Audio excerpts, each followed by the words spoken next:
Opening credits. This is Household Tales by Brothers Grimm. Written by Jacob Grimm and Wilhelm Grimm. Translated by Margaret Hunt. Narrated by Rowena, UK. 1. The Frog King, or Iron Henry.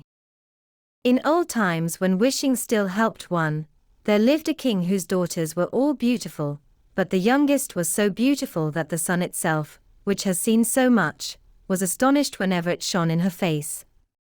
Close by the king's castle lay a great dark forest, and under an old lime tree in the forest was a well, and when the day was very warm, the king's child went out into the forest and sat down by the side of the cool fountain, and when she was dull she took a golden ball, and threw it up on high and caught it, and this ball was her favorite plaything.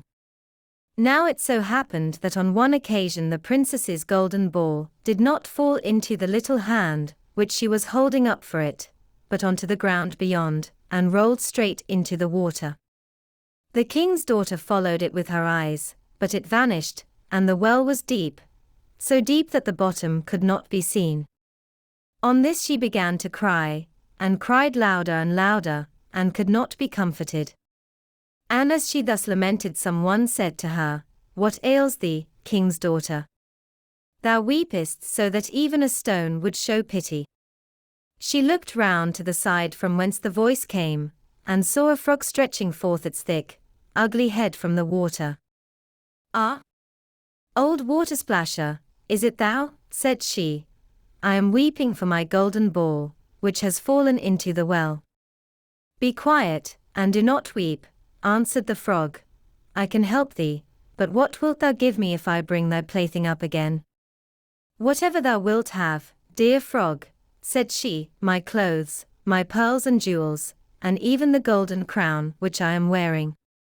The frog answered, "I do not care for thy clothes, thy pearls and jewels, or thy golden crown, but if thou wilt love me and let me be thy companion and playfellow, and sit by thee at thy little table, and eat off thy little golden plate, and drink out of thy little cup, and sleep in thy little bed, if thou wilt promise me this, I will go down below, and bring thee thy golden ball up again." "Oh yes," said she, "I promise thee all thou wishest, if thou wilt but bring me my ball back again." She, however, thought, "How the silly frog does talk. He lives in the water with the other frogs, and croaks, and can be no companion to any human being." But the frog, when he had received this promise, put his head into the water and sank down, and in a short while came swimming up again with the ball in his mouth, and threw it on the grass. The king's daughter was delighted to see her pretty plaything once more, and picked it up, and ran away with it. "Wait, wait," said the frog. "Take me with thee. I can't run as thou canst." But what did it avail him to scream his croak, croak, after her, as loudly as he could? She did not listen to it, but ran home and soon forgot the poor frog, who was forced to go back into his well again. The next day, when she had seated herself at table with the king and all the courtiers, and was eating from her little golden plate, something came creeping splish-splash, splish-splash, up the marble staircase, and when it had got to the top, it knocked at the door and cried, "Princess, youngest princess, open the door for me." She ran to see who was outside, but when she opened the door, there sat the frog in front of it. Then she slammed the door to, in great haste, sat down to dinner again, and was quite frightened. The king saw plainly that her heart was beating violently, and said, "My child, what art thou so afraid of? Is there perchance a giant outside who wants to carry thee away?" "Ah, no," replied she. "It is no giant, but a disgusting frog." "What does a frog want with thee?" "Ah, dear father, yesterday, as I was in the forest sitting by the well, playing, my golden ball fell into the water.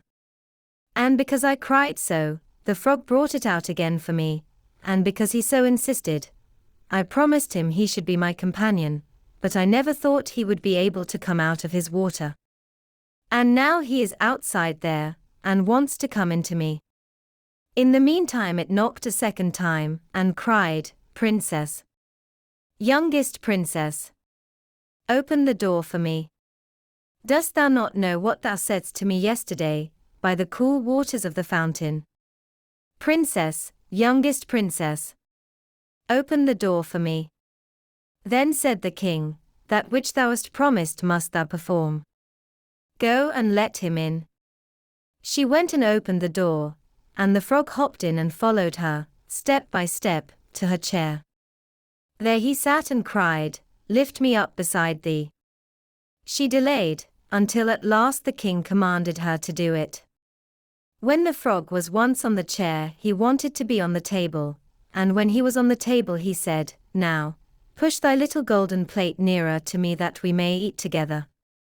She did this, but it was easy to see that she did not do it willingly. The frog enjoyed what he ate, but almost every mouthful she took choked her. At length he said, "I have eaten and am satisfied, now I am tired. Carry me into thy little room and make thy little silken bed ready, and we will both lie down and go to sleep." The king's daughter began to cry, for she was afraid of the cold frog, which she did not like to touch, and which was now to sleep in her pretty, clean little bed. But the king grew angry and said, "He who helped thee when thou wert in trouble ought not afterwards to be despised by thee." So she took hold of the frog with 2 fingers, carried him upstairs, and put him in a corner. But when she was in bed he crept to her and said, "I am tired. I want to sleep as well as thou. Lift me up, or I will tell thy father." Then she was terribly angry, and took him up and threw him with all her might against the wall. "Now, thou wilt be quiet, odious frog," said she. But when he fell down he was no frog, but a king's son with beautiful kind eyes. He by her father's will was now her dear companion and husband. Then he told her how he had been bewitched by a wicked witch, and how no one could have delivered him from the well but herself, and that tomorrow they would go together into his kingdom. Then they went to sleep, and next morning when the sun awoke them, a carriage came driving up with 8 white horses, which had white ostrich feathers on their heads, and were harnessed with golden chains, and behind stood the young king's servant Faithful Henry. Faithful Henry had been so unhappy when his master was changed into a frog, that he had caused 3 iron bands to be laid round his heart, lest it should burst with grief and sadness. The carriage was to conduct the young king into his kingdom. Faithful Henry helped them both in, and placed himself behind again, and was full of joy because of this deliverance. And when they had driven a part of the way, the king's son heard a cracking behind him as if something had broken. So he turned round and cried, "Henry, the carriage is breaking." "No, master, it is not the carriage. It is a band from my heart, which was put there in my great pain, when you were a frog and imprisoned in the well." Again and once again, while they were on their way, something cracked, and each time the king's son thought the carriage was breaking, but it was only the bands which were springing from the heart of Faithful Henry, because his master was set free and was happy. 2. Cat and Mouse in Partnership. A certain cat had made the acquaintance of a mouse, and had said so much to her about the great love and friendship she felt for her, that at length the mouse agreed that they should live and keep house together. "But we must make a provision for winter, or else we shall suffer from hunger," said the cat, "and you, little mouse, cannot venture everywhere, or you will be caught in a trap some day." The good advice was followed, and a pot of fat was bought, but they did not know where to put it. At length, after much consideration, the cat said, "I know no place where it will be better stored up than in the church, for no one dares take anything away from there. We will set it beneath the altar, and not touch it until we are really in need of it." So the pot was placed in safety, but it was not long before the cat had a great yearning for it, and said to the mouse, "I want to tell you something, little mouse. My cousin has brought a little son into the world, and has asked me to be godmother, he is white with brown spots, and I am to hold him over the font at the christening. Let me go out today, and you look after the house by yourself." "Yes, yes," answered the mouse, "by all means go, and if you get anything very good, think of me. I should like a drop of sweet red christening wine too." All this, however, was untrue. The cat had no cousin, and had not been asked to be godmother. She went straight to the church, stole to the pot of fat, began to lick at it, and licked the top of the fat off. Then she took a walk upon the roofs of the town, looked out for opportunities, and then stretched herself in the sun, and licked her lips whenever she thought of the pot of fat, and not until it was evening did she return home. "Well, here you are again," said the mouse, "no doubt you have had a merry day." "All went off well," answered the cat. "What name did they give the child?" "Top off," said the cat quite coolly. "Top off," cried the mouse, "that is a very odd and uncommon name. Is it a usual one in your family?" "What does it signify?" said the cat. "It is no worse than Crumb-stealer, as your godchildren are called." Before long the cat was seized by another fit of longing. She said to the mouse, "You must do me a favor, and once more manage the house for a day alone. I am again asked to be godmother, and as the child has a white ring round its neck, I cannot refuse." The good mouse consented, but the cat crept behind the town walls to the church, and devoured half the pot of fat. "Nothing ever seems so good as what one keeps to oneself," said she, and was quite satisfied with her day's work. When she went home the mouse inquired, "And what was this child christened?" "Half done," answered the cat. "Half done? What are you saying? I never heard the name in my life. I'll wager anything it is not in the calendar." The cat's mouth soon began to water for some more licking. "All good things go in threes," said she. "I am asked to stand godmother again. The child is quite black, only it has white paws, but with that exception, it has not a single white hair on its whole body. This only happens once every few years. You will let me go, won't you?" "Top off." "Half done," answered the mouse. "They are such odd names, they make me very thoughtful." "You sit at home," said the cat, "in your dark grey fur coat and long tail, and are filled with fancies.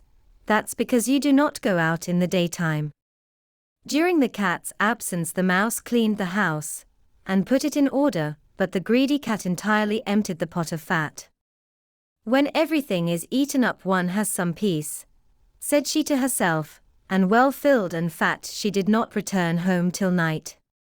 The mouse at once asked what name had been given to the third child. "It will not please you more than the others," said the cat. "He is called All Gone." "All Gone," cried the mouse, "that is the most suspicious name of all. I have never seen it in print. All Gone, what can that mean?" And she shook her head, curled herself up, and lay down to sleep. From this time forth no one invited the cat to be godmother, but when the winter had come and there was no longer anything to be found outside, the mouse thought of their provision, and said, "Come, cat, we will go to our pot of fat, which we have stored up for ourselves. We shall enjoy that." "Yes," answered the cat, "you will enjoy it as much as you would enjoy sticking that dainty tongue of yours out of the window." They set out on their way, but when they arrived, the pot of fat certainly was still in its place, but it was empty. "Alas," said the mouse, "now I see what has happened, now it comes to light. You are a true friend. You have devoured all when you were standing godmother.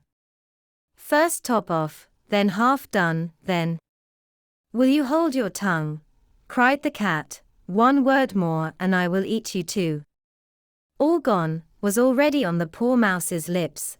Scarcely had she spoken it before the cat sprang on her, seized her, and swallowed her down. Verily, that is the way of the world. 3. Our Lady's Child. Hard by a great forest dwelt a woodcutter with his wife, who had an only child, a little girl 3 years old. They were so poor, however, that they no longer had daily bread, and did not know how to get food for her. One morning the woodcutter went out sorrowfully to his work in the forest, and while he was cutting wood, suddenly there stood before him a tall and beautiful woman with a crown of shining stars on her head, who said to him, "I am the Virgin Mary, mother of the child Jesus. Thou art poor and needy, bring thy child to me. I will take her with me and be her mother, and care for her." The woodcutter obeyed, brought his child, and gave her to the Virgin Mary, who took her up to heaven with her. There the child fared well, ate sugar cakes, and drank sweet milk, and her clothes were of gold, and the little angels played with her. And when she was 14 years of age, the Virgin Mary called her one day and said, "Dear child, I am about to make a long journey, so take into thy keeping the keys of the 13 doors of heaven. 12 of these thou mayest open, and behold the glory which is within them, but the 13th, to which this little key belongs, is forbidden thee. Beware of opening it, or thou wilt bring misery on thyself." The girl promised to be obedient, and when the Virgin Mary was gone, she began to examine the dwellings of the kingdom of heaven. Each day she opened one of them, until she had made the round of the 12. In each of them sat one of the apostles in the midst of a great light, and she rejoiced in all the magnificence and splendor, and the little angels, who always accompanied her, rejoiced with her. Then the forbidden door alone remained, and she felt a great desire to know what could be hidden behind it, and said to the angels, "I will not quite open it, and I will not go inside it, but I will unlock it so that we can just see a little through the opening." "Oh no," said the little angels, "that would be a sin. The Virgin Mary has forbidden it, and it might easily cause thy unhappiness." Then she was silent, but the desire in her heart was not stilled, but gnawed there and tormented her, and let her have no rest. And once when the angels had all gone out, she thought, "Now I am quite alone, and I could peep in. If I do it, no one will ever know." She sought out the key, and when she had got it in her hand, she put it in the lock, and when she had put it in, she turned it round as well. Then the door sprang open, and she saw there the Trinity sitting in fire and splendor. She stayed there a while, and looked at everything in amazement. Then she touched the light a little with her finger, and her finger became quite golden. Immediately a great fear fell on her. She shut the door violently, and ran away. Her terror too would not quit her, let her do what she might, and her heart beat continually and would not be still. The gold too stayed on her finger, and would not go away, let her rub it and wash it never so much. It was not long before the Virgin Mary came back from her journey. She called the girl before her, and asked to have the keys of heaven back. When the maiden gave her the bunch, the Virgin looked into her eyes and said, "Hast thou not opened the 13th door also?" "No," she replied. Then she laid her hand on the girl's heart, and felt how it beat, and saw right well that she had disobeyed her order and had opened the door. Then she said once again, "Art thou certain that thou hast not done it?" "Yes," said the girl, for the second time. Then she perceived the finger which had become golden from touching the fire of heaven, and saw well that the child had sinned, and said for the third time, "Hast thou not done it?" "No," said the girl for the third time. Then said the Virgin Mary, "Thou hast not obeyed me, and besides that thou hast lied, thou art no longer worthy to be in heaven." Then the girl fell into a deep sleep, and when she awoke she lay on the earth below, and in the midst of a wilderness. She wanted to cry out, but she could bring forth no sound. She sprang up and wanted to run away, but whithersoever she turned herself, she was continually held back by thick hedges of thorns through which she could not break. In the desert, in which she was imprisoned, there stood an old hollow tree, and this had to be her dwelling place. Into this she crept when night came, and here she slept. Here, too, she found a shelter from storm and rain, but it was a miserable life, and bitterly did she weep when she remembered how happy she had been in heaven, and how the angels had played with her. Roots and wild berries were her only food, and for these she sought as far as she could go. In the autumn she picked up the fallen nuts and leaves, and carried them into the hole. The nuts were her food in winter, and when snow and ice came, she crept amongst the leaves like a poor little animal that she might not freeze. Before long her clothes were all torn, and one bit of them after another fell off her. As soon, however, as the sun shone warm again, she went out and sat in front of the tree, and her long hair covered her on all sides like a mantle. Thus she sat year after year, and felt the pain and the misery of the world. One day, when the trees were once more clothed in fresh green, the king of the country was hunting in the forest, and followed a roe, and as it had fled into the thicket which shut in this part of the forest, he got off his horse, tore the bushes asunder, and cut himself a path with his sword. When he had at last forced his way through, he saw a wonderfully beautiful maiden sitting under the tree, and she sat there and was entirely covered with her golden hair down to her very feet. He stood still and looked at her full of surprise. Then he spoke to her and said, "Who art thou? Why art thou sitting here in the wilderness?" But she gave no answer, for she could not open her mouth. The king continued, "Wilt thou go with me to my castle?" Then she just nodded her head a little. The king took her in his arms, carried her to his horse, and rode home with her, and when he reached the royal castle he caused her to be dressed in beautiful garments, and gave her all things in abundance. Although she could not speak, she was still so beautiful and charming that he began to love her with all his heart, and it was not long before he married her. After a year or so had passed, the queen brought a son into the world. Thereupon the Virgin Mary appeared to her in the night, when she lay in her bed alone, and said, "If thou wilt tell the truth and confess that thou didst unlock the forbidden door, I will open thy mouth and give thee back thy speech. But if thou perseverest in thy sin, and deniest obstinately, I will take thy newborn child away with me." Then the queen was permitted to answer, but she remained hard, and said, "No, I did not open the forbidden door," and the Virgin Mary took the newborn child from her arms, and vanished with it. Next morning when the child was not to be found, it was whispered among the people that the queen was a man-eater, and had killed her own child. She heard all this and could say nothing to the contrary, but the king would not believe it, for he loved her so much. When a year had gone by, the queen again bore a son, and in the night the Virgin Mary again came to her, and said, "If thou wilt confess that thou openest the forbidden door, I will give thee thy child back and untie thy tongue. But if you continuest in sin and deniest it, I will take away with me this new child also." Then the queen again said, "No, I did not open the forbidden door," and the Virgin took the child out of her arms, and away with her to heaven. Next morning, when this child also had disappeared, the people declared quite loudly that the queen had devoured it, and the king's counselors demanded that she should be brought to justice. The king, however, loved her so dearly that he would not believe it, and commanded the counselors under pain of death not to say any more about it. The following year the queen gave birth to a beautiful little daughter, and for the third time the Virgin Mary appeared to her in the night and said, "Follow me." She took the queen by the hand and led her to heaven, and showed her there her two eldest children, who smiled at her, and were playing with the ball of the world. When the queen rejoiced thereat, the Virgin Mary said, "Is thy heart not yet softened? If thou wilt own that thou openest the forbidden door, I will give thee back thy two little sons."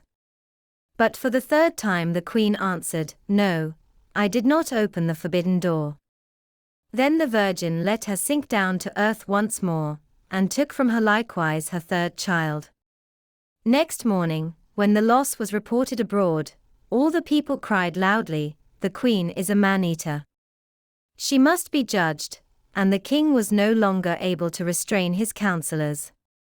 Thereupon a trial was held, and as she could not answer and defend herself, she was condemned to be burnt alive. The wood was got together, and when she was fast bound to the stake, and the fire began to burn round about her, the hard ice of pride melted, her heart was moved by repentance, and she thought, if I could but confess before my death that I opened the door. Then her voice came back to her, and she cried out loudly, Yes, Mary, I did it, and straightway rain fell from the sky and extinguished the flames of fire, and a light broke forth above her, and the Virgin Mary descended with the 2 little sons by her side, and the newborn daughter in her arms. She spoke kindly to her, and said, He who repents his sin and acknowledges it, is forgiven. Then she gave her the 3 children, untied her tongue, and granted her happiness for her whole life. 4. The story of the youth who went forth to learn what fear was. A certain father had 2 sons, the elder of whom was smart and sensible, and could do everything, but the younger was stupid and could neither learn nor understand anything, and when people saw him they said, There's a fellow who will give his father some trouble. When anything had to be done, it was always the elder who was forced to do it, but if his father bade him fetch anything when it was late, or in the night time, and the way led through the churchyard, or any other dismal place, he answered, Oh, no, father, I'll not go there, it makes me shudder, for he was afraid. Or when stories were told by the fire at night, which made the flesh creep, the listeners sometimes said, Oh, it makes us shudder. The younger sat in a corner and listened with the rest of them, and could not imagine what they could mean. They are always saying, It makes me shudder, it makes me shudder. It does not make me shudder, thought he. That, too, must be an art of which I understand nothing. Now it came to pass that his father said to him one day, Hearken to me, thou fellow in the corner there.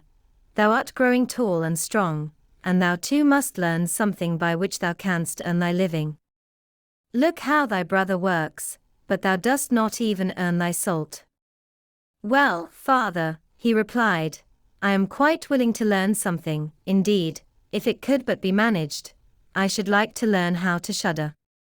I don't understand that at all yet. The elder brother smiled when he heard that, and thought to himself, Good God, what a blockhead that brother of mine is. He will never be good for anything as long as he lives. He who wants to be a sickle must bend himself betimes. The father sighed, and answered him, Thou shalt soon learn what it is to shudder, but thou wilt not earn thy bread by that. Soon after this the sexton came to the house on a visit, and the father bewailed his trouble, and told him how his younger son was so backward in every respect that he knew nothing and learnt nothing. Just think, said he, when I asked him how he was going to earn his bread, he actually wanted to learn to shudder. If that be all, replied the sexton, he can learn that with me. Send him to me, and I will soon polish him. The father was glad to do it, for he thought, it will train the boy a little. The sexton therefore took him into his house, and he had to ring the bell. After a day or 2, the sexton awoke him at midnight, and bade him arise, and go up into the church tower and ring the bell. Thou shalt soon learn what shuddering is, thought he, and secretly went there before him, and when the boy was at the top of the tower and turned round, and was just going to take hold of the bell rope, he saw a white figure standing on the stairs opposite the sounding hole. Who is there? Cried he, but the figure made no reply, and did not move or stir. Give an answer, cried the boy, or take thyself off, thou hast no business here at night. The sexton, however, remained standing motionless that the boy might think he was a ghost. The boy cried a second time, What do you want here? Speak if thou art an honest fellow, or I will throw thee down the steps. The sexton thought, He can't intend to be as bad as his words, uttered no sound and stood as if he were made of stone. Then the boy called to him for the 3rd time, and as that was also to no purpose, he ran against him and pushed the ghost down the stairs. so that it fell down 10 steps and remained lying there in a corner. Thereupon he rang the bell, went home, and without saying a word went to bed, and fell asleep. The sexton's wife waited a long time for her husband, but he did not come back. At length she became uneasy, and wakened the boy, and asked, "Dost thou not know where my husband is?" "He climbed up the tower before thou didst." "No, I don't know," replied the boy, "but someone was standing by the sounding hole on the other side of the steps, and as he would neither give an answer nor go away, I took him for a scoundrel, and threw him downstairs. Just go there and you will see if it was he. I should be sorry if it were." The woman ran away and found her husband, who was lying moaning in the corner, and had broken his leg. She carried him down, and then with loud screams she hastened to the boy's father. "Your boy," cried she, "has been the cause of a great misfortune. He has thrown my husband down the steps and made him break his leg. Take the good-for-nothing fellow away from our house." The father was terrified, and ran thither and scolded the boy. "What wicked tricks are these?" said he. "The devil must have put this into thy head." "Father," he replied, "do listen to me. I am quite innocent. He was standing there by night like one who is intending to do some evil. I did not know who it was, and I entreated him 3 times either to speak or to go away."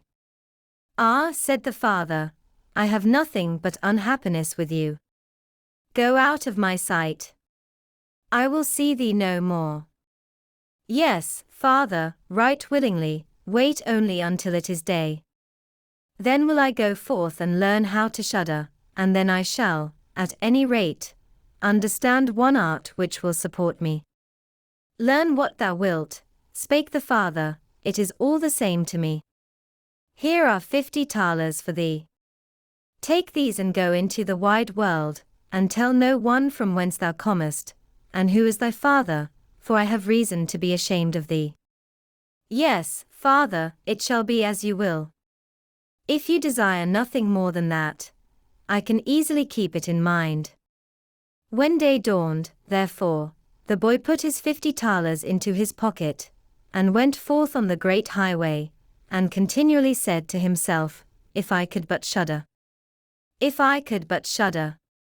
Then a man approached who heard this conversation, which the youth was holding with himself, and when they had walked a little farther to where they could see the gallows, the man said to him, "Look, there is the tree where 7 men have married the ropemaker's daughter, and are now learning how to fly. Sit down below it, and wait till night comes, and you will soon learn how to shudder."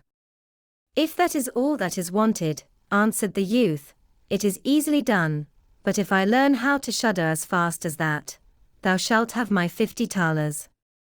Just come back to me early in the morning." Then the youth went to the gallows, sat down below it, and waited till evening came. And as he was cold, he lighted himself a fire, but at midnight the wind blew so sharply that in spite of his fire, he could not get warm. And as the wind knocked the hanged men against each other, and they moved backwards and forwards, he thought to himself, "Thou shiverest below by the fire, but how those up above must freeze and suffer." And as he felt pity for them, he raised the ladder, and climbed up, unbound one of them after the other, and brought down all 7. Then he stirred the fire, blew it, and set them all round it to warm themselves. But they sat there and did not stir, and the fire caught their clothes. So he said, "Take care, or I will hang you up again." The dead men, however, did not hear, but were quite silent, and let their rags go on burning. On this he grew angry, and said, "If you will not take care, I cannot help you. I will not be burnt with you," and he hung them up again each in his turn. Then he sat down by his fire and fell asleep, and the next morning the man came to him and wanted to have the 50 thalers, and said, "Well, dost thou know how to shudder?" "No," answered he, "how was I to get to know? Those fellows up there did not open their mouths, and were so stupid that they let the few old rags, which they had on their bodies, get burnt. Then the man saw that he would not get the 50 thalers that day, and went away saying, "One of this kind has never come my way before." The youth likewise went his way, and once more began to mutter to himself, "Ah, if I could but shudder! Ah, if I could but shudder!" A wagoner, who was striding behind him, heard that and asked, "Who are you?" "I don't know," answered the youth. Then the wagoner asked, "From whence comest thou?" "I know not." "Who is thy father?" "That I may not tell thee." "What is it that thou art always muttering between thy teeth?" "Ah," replied the youth, "I do so wish I could shudder, but no one can teach me how to do it." "Give up thy foolish chatter," said the wagoner. "Come, go with me, I will see about a place for thee." The youth went with the wagoner, and in the evening they arrived at an inn where they wished to pass the night. Then at the entrance of the room the youth again said quite loudly, "If I could but shudder! If I could but shudder!" The host, who heard this, laughed and said, "If that is your desire, there ought to be a good opportunity for you here." "Ah, be silent," said the hostess. "So many inquisitive persons have already lost their lives. It would be a pity and a shame if such beautiful eyes as these should never see the daylight again." But the youth said, "However difficult it may be, I will learn it, and for this purpose indeed have I journeyed forth."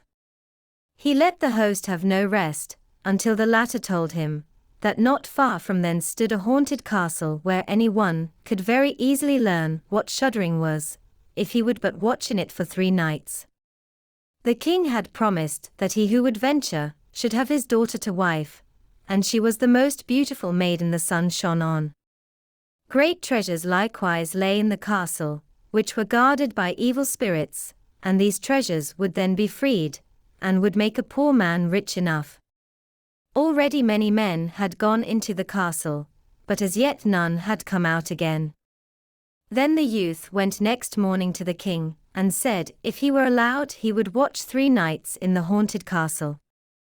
The king looked at him, and as the youth pleased him, he said, "Thou mayest ask for 3 things to take into the castle with thee, but they must be things without life." Then he answered, "Then I ask for a fire, a turning lathe, and a cutting board with the knife." The king had these things carried into the castle for him during the day. When night was drawing near, the youth went up and made himself a bright fire in one of the rooms, placed the cutting board and knife beside it, and seated himself by the turning lathe. "Ah, if I could but shudder," said he, "but I shall not learn it here either." Towards midnight he was about to poke his fire, and as he was blowing it, something cried suddenly from one corner, "Au, meow! How cold we are!" "You simpletons," cried he, "what are you crying about? If you are cold, come and take a seat by the fire and warm yourselves." And when he had said that, 2 great black cats came with one tremendous leap, and sat down on each side of him, and looked savagely at him with their fiery eyes. After a short time, when they had warmed themselves, they said, "Comrade, shall we have a game at cards?" "Why not?" he replied, "but just show me your paws." Then they stretched out their claws. "Oh," said he, "what long nails you have! Wait, I must first cut them for you." Thereupon he seized them by the throats, put them on the cutting board and screwed their feet fast. "I have looked at your fingers," said he, "and my fancy for card playing has gone," and he struck them dead and threw them out into the water. But when he had made away with these 2, and was about to sit down again by his fire, out from every hole and corner came black cats and black dogs with red-hot chains, and more of them came until he could no longer stir, and they yelled horribly, and got on his fire, pulled it to pieces, and tried to put it out. He watched them for a while quietly, but at last when they were going too far, he seized his cutting knife, and cried, away with ye, vermin, and began to cut them down. Part of them ran away, the others he killed, and threw out into the fish pond. When he came back, he fanned the embers of his fire again, and warmed himself. And as he thus sat, his eyes would keep open no longer, and he felt a desire to sleep. Then he looked round and saw a great bed in the corner. "That is the very thing for me," said he, and got into it. When he was just going to shut his eyes, however, the bed began to move of its own accord, and went over the whole of the castle. "That's right," said he, "but go faster." Then the bed rolled on as if 6 horses were harnessed to it, up and down, over thresholds and steps, but suddenly hop, hop, it turned over upside down, and lay on him like a mountain. But he threw quilts and pillows up in the air, got out and said, "Now anyone who likes, may drive," and lay down by his fire, and slept till it was day. In the morning the king came, and when he saw him lying there on the ground, he thought the evil spirits had killed him and he was dead. Then said he, "After all it is a pity, he is a handsome man." The youth heard it, got up, and said, "It has not come to that yet." Then the king was astonished, but very glad, and asked how he had fared. "Very well indeed," answered he, "1 night is past, the 2 others will get over likewise." Then he went to the innkeeper, who opened his eyes very wide, and said, "I never expected to see thee alive again. Hast thou learnt how to shudder yet?" "No," said he, "it is all in vain. If some one would but tell me." The second night he again went up into the old castle, sat down by the fire, and once more began his old song, "If I could but shudder." When midnight came, an uproar and noise of tumbling about was heard. At first it was low, but it grew louder and louder. Then it was quiet for a while, and at length with a loud scream, half a man came down the chimney and fell before him. "Hollow," cried he, "another half belongs to this. This is too little." Then the uproar began again, there was a roaring and howling, and the other half fell down likewise. "Wait," said he, "I will just blow up the fire a little for thee." When he had done that and looked round again, the 2 pieces were joined together, and a frightful man was sitting in his place. "That is no part of our bargain," said the youth, "the bench is mine." The man wanted to push him away, the youth, however, would not allow that, but thrust him off with all his strength, and seated himself again in his own place. Then still more men fell down, one after the other. They brought 9 dead men's legs and 2 skulls, and set them up and played at 9 pins with them. The youth also wanted to play and said, "Hark you, can I join you?" "Yes, if thou hast any money." "Money enough," replied he, "but your balls are not quite round." Then he took the skulls and put them in the lathe and turned them till they were round. "There now, they will roll better," said he. "Hurrah! Now it goes merrily." He played with them and lost some of his money, but when it struck 12, everything vanished from his sight. He lay down and quietly fell asleep. Next morning the king came to inquire after him. "How has it fared with you this time?" asked he. "I have been playing at 9 pins," he answered, "and have lost a couple of farthings." "Hast thou not shuddered then?" "Eh, what?" said he, "I have made merry. If I did but know what it was to shudder." The third night he sat down again on his bench and said quite sadly, "If I could but shudder." When it grew late, 6 tall men came in and brought a coffin. Then said he, "Ha, ha, that is certainly my little cousin, who died only a few days ago," and he beckoned with his finger, and cried, "Come, little cousin, come." They placed the coffin on the ground, but he went to it and took the lid off, and a dead man lay therein. He felt his face, but it was cold as ice. "Stop," said he, "I will warm thee a little," and went to the fire and warmed his hand and laid it on the dead man's face, but he remained cold. Then he took him out, and sat down by the fire and laid him on his breast, and rubbed his arms that the blood might circulate again. As this also did no good, he thought to himself, when two people lie in bed together, they warm each other, and carried him to the bed, covered him over and lay down by him. After a short time the dead man became warm too, and began to move. Then said the youth, See, little cousin, have I not warmed thee? The dead man, however, got up and cried, Now will I strangle thee. What, said he, is that the way thou thankest me? Thou shalt at once go into thy coffin again. And he took him up, threw him into it, and shut the lid.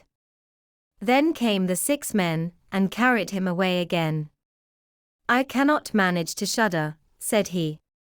I shall never learn it here as long as I live. Then a man entered who was taller than all others, and looked terrible. He was old, however, and had a long white beard. Thou wretch, cried he, thou shalt soon learn what it is to shudder, for thou shalt die. Not so fast, replied the youth. If I am to die, I shall have to have a say in it. I will soon seize thee, said the fiend. Softly, softly, do not talk so big. I am as strong as thou art, and perhaps even stronger. We shall see, said the old man. If thou art stronger, I will let thee go, come, we will try. Then he led him by dark passages to a smith's forge, took an axe, and with one blow struck an anvil into the ground. I can do better than that, said the youth, and went to the other anvil. The old man placed himself near, and wanted to look on, and his white beard hung down. Then the youth seized the axe, split the anvil with one blow, and struck the old man's beard in with it. Now I have thee, said the youth. Now it is thou who will have to die. Then he seized an iron bar, and beat the old man, till he moaned and entreated him to stop, and he would give him great riches. The youth drew out the axe and let him go. The old man led him back into the castle, and in a cellar showed him 3 chests full of gold. Of these, said he, 1 part is for the poor, the other for the king, the third is thine. In the meantime it struck 12, and the spirit disappeared. The youth, therefore, was left in darkness. I shall still be able to find my way out, said he, and felt about, found the way into the room, and slept there by his fire. Next morning the king came and said, Now thou must have learnt what shuddering is. No, he answered, what can it be? My dead cousin was here, and a bearded man came and showed me a great deal of money down below, but no one told me what it was to shudder. Then, said the king, thou hast delivered the castle, and shalt marry my daughter. That is all very well, said he, but still I do not know what it is to shudder. Then the gold was brought up and the wedding celebrated, but howsoever much the young king loved his wife, and however happy he was, he still said always, if I could but shudder, if I could but shudder. And at last she was angry at this. Her waiting maid said, I will find a cure for him, he shall soon learn what it is to shudder. She went out to the stream which flowed through the garden, and had a whole bucketful of gudgeons brought to her. At night, when the young king was sleeping, his wife was to draw the clothes off him and empty the bucketful of cold water with the gudgeons in it over him, so that the little fishes would sprawl about him. When this was done, he woke up and cried, Oh, what makes me shudder so, what makes me shudder so, dear wife? Ah! Now I know what it is to shudder.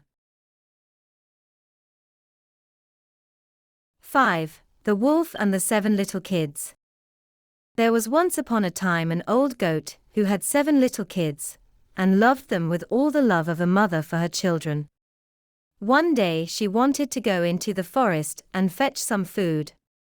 So she called all 7 to her and said, Dear children, I have to go into the forest, be on your guard against the wolf. If he come in, he will devour you all, skin, hair and all. The wretch often disguises himself, but you will know him at once by his rough voice and his black feet. The kids said, Dear mother, we will take good care of ourselves. You may go away without any anxiety. Then the old one bleated, and went on her way with an easy mind. It was not long before someone knocked at the house door and called, Open the door, dear children, your mother is here, and has brought something back with her for each of you. But the little kids knew that it was the wolf, by the rough voice. We will not open the door, cried they, thou art not our mother. She has a soft, pleasant voice, but thy voice is rough, thou art the wolf. Then the wolf went away to a shopkeeper, and bought himself a great lump of chalk, ate this and made his voice soft with it. Then he came back, knocked at the door of the house, and cried, Open the door, dear children, your mother is here and has brought something back with her for each of you. But the wolf had laid his black paws against the window, and the children saw them and cried, We will not open the door. Our mother has not black feet like thee, thou art the wolf. Then the wolf ran to a baker and said, I have hurt my feet, rub some dough over them for me. And when the baker had rubbed his feet over, he ran to the miller and said, Strew some white meal over my feet for me. The miller thought to himself, The wolf wants to deceive someone, and refused, but the wolf said, If thou wilt not do it, I will devour thee. Then the miller was afraid, and made his paws white for him. Truly men are like that. So now the wretch went for the third time to the house door, knocked at it and said, Open the door for me, children, your dear little mother has come home, and has brought every one of you something back from the forest with her. The little kids cried, First show us thy paws, that we may know if thou art our dear little mother. Then he put his paws in through the window, and when the kids saw that they were white, they believed that all he said was true, and opened the door. But who should come in but the wolf? They were terrified and wanted to hide themselves. One sprang under the table, the second into the bed, the third into the stove, the fourth into the kitchen, the fifth into the cupboard, the sixth under the washing bowl, and the seventh into the clock case. But the wolf found them all, and used no great ceremony. One after the other he swallowed them down his throat. The youngest, who was in the clock case, was the only one he did not find. When the wolf had satisfied his appetite, he took himself off, laid himself down under a tree in the green meadow outside, and began to sleep. Soon afterwards the old goat came home again from the forest. Ah! What a sight she saw there! The house door stood wide open.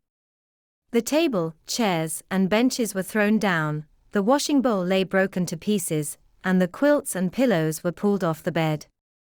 She sought her children, but they were nowhere to be found. She called them one after another by name, but no one answered. At last, when she came to the youngest, a soft voice cried, Dear mother, I am in the clock case. She took the kid out, and it told her that the wolf had come and had eaten all the others. Then you may imagine how she wept over her poor children. At length in her grief she went out, and the youngest kid ran with her. When they came to the meadow, there lay the wolf by the tree and snored so loud that the branches shook. She looked at him on every side, and saw that something was moving and struggling in his gorged belly. Ah, heavens, said she, is it possible that my poor children whom he has swallowed down for his supper, can be still alive? Then the kid had to run home and fetch scissors, and a needle and thread, and the goat cut open the monster's stomach, and hardly had she make one cut, than one little kid thrust its head out. And when she cut farther, all six sprang out one after another, and were all still alive, and had suffered no injury whatever, for in his greediness the monster had swallowed them down whole. What rejoicing there was! They embraced their dear mother, and jumped like a sailor at his wedding. The mother, however, said, Now go and look for some big stones, and we will fill the wicked beast's stomach with them while he is still asleep." Then the 7 kids dragged the stones thither with all speed, and put as many of them into his stomach as they could get in, and the mother sewed him up again in the greatest haste, so that he was not aware of anything and never once stirred. When the wolf at length had had his sleep out, he got on his legs, and as the stones in his stomach made him very thirsty, he wanted to go to a well to drink. But when he began to walk and move about, the stones in his stomach knocked against each other and rattled. Then cried he, "What rumbles and tumbles against my poor bones? I thought tea was 6 kids, but it's naught but big stones." And when he got to the well and stooped over the water and was just about to drink, the heavy stones made him fall in, and there was no help, but he had to drown miserably.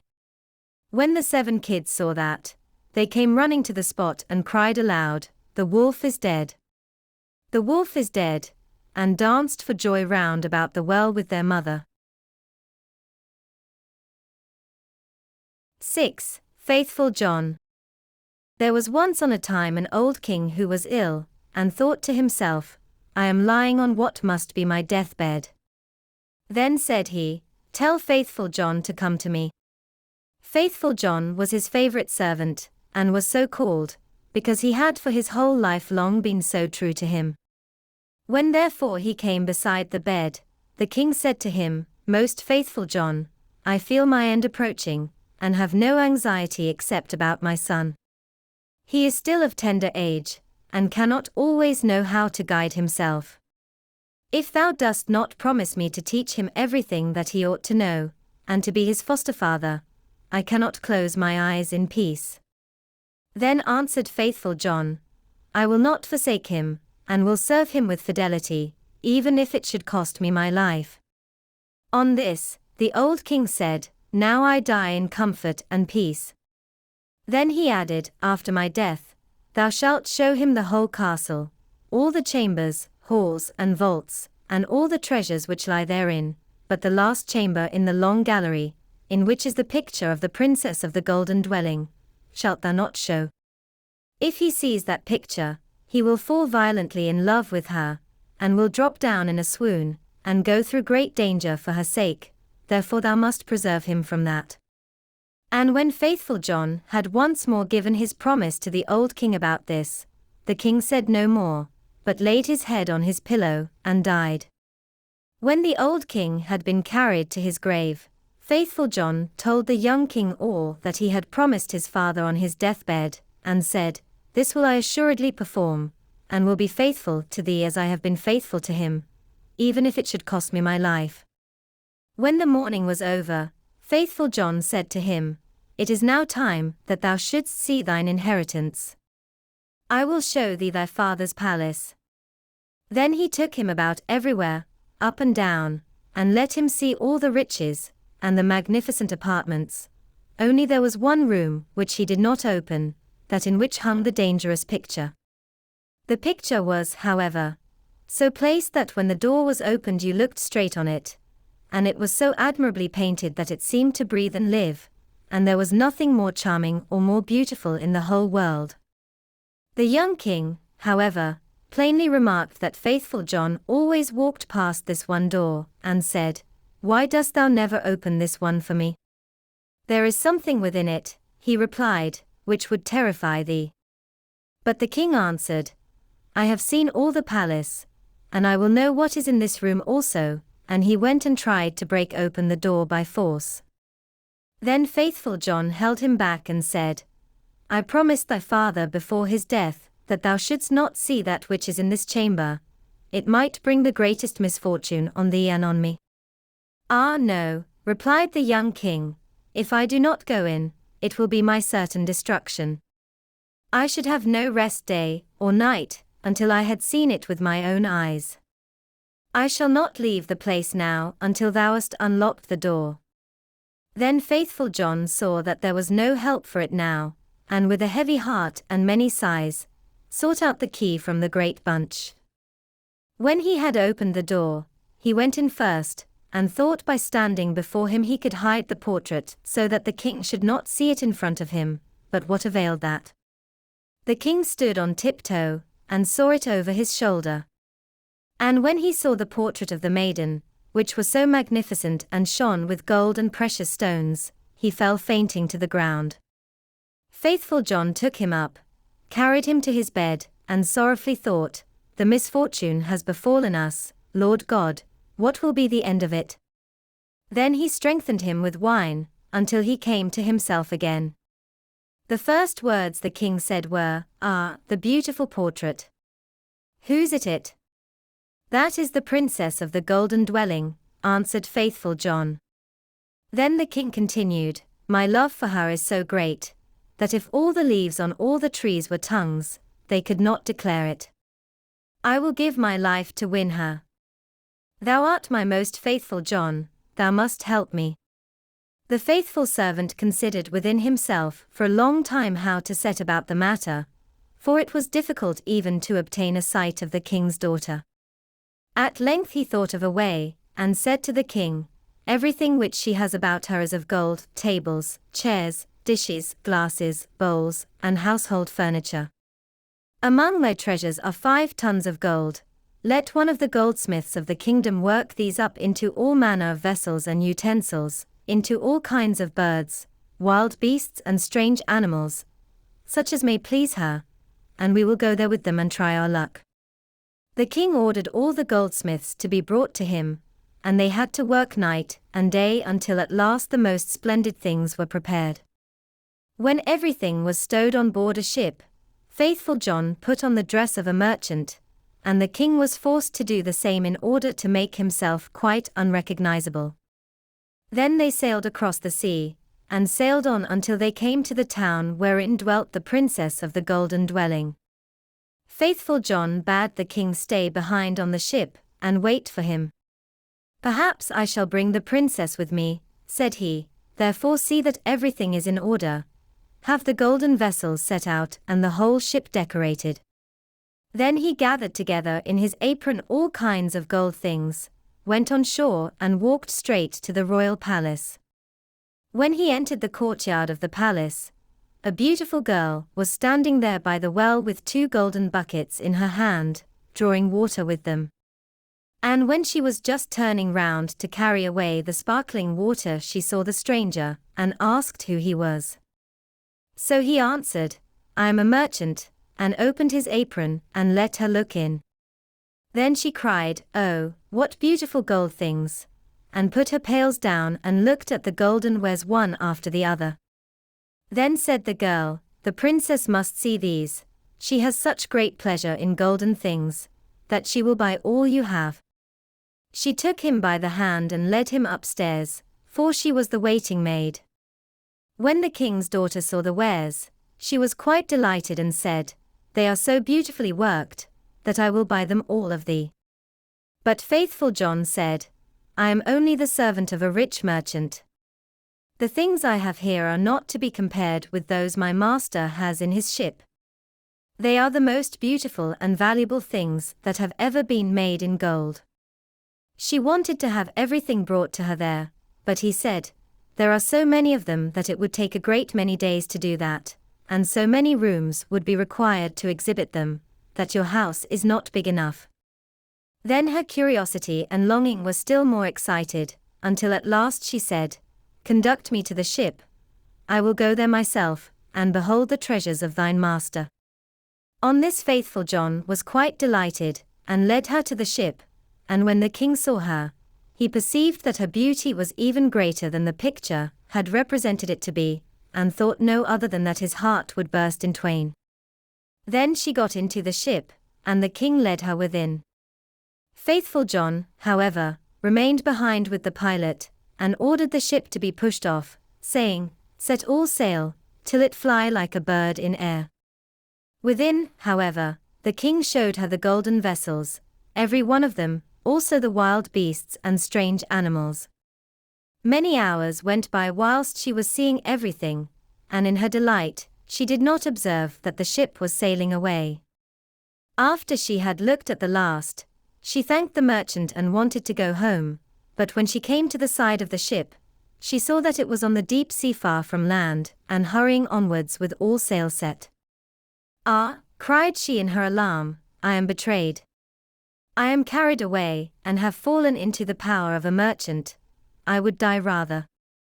The king, however, seized her hand and said, "I am not a merchant. I am a king, and of no meaner origin than thou art, and if I have carried thee away with subtlety, that has come to pass, because of my exceeding great love for thee. The first time that I looked on thy portrait, I fell fainting to the ground." When the princess of the golden dwelling heard that, she was comforted, and her heart was inclined unto him, so that she willingly consented to be his wife. It so happened, however, while they were sailing onwards over the deep sea, that faithful John, who was sitting on the forepart of the vessel, making music, saw 3 ravens in the air, which came flying towards them. On this he stopped playing and listened to what they were saying to each other, for that he well understood. One cried, "Oh, there he is carrying home the princess of the golden dwelling." "Yes," replied the second, "but he has not got her yet." Said the third, "But he has got her, she is sitting beside him in the ship." Then the first began again, and cried, "What good will that do him? When they reach land a chestnut horse will leap forward to meet him, and the prince will want to mount it, but if he does that, it will run away with him, and rise up into the air with him, and he will never see his maiden more." Spake the second, "But is there no escape?" "Oh, yes, if any one else gets on it swiftly, and takes out the pistol which must be in its holster, and shoots the horse dead with it, the young king is saved. But who knows that? And whosoever does know it, and tells it to him, will be turned to stone from the toe to the knee." Then said the second, "I know more than that, even if the horse be killed, the young king will still not keep his bride. When they go into the castle together, a wrought bridal garment will be lying there in a dish, and looking as if it were woven of gold and silver. It is, however, nothing but sulphur and pitch, and if he put it on, it will burn him to the very bone and marrow." Said the third, "Is there no escape at all?" "Oh, yes," replied the second, "if any one with gloves on seizes the garment and throws it into the fire and burns it, the young king will be saved. But what avails that? Whosoever knows it and tells it to him, half his body will become stone from the knee to the heart." Then said the third, "I know still more, even if the bridal garment be burnt, the young king will still not have his bride. After the wedding, when the dancing begins and the young queen is dancing, she will suddenly turn pale and fall down as if dead, and if some one does not lift her up and draw 3 drops of blood from her right breast and spit them out again, she will die. But if any one who knows that were to declare it, he would become stone from the crown of his head to the sole of his foot." When the ravens had spoken of this together, they flew onwards, and faithful John had well understood everything, but from that time forth he became quiet and sad, for if he concealed what he had heard from his master, the latter would be unfortunate, and if he discovered it to him, he himself must sacrifice his life. At length, however, he said to himself, "I will save my master, even if it bring destruction on myself." When therefore they came to shore, all happened as had been foretold by the ravens, and a magnificent chestnut horse sprang forward. "Good," said the king, "he shall carry me to my palace," and was about to mount it when faithful John got before him, jumped quickly on it, drew the pistol out of the holster, and shot the horse. Then the other attendants of the king, who after all were not very fond of faithful John, cried, "How shameful to kill the beautiful animal that was to have carried the king to his palace." But the king said, "Hold your peace and leave him alone, he is my most faithful John, who knows what may be the good of that." They went into the palace, and in the hall there stood a dish, and therein lay the bridal garment looking no otherwise than as if it were made of gold and silver. The young king went towards it and was about to take hold of it, but faithful John pushed him away, seized it with gloves on, carried it quickly to the fire and burnt it. The other attendants again began to murmur, and said, behold, now he is even burning the king's bridal garment. But the young king said, Who knows what good he may have done, leave him alone, he is my most faithful John. And now the wedding was solemnized, the dance began, and the bride also took part in it. Then faithful John was watchful and looked into her face, and suddenly she turned pale and fell to the ground, as if she were dead. On this he ran hastily to her, lifted her up and bore her into a chamber. Then he laid her down, and knelt and sucked the 3 drops of blood from her right breast, and spat them out. Immediately she breathed again and recovered herself, but the young king had seen this, and being ignorant why faithful John had done it, was angry and cried, Throw him into a dungeon. Next morning faithful John was condemned, and led to the gallows, and when he stood on high, and was about to be executed, he said, Every one who has to die is permitted before his end to make one last speech. May I too claim the right? Yes, answered the king, it shall be granted unto thee. Then said faithful John, I am unjustly condemned, and have always been true to thee, and he related how he had hearkened to the conversation of the ravens when on the sea, and how he had been obliged to do all these things in order to save his master. Then cried the king, Oh, my most faithful John! Pardon, pardon, bring him down. But as faithful John spoke the last word, he had fallen down lifeless, and become a stone. Thereupon the king and the queen suffered great anguish, and the king said, Ah, how will I have requited great fidelity, and ordered the stone figure to be taken up and placed in his bedroom beside his bed. And as often as he looked on it he wept and said, Ah, if I could bring thee to life again, my most faithful John.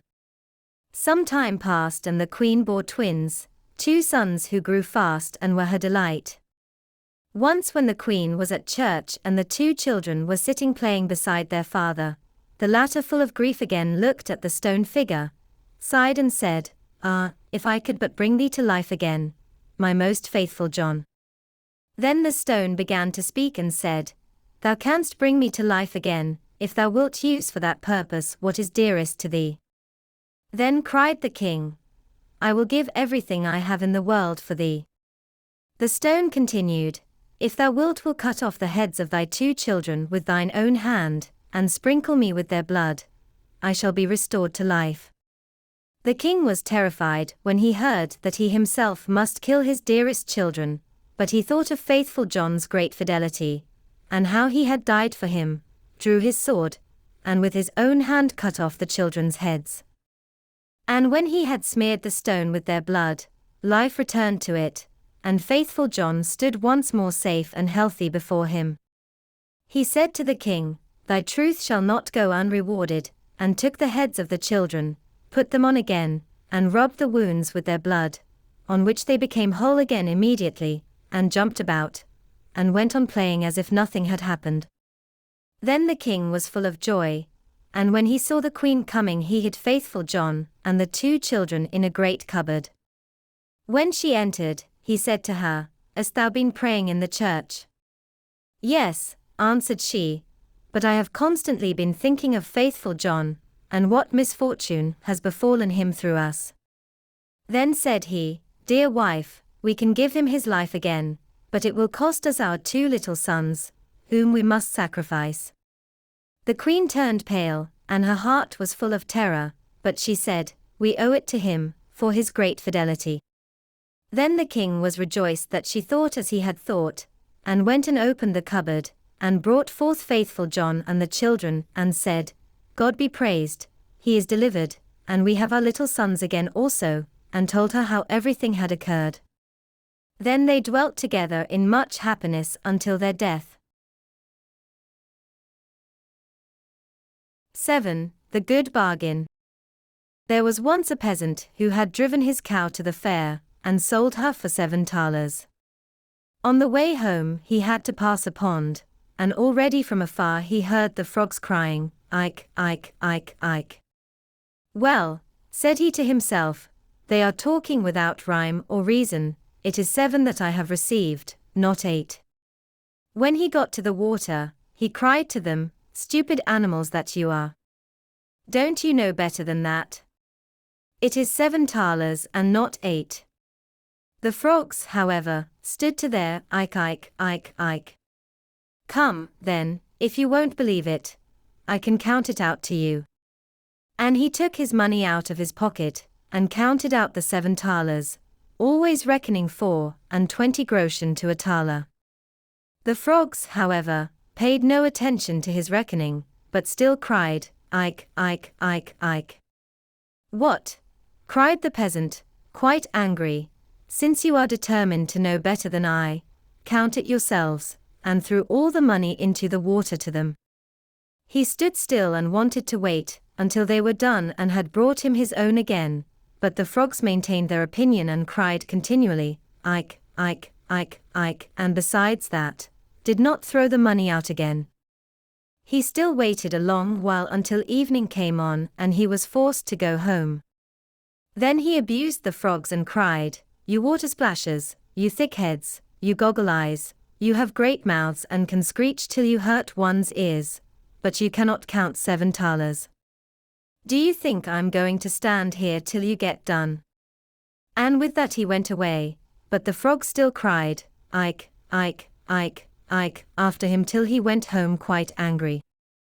After a while he bought another cow, which he killed, and he made the calculation that if he sold the meat, well, he might gain as much as the 2 cows were worth, and have the skin into the bargain. When therefore he got to the town with the meat, a great troop of dogs were gathered together in front of the gate, with a large greyhound at the head of them, which jumped at the meat, snuffed at it, and barked, Wow. As there was no stopping him, the peasant said to him, Yes, I know quite well that thou art saying, Wow, because thou wantest some of the meat, but I should fare badly if I were to give it to thee. The dog, however, answered nothing but Wow. Wilt thou promise not to devour it all then, and wilt thou go bail for thy companions? Wow, said the dog. Well, if thou insistest on it, I will leave it for thee. I know thee well, and know who is thy master, but this I tell thee, I must have my money in 3 days, or else it will go ill with thee. Thou must just bring it out to me. Thereupon he unloaded the meat and turned back again. The dogs fell upon it and loudly barked, Wow. The countryman, who heard them from afar, said to himself, Hark, now they all want some, but the big one is responsible to me for it. When 3 days had passed, the countryman thought, Tonight my money will be in my pocket, and was quite delighted. But no one would come and pay it. There is no trusting any one now, said he, and at last he lost patience, and went into the town to the butcher and demanded his money. The butcher thought it was a joke, but the peasant said, jesting apart, I will have my money. Did not the great dog bring you the whole of the slaughtered cow 3 days ago? Then the butcher grew angry, snatched a broomstick and drove him out. Wait a while, said the peasant, there is still some justice in the world, and went to the royal palace and begged for an audience. He was led before the king, who sat there with his daughter, and asked him what injury he had suffered. Alas, said he, the frogs and the dogs have taken from me what is mine, and the butcher has paid me for it with the stick, and he related at full length all that had happened. Thereupon the king's daughter began to laugh heartily, and the king said to him, I cannot give you justice in this, but you shall have my daughter to wife for it. In her whole life she has never yet laughed as she has just done at thee, and I have promised her to him who could make her laugh. Thou mayst thank God for thy good fortune. Oh, answered the peasant, I will not have her. I have a wife already, and she is one too many for me. When I go home, it is just as bad as if I had a wife standing in every corner. Then the king grew angry and said, Thou art a bore. Ah, Lord King, replied the peasant, what can you expect from an ox, but beef? Stop, answered the king, thou shalt have another reward.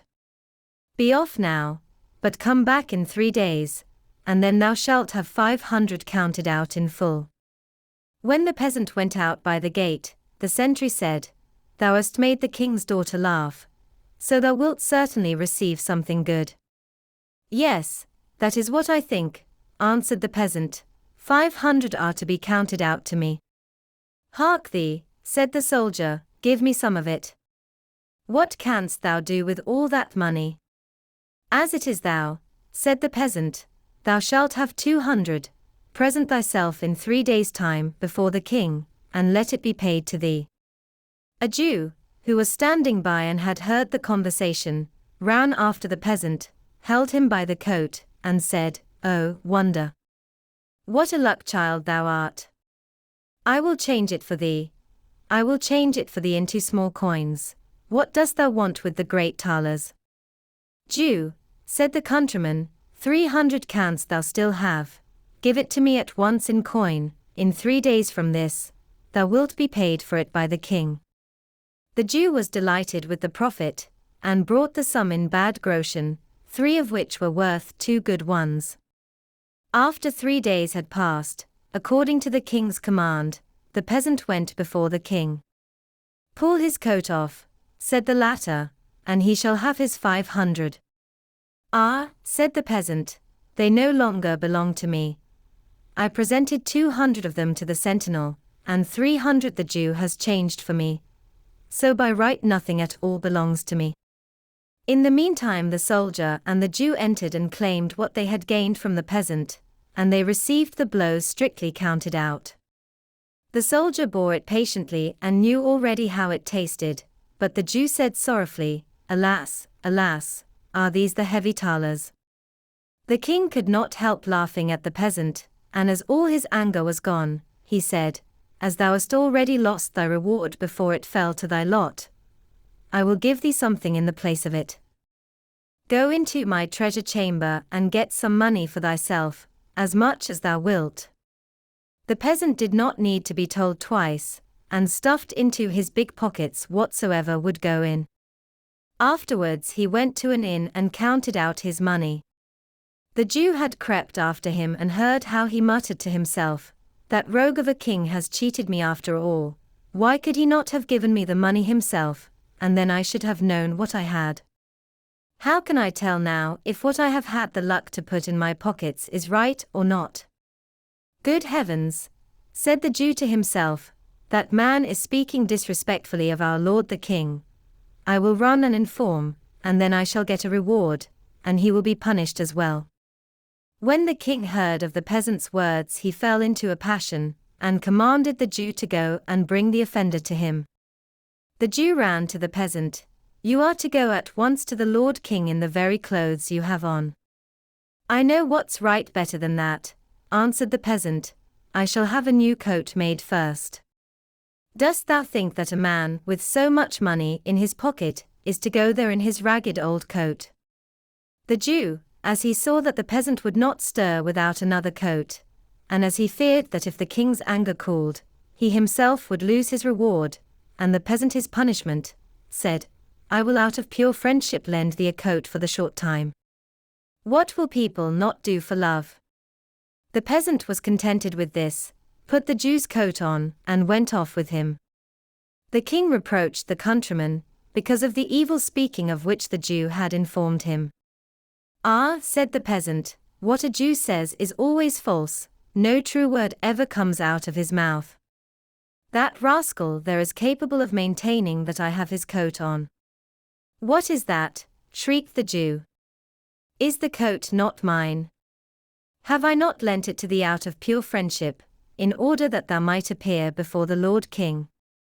When the king heard that, he said, "The Jew has assuredly deceived one or the other of us, either myself or the peasant," and again he ordered something to be counted out to him in hard thalers.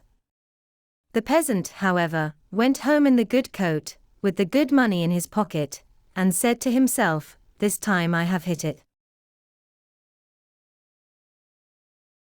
8. The Wonderful Musician.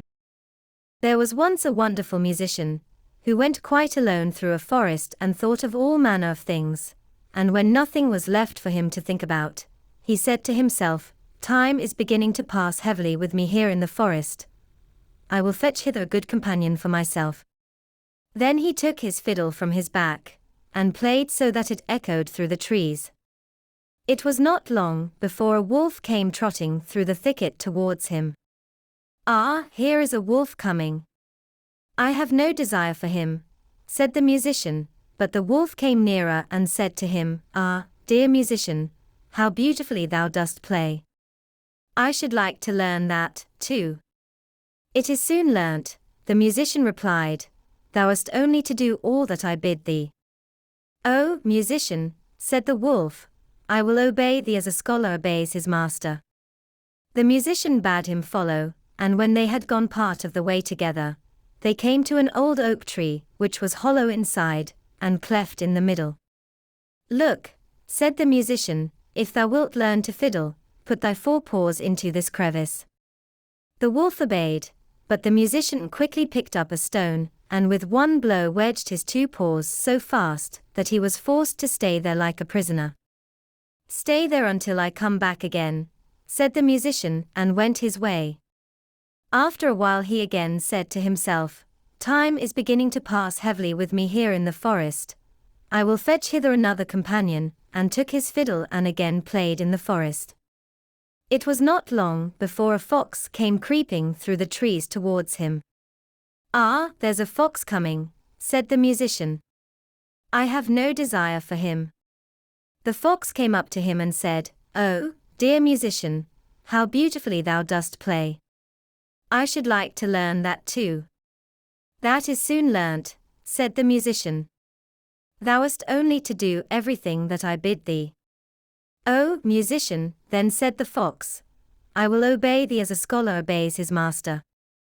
"Follow me," said the musician, and when they had walked a part of the way, they came to a footpath, with high bushes on both sides of it. There the musician stood still, and from one side bent a young hazel bush down to the ground, and put his foot on the top of it. Then he bent down a young tree from the other side as well, and said, "Now little fox, if thou wilt learn something, give me thy left front paw." The fox obeyed, and the musician fastened his paw to the left bough. "Little fox," said he, "now reach me thy right paw," and he tied it to the right bough. When he had examined whether they were firm enough, he let go, and the bushes sprang up again, and jerked up the little fox, so that it hung struggling in the air. "Wait there till I come back again," said the musician, and went his way. Again he said to himself, "Time is beginning to pass heavily with me here in the forest. I will fetch hither another companion." So he took his fiddle, and the sound echoed through the forest. Then a little hare came springing towards him. "Why, a hare is coming," said the musician, "I do not want him."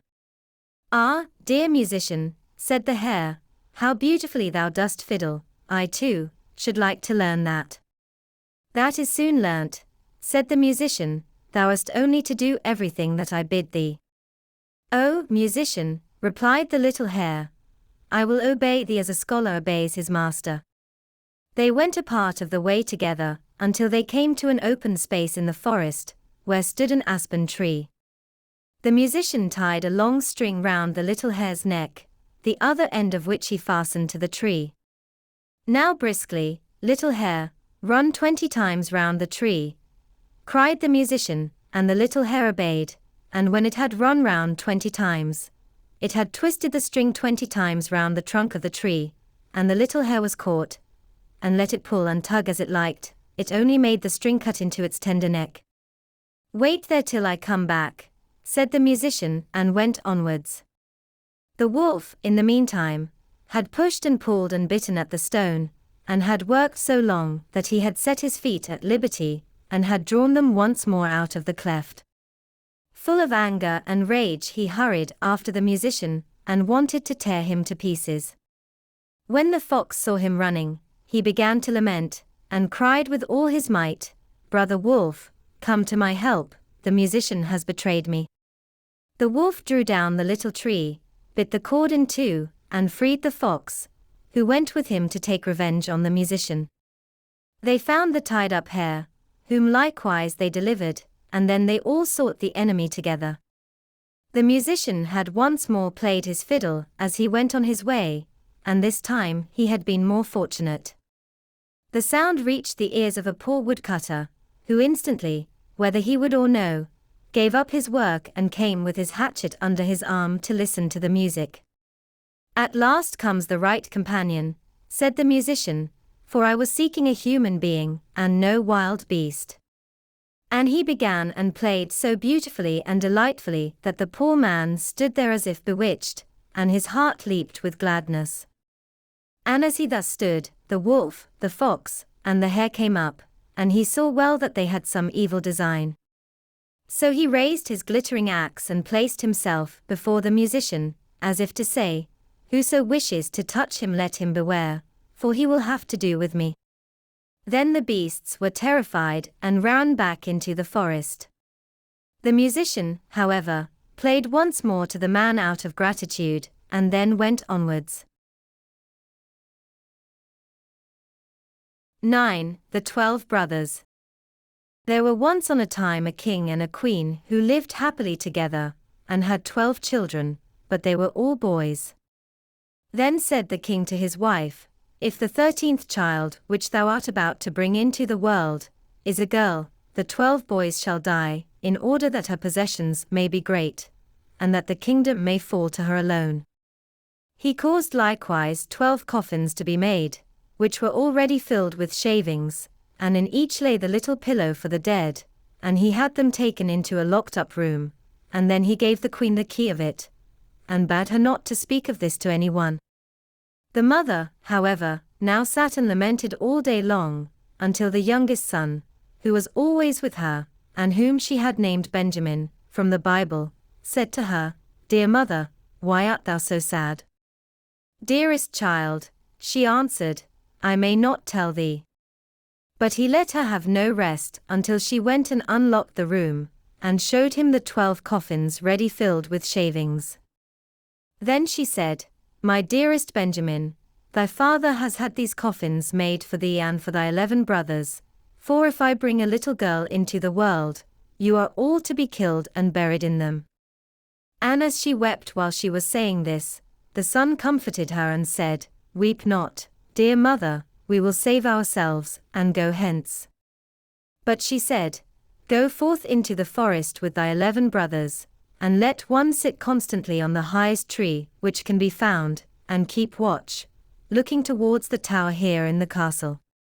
If I give birth to a little son, I will put up a white flag, and then you may venture to come back, but if I bear a daughter, I will hoist a red flag, and then fly hence as quickly as you are able, and may the good God protect you. And every night, I will rise up and pray for you, in winter that you may be able to warm yourself at a fire, and in summer that you may not faint away in the heat." After she had blessed her sons therefore, they went forth into the forest. They each kept watch in turn, and sat on the highest oak and looked towards the tower. When 11 days had passed and the turn came to Benjamin, he saw that a flag was being raised. It was, however, not the white, but the blood-red flag which announced that they were all to die. When the brothers heard that, they were very angry and said, "Are we all to suffer death for the sake of a girl? We swear that we will avenge ourselves, wheresoever we find a girl, her red blood shall flow." Thereupon they went deeper into the forest, and in the midst of it, where it was the darkest, they found a little bewitched hut, which was standing empty. Then said they, "Here we will dwell, and thou Benjamin, who art the youngest and weakest, thou shalt stay at home and keep house, we others will go out and get food." Then they went into the forest and shot hares, wild deer, birds and pigeons, and whatsoever there was to eat. This they took to Benjamin, who had to dress it for them in order that they might appease their hunger. They lived together 10 years in the little hut, and the time did not appear long to them. The little daughter which their mother the queen had given birth to, was now grown up. She was good of heart, and fair of face, and had a golden star on her forehead. Once, when it was the great washing, she saw 12 men's shirts among the things, and asked her mother, "To whom do these 12 shirts belong? For they are far too small for father." Then the queen answered with a heavy heart, "Dear child, these belong to thy 12 brothers." Said the maiden, "Where are my 12 brothers? I have never yet heard of them." She replied, "God knows where they are wandering about the world." Then she took the maiden and opened the chamber for her, and showed her the 12 coffins with the shavings and pillows for the head. "These coffins," said she, "were destined for thy brothers, but they went away secretly before thou wert born," and she related to her how everything had happened. Then said the maiden, "Dear mother, weep not. I will go and seek my brothers." So she took the 12 shirts and went forth, and straight into the great forest. She walked the whole day, and in the evening she came to the bewitched hut. Then she entered it and found a young boy, who asked, "From whence comest thou, and whither art thou bound?" and was astonished that she was so beautiful, and wore royal garments, and had a star on her forehead. And she answered, "I am a king's daughter, and am seeking my 12 brothers, and I will walk as far as the sky is blue until I find them." She likewise showed him the 12 shirts, which belonged to them. Then Benjamin saw that she was his sister, and said, "I am Benjamin, thy youngest brother." And she began to weep for joy, and Benjamin wept also, and they kissed and embraced each other with the greatest love. But after this he said, "Dear sister, there is still one difficulty. We have agreed that every maiden whom we meet shall die, because we have been obliged to leave our kingdom on account of a girl." Then said she, "I will willingly die, if by so doing I can deliver my 12 brothers." "No," answered he, "thou shalt not die. Seat thyself beneath this tub until our 11 brothers come, and then I will soon come to an agreement with them." She did so, and when it was night the others came from hunting, and their dinner was ready. And as they were sitting at table, and eating, they asked, "What news is there?" Said Benjamin, "Don't you know anything?" "No," they answered. He continued, "You have been in the forest and I have stayed at home, and yet I know more than you do." "Tell us then," they cried. He answered, "But promise me that the first maiden who meets us shall not be killed." "Yes," they all cried, "she shall have mercy, only do tell us." Then said he, "Our sister is here," and he lifted up the tub, and the king's daughter came forth in her royal garments with the golden star on her forehead, and she was beautiful, delicate and fair. Then they were all rejoiced, and fell on her neck, and kissed and loved her with all their hearts. Now she stayed at home with Benjamin, and helped him with the work. The 11 went into the forest and caught game, and deer, and birds, and wood pigeons that they might have food, and the little sister and Benjamin took care to make it ready for them. She sought for the wood for cooking and herbs for vegetables, and put the pans on the fire so that the dinner was always ready when the 11 came. She likewise kept order in the little house, and put beautifully white clean coverings on the little beds, and the brothers were always contented and lived in great harmony with her. Once on a time the 2 at home had prepared a beautiful entertainment, and when they were all together, they sat down and ate and drank and were full of gladness. There was, however, a little garden belonging to the bewitched house wherein stood 12 lily flowers, which are likewise called students. She wished to give her brothers pleasure, and plucked the 12 flowers, and thought she would present each brother with one while at dinner. But at the self-same moment that she plucked the flowers the 12 brothers were changed into 12 ravens, and flew away over the forest, and the house and garden vanished likewise. And now the poor maiden was alone in the wild forest, and when she looked around, an old woman was standing near her who said, "My child, what hast thou done? Why didst thou not leave the 12 white flowers growing? They were thy brothers, who are now for evermore changed into ravens." The maiden said, weeping, "Is there no way of delivering them?" "No," said the woman, "there is but one in the whole world, and that is so hard that thou wilt not deliver them by it, for thou must be dumb for 7 years, and mayst not speak or laugh, and if thou speakest one single word, and only an hour of the 7 years is wanting, all is in vain, and thy brothers will be killed by the one word. Then said the maiden in her heart, I know with certainty that I shall set my brothers free, and went and sought a high tree, and seated herself in it and span, and neither spoke nor laughed. Now it so happened that a king was hunting in the forest, who had a great greyhound, which ran to the tree on which the maiden was sitting, and sprang about it, whining and barking at her. Then the king came by and saw the beautiful king's daughter with the golden star on her brow, and was so charmed with her beauty that he called to ask her if she would be his wife. She made no answer, but nodded a little with her head. So he climbed up the tree himself, carried her down, placed her on his horse, and bore her home. Then the wedding was solemnized with great magnificence and rejoicing, but the bride neither spoke nor smiled. When they had lived happily together for a few years, the king's mother, who was a wicked woman, began to slander the young queen, and said to the king, This is a common beggar girl whom thou hast brought back with thee.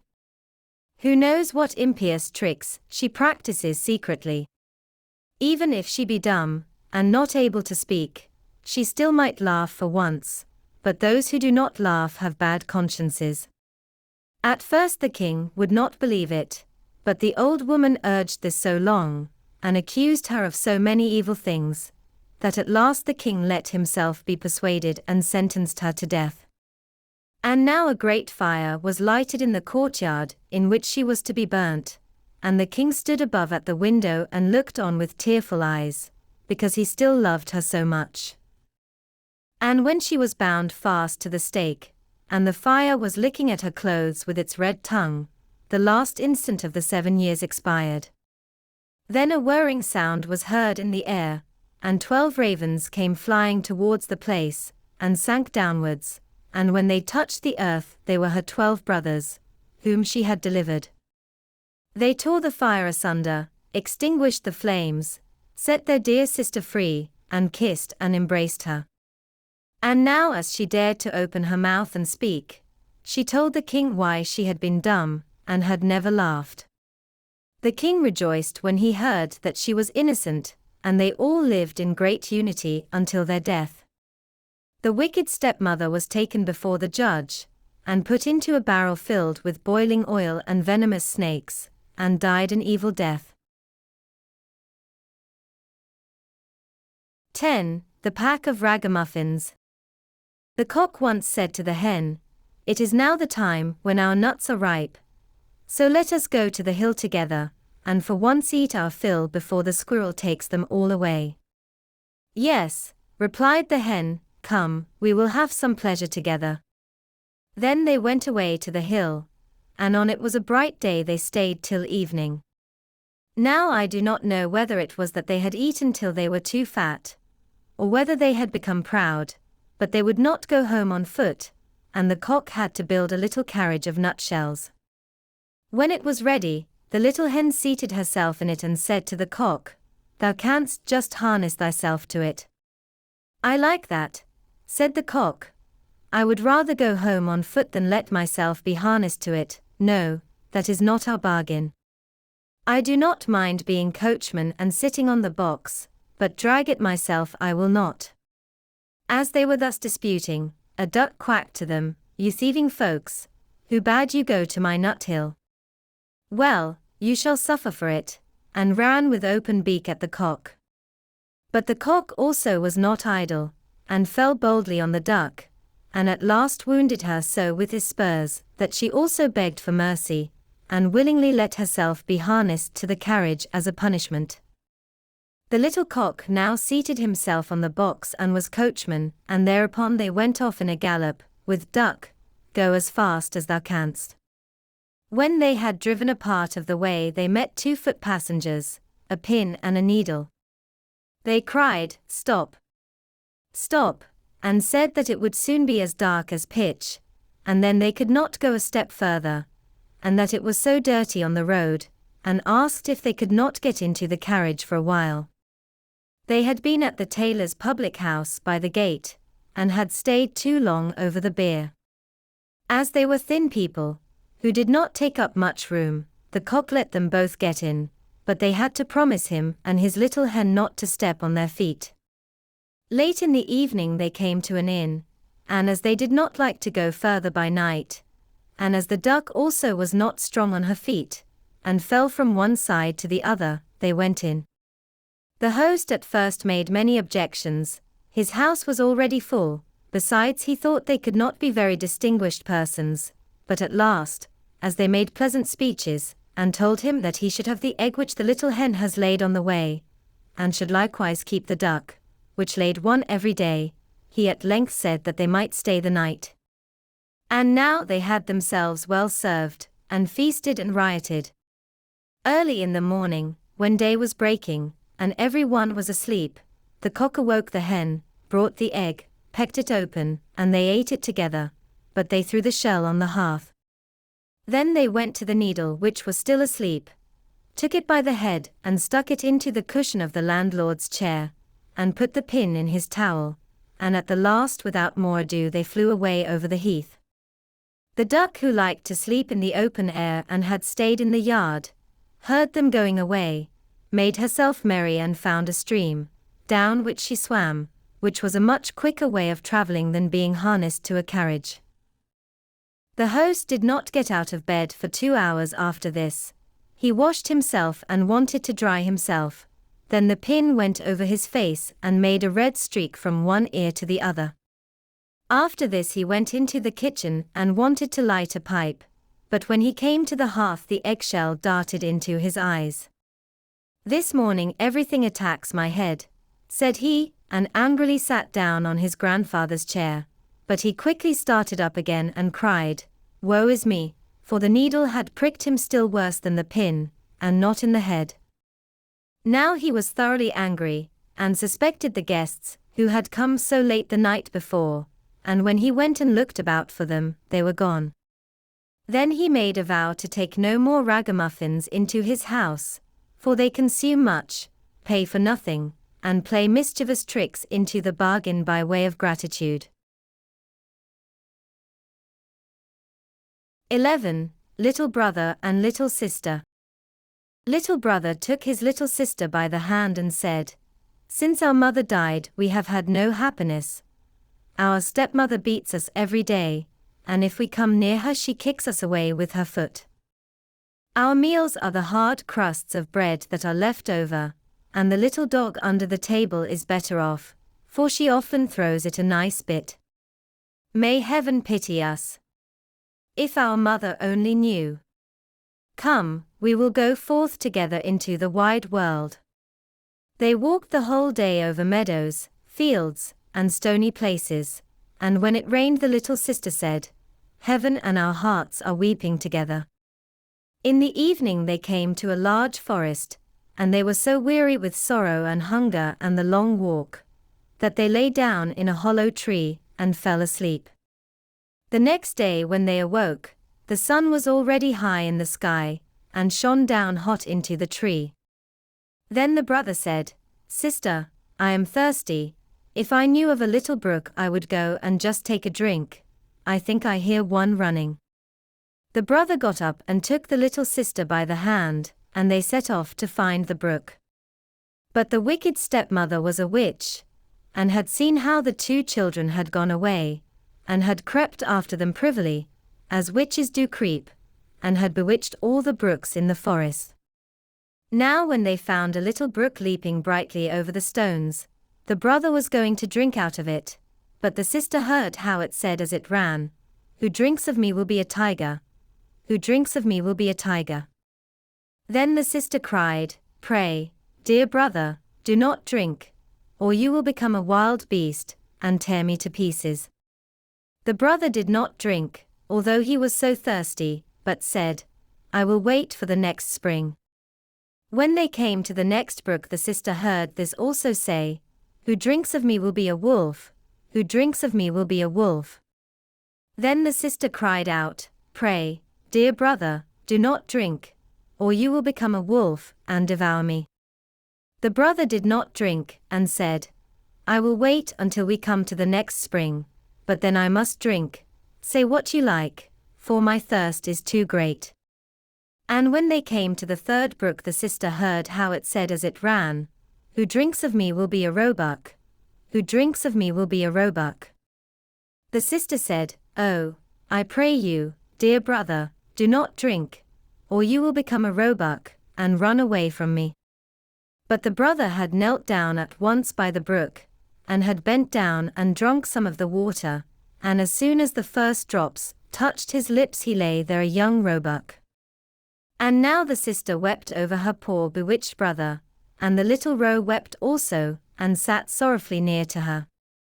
But at last the girl said, "Be quiet, dear little roe, I will never, never leave you." Then she untied her golden garter, and put it round the roebuck's neck, and she plucked rushes and wove them into a soft cord. With this she tied the little beast and led it on, and she walked deeper and deeper into the forest. And when they had gone a very long way they came at last to a little house, and the girl looked in, and as it was empty, she thought, "We can stay here and live." Then she sought for leaves and moss to make a soft bed for the roe, and every morning she went out and gathered roots and berries and nuts for herself, and brought tender grass for the roe, who ate out of her hand, and was content and played round about her. In the evening, when the sister was tired, and had said her prayer, she laid her head upon the roebuck's back. That was her pillow, and she slept softly on it.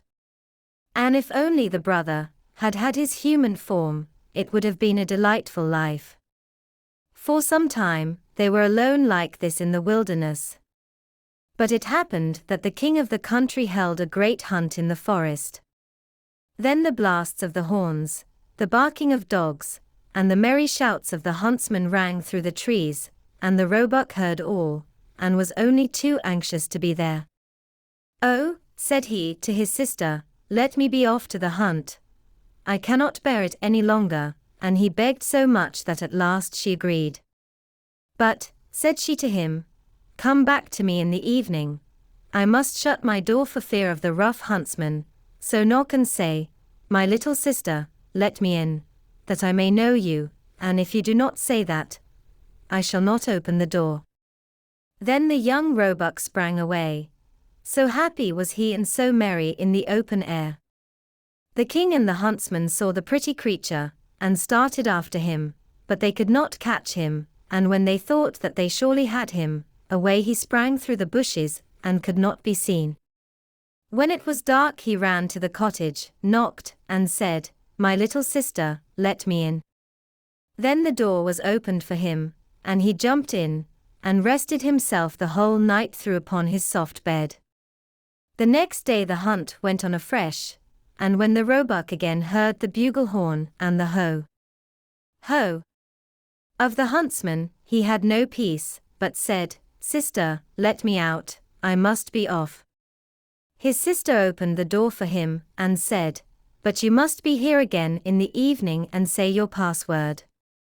When the king and his huntsmen again saw the young roebuck with the golden collar, they all chased him, but he was too quick and nimble for them. This went on for the whole day, but at last by the evening the huntsmen had surrounded him, and one of them wounded him a little in the foot, so that he limped and ran slowly. Then a hunter crept after him to the cottage and heard how he said, "My little sister, let me in," and saw that the door was opened for him, and was shut again at once. The huntsman took notice of it all, and went to the king and told him what he had seen and heard. Then the king said, "Tomorrow we will hunt once more." The little sister, however, was dreadfully frightened when she saw that her fawn was hurt. She washed the blood off him, laid herbs on the wound, and said, "Go to your bed, dear roe, that you may get well again." But the wound was so slight that the roebuck, next morning, did not feel it any more. And when he again heard the sport outside, he said, "I cannot bear it. I must be there. They shall not find it so easy to catch me." The sister cried and said, "This time they will kill you, and here am I alone in the forest and forsaken by all the world. I will not let you out." Then you will have me die of grief, answered the roe. When I hear the bugle horns I feel as if I must jump out of my skin. Then the sister could not do otherwise, but opened the door for him with a heavy heart, and the roebuck, full of health and joy, bounded into the forest. When the king saw him, he said to his huntsman, "Now chase him all day long till nightfall, but take care that no one does him any harm." As soon as the sun had set, the king said to the huntsman, "Now come and show me the cottage in the wood." And when he was at the door, he knocked and called out, "Dear little sister, let me in." Then the door opened, and the king walked in, and there stood a maiden more lovely than any he had ever seen. The maiden was frightened when she saw, not her little roe, but a man come in who wore a golden crown upon his head. But the king looked kindly at her, stretched out his hand, and said, "Will you go with me to my palace and be my dear wife?" "Yes, indeed," answered the maiden, "but the little roe must go with me, I cannot leave him." The king said, "It shall stay with you as long as you live, and shall want nothing." Just then he came running in, and the sister again tied him with the cord of rushes, took it in her own hand, and went away with the king from the cottage.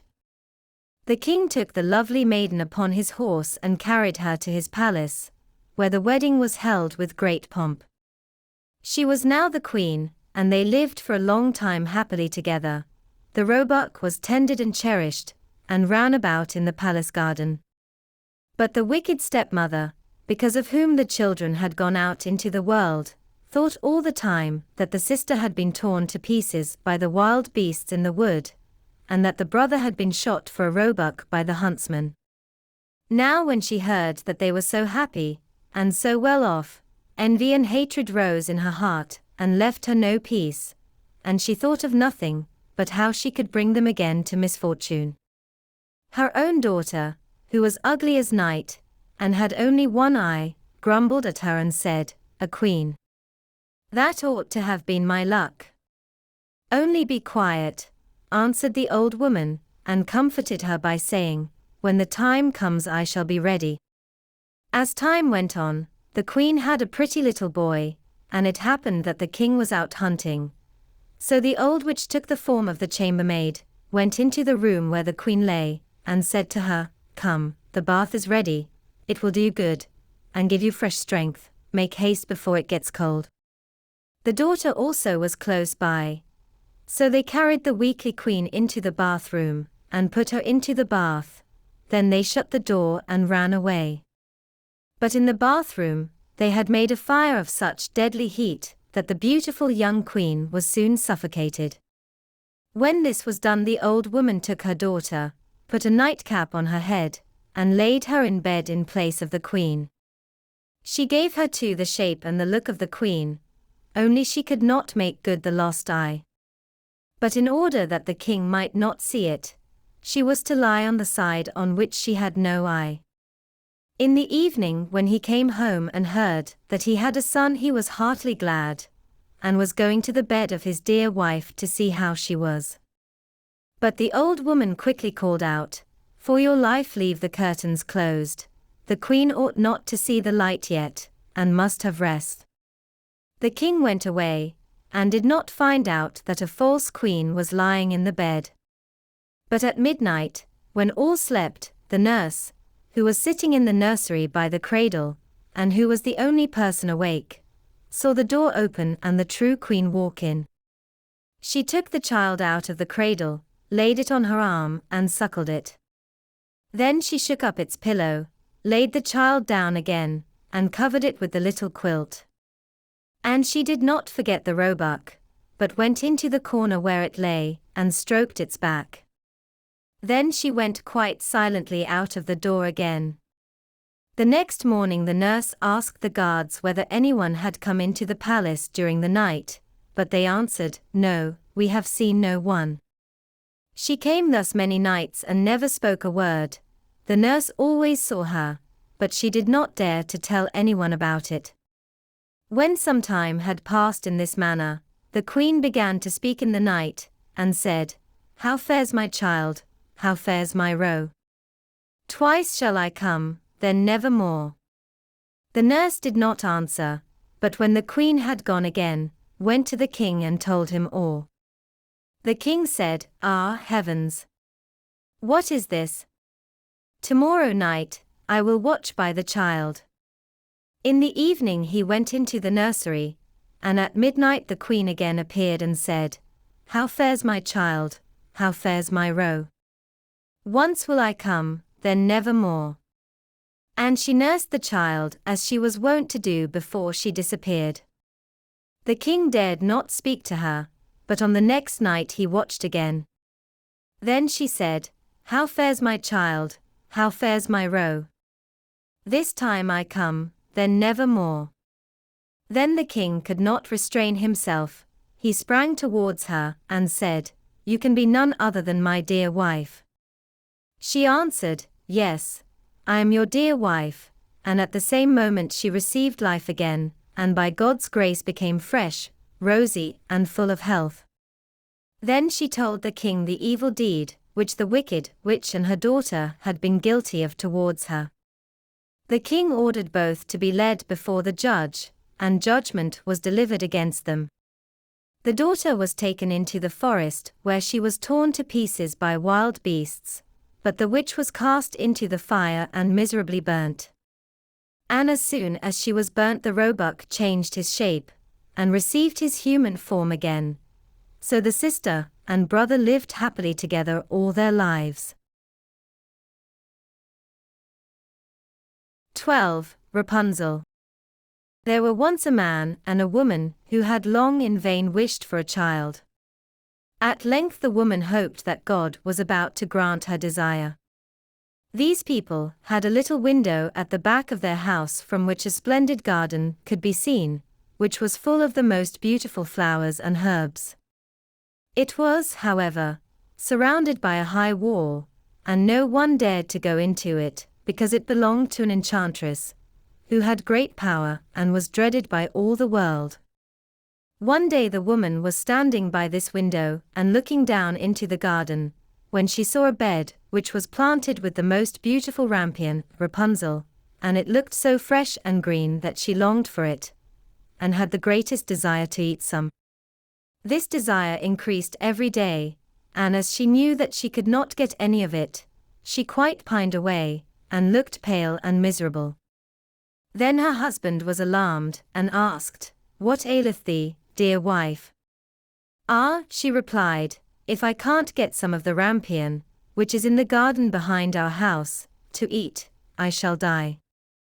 The man, who loved her, thought, "Sooner than let thy wife die, bring her some of the rampion thyself, let it cost thee what it will." In the twilight of the evening, he clambered down over the wall into the garden of the enchantress, hastily clutched a handful of rampion, and took it to his wife.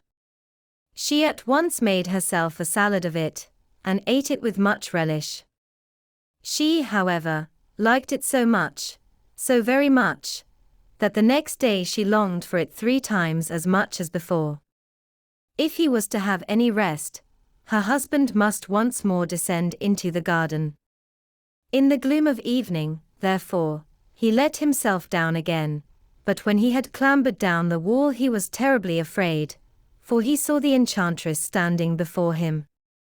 "How canst thou dare," said she with angry look, "to descend into my garden and steal my rampion like a thief? Thou shalt suffer for it." "Ah," answered he, "let mercy take the place of justice. I only made up my mind to do it out of necessity. My wife saw your rampion from the window, and felt such a longing for it that she would have died if she had not got some to eat." Then the enchantress allowed her anger to be softened, and said to him, "If the case be as thou sayest, I will allow thee to take away with thee as much rampion as thou wilt, only I make one condition: thou must give me the child which thy wife will bring into the world. It shall be well treated, and I will care for it like a mother."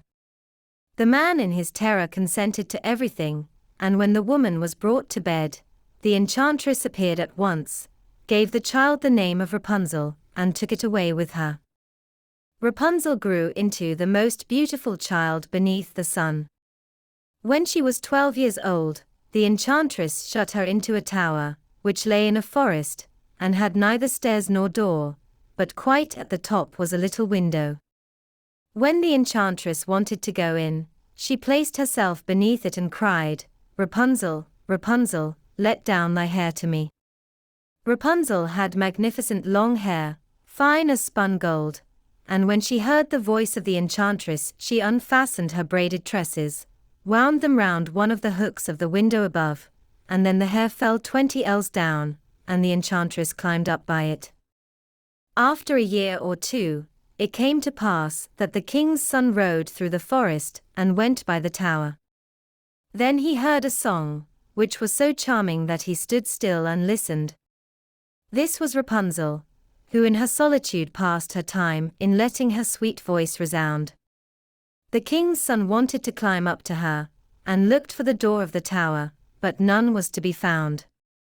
He rode home, but the singing had so deeply touched his heart, that every day he went out into the forest and listened to it. Once when he was thus standing behind a tree, he saw that an enchantress came there, and he heard how she cried, "Rapunzel, Rapunzel, let down thy hair." Then Rapunzel let down the braids of her hair, and the enchantress climbed up to her. "If that is the ladder by which one mounts, I will for once try my fortune," said he, and the next day when it began to grow dark, he went to the tower and cried, "Rapunzel, Rapunzel, let down thy hair." Immediately the hair fell down and the king's son climbed up. At first Rapunzel was terribly frightened when a man such as her eyes had never yet beheld, came to her, but the king's son began to talk to her quite like a friend, and told her that his heart had been so stirred that it had let him have no rest, and he had been forced to see her. Then Rapunzel lost her fear, and when he asked her if she would take him for her husband, and she saw that he was young and handsome, she thought, "He will love me more than old Dame Gothel does," and she said yes, and laid her hand in his. She said, "I will willingly go away with thee, but I do not know how to get down. Bring with thee a skein of silk every time that thou comest, and I will weave a ladder with it, and when that is ready I will descend, and thou wilt take me on thy horse." They agreed that until that time he should come to her every evening, for the old woman came by day. The enchantress remarked nothing of this, until once Rapunzel said to her, "Tell me, Dame Gothel, how it happens that you are so much heavier for me to draw up than the young king's son. He is with me in a moment." "Ah, thou wicked child," cried the enchantress, "what do I hear thee say? I thought I had separated thee from all the world, and yet thou hast deceived me." In her anger she clutched Rapunzel's beautiful tresses, wrapped them twice round her left hand, seized a pair of scissors with the right, and snip, snap, they were cut off, and the lovely braids lay on the ground. And she was so pitiless, that she took poor Rapunzel into a desert, where she had to live in great grief and misery. On the same day, however, that she cast out Rapunzel, the enchantress in the evening fastened the braids of hair which she had cut off, to the hook of the window, and when the king's son came and cried, "Rapunzel, Rapunzel, let down thy hair," she let the hair down. The king's son ascended, but he did not find his dearest Rapunzel above, but the enchantress, who gazed at him with wicked and venomous looks. "Aha," she cried mockingly, "thou wouldst fetch thy dearest, but the beautiful bird sits no longer singing in the nest, the cat has got it, and will scratch out thy eyes as well. Rapunzel is lost to thee, thou wilt never see her more." The king's son was beside himself with pain, and in his despair he leapt down from the tower. He escaped with his life, but the thorns into which he fell pierced his eyes. Then he wandered quite blind about the forest, ate nothing but roots and berries, and did nothing but lament and weep over the loss of his dearest wife. Thus he roamed about in misery for some years, and at length came to the desert where Rapunzel, with the twins to which she had given birth, a boy and a girl, lived in wretchedness. He heard a voice, and it seemed so familiar to him that he went towards it, and when he approached, Rapunzel knew him and fell on his neck and wept. 2 of her tears wetted his eyes and they grew clear again, and he could see with them as before. He led her to his kingdom where he was joyfully received, and they lived for a long time afterwards, happy and contented. 13. The 3 Little Men in the Wood. There was once a man whose wife died, and a woman whose husband died, and the man had a daughter, and the woman also had a daughter. The girls were acquainted with each other, and went out walking together, and afterwards came to the woman in her house. Then said she to the man's daughter, Listen, tell thy father that I would like to marry him, and then thou shalt wash thyself in milk every morning, and drink wine, but my own daughter shall wash herself in water and drink water. The girl went home, and told her father what the woman had said. The man said, What shall I do? Marriage is a joy and also a torment. At length, as he could come to no decision, he pulled off his boot, and said, Take this boot, it has a hole in the sole of it. Go with it up to the loft, hang it on the big nail, and then pour water into it. If it hold the water, then I will again take a wife, but if it run through, I will not. The girl did as she was ordered, but the water drew the hole together, and the boot became full to the top. She informed her father how it had turned out.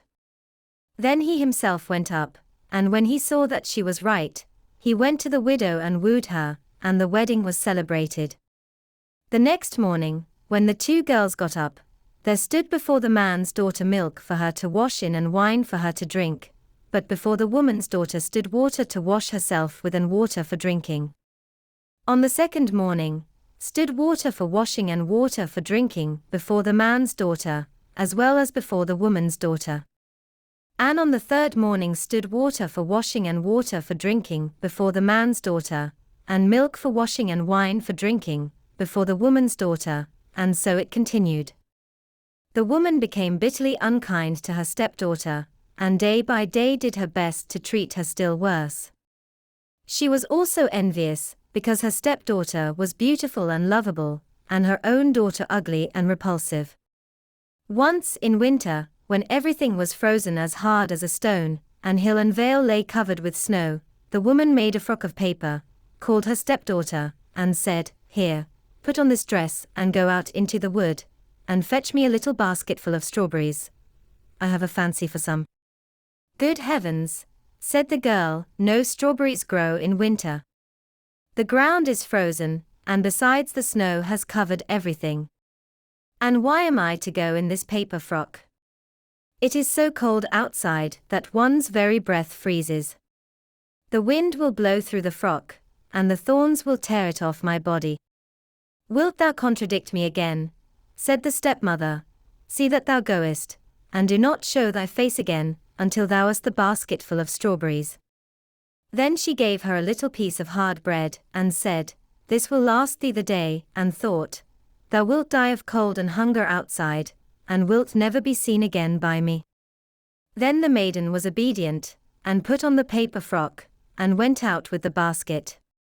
Far and wide there was nothing but snow, and not a green blade to be seen.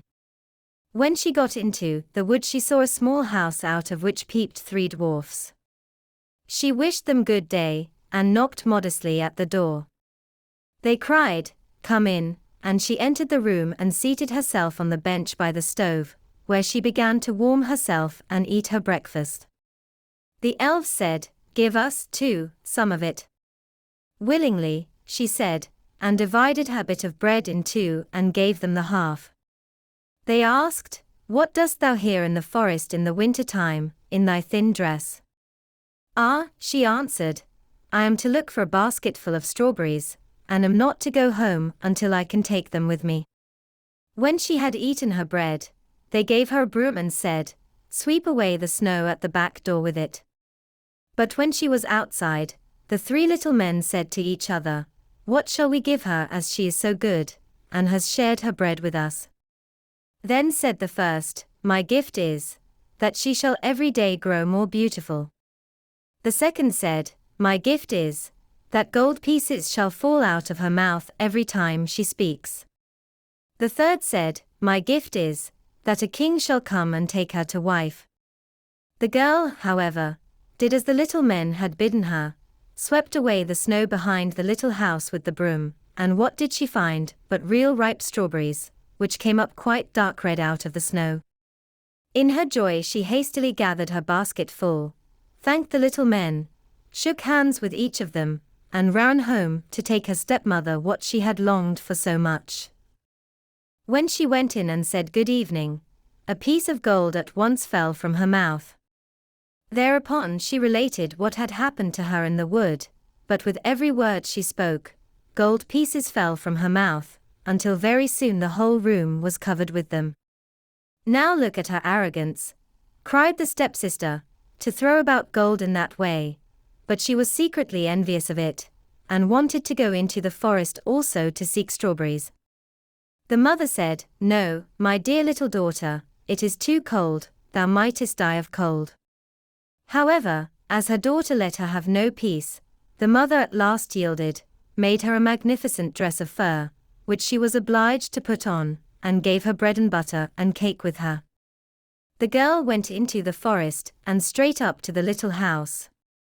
The three little elves peeped out again, but she did not greet them, and without looking round at them and without speaking to them, she went awkwardly into the room, seated herself by the stove, and began to eat her bread and butter and cake. Give us some of it, cried the little men, but she replied, There is not enough for myself, so how can I give it away to other people? When she had done eating, they said, There is a broom for thee, sweep all clean for us outside by the back door. Humph! Sweep for yourselves, she answered, I am not your servant. When she saw that they were not going to give her anything, she went out by the door. Then the little men said to each other, What shall we give her, as she is so naughty, and has a wicked envious heart, that will never let her do a good turn to any one? The first said, I grant that she may grow uglier every day. The second said, I grant that at every word she says, a toad shall spring out of her mouth. The third said, I grant that she may die a miserable death. The maiden looked for strawberries outside, but as she found none, she went angrily home. And when she opened her mouth, and was about to tell her mother what had happened to her in the wood, with every word she said, a toad sprang out of her mouth, so that every one was seized with horror of her. Then the stepmother was still more enraged, and thought of nothing but how to do every possible injury to the man's daughter, whose beauty, however, grew daily greater. At length she took a cauldron, set it on the fire, and boiled yarn in it. When it was boiled, she flung it on the poor girl's shoulder, and gave her an axe in order that she might go on the frozen river, cut a hole in the ice, and rinse the yarn. She was obedient, went thither and cut a hole in the ice, and while she was in the midst of her cutting, a splendid carriage came driving up, in which sat the king. The carriage stopped, and the king asked, My child, who art thou, and what art thou doing here? I am a poor girl, and I am rinsing yarn. Then the king felt compassion, and when he saw that she was so very beautiful, he said to her, Wilt thou go away with me? Ah, yes, with all my heart, she answered, for she was glad to get away from the mother and sister. So she got into the carriage and drove away with the king, and when they arrived at his palace, the wedding was celebrated with great pomp, as the little men had granted to the maiden. When a year was over, the young queen bore a son, and as the stepmother had heard of her great good fortune, she came with her daughter to the palace, and pretended that she wanted to pay her a visit. Once, however, when the king had gone out, and no one else was present, the wicked woman seized the queen by the head, and her daughter seized her by the feet, and they lifted her out of the bed, and threw her out of the window into the stream which flowed by. Then the ugly daughter laid herself in the bed, and the old woman covered her up over her head. When the king came home again and wanted to speak to his wife, the old woman cried, Hush, hush, that can't be now, she is lying in a violent perspiration, you must let her rest today." The king suspected no evil, and did not come back again till next morning, and as he talked with his wife, and she answered him, with every word a toad leaped out, whereas formerly a piece of gold had fallen out. Then he asked what that could be, but the old woman said that she had got that from the violent perspiration, and would soon lose it again. During the night, however, the scullion saw a duck come swimming up the gutter, and it said, "King, what art thou doing now? Sleepest thou, or wakest thou?" And as he returned no answer, it said, "And my guests, what may they do?" The scullion said, "They are sleeping soundly, too." Then it asked again, "What does little baby mine?" He answered, "Sleepeth in her cradle fine." Then she went upstairs in the form of the queen, nursed the baby, shook up its little bed, covered it over, and then swam away again down the gutter in the shape of a duck. She came thus for 2 nights.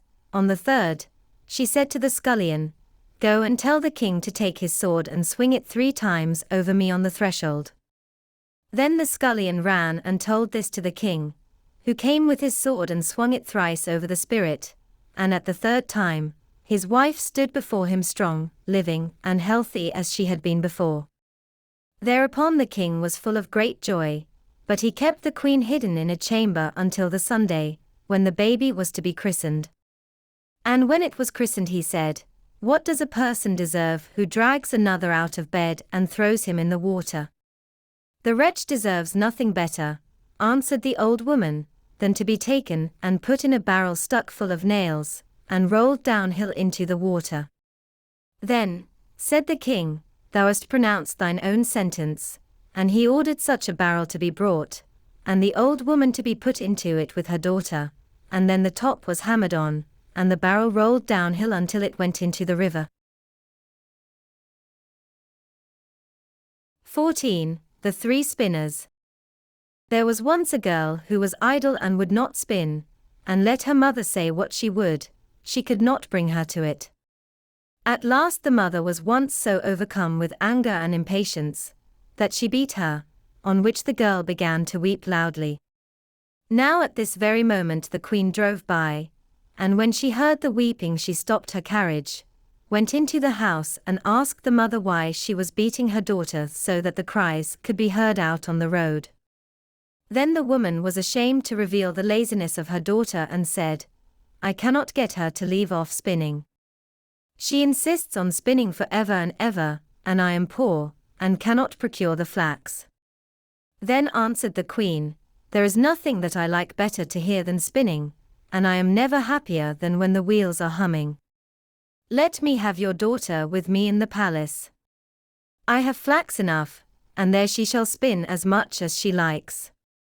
The mother was heartily satisfied with this, and the queen took the girl with her. When they had arrived at the palace, she led her up into 3 rooms, which were filled from the bottom to the top with the finest flax. "Now spin me this flax," said she, "and when thou hast done it, thou shalt have my eldest son for a husband, even if thou art poor. I care not for that, thy indefatigable industry is dowry enough." The girl was secretly terrified, for she could not have spun the flax, no, not if she had lived till she was 300 years old, and had sat at it every day from morning till night. When therefore she was alone, she began to weep, and sat thus for 3 days without moving a finger. On the 3rd day came the queen, and when she saw that nothing had been spun yet, she was surprised, but the girl excused herself by saying that she had not been able to begin, because of her great distress at leaving her mother's house. The queen was satisfied with this, but said when she was going away, "Tomorrow thou must begin to work." When the girl was alone again, she did not know what to do, and in her distress went to the window. Then she saw 3 women coming towards her, the first of whom had a broad flat foot, the second had such a great underlip that it hung down over her chin, and the third had a broad thumb. They remained standing before the window, looked up, and asked the girl what was amiss with her.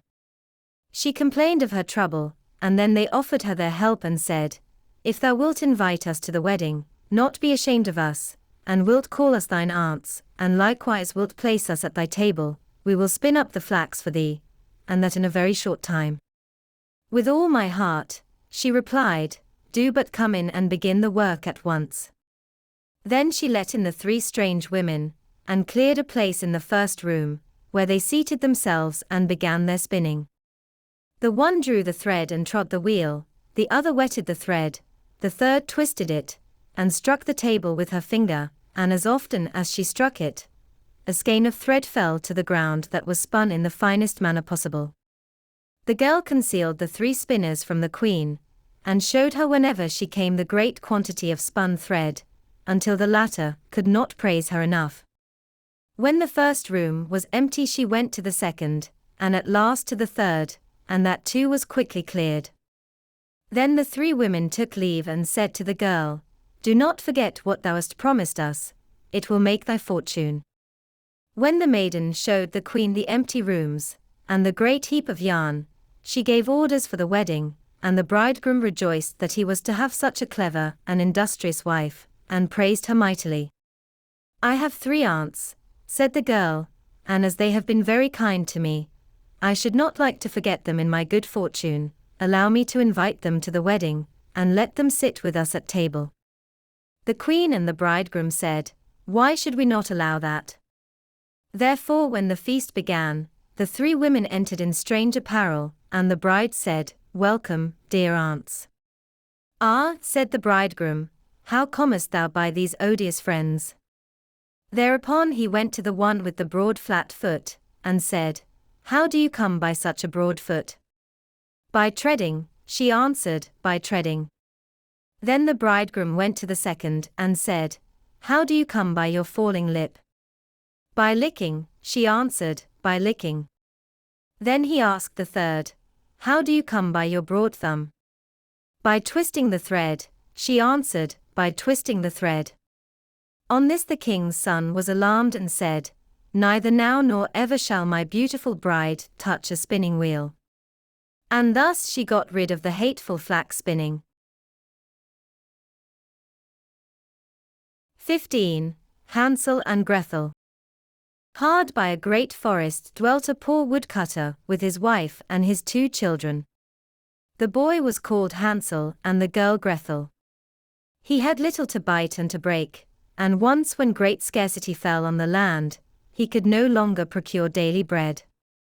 Now when he thought over this by night in his bed, and tossed about in his anxiety, he groaned and said to his wife, what is to become of us? How are we to feed our poor children, when we no longer have anything even for ourselves? I'll tell you what, husband, answered the woman, early tomorrow morning we will take the children out into the forest to where it is the thickest, there we will light a fire for them, and give each of them 1 piece of bread more, and then we will go to our work and leave them alone. They will not find the way home again, and we shall be rid of them. No, wife, said the man, I will not do that. How can I bear to leave my children alone in the forest? The wild animals would soon come and tear them to pieces. Oh, thou fool, said she, then we must all 4 die of hunger. Thou mayest as well plane the planks for our coffins. And she left him no peace until he consented. But I feel very sorry for the poor children, all the same, said the man. The 2 children had also not been able to sleep for hunger, and had heard what their stepmother had said to their father. Grethel wept bitter tears, and said to Hansel, now all is over with us. Be quiet, Grethel, said Hansel, do not distress thyself, I will soon find a way to help us. And when the old folks had fallen asleep, he got up, put on his little coat, opened the door below, and crept outside. The moon shone brightly, and the white pebbles which lay in front of the house glittered like real silver pennies. Hansel stooped and put as many of them in the little pocket of his coat as he could possibly get in. Then he went back and said to Grethel, be comforted, dear little sister, and sleep in peace. God will not forsake us. And he lay down again in his bed. When day dawned, but before the sun had risen, the woman came and awoke the 2 children, saying, get up, you sluggards. We are going into the forest to fetch wood. She gave each a little piece of bread and said, There is something for your dinner, but do not eat it up before then, for you will get nothing else. Grethel took the bread under her apron, as Hansel had the stones in his pocket. Then they all set out together on the way to the forest. When they had walked a short time, Hansel stood still and peeped back at the house, and did so again and again. His father said, Hansel, what art thou looking at there and staying behind for? Mind what thou art about, and do not forget how to use thy legs. Ah, father, said Hansel, I am looking at my little white cat, which is sitting up on the roof, and wants to say goodbye to me. The wife said, Fool, that is not thy little cat, that is the morning sun which is shining on the chimneys. Hansel, however, had not been looking back at the cat, but had been constantly throwing one of the white pebble stones out of his pocket on the road. When they had reached the middle of the forest, the father said, Now, children, pile up some wood, and I will light a fire that you may not be cold. Hansel and Grethel gathered brushwood together, as high as a little hill. The brushwood was lighted, and when the flames were burning very high, the woman said, Now, children, lay yourselves down by the fire and rest, we will go into the forest and cut some wood. When we have done, we will come back and fetch you away. Hansel and Grethel sat by the fire, and when noon came, each ate a little piece of bread, and as they heard the strokes of the wood axe they believed that their father was near. It was not, however, the axe, it was a branch which he had fastened to a withered tree which the wind was blowing backwards and forwards. And as they had been sitting such a long time, their eyes shut with fatigue, and they fell fast asleep. When at last they awoke, it was already dark night. Grethel began to cry and said, How are we to get out of the forest now? But Hansel comforted her and said, Just wait a little, until the moon has risen, and then we will soon find the way. And when the full moon had risen, Hansel took his little sister by the hand, and followed the pebbles which shone like newly coined silver pieces, and showed them the way. They walked the whole night long, and by break of day came once more to their father's house. They knocked at the door, and when the woman opened it and saw that it was Hansel and Grethel, she said, You naughty children, why have you slept so long in the forest? We thought you were never coming back at all. The father, however, rejoiced, for it had cut him to the heart to leave them behind alone. Not long afterwards, there was once more great scarcity in all parts, and the children heard their mother saying at night to their father, Everything is eaten again, we have 1/2 loaf left, and after that there is an end. The children must go, we will take them farther into the wood, so that they will not find their way out again. There is no other means of saving ourselves. The man's heart was heavy, and he thought it would be better for thee to share the last mouthful with thy children. The woman, however, would listen to nothing that he had to say, but scolded and reproached him. He who says a must say B, likewise, and as he had yielded the first time, he had to do so a second time also. The children were, however, still awake and had heard the conversation. When the old folks were asleep, Hansel again got up, and wanted to go out and pick up pebbles as he had done before, but the woman had locked the door, and Hansel could not get out. Nevertheless he comforted his little sister, and said, Do not cry, Grethel, go to sleep quietly, the good God will help us. Early in the morning came the woman, and took the children out of their beds. Their bit of bread was given to them, but it was still smaller than the time before. On the way into the forest Hansel crumbled his in his pocket, and often stood still and threw a morsel on the ground. Hansel, why dost thou stop and look round? Said the father, Go on. I am looking back at my little pigeon, which is sitting on the roof, and wants to say goodbye to me, answered Hansel. Simpleton, said the woman, that is not thy little pigeon, that is the morning sun that is shining on the chimney.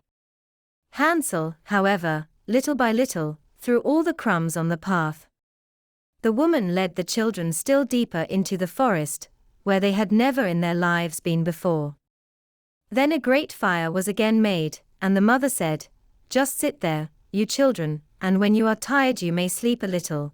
We are going into the forest to cut wood, and in the evening when we are done, we will come and fetch you away." When it was noon, Grethel shared her piece of bread with Hansel, who had scattered his by the way. Then they fell asleep and evening came and went, but no one came to the poor children.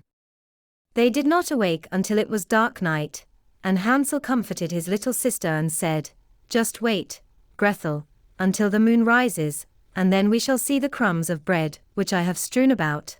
They will show us our way home again." When the moon came they set out, but they found no crumbs, for the many thousands of birds which fly about in the woods and fields had picked them all up. Hansel said to Grethel, "We shall soon find the way," but they did not find it.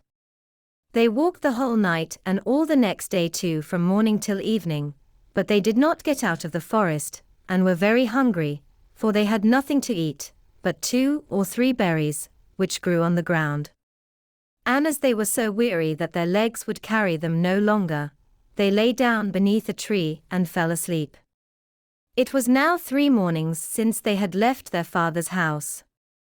They began to walk again, but they always got deeper into the forest, and if help did not come soon, they must die of hunger and weariness. When it was midday, they saw a beautiful snow-white bird sitting on a bough, which sang so delightfully that they stood still and listened to it.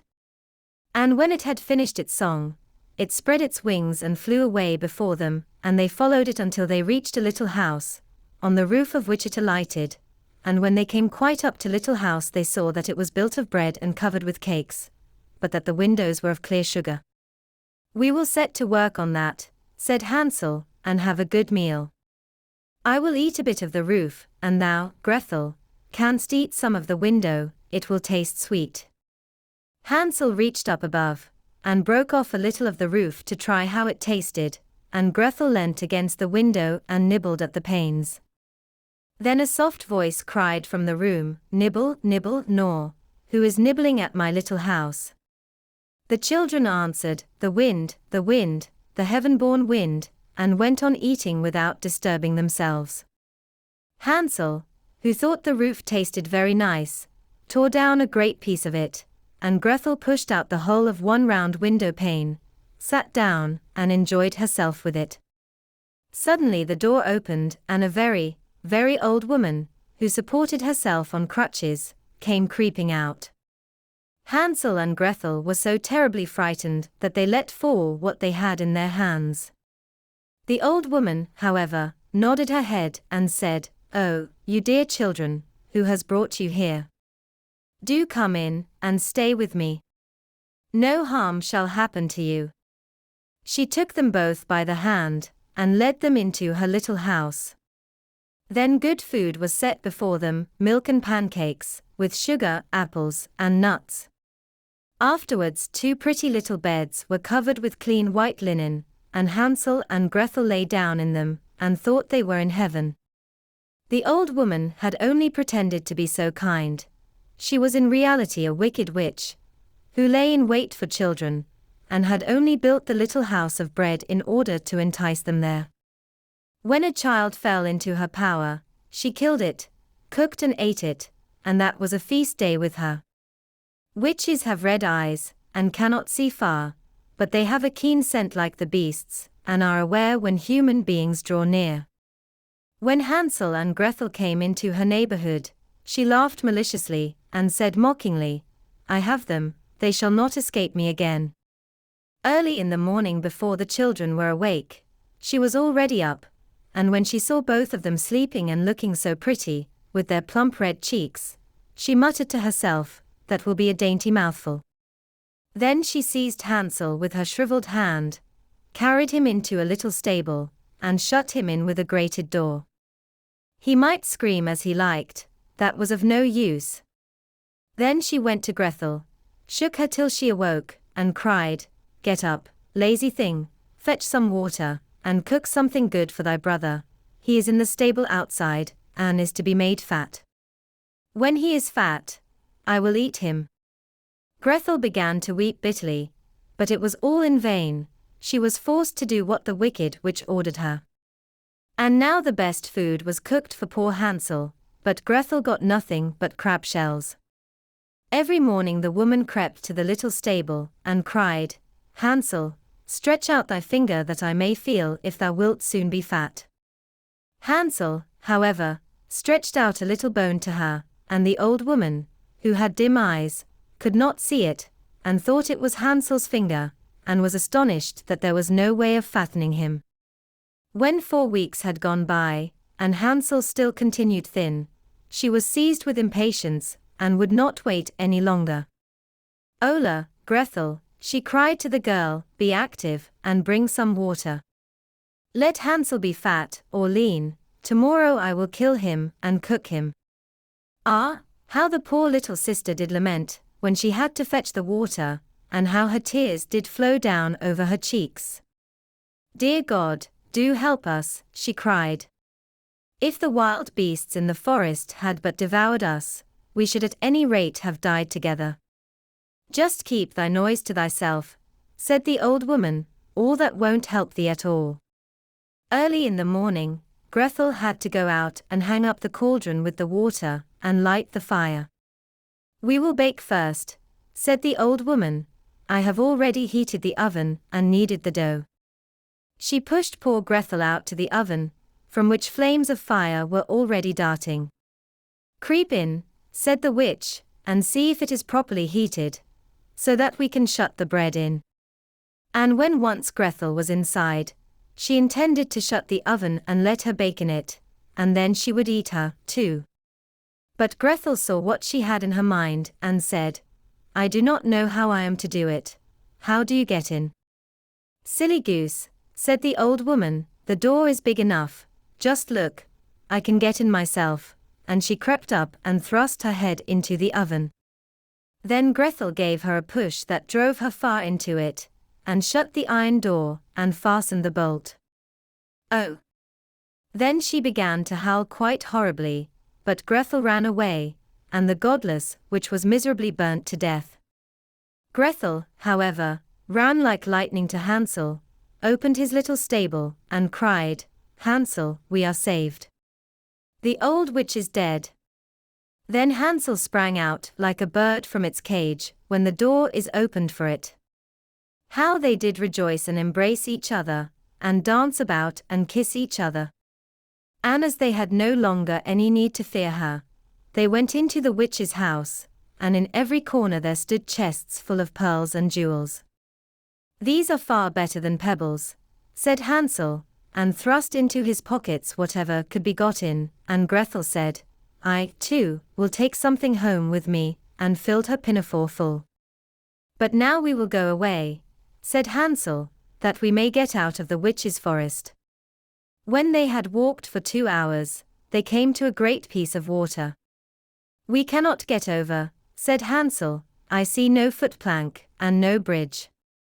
"And no boat crosses either," answered Grethel, "but a white duck is swimming there. If I ask her, she will help us over."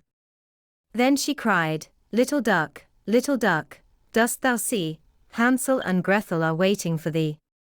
There's never a plank, or bridge in sight, take us across on thy back so white." The duck came to them, and Hansel seated himself on its back, and told his sister to sit by him. "No," replied Grethel, "that will be too heavy for the little duck. She shall take us across, one after the other." The good little duck did so, and when they were once safely across and had walked for a short time, the forest seemed to be more and more familiar to them, and at length they saw from afar their father's house. Then they began to run, rushed into the parlor, and threw themselves into their father's arms. The man had not known one happy hour since he had left the children in the forest. The woman, however, was dead. Grethel emptied her pinafore until pearls and precious stones ran about the room, and Hansel threw one handful after another out of his pocket to add to them. Then all anxiety was at an end, and they lived together in perfect happiness. My tale is done. There runs a mouse, whosoever catches it, may make himself a big fur cap out of it. 16. The Three Snake Leaves. There was once on a time a poor man, who could no longer support his only son. Then said the son, "Dear father, things go so badly with us that I am a burden to you. I would rather go away, and see how I can earn my bread." So the father gave him his blessing, and with great sorrow took leave of him. At this time the king of a mighty empire was at war, and the youth took service with him, and with him went out to fight. And when he came before the enemy, there was a battle, and great danger, and it rained shot until his comrades fell on all sides, and when the leader also was killed, those left were about to take flight, but the youth stepped forth, spoke boldly to them, and cried, "We will not let our fatherland be ruined." Then the others followed him, and he pressed on and conquered the enemy. When the king heard that he owed the victory to him alone, he raised him above all the others, gave him great treasures, and made him the first in the kingdom. The king had a daughter who was very beautiful, but she was also very strange. She had made a vow to take no one as her lord and husband, who did not promise to let himself be buried alive with her if she died first. "If he loves me with all his heart," said she, "of what use will life be to him afterwards?" On her side she would do the same, and if he died first, would go down to the grave with him. This strange oath had up to this time frightened away all wars, but the youth became so charmed with her beauty that he cared for nothing, but asked her father for her. "But dost thou know what thou must promise?" said the king. "I must be buried with her," he replied, "if I outlive her, but my love is so great that I do not mind the danger." Then the king consented, and the wedding was solemnized with great splendor. They lived now for a while happy and contented with each other, and then it befell that the young queen was attacked by a severe illness, and no physician could save her. And as she lay there dead, the young king remembered what he had been obliged to promise, and was horrified at having to lie down alive in the grave, but there was no escape. The king had placed sentries at all the gates, and it was not possible to avoid his fate. When the day came when the corpse was to be buried, he was taken down into the royal vault with it, and then the door was shut and bolted. Near the coffin stood a table on which were 4 candles, 4 loaves of bread, and 4 bottles of wine, and when this provision came to an end, he would have to die of hunger.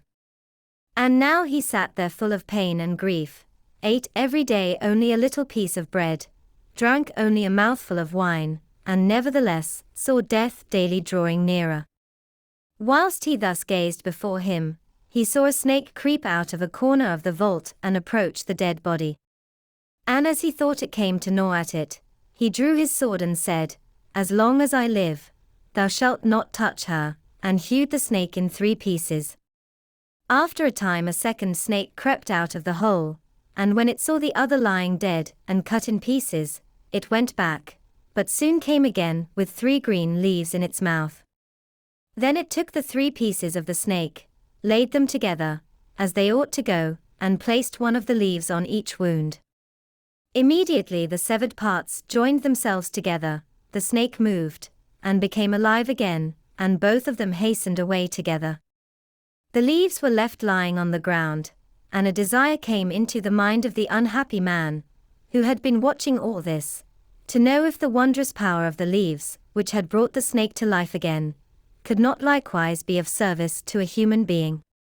So he picked up the leaves and laid one of them on the mouth of his dead wife, and the 2 others on her eyes.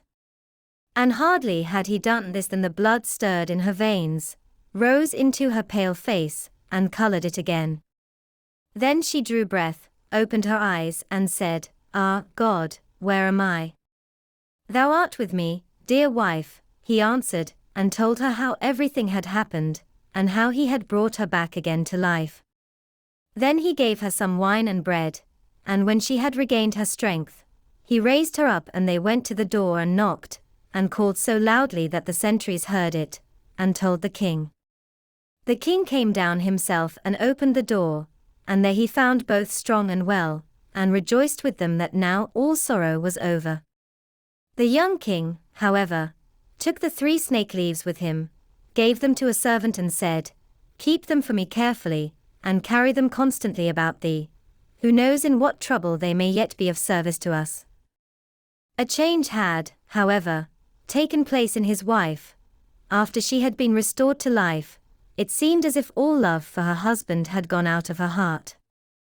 After some time, when he wanted to make a voyage over the sea, to visit his old father, and they had gone on board a ship, she forgot the great love and fidelity which he had shown her, and which had been the means of rescuing her from death, and conceived a wicked inclination for the skipper. And once when the young king lay there asleep, she called in the skipper, and seized the sleeper by the head, and the skipper took him by the feet, and thus they threw him down into the sea. When the shameful deed was done, she said, "Now let us return home, and say that he died on the way. I will extol and praise thee so to my father that he will marry me to thee, and make thee the heir to his crown." But the faithful servant, who had seen all that they did, unseen by them, unfastened a little boat from the ship, got into it, sailed after his master, and let the traitors go on their way. He fished up the dead body, and by the help of the 3 snake leaves, which he carried about with him, and laid on the eyes and mouth, he fortunately brought the young king back to life. They both rowed with all their strength day and night, and their little boat flew so swiftly that they reached the old king before the others did. He was astonished when he saw them come alone, and asked what had happened to them. When he learnt the wickedness of his daughter, he said, "I cannot believe that she has behaved so ill, but the truth will soon come to light," and bade both go into a secret chamber, and keep themselves hidden from every one. Soon afterwards the great ship came sailing in, and the godless woman appeared before her father with a troubled countenance. He said, "Why dost thou come back alone? Where is thy husband?" "Ah, dear father," she replied, "I come home again in great grief.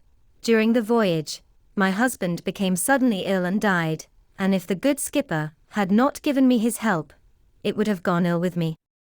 He was present at his death, and can tell you all." The king said, "I will make the dead alive again," and opened the chamber, and bade the 2 come out. When the woman saw her husband, she was thunderstruck, and fell on her knees and begged for mercy. The king said, "There is no mercy. He was ready to die with thee and restored thee to life again, but thou hast murdered him in his sleep, and shalt receive the reward that thou deservest." Then she was placed with her accomplice in a ship which had been pierced with holes, and sent out to sea, where they soon sank amid the waves. 17. The White Snake. A long time ago, there lived a king, who was famed for his wisdom through all the land. Nothing was hidden from him, and it seemed as if news of the most secret things was brought to him through the air. But he had a strange custom. Every day after dinner, when the table was cleared, and no one else was present, a trusty servant had to bring him one more dish. It was covered, however, and even the servant did not know what was in it, neither did anyone know, for the king never took off the cover to eat of it until he was quite alone. This had gone on for a long time, when one day the servant, who took away the dish, was overcome with such curiosity that he could not help carrying the dish into his room. When he had carefully locked the door, he lifted up the cover, and saw a white snake lying on the dish. But when he saw it he could not deny himself the pleasure of tasting it. So he cut off a little bit, and put it into his mouth. No sooner had it touched his tongue, than he heard a strange whispering of little voices outside his window.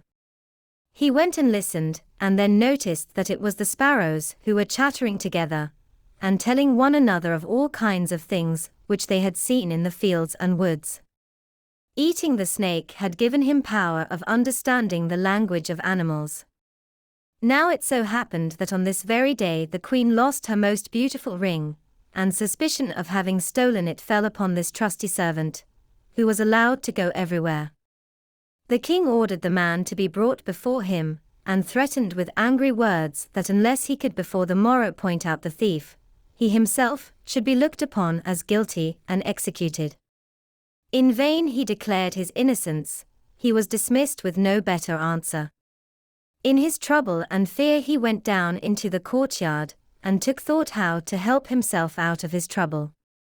Now some ducks were sitting together quietly by a brook and taking their rest, and whilst they were making their feathers smooth with their bills, they were having a confidential conversation together. The servant stood by and listened. They were telling one another of all the places where they had been waddling about all the morning, and what good food they had found, and one said in a pitiful tone, "Something lies heavy on my stomach. As I was eating in haste I swallowed a ring which lay under the queen's window." The servant at once seized her by the neck, carried her to the kitchen, and said to the cook, "Here is a fine duck, pray, kill her." "Yes," said the cook, and weighed her in his hand. "She has spared no trouble to fatten herself, and has been waiting to be roasted long enough." So he cut off her head, and as she was being dressed for the spit, the queen's ring was found inside her. The servant could now easily prove his innocence, and the king, to make amends for the wrong, allowed him to ask a favor, and promised him the best place in the court that he could wish for. The servant refused everything, and only asked for a horse and some money for traveling, as he had a mind to see the world and go about a little. When his request was granted he set out on his way, and one day came to a pond, where he saw 3 fishes caught in the reeds and gasping for water. Now, though it is said that fishes are dumb, he heard them lamenting that they must perish so miserably, and as he had a kind heart, he got off his horse, and put the 3 prisoners back into the water. They quivered with delight, put out their heads, and cried to him, "We will remember you and repay you for saving us." He rode on, and after a while it seemed to him that he heard a voice in the sand at his feet. He listened and heard an ant-king complain, "Why cannot folks, with their clumsy beasts, keep off our bodies? That stupid horse, with his heavy hoofs, has been treading down my people without mercy." So he turned onto a side path and the ant-king cried out to him, "We will remember you, one good turn deserves another." The path led him into a wood, and here he saw 2 old ravens standing by their nest, and throwing out their young ones. "Out with you, you idle, good-for-nothing creatures," cried they, "we cannot find food for you any longer, you are big enough, and can provide for yourselves." But the poor young ravens lay upon the ground, flapping their wings, and crying, "Oh, what helpless chicks we are! We must shift for ourselves, and yet we cannot fly. What can we do, but lie here and starve?" So the good young fellow alighted and killed his horse with his sword, and gave it to them for food.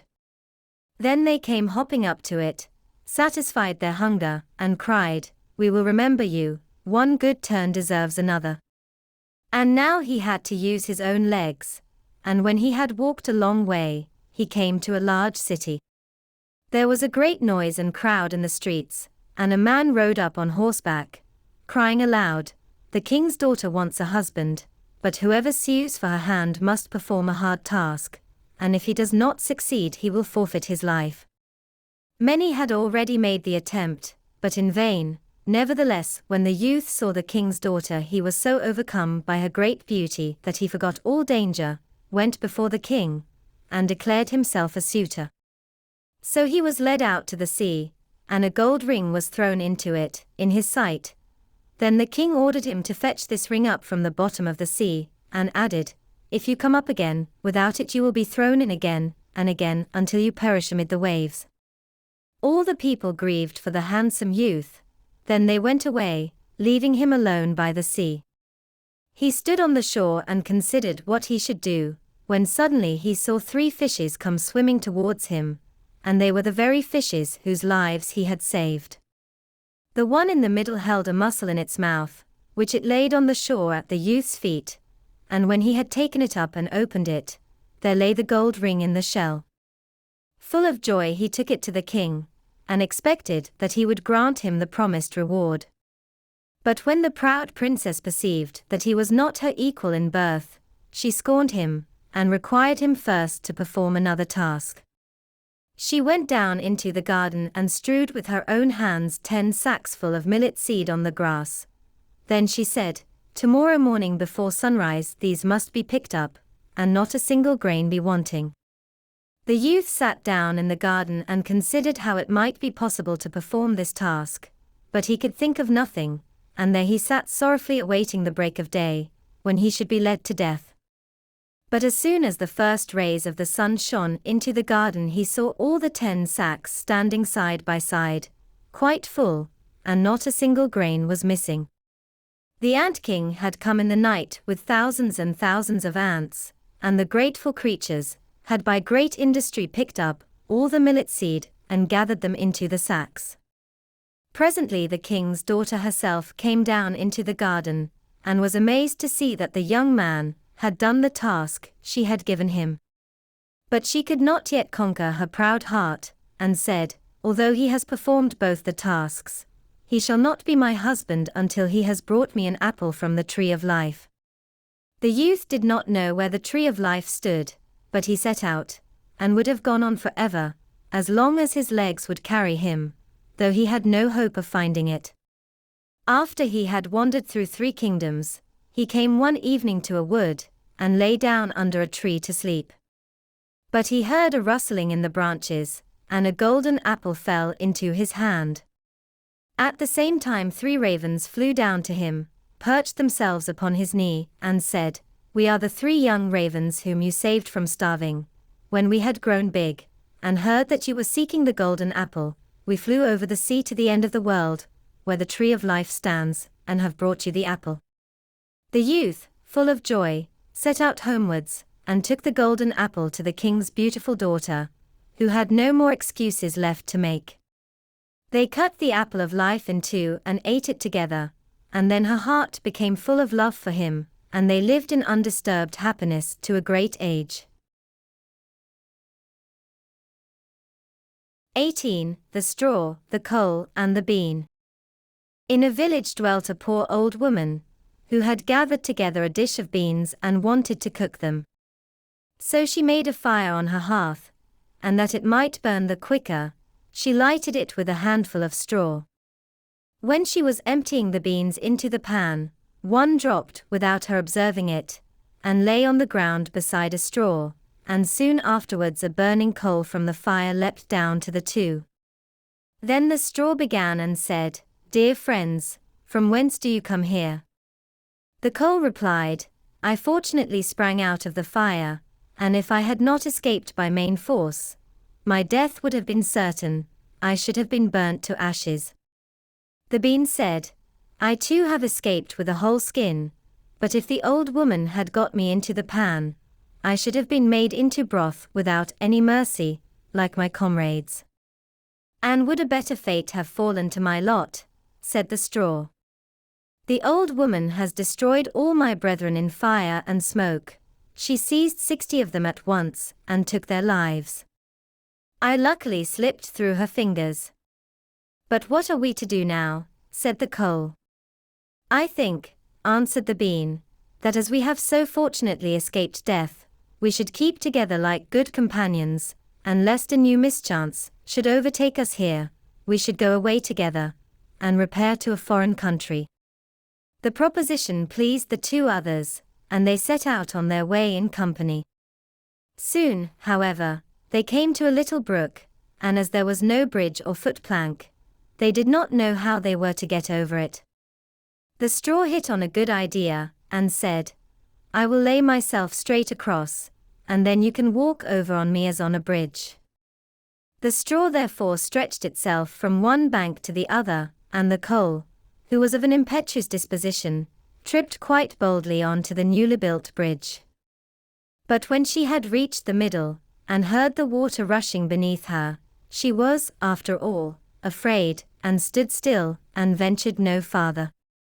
The straw, however, began to burn, broke in 2 pieces, and fell into the stream. The coal slipped after her, hissed when she got into the water, and breathed her last. The bean, who had prudently stayed behind on the shore, could not but laugh at the event, was unable to stop, and laughed so heartily that she burst.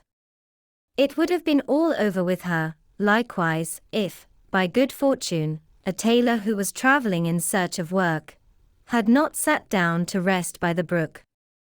As he had a compassionate heart, he pulled out his needle and thread, and sewed her together. The bean thanked him most prettily, but as the tailor used black thread, all beans since then have a black seam. 19. The Fisherman and His Wife. There was once on a time a fisherman, who lived with his wife in a miserable hovel close by the sea, and every day he went out fishing. And once as he was sitting with his rod, looking at the clear water, his line suddenly went down, far down below, and when he drew it up again, he brought out a large flounder. Then the flounder said to him, "Hark, you fisherman, I pray you, let me live. I am no flounder really, but an enchanted prince. What good will it do you to kill me? I should not be good to eat. Put me in the water again, and let me go." "Come," said the fisherman, "there is no need for so many words about it. A fish that can talk I should certainly let go, anyhow." With that he put him back again into the clear water, and the flounder went to the bottom, leaving a long streak of blood behind him.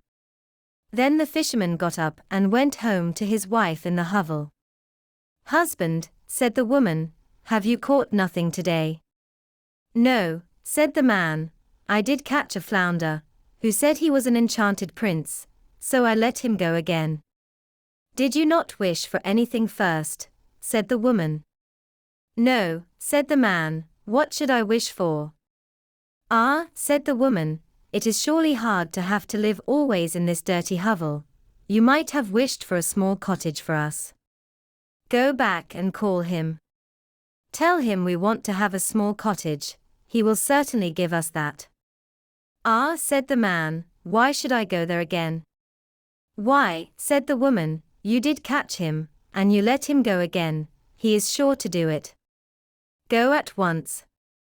The man still did not quite like to go, but did not like to oppose his wife, and went to the sea. When he got there the sea was all green and yellow, and no longer so smooth. So he stood still and said, "Flounder, flounder in the sea, come, I pray thee, here to me, for my wife, good Ilsebil, wills not as I'd have her will." Then the flounder came swimming to him and said, "Well, what does she want, then?" "Ah," said the man, "I did catch you, and my wife says I really ought to have wished for something. She does not like to live in a wretched hovel any longer. She would like to have a cottage." "Go, then," said the flounder, "she has it already." When the man went home, his wife was no longer in the hovel, but instead of it there stood a small cottage, and she was sitting on a bench before the door. Then she took him by the hand and said to him, "Just come inside, look, now isn't this a great deal better?" So they went in, and there was a small porch, and a pretty little parlor and bedroom, and a kitchen and pantry, with the best of furniture, and fitted up with the most beautiful things made of tin and brass, whatsoever was wanted. And behind the cottage there was a small yard, with hens and ducks, and a little garden with flowers and fruit. "Look," said the wife, "is not that nice?" "Yes," said the husband, "and so we must always think it, now we will live quite contented." "We will think about that," said the wife. With that they ate something and went to bed. Everything went well for a week or a fortnight, and then the woman said, "Hark you, husband, this cottage is far too small for us, and the garden and yard are little. The flounder might just as well have given us a larger house. I should like to live in a great stone castle. Go to the flounder, and tell him to give us a castle." "Ah, wife," said the man, "the cottage is quite good enough, why should we live in a castle?"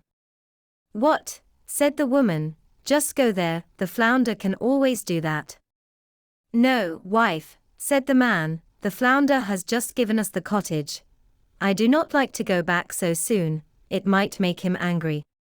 "Go," said the woman, he can do it quite easily, and will be glad to do it. Just you go to him." The man's heart grew heavy, and he would not go. He said to himself, "It is not right," and yet he went. And when he came to the sea, the water was quite purple and dark blue, and grey and thick, and no longer so green and yellow, but it was still quiet. And he stood there and said, "Flounder, flounder in the sea, come, I pray thee, here to me, for my wife, good Ilsebil, wills not as I'd have her will." "Well, what does she want, then?" said the flounder. "Alas," said the man, half scared, "she wants to live in a great stone castle." "Go to it, then, she is standing before the door," said the flounder. Then the man went away, intending to go home, but when he got there, he found a great stone palace, and his wife was just standing on the steps going in, and she took him by the hand and said, "Come in." So he went in with her, and in the castle was a great hall paved with marble, and many servants, who flung wide the doors, and the walls were all bright with beautiful hangings, and in the rooms were chairs and tables of pure gold, and crystal chandeliers hung from the ceiling, and all the rooms and bedrooms had carpets, and food and wine of the very best were standing on all the tables, so that they nearly broke down beneath it. Behind the house, too, there was a great courtyard, with stables for horses and cows, and the very best of carriages. There was a magnificent large garden, too, with the most beautiful flowers and fruit trees, and a park quite half a mile long, in which were stags, deer, and hares, and everything that could be desired. "Come," said the woman, "isn't that beautiful?"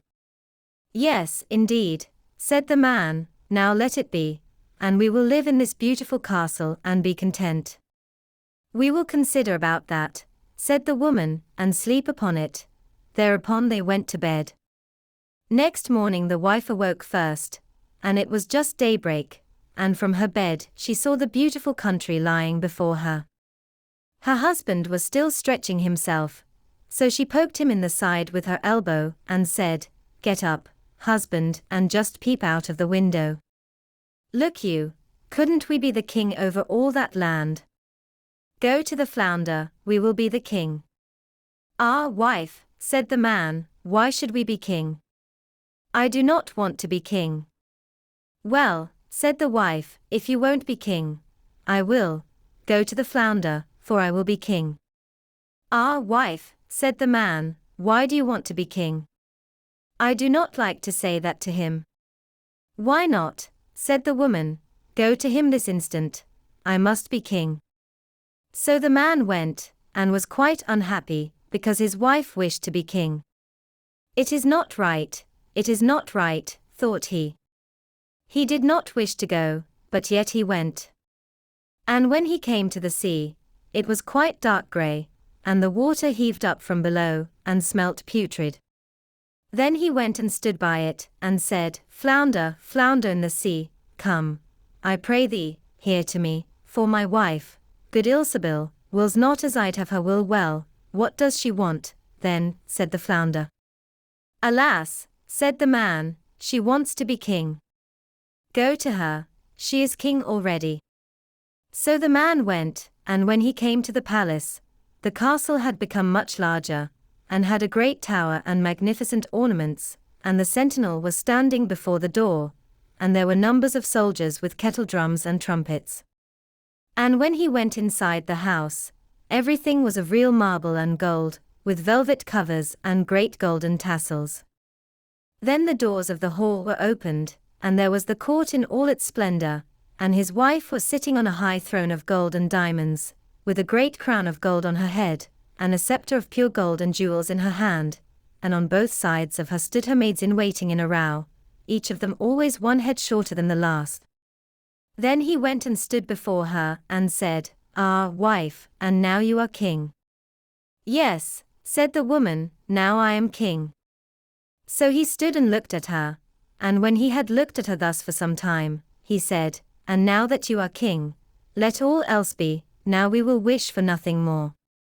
"Nay, husband," said the woman, quite anxiously, "I find time pass very heavily, I can bear it no longer. Go to the flounder, I am king, but I must be emperor, too. Alas, wife, why do you wish to be emperor? Husband, said she, go to the flounder. I will be emperor.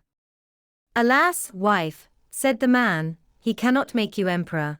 I may not say that to the fish. There is only one emperor in the land. An emperor the flounder cannot make you. I assure you he cannot. What, said the woman, I am the king, and you are nothing but my husband, will you go this moment? Go at once. If he can make a king he can make an emperor. I will be emperor, go instantly. So he was forced to go. As the man went, however, he was troubled in mind, and thought to himself, it will not end well, it will not end well. Emperor is too shameless. The flounder will at last be tired out. With that he reached the sea, and the sea was quite black and thick, and began to boil up from below, so that it threw up bubbles, and such a sharp wind blew over it that it curdled, and the man was afraid. Then he went and stood by it, and said, Flounder, flounder in the sea, come, I pray thee, here to me, for my wife, good Ilsebil, wills not as I'd have her will. Well, what does she want, then, said the flounder. Alas, flounder, said he, my wife wants to be emperor. Go to her, said the flounder, she is emperor already. So the man went, and when he got there the whole palace was made of polished marble with alabaster figures and golden ornaments, and soldiers were marching before the door blowing trumpets, and beating cymbals and drums, and in the house, barons and counts, and dukes were going about as servants. Then they opened the doors to him, which were of pure gold. And when he entered, there sat his wife on a throne, which was made of one piece of gold, and was quite 2 miles high, and she wore a great golden crown that was 3 yards high, and set with diamonds and carbuncles, and in one hand she had the scepter, and in the other the imperial orb, and on both sides of her stood the yeomen of the guard in 2 rows, each being smaller than the one before him, from the biggest giant, who was 2 miles high, to the very smallest dwarf, just as big as my little finger. And before it stood a number of princes and dukes. Then the man went and stood among them and said, Wife, are you emperor now? Yes, said she, now I am emperor. Then he stood and looked at her well, and when he had looked at her thus for some time, he said, Ah, wife, be content, now that you are emperor. Husband, said she, why are you standing there? Now, I am emperor, but I will be pope too, go to the flounder. Alas, wife, said the man, what will you not wish for? You cannot be pope. There is but one in Christendom. He cannot make you pope. Husband, said she, I will be pope, go immediately, I must be pope this very day. No, wife, said the man, I do not like to say that to him, that would not do, it is too much, the flounder can't make you pope. Husband, said she, what nonsense. If he can make an emperor, he can make a pope. Go to him directly. I am emperor, and you are nothing but my husband, will you go at once? Then he was afraid and went, but he was quite faint, and shivered and shook, and his knees and legs trembled. And a high wind blew over the land, and the clouds flew, and towards evening all grew dark, and the leaves fell from the trees, and the water rose and roared as if it were boiling, and splashed upon the shore. And in the distance he saw ships, which were firing guns in their sore need, pitching and tossing on the waves. And yet in the midst of the sky there was still a small bit of blue, though on every side it was as red as in a heavy storm. So, full of despair, he went and stood in much fear and said, Flounder, flounder in the sea, come, I pray thee, here to me, for my wife, good Ilsebil, wills not as I'd have her will. Well, what does she want, then, said the flounder. Alas, said the man, she wants to be pope. Go to her then, said the flounder, she is pope already. So he went, and when he got there, he saw what seemed to be a large church surrounded by palaces. He pushed his way through the crowd. Inside, however, everything was lighted up with thousands and thousands of candles, and his wife was clad in gold, and she was sitting on a much higher throne, and had 3 great golden crowns on, and round about her there was much ecclesiastical splendor. And on both sides of her was a row of candles, the largest of which was as tall as the very tallest tower, down to the very smallest kitchen candle, and all the emperors and kings were on their knees before her, kissing her shoe. "Wife," said the man, and looked attentively at her, "are you now Pope?" "Yes," said she, "I am Pope." So he stood and looked at her, and it was just as if he was looking at the bright sun. When he had stood looking at her thus for a short time, he said, "Ah, wife, if you are Pope, do let well alone." But she looked as stiff as a post, and did not move or show any signs of life. Then said he, "Wife, now that you are Pope, be satisfied, you cannot become anything greater now." "I will consider about that," said the woman. Thereupon they both went to bed, but she was not satisfied, and greediness let her have no sleep, for she was continually thinking what there was left for her to be. The man slept well and soundly, for he had run about a great deal during the day, but the woman could not fall asleep at all, and flung herself from one side to the other the whole night through, thinking always what more was left for her to be, but unable to call to mind anything else. At length the sun began to rise, and when the woman saw the red of dawn, she sat up in bed and looked at it. And when, through the window, she saw the sun thus rising, she said, "Cannot I, too, order the sun and moon to rise?" "Husband," she said, poking him in the ribs with her elbows, "wake up. Go to the flounder, for I wish to be even as God is." The man was still half asleep, but he was so horrified that he fell out of bed. He thought he must have heard amiss, and rubbed his eyes, and said, "Alas, wife, what are you saying?" "Husband," said she, "if I can't order the sun and moon to rise, and have to look on and see the sun and moon rising, I can't bear it. I shall not know what it is to have another happy hour, unless I can make them rise myself." Then she looked at him so terribly that a shudder ran over him, and said, "Go at once. I wish to be like unto God." "Alas, wife," said the man, falling on his knees before her, "the flounder cannot do that. He can make an emperor and a pope. I beseech you, go on as you are, and be pope." Then she fell into a rage, and her hair flew wildly about her head, and she cried, "I will not endure this. I'll not bear it any longer. Wilt thou go?" Then he put on his trousers and ran away like a madman. But outside a great storm was raging, and blowing so hard that he could scarcely keep his feet. Houses and trees toppled over, the mountains trembled, rocks rolled into the sea, the sky was pitch black, and it thundered and lightened, and the sea came in with black waves as high as church towers and mountains, and all with crests of white foam at the top. Then he cried, but could not hear his own words, "Flounder, flounder in the sea, come, I pray thee, here to me, for my wife, good Ilsebil, wills not as I'd have her will." "Well, what does she want, then?" said the flounder. "Alas," said he, "she wants to be like unto God.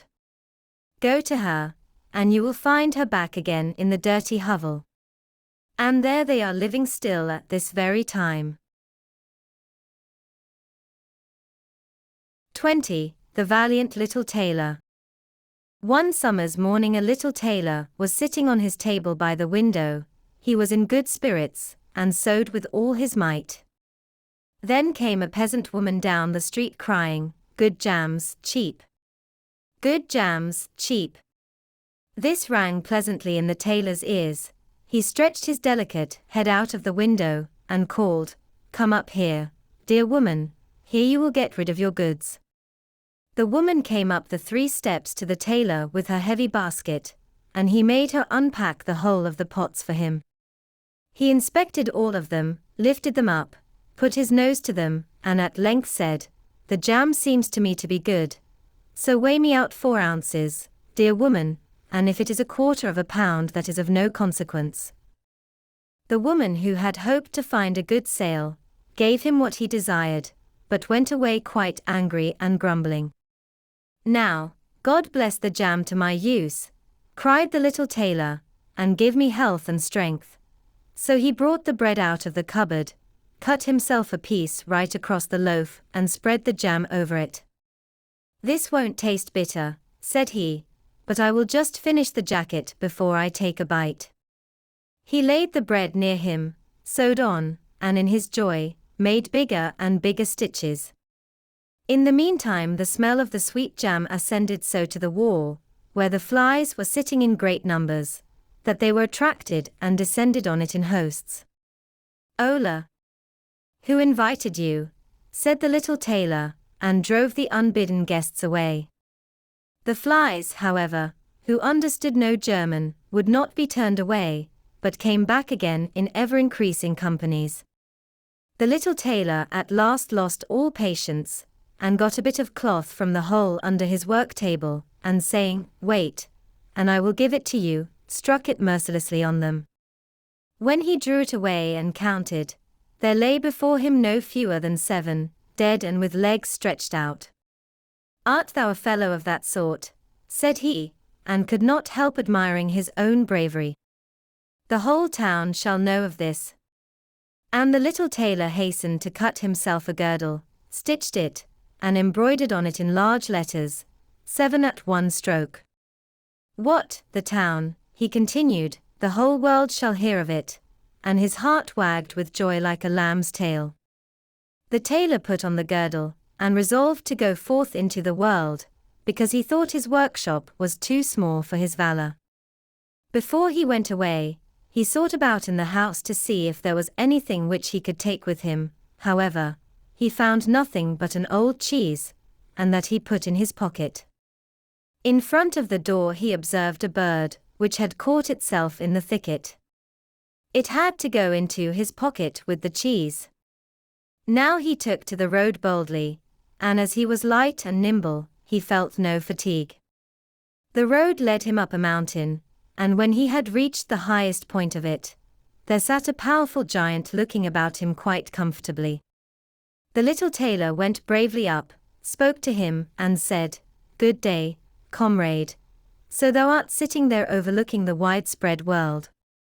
I am just on my way thither, and want to try my luck. Hast thou any inclination to go with me?" The giant looked contemptuously at the tailor, and said, "Thou ragamuffin! Thou miserable creature!" "Oh, indeed," answered the little tailor, and unbuttoned his coat, and showed the giant the girdle. "There mayst thou read what kind of a man I am."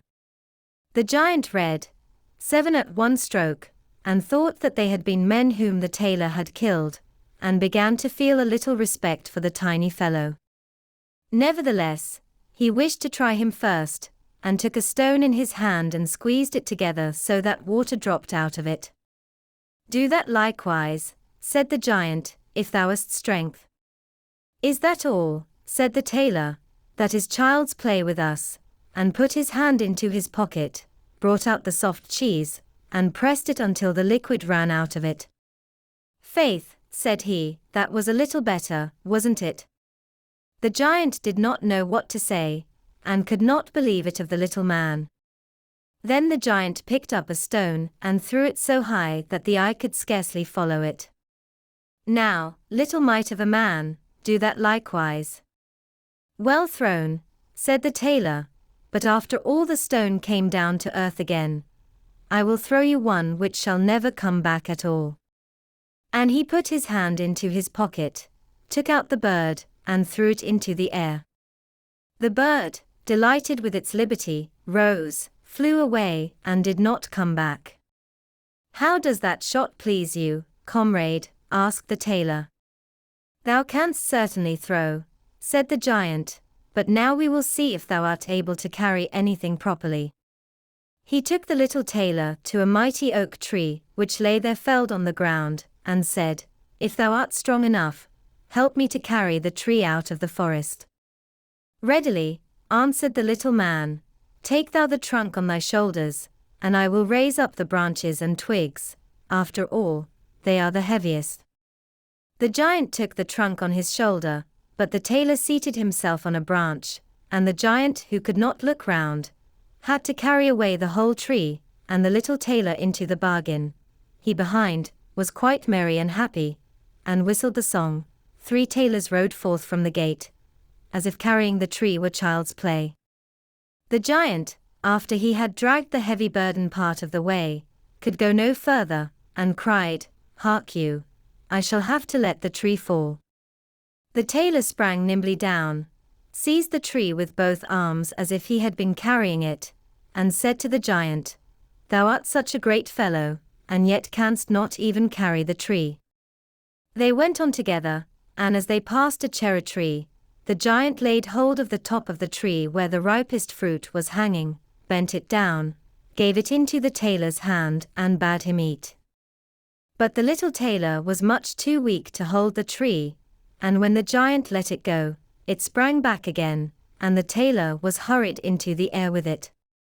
When he had fallen down again without injury, the giant said, "What is this? Hast thou not strength enough to hold the weak twig?" "There is no lack of strength," answered the little tailor. "Dost thou think that could be anything to a man, who has struck down 7 at one blow? I leapt over the tree, because the huntsmen are shooting down there in the thicket. Jump as I did, if thou canst do it."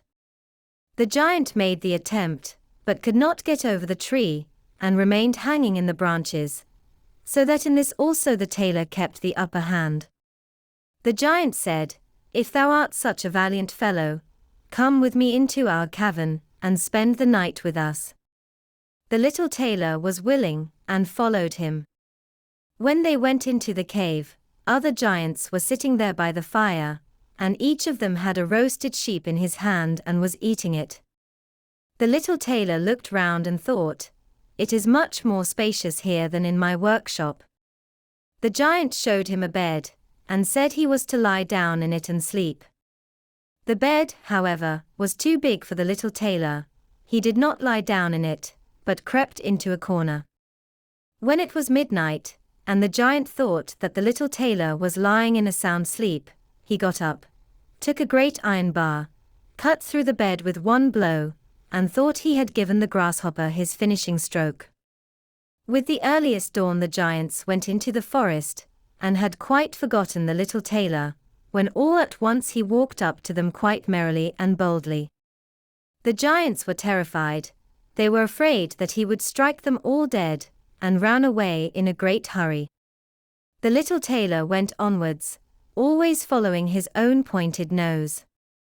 After he had walked for a long time, he came to the courtyard of a royal palace, and as he felt weary, he lay down on the grass and fell asleep. Whilst he lay there, the people came and inspected him on all sides, and read on his girdle, 7 at one stroke. "Ah," said they, "what does the great warrior here in the midst of peace? He must be a mighty lord." They went and announced him to the king, and gave it as their opinion that if war should break out, this would be a weighty and useful man, who ought on no account to be allowed to depart. The counsel pleased the king, and he sent one of his courtiers to the little tailor to offer him military service when he awoke. The ambassador remained standing by the sleeper, waited until he stretched his limbs and opened his eyes, and then conveyed to him this proposal. "For this very reason have I come here," the tailor replied. "I am ready to enter the king's service." He was therefore honorably received, and a special dwelling was assigned him. The soldiers, however, were set against the little tailor, and wished him 1,000 miles away. "What is to be the end of this?" they said amongst themselves. "If we quarrel with him, and he strikes about him, 7 of us will fall at every blow, not one of us can stand against him." They came therefore to a decision, betook themselves in a body to the king, and begged for their dismissal. "We are not prepared," said they, "to stay with a man who kills 7 at one stroke." The king was sorry that for the sake of one he should lose all his faithful servants, wished that he had never set eyes on the tailor, and would willingly have been rid of him again. But he did not venture to give him his dismissal, for he dreaded lest he should strike him and all his people dead, and place himself on the royal throne. He thought about it for a long time, and at last found good counsel. He sent to the little tailor, and caused him to be informed that as he was such a great warrior, he had one request to make to him. In a forest of his country lived two giants who caused great mischief with their robbing, murdering, ravaging, and burning, and no one could approach them without putting himself in danger of death. If the tailor conquered and killed these two giants, he would give him his only daughter to wife, and half of his kingdom as a dowry. Likewise 100 horsemen should go with him to assist him. That would indeed be a fine thing for a man like me, thought the little tailor. One is not offered a beautiful princess, and half a kingdom, every day of one's life. Oh, yes, he replied, I will soon subdue the giants, and do not require the help of the 100 horsemen to do it. He who can hit 7 with one blow has no need to be afraid of 2. The little tailor went forth, and the 100 horsemen followed him. When he came to the outskirts of the forest, he said to his followers, Just stay waiting here. I alone will soon finish off the giants. Then he bounded into the forest, and looked about right and left. After a while he perceived both giants. They lay sleeping under a tree, and snored so that the branches waved up and down. The little tailor, not idle, gathered 2 pockets full of stones, and with these climbed up the tree. When he was halfway up, he slipped down by a branch, until he sat just above the sleepers, and then let one stone after another fall on the breast of one of the giants. For a long time the giant felt nothing, but at last he awoke, pushed his comrade, and said, Why art thou knocking me? Thou must be dreaming, said the other, I am not knocking thee. They laid themselves down to sleep again, and then the tailor threw a stone down on the second. What is the meaning of this? Cried the other. Why art thou pelting me? I am not pelting thee, answered the first, growling. They disputed about it for a time, but as they were weary they let the matter rest, and their eyes closed once more. The little tailor began his game again, picked out the biggest stone, and threw it with all his might on the breast of the first giant. That is too bad, cried he, and sprang up like a madman, and pushed his companion against the tree until it shook. The other paid him back in the same coin, and they got into such a rage that they tore up trees and bored each other so long, that at last they both fell down dead on the ground at the same time. Then the little tailor leapt down. It is a lucky thing, said he, that they did not tear up the tree on which I was sitting, or I should have had to spring onto another like a squirrel, but we tailors are nimble. He drew out his sword and gave each of them a couple of thrusts in the breast, and then went out to the horsemen and said, The work is done. I have given both of them their finishing stroke, but it was hard work.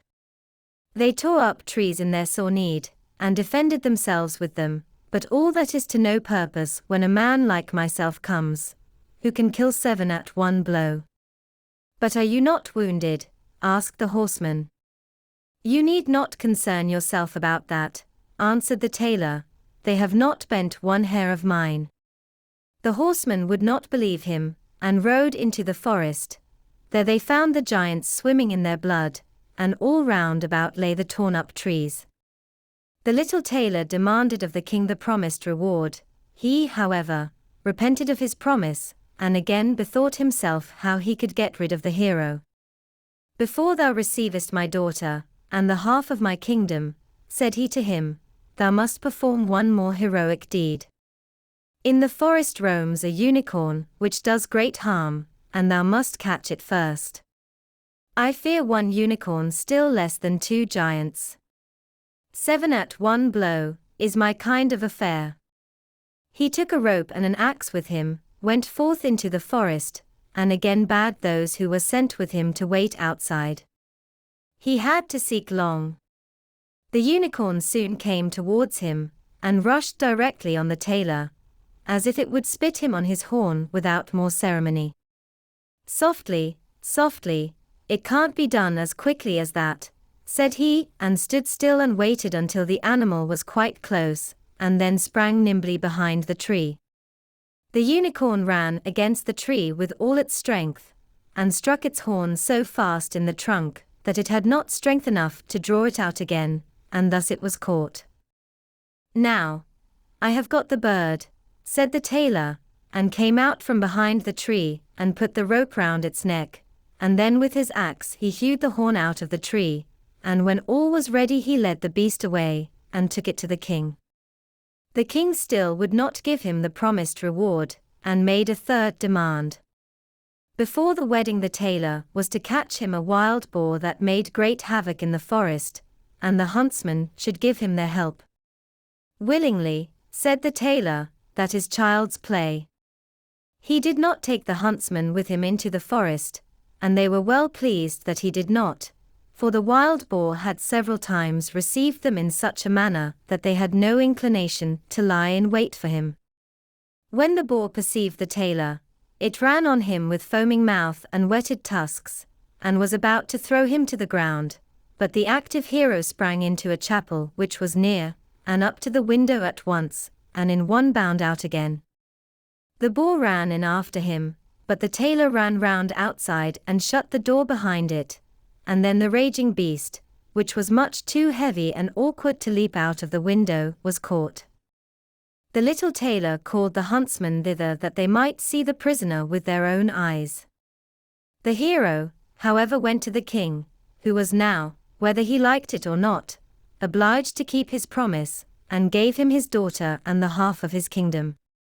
Had he known that it was no warlike hero, but a little tailor, who was standing before him, it would have gone to his heart still more than it did. The wedding was held with great magnificence and small joy, and out of a tailor a king was made.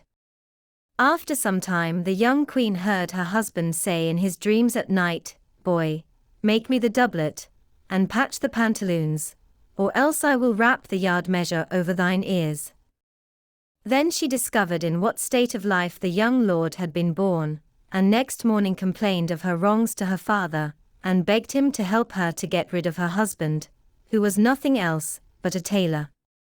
The king comforted her and said, "Leave thy bedroom door open this night, and my servants shall stand outside, and when he has fallen asleep shall go in, bind him, and take him on board a ship which shall carry him into the wide world."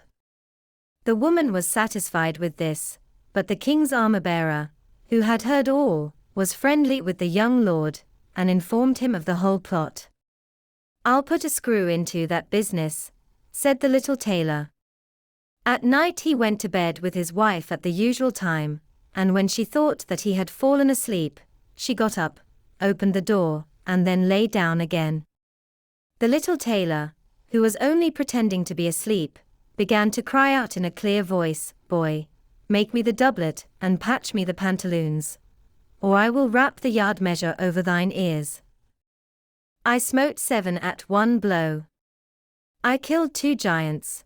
I brought away 1 unicorn, and caught a wild boar, and am I to fear those who are standing outside the room?" When these men heard the tailor speaking thus, they were overcome by a great dread, and ran as if the wild huntsmen were behind them, and none of them would venture anything further against him.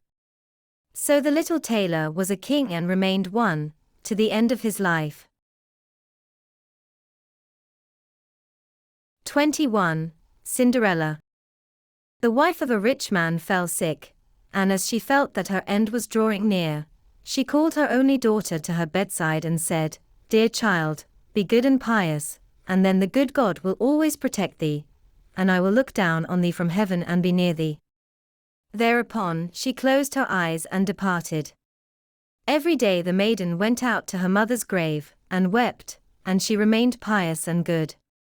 When winter came the snow spread a white sheet over the grave, and when the spring sun had drawn it off again, the man had taken another wife. The woman had brought 2 daughters into the house with her, who were beautiful and fair of face, but vile and black of heart.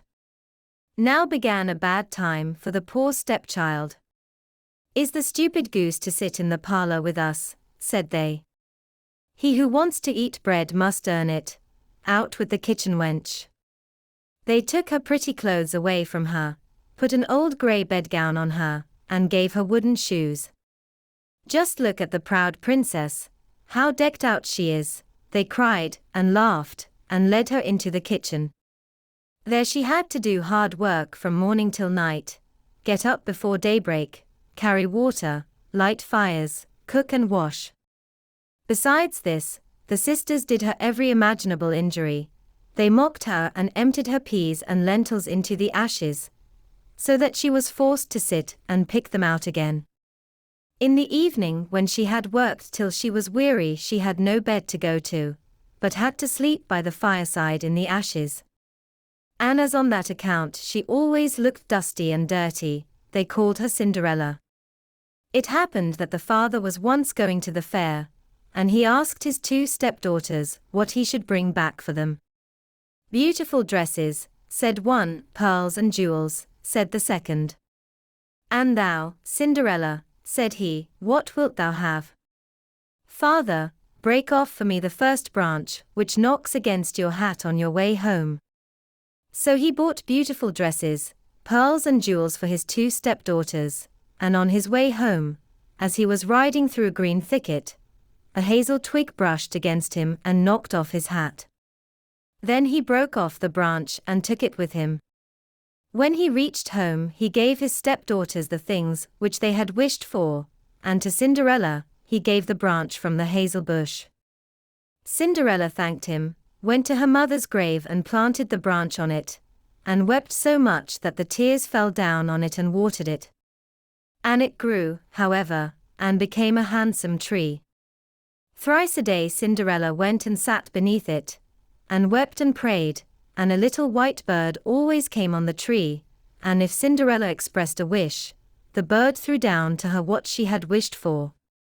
It happened, however, that the king appointed a festival which was to last 3 days, and to which all the beautiful young girls in the country were invited, in order that his son might choose himself a bride.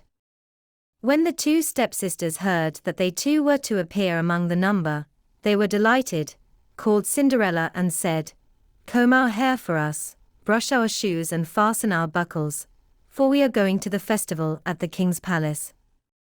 Cinderella obeyed, but wept, because she too would have liked to go with them to the dance, and begged her stepmother to allow her to do so.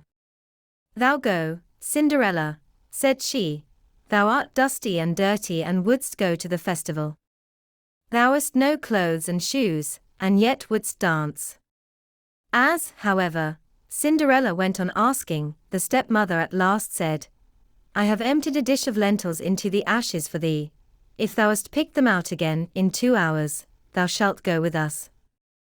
The maiden went through the back door into the garden, and called, "You tame pigeons, you turtle doves, and all you birds beneath the sky, come and help me to pick the good into the pot, the bad into the crop."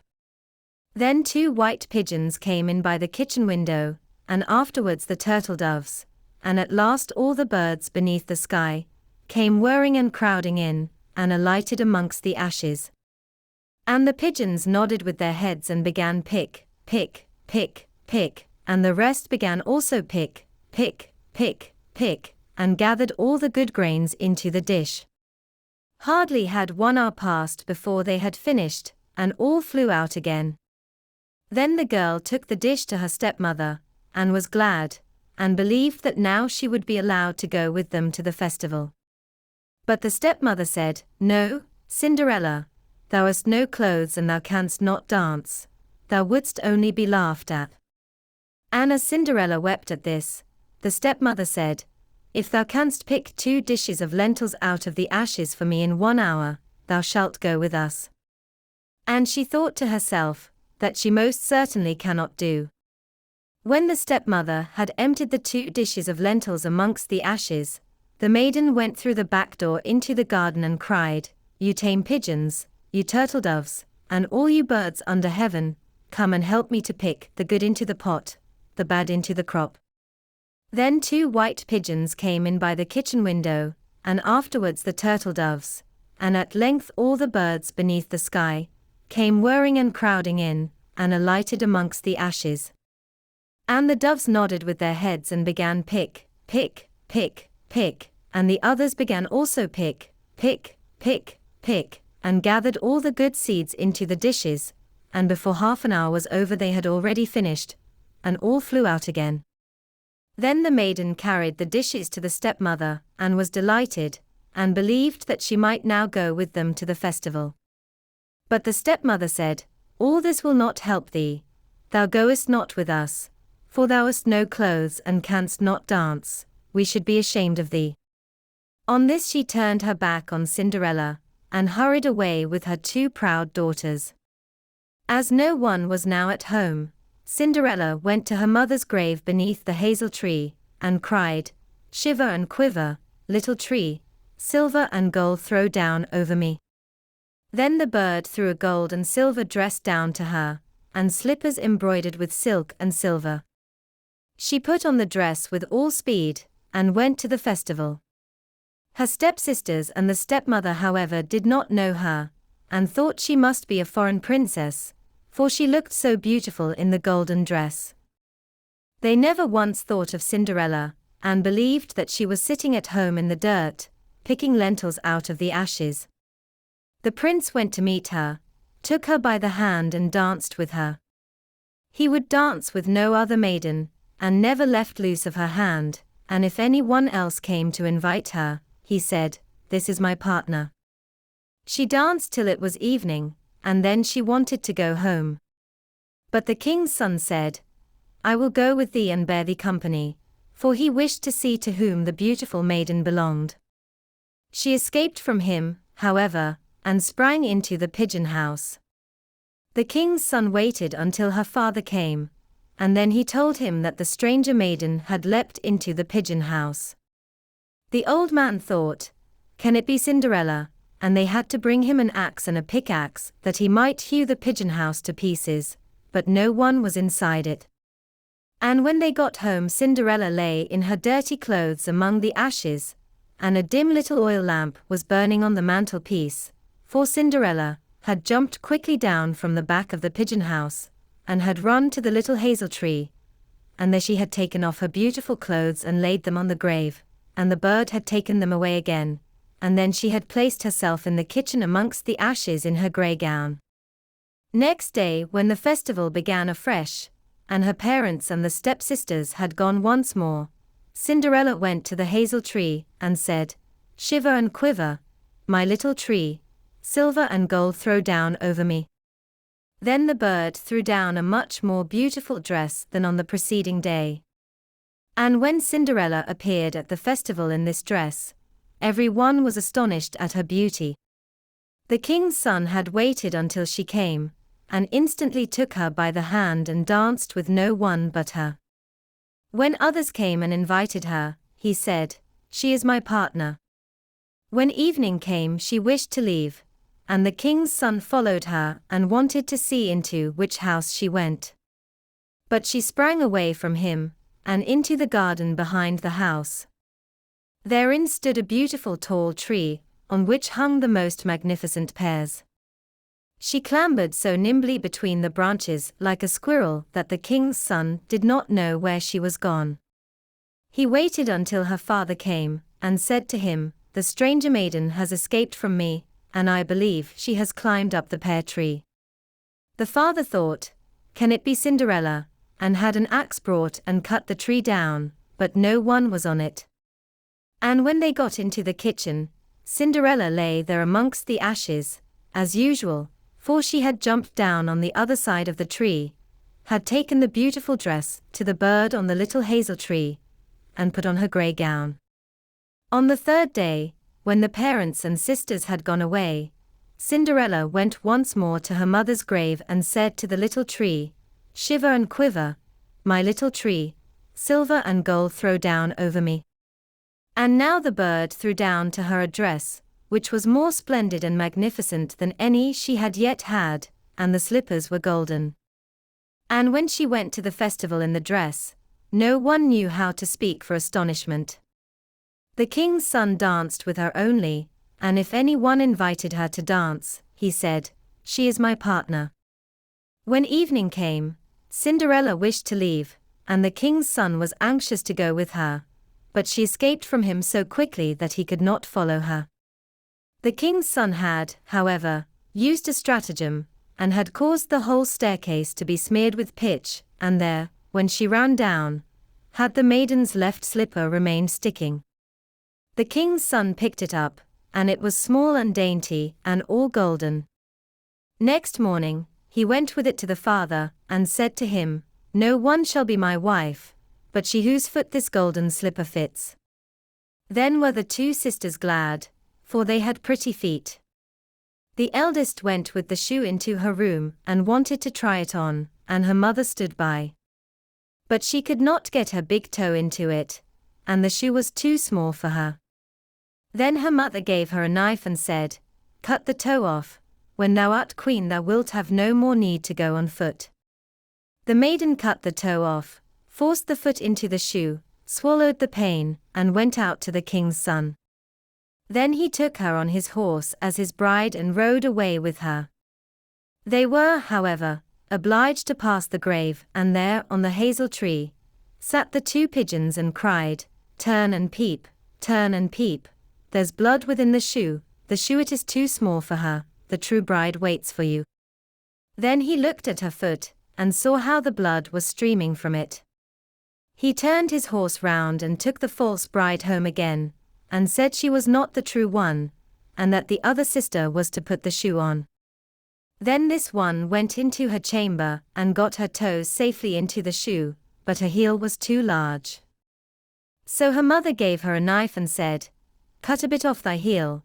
When thou art queen thou wilt have no more need to go on foot."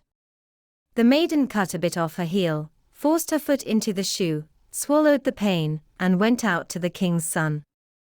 He took her on his horse as his bride, and rode away with her, but when they passed by the hazel tree, two little pigeons sat on it and cried, "Turn and peep, turn and peep. There's blood within the shoe it is too small for her, the true bride waits for you." He looked down at her foot, and saw how the blood was running out of her shoe, and how it had stained her white stocking. Then he turned his horse and took the false bride home again. "This also is not the right one," said he. "Have you no other daughter?"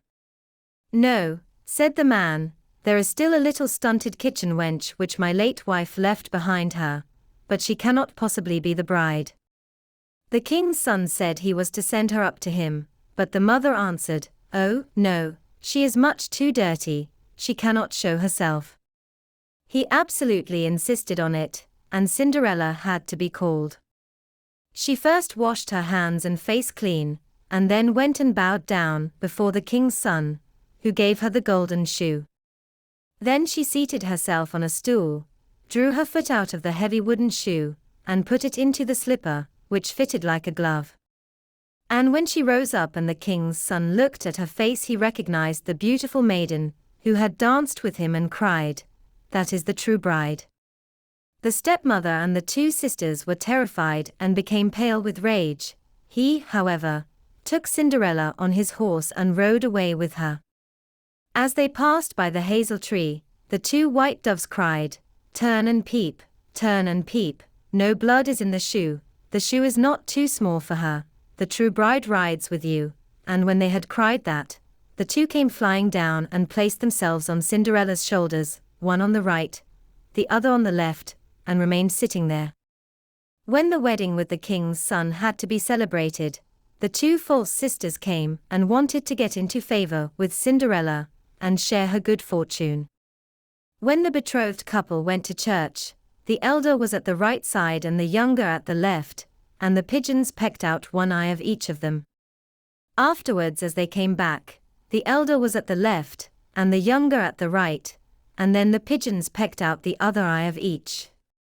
And thus, for their wickedness and falsehood, they were punished with blindness as long as they lived. 22. The Riddle. There was once a king's son who was seized with a desire to travel about the world, and took no one with him but a faithful servant. One day he came to a great forest, and when darkness overtook him he could find no shelter, and knew not where to pass the night.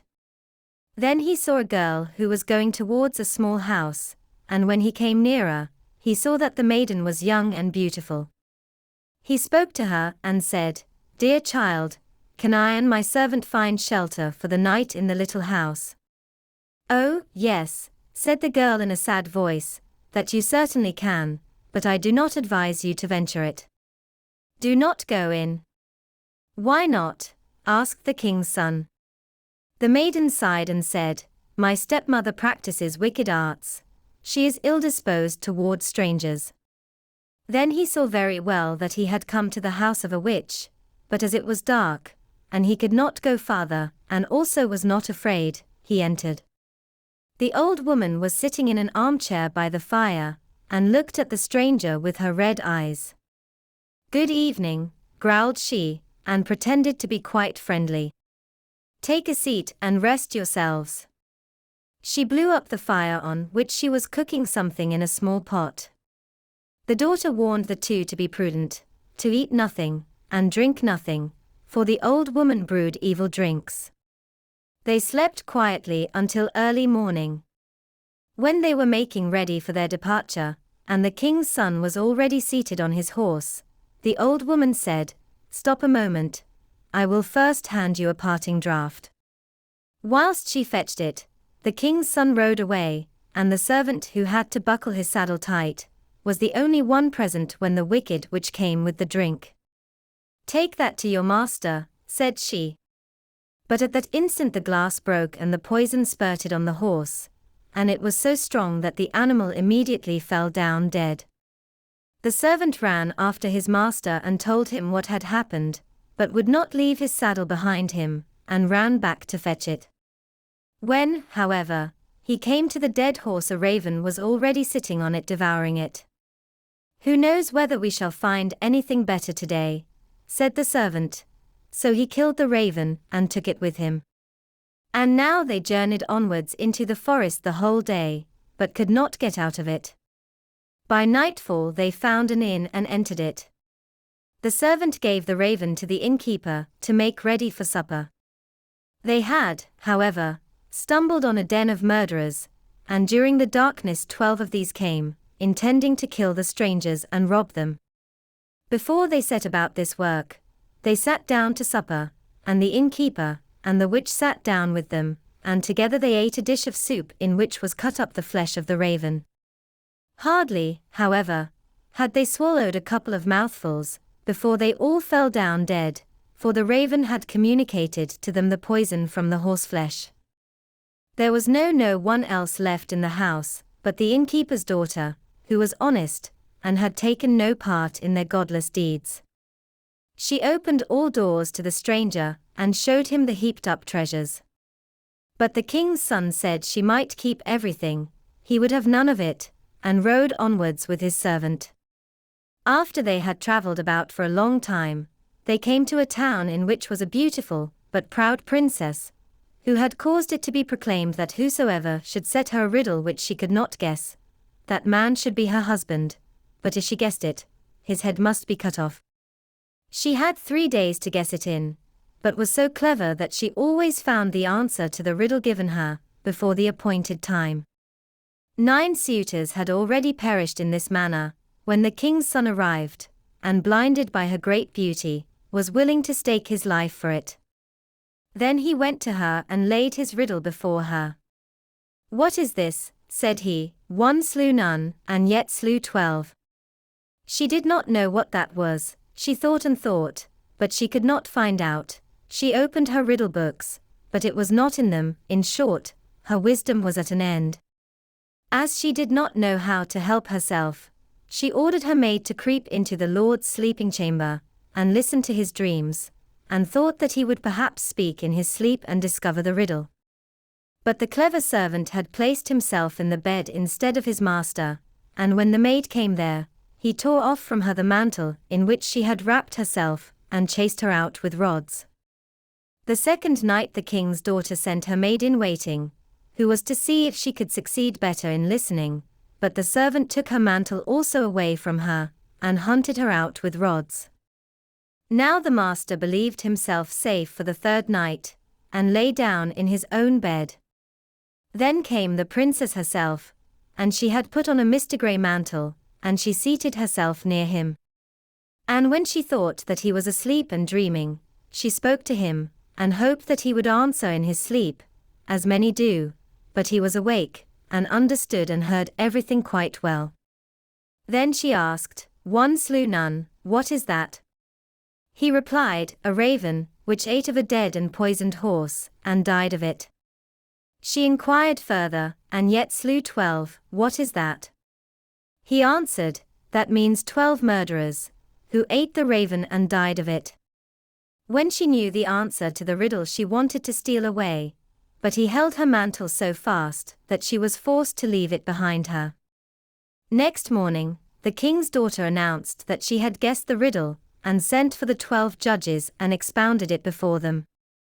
But the youth begged for a hearing, and said, "She stole into my room in the night and questioned me, otherwise she could not have discovered it."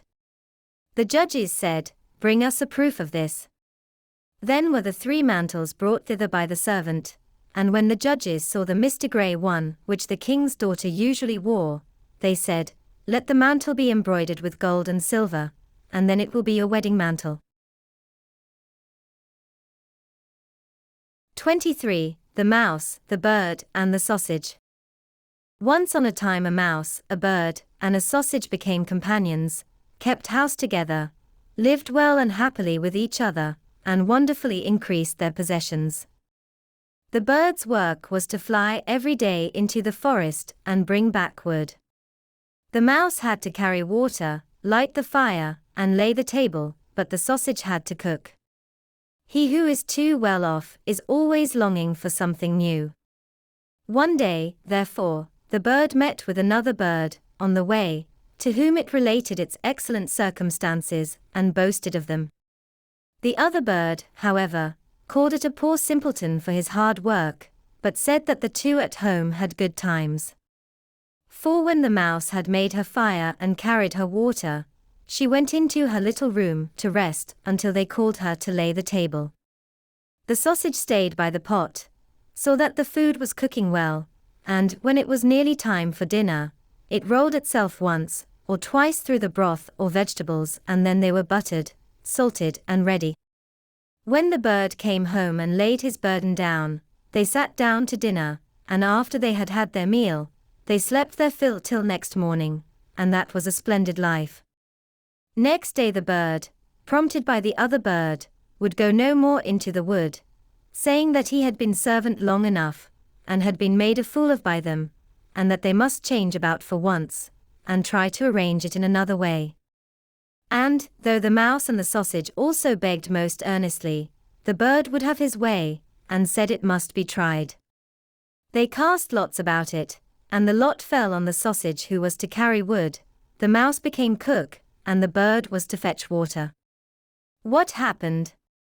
The little sausage went out towards the wood, the little bird lighted the fire, the mouse stayed by the pot and waited alone until little sausage came home, and brought wood for next day. But the little sausage stayed so long on the road that they both feared something was amiss, and the bird flew out a little way in the air to meet it. Not far off, however, it met a dog on the road, who had fallen on the poor sausage as lawful booty, and had seized and swallowed it. The bird charged the dog with an act of barefaced robbery, but it was in vain to speak, for the dog said he had found forged letters on the sausage, on which account its life was forfeited to him. The bird sadly took up the wood, flew home, and related what he had seen and heard. They were much troubled, but agreed to do their best and remain together. The bird therefore laid the cloth, and the mouse made ready the food, and wanted to dress it, and to get into the pot as the sausage used to do, and roll and creep amongst the vegetables to mix them, but before she got into the midst of them she was stopped, and lost her skin and hair and life in the attempt. When the bird came to carry up the dinner, no cook was there. In its distress the bird threw the wood here and there, called and searched, but no cook was to be found. Owing to his carelessness the wood caught fire, so that a conflagration ensued. The bird hastened to fetch water, and then the bucket dropped from his claws into the well, and he fell down with it, and could not recover himself, but had to drown there. 24. Mother Holle. There was once a widow who had 2 daughters, one of whom was pretty and industrious, whilst the other was ugly and idle. But she was much fonder of the ugly and idle one, because she was her own daughter, and the other, who was a stepdaughter, was obliged to do all the work, and be the Cinderella of the house. Every day the poor girl had to sit by a well, in the highway, and spin till her fingers bled. Now it happened that one day the shuttle was marked with her blood, so she dipped it in the well, to wash the mark off, but it dropped out of her hand and fell to the bottom. She began to weep, and ran to her stepmother and told her of the mishap. But she scolded her sharply, and was so merciless as to say, "Since you have let the shuttle fall in, you must fetch it out again." So the girl went back to the well, and did not know what to do, and in the sorrow of her heart, she jumped into the well to get the shuttle.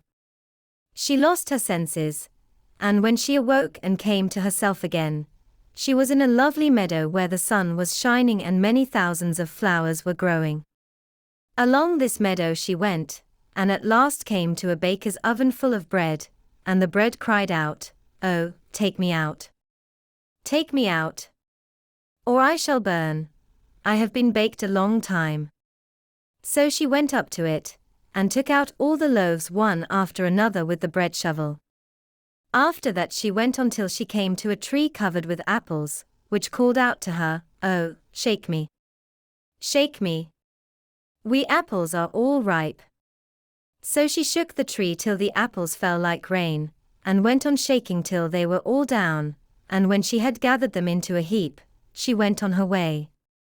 At last she came to a little house, out of which an old woman peeped, but she had such large teeth that the girl was frightened, and was about to run away. But the old woman called out to her, "What are you afraid of, dear child? Stay with me.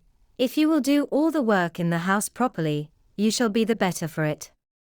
Only you must take care to make my bed well, and shake it thoroughly till the feathers fly, for then there is snow on the earth. I am Mother Holle." As the old woman spoke so kindly to her, the girl took courage and agreed to enter her service. She attended to everything to the satisfaction of her mistress, and always shook her bed so vigorously that the feathers flew about like snowflakes. So she had a pleasant life with her, never an angry word, and boiled or roast meat every day. She stayed some time with Mother Holle, and then she became sad. At first she did not know what was the matter with her, but found at length that it was homesickness.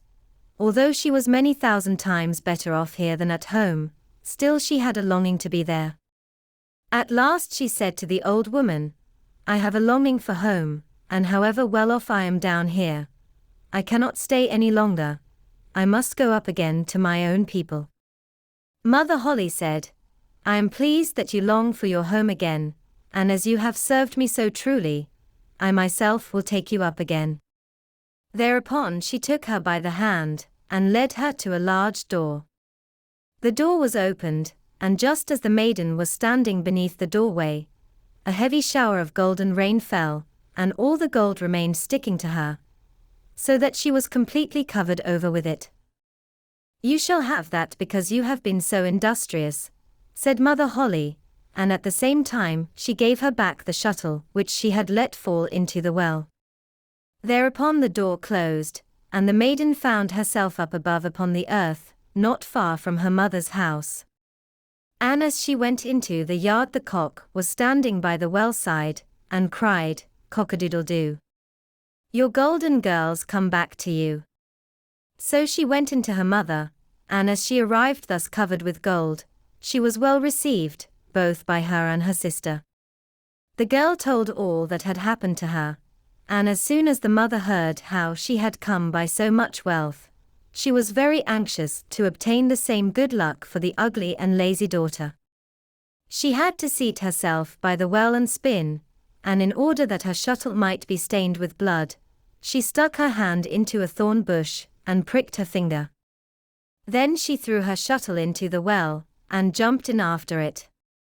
She came, like the other, to the beautiful meadow and walked along the very same path. When she got to the oven, the bread again cried, "Oh, take me out. Take me out, or I shall burn. I have been baked a long time." But the lazy thing answered, "As if I had any wish to make myself dirty," and on she went. Soon she came to the apple tree, which cried, "Oh, shake me. Shake me. We apples are all ripe." But she answered, "I like that. One of you might fall on my head," and so went on. When she came to Mother Holle's house, she was not afraid, for she had already heard of her big teeth, and she hired herself to her immediately.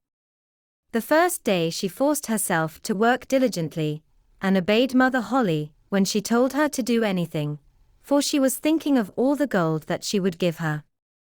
But on the second day she began to be lazy, and on the third day still more so, and then she would not get up in the morning at all. Neither did she make Mother Holle's bed as she ought, and did not shake it so as to make the feathers fly up. Mother Holle was soon tired of this, and gave her notice to leave. The lazy girl was willing enough to go, and thought that now the golden rain would come. Mother Holle led her also to the great door, but while she was standing beneath it, instead of the gold a big kettleful of pitch was emptied over her. "That is the reward for your service," said Mother Holle, and shut the door. So the lazy girl went home, but she was quite covered with pitch, and the cock by the well side, as soon as he saw her, cried out, "Cock-a-doodle-doo. Your pitchy girl's come back to you." But the pitch stuck fast to her, and could not be got off as long as she lived. 25. The 7 Ravens. There was once a man who had 7 sons, and still he had no daughter, however much he wished for one. At length his wife again gave him hope of a child, and when it came into the world it was a girl. The joy was great, but the child was sickly and small, and had to be privately baptized on account of its weakness. The father sent one of the boys in haste to the spring to fetch water for the baptism. The other 6 went with him, and as each of them wanted to be first to fill it, the jug fell into the well. There they stood and did not know what to do, and none of them dared to go home. As they still did not return, the father grew impatient, and said, "They have certainly forgotten it for some game, the wicked boys." He became afraid that the girl would have to die without being baptized, and in his anger cried, "I wish the boys were all turned into ravens." Hardly was the word spoken before he heard a whirring of wings over his head in the air, looked up and saw 7 coal-black ravens flying away. The parents could not recall the curse, and however sad they were at the loss of their 7 sons, they still to some extent comforted themselves with their dear little daughter, who soon grew strong and every day became more beautiful. For a long time she did not know that she had had brothers, for her parents were careful not to mention them before her, but one day she accidentally heard some people saying of herself, that the girl was certainly beautiful, but that in reality she was to blame for the misfortune which had befallen her 7 brothers. Then she was much troubled, and went to her father and mother and asked if it was true that she had had brothers, and what had become of them.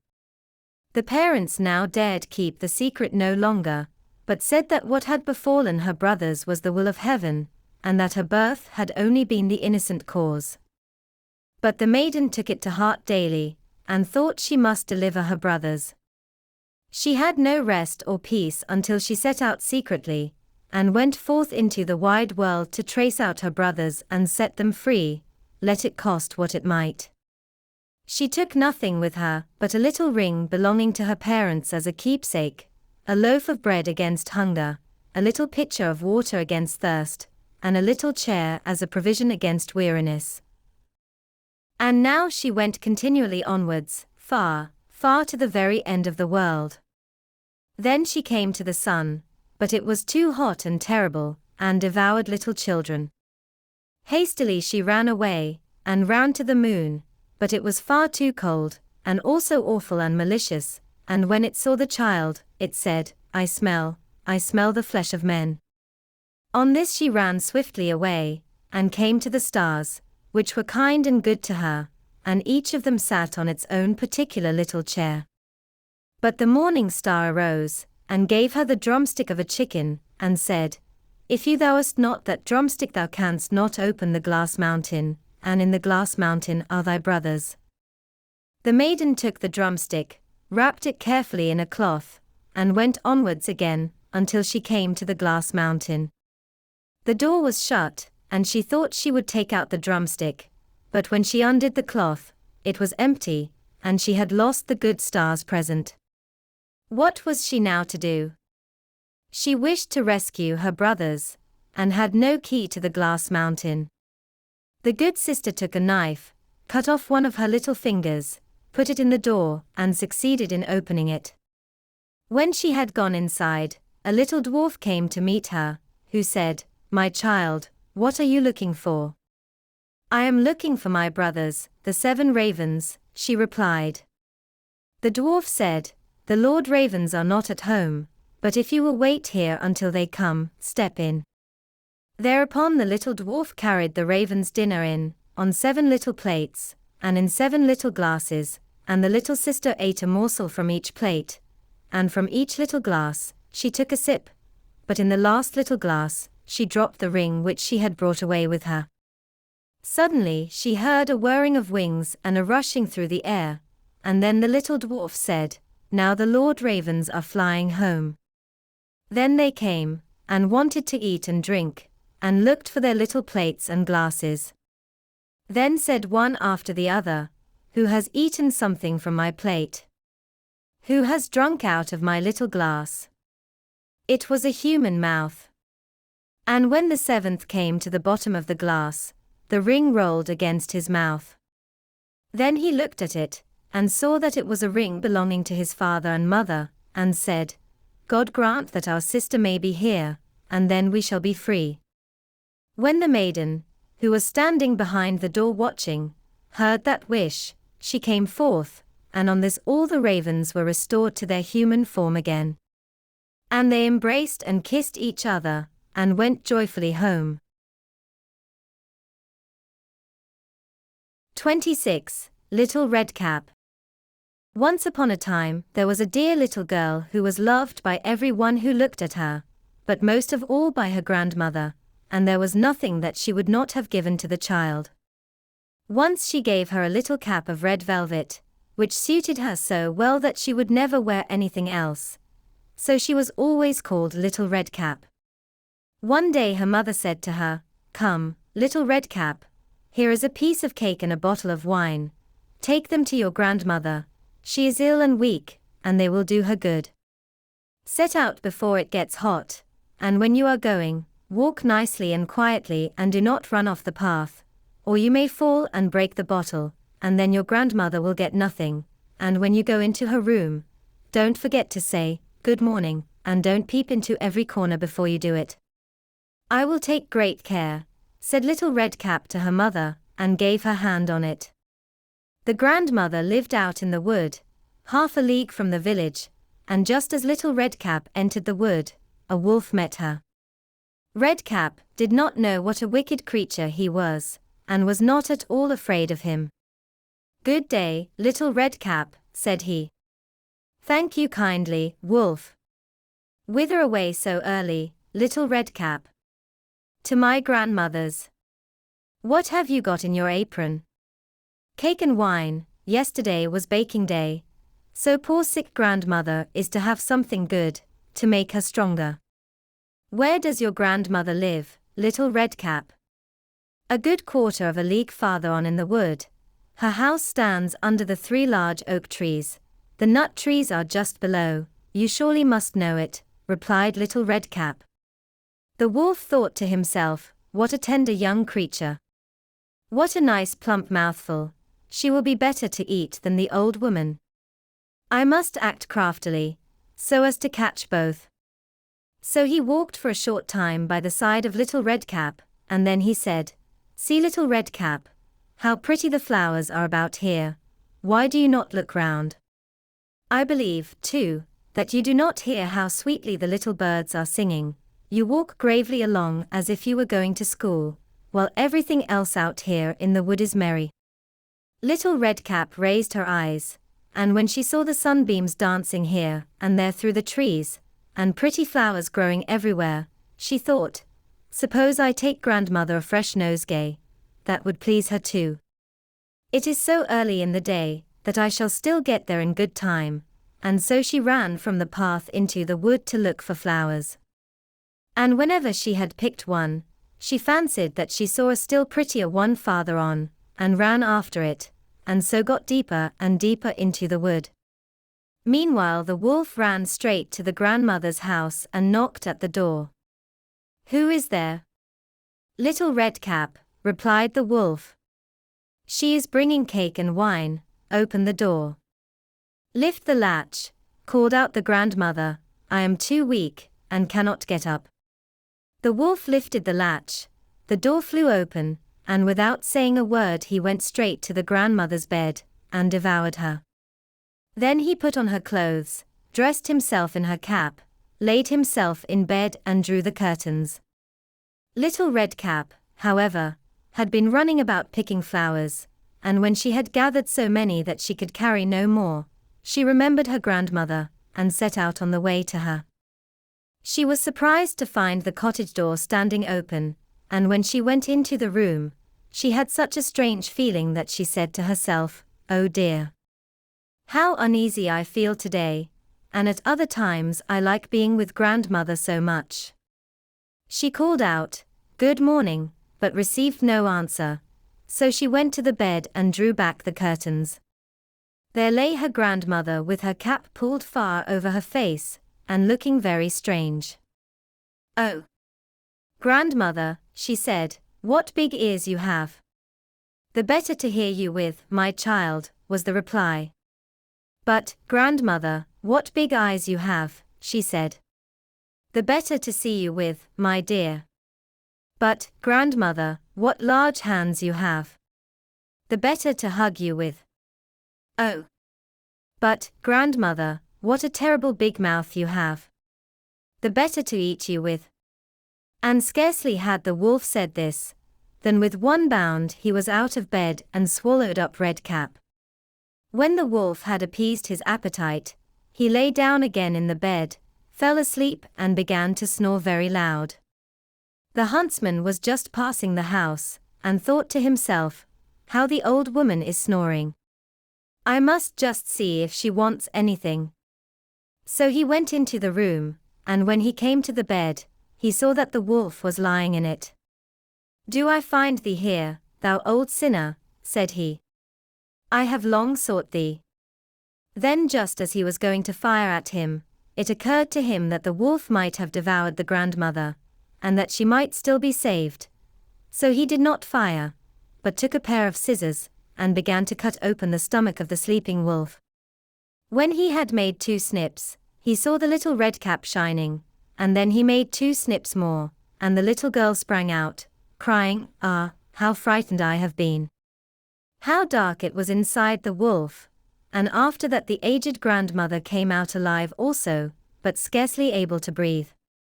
Redcap, however, quickly fetched great stones with which they filled the wolf's body, and when he awoke, he wanted to run away, but the stones were so heavy that he fell down at once and fell dead. Then all 3 were delighted. The huntsman drew off the wolf's skin and went home with it. The grandmother ate the cake and drank the wine which Redcap had brought, and revived, but Redcap thought to herself, "As long as I live, I will never by myself leave the path, to run into the wood, when my mother has forbidden me to do so." It is also related that once when Redcap was again taking cakes to the old grandmother, another wolf spoke to her, and tried to entice her from the path. Redcap, however, was on her guard, and went straight forward on her way, and told her grandmother that she had met the wolf, and that he had said good morning to her, but with such a wicked look in his eyes, that if they had not been on the public road she was certain he would have eaten her up. "Well," said the grandmother, "we will shut the door, that he may not come in." Soon afterwards the wolf knocked, and cried, "Open the door, grandmother. I am Little Redcap, and am fetching you some cakes." But they did not speak, or open the door. So the greybeard stole twice or thrice round the house, and at last jumped on the roof, intending to wait until Redcap went home in the evening, and then to steal after her and devour her in the darkness. But the grandmother saw what was in his thoughts. In front of the house was a great stone trough, so she said to the child, "Take the pail, Redcap. I made some sausages yesterday, so carry the water in which I boiled them to the trough." Redcap carried until the great trough was quite full. Then the smell of the sausages reached the wolf, and he sniffed and peeped down, and at last stretched out his neck so far that he could no longer keep his footing and began to slip, and slipped down from the roof straight into the great trough, and was drowned. But Redcap went joyously home, and never did anything to harm anyone. 27. The Bremen Town-Musicians. A certain man had a donkey, which had carried the corn sacks to the mill indefatigably for many a long year, but his strength was going, and he was growing more and more unfit for work. Then his master began to consider how he might best save his keep, but the donkey, seeing that no good wind was blowing, ran away, and set out on the road to Bremen. There, he thought, "I can surely be town musician." When he had walked some distance, he found a hound lying on the road, gasping like one who had run till he was tired. "What are you gasping so for, you big fellow?" asked the donkey. "Ah," replied the hound, "as I am old, and daily grow weaker, and no longer can hunt. My master wanted to kill me, so I took to flight, but now how am I to earn my bread?" "I tell you what," said the donkey, "I am going to Bremen, and shall be town musician there. Go with me and engage yourself also as a musician. I will play the lute, and you shall beat the kettle drum." The hound agreed, and on they went. Before long they came to a cat, sitting on the path, with a face like 3 rainy days. "Now then, old shaver, what has gone askew with you?" asked the donkey. "Who can be merry when his neck is in danger?" answered the cat. "Because I am now getting old, and my teeth are worn to stumps, and I prefer to sit by the fire and spin, rather than hunt about after mice. My mistress wanted to drown me, so I ran away. But now good advice is scarce. Where am I to go?"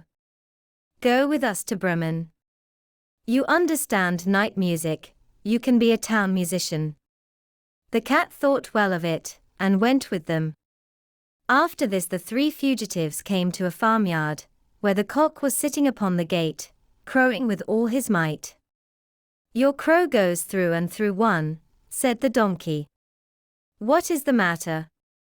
"I have been foretelling fine weather, because it is the day on which Our Lady washes the Christ child's little shirts, and wants to dry them," said the cock, "but guests are coming for Sunday. So the housewife has no pity, and has told the cook that she intends to eat me in the soup tomorrow, and this evening I am to have my head cut off. Now I am crowing at full pitch while I can." "Ah, but Redcomb," said the donkey, "you had better come away with us. We are going to Bremen. You can find something better than death everywhere. You have a good voice, and if we make music together it must have some quality." The cock agreed to this plan, and all 4 went on together. They could not, however, reach the city of Bremen in one day, and in the evening they came to a forest where they meant to pass the night.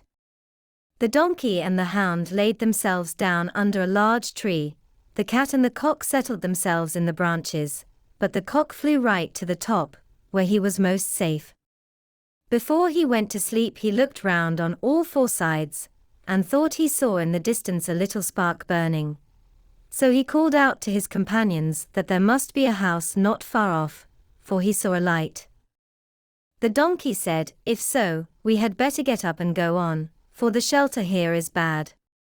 The hound thought that a few bones with some meat on would do him good too.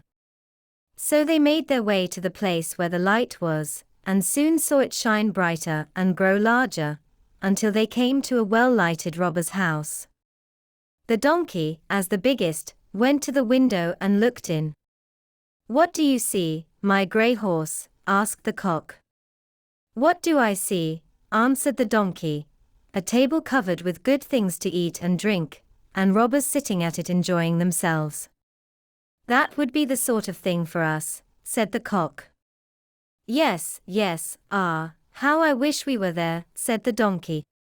Then the animals took counsel together how they should manage to drive away the robbers, and at last they thought of a plan. The donkey was to place himself with his 4 feet upon the window ledge, the hound was to jump on the donkey's back, the cat was to climb upon the dog, and lastly the cock was to fly up and perch upon the head of the cat. When this was done, at a given signal, they began to perform their music together. The donkey brayed, the hound barked, the cat mewed, and the cock crowed. Then they burst through the window into the room, so that the glass clattered. At this horrible din, the robbers sprang up, thinking no otherwise than that a ghost had come in, and fled in a great fright out into the forest. The 4 companions now sat down at the table, well content with what was left, and ate as if they were going to fast for a month. As soon as the 4 minstrels had done, they put out the light, and each sought for himself a sleeping place according to his nature, and to what suited him. The donkey laid himself down upon some straw in the yard, the hound behind the door, the cat upon the hearth near the warm ashes, and the cock perched himself upon a beam of the roof, and being tired from their long walk, they soon went to sleep. When it was past midnight, and the robbers saw from afar that the light was no longer burning in their house, and all appeared quiet, the captain said, "We ought not to have let ourselves be frightened out of our wits," and ordered one of them to go and examine the house. The messenger, finding all still, went into the kitchen to light a candle, and taking the glistening fiery eyes of the cat for live coals, he held a lucifer match to them to light it. But the cat did not understand the joke, and flew in his face, spitting and scratching. He was dreadfully frightened, and ran to the back door, but the dog, who lay there, sprang up and bit his leg, and as he ran across the yard by the straw heap, the donkey gave him a smart kick with its hind foot. The cock, too, who had been awakened by the noise, and had become lively, cried down from the beam, "Cock-a-doodle-doo." Then the robber ran back as fast as he could to his captain, and said, "Ah, there is a horrible witch sitting in the house, who spat on me and scratched my face with her long claws, and by the door stands a man with a knife, who stabbed me in the leg, and in the yard there lies a black monster, who beat me with a wooden club, and above, upon the roof, sits the judge, who called out, 'Bring the rogue here to me.' So I got away as well as I could." After this the robbers did not trust themselves in the house again, but it suited the 4 musicians of Bremen so well that they did not care to leave it any more. And the mouth of him who last told this story is still warm. 28. The Singing Bone. In a certain country, there was once great lamentation over a wild boar that laid waste the farmers' fields, killed the cattle, and ripped up people's bodies with his tusks. The king promised a large reward to anyone who would free the land from this plague, but the beast was so big and strong that no one dared to go near the forest in which it lived. At last the king gave notice that whosoever should capture or kill the wild boar should have his only daughter to wife. Now there lived in the country 2 brothers, sons of a poor man, who declared themselves willing to undertake the hazardous enterprise, the elder, who was crafty and shrewd, out of pride, the younger, who was innocent and simple from a kind heart. The king said, in order that you may be the more sure of finding the beast, you must go into the forest from opposite sides." So the elder went in on the west side, and the younger on the east. When the younger had gone a short way, a little man stepped up to him. He held in his hand a black spear and said, "I give you this spear, because your heart is pure and good. With this you can boldly attack the wild boar, and it will do you no harm." He thanked the little man, shouldered the spear, and went on fearlessly. Before long he saw the beast, which rushed at him, but he held the spear towards it, and in its blind fury it ran so swiftly against it that its heart was cloven in twain. Then he took the monster on his back and went homewards with it to the king. As he came out at the other side of the wood, there stood at the entrance a house where people were making merry with wine and dancing. His elder brother had gone in here, and, thinking that after all the boar would not run away from him, was going to drink until he felt brave. But when he saw his young brother coming out of the wood laden with his booty, his envious, evil heart gave him no peace. He called out to him, "Come in, dear brother, rest and refresh yourself with a cup of wine." The youth, who suspected no evil, went in and told him about the good little man, who had given him the spear wherewith he had slain the boar. The elder brother kept him there until the evening, and then they went away together, and when in the darkness they came to a bridge over a brook, the elder brother let the other go first, and when he was halfway across he gave him such a blow from behind that he fell down dead. He buried him beneath the bridge, took the boar, and carried it to the king, pretending that he had killed it, whereupon he obtained the king's daughter in marriage. And when his younger brother did not come back he said, "The boar must have killed him," and every one believed it. But as nothing remains hidden from God, so this black deed also was to come to light. Years afterwards a shepherd was driving his herd across the bridge, and saw lying in the sand beneath, a snow-white little bone. He thought that it would make a good mouthpiece, so he clambered down, picked it up, and cut out of it a mouthpiece for his horn. But when he blew through it for the first time, to his great astonishment, the bone began of its own accord to sing, "Ah, friend, thou blowest upon my bone. Long have I lain beside the water, my brother slew me for the boar, and took for his wife the king's young daughter." "What a wonderful horn," said the shepherd, "it sings by itself, I must take it to my lord the king." And when he came with it to the king the horn again began to sing its little song. The king understood it all, and caused the ground below the bridge to be dug up, and then the whole skeleton of the murdered man came to light. The wicked brother could not deny the deed, and was sewn up in a sack and drowned. But the bones of the murdered man were laid to rest in a beautiful tomb in the churchyard. 29. The Devil with the Three Golden Hairs. There was once a poor woman who gave birth to a little son, and as he came into the world with a caul on, it was predicted that in his 14th year he would have the king's daughter for his wife. It happened that soon afterwards the king came into the village, and no one knew that he was the king, and when he asked the people what news there was, they answered, "A child has just been born with a caul on. Whatever any one so born undertakes turns out well." It is prophesied, too, that in his 14th year he will have the king's daughter for his wife. The king, who had a bad heart, and was angry about the prophecy, went to the parents, and seeming quite friendly, said, "You poor people, let me have your child, and I will take care of it." At first they refused, but when the stranger offered them a large amount of gold for it, and they thought, "It is a luck child, and everything must turn out well for it," they at last consented, and gave him the child. The king put it in a box and rode away with it until he came to a deep piece of water. Then he threw the box into it and thought, "I have freed my daughter from her unlooked-for suitor." The box, however, did not sink, but floated like a boat, and not a drop of water made its way into it. And it floated to within 2 miles of the king's chief city, where there was a mill, and it came to a standstill at the mill dam.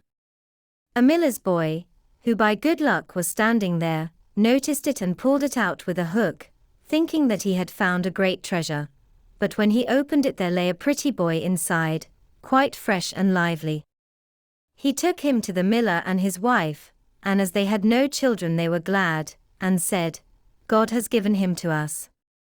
They took great care of the foundling, and he grew up in all goodness.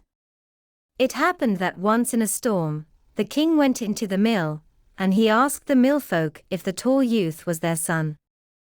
"No," answered they, "he's a foundling. 14 years ago, he floated down to the mill dam in a box, and the mill boy pulled him out of the water." Then the king knew that it was none other than the luck child, which he had thrown into the water, and he said, "My good people, could not the youth take a letter to the queen? I will give him 2 gold pieces as a reward." "Just as the king commands," answered they, and they told the boy to hold himself in readiness. Then the king wrote a letter to the queen, wherein he said, "As soon as the boy arrives with this letter, let him be killed and buried, and all must be done before I come home." The boy set out with this letter, but he lost his way, and in the evening came to a large forest. In the darkness he saw a small light. He went towards it and reached a cottage. When he went in, an old woman was sitting by the fire quite alone. She started when she saw the boy, and said, "Whence do you come, and whither are you going?" "I come from the mill," he answered, "and wish to go to the queen, to whom I am taking a letter, but as I have lost my way in the forest, I should like to stay here overnight." "You poor boy," said the woman, "you have come into a den of thieves, and when they come home they will kill you." "Let them come," said the boy, "I am not afraid, but I am so tired that I cannot go any farther," and he stretched himself upon a bench and fell asleep. Soon afterwards the robbers came, and angrily asked what strange boy was lying there. "Ah," said the old woman, "it is an innocent child who has lost himself in the forest, and out of pity I have let him come in. He has to take a letter to the queen." The robbers opened the letter and read it, and in it was written that the boy as soon as he arrived should be put to death. Then the hard-hearted robbers felt pity, and their leader tore up the letter and wrote another, saying, that as soon as the boy came, he should be married at once to the king's daughter. Then they let him lie quietly on the bench until the next morning, and when he awoke they gave him the letter, and showed him the right way. And the queen, when she had received the letter and read it, did as was written in it, and had a splendid wedding feast prepared, and the king's daughter was married to the luck child, and as the youth was handsome and agreeable she lived with him in joy and contentment. After some time the king returned to his palace, and saw that the prophecy was fulfilled, and the luck child married to his daughter. "How has that come to pass?" said he. "I gave quite another order in my letter." So the queen gave him the letter, and said that he might see for himself what was written in it. The king read the letter, and saw quite well that it had been exchanged for the other. He asked the youth what had become of the letter entrusted to him, and why he had brought another instead of it. "I know nothing about it," answered he. "It must have been changed in the night, when I slept in the forest." The king said in a passion, "You shall not have everything quite so much your own way. Whosoever marries my daughter must fetch me from hell 3 golden hairs from the head of the devil, bring me what I want, and you shall keep my daughter." In this way the king hoped to be rid of him forever.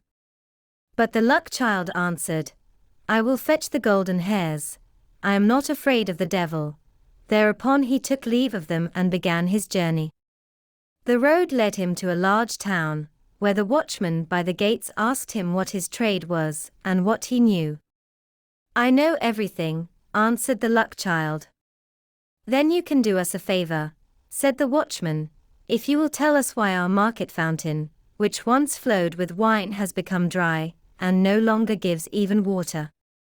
"That you shall know," answered he, "only wait until I come back." Then he went farther and came to another town, and there also the gatekeeper asked him what was his trade, and what he knew. "I know everything," answered he. "Then you can do us a favor, and tell us why a tree in our town, which once bore golden apples, now does not even put forth leaves."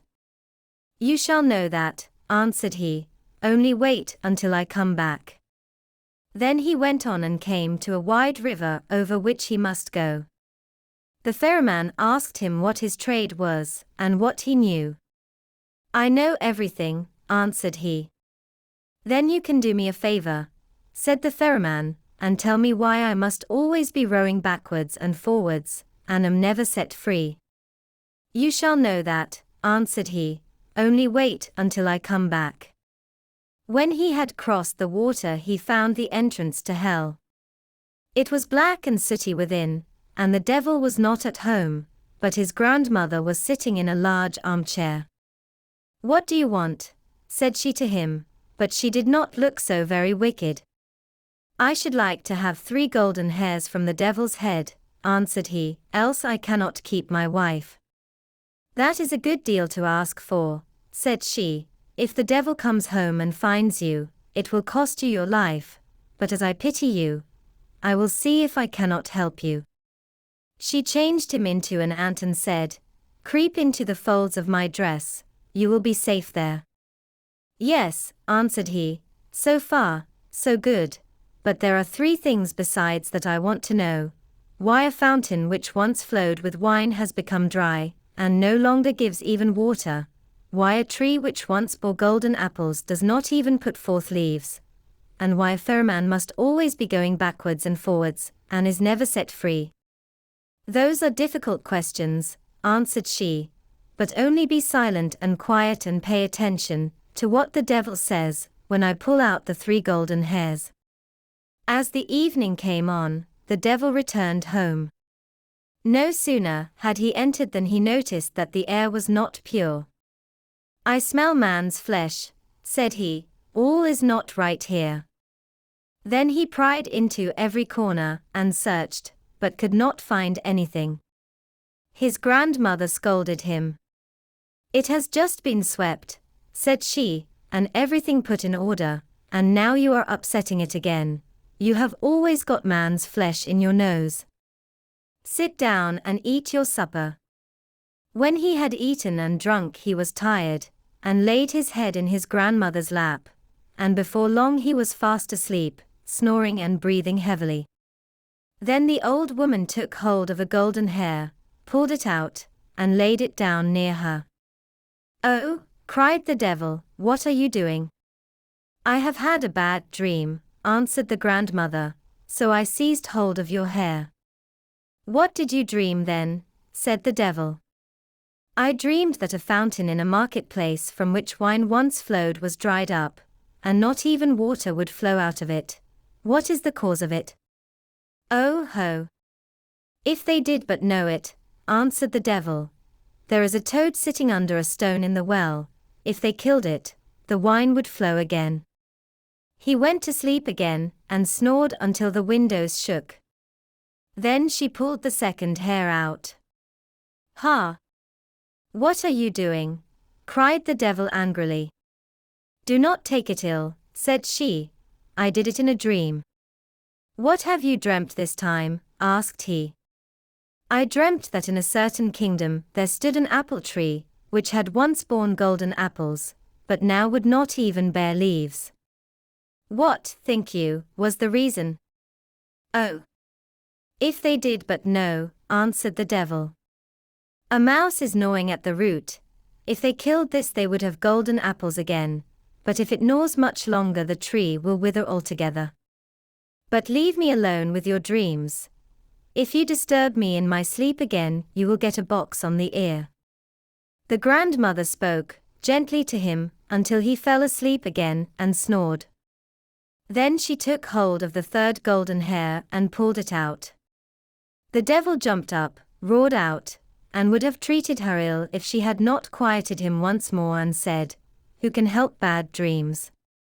"What was the dream, then?" asked he, and was quite curious.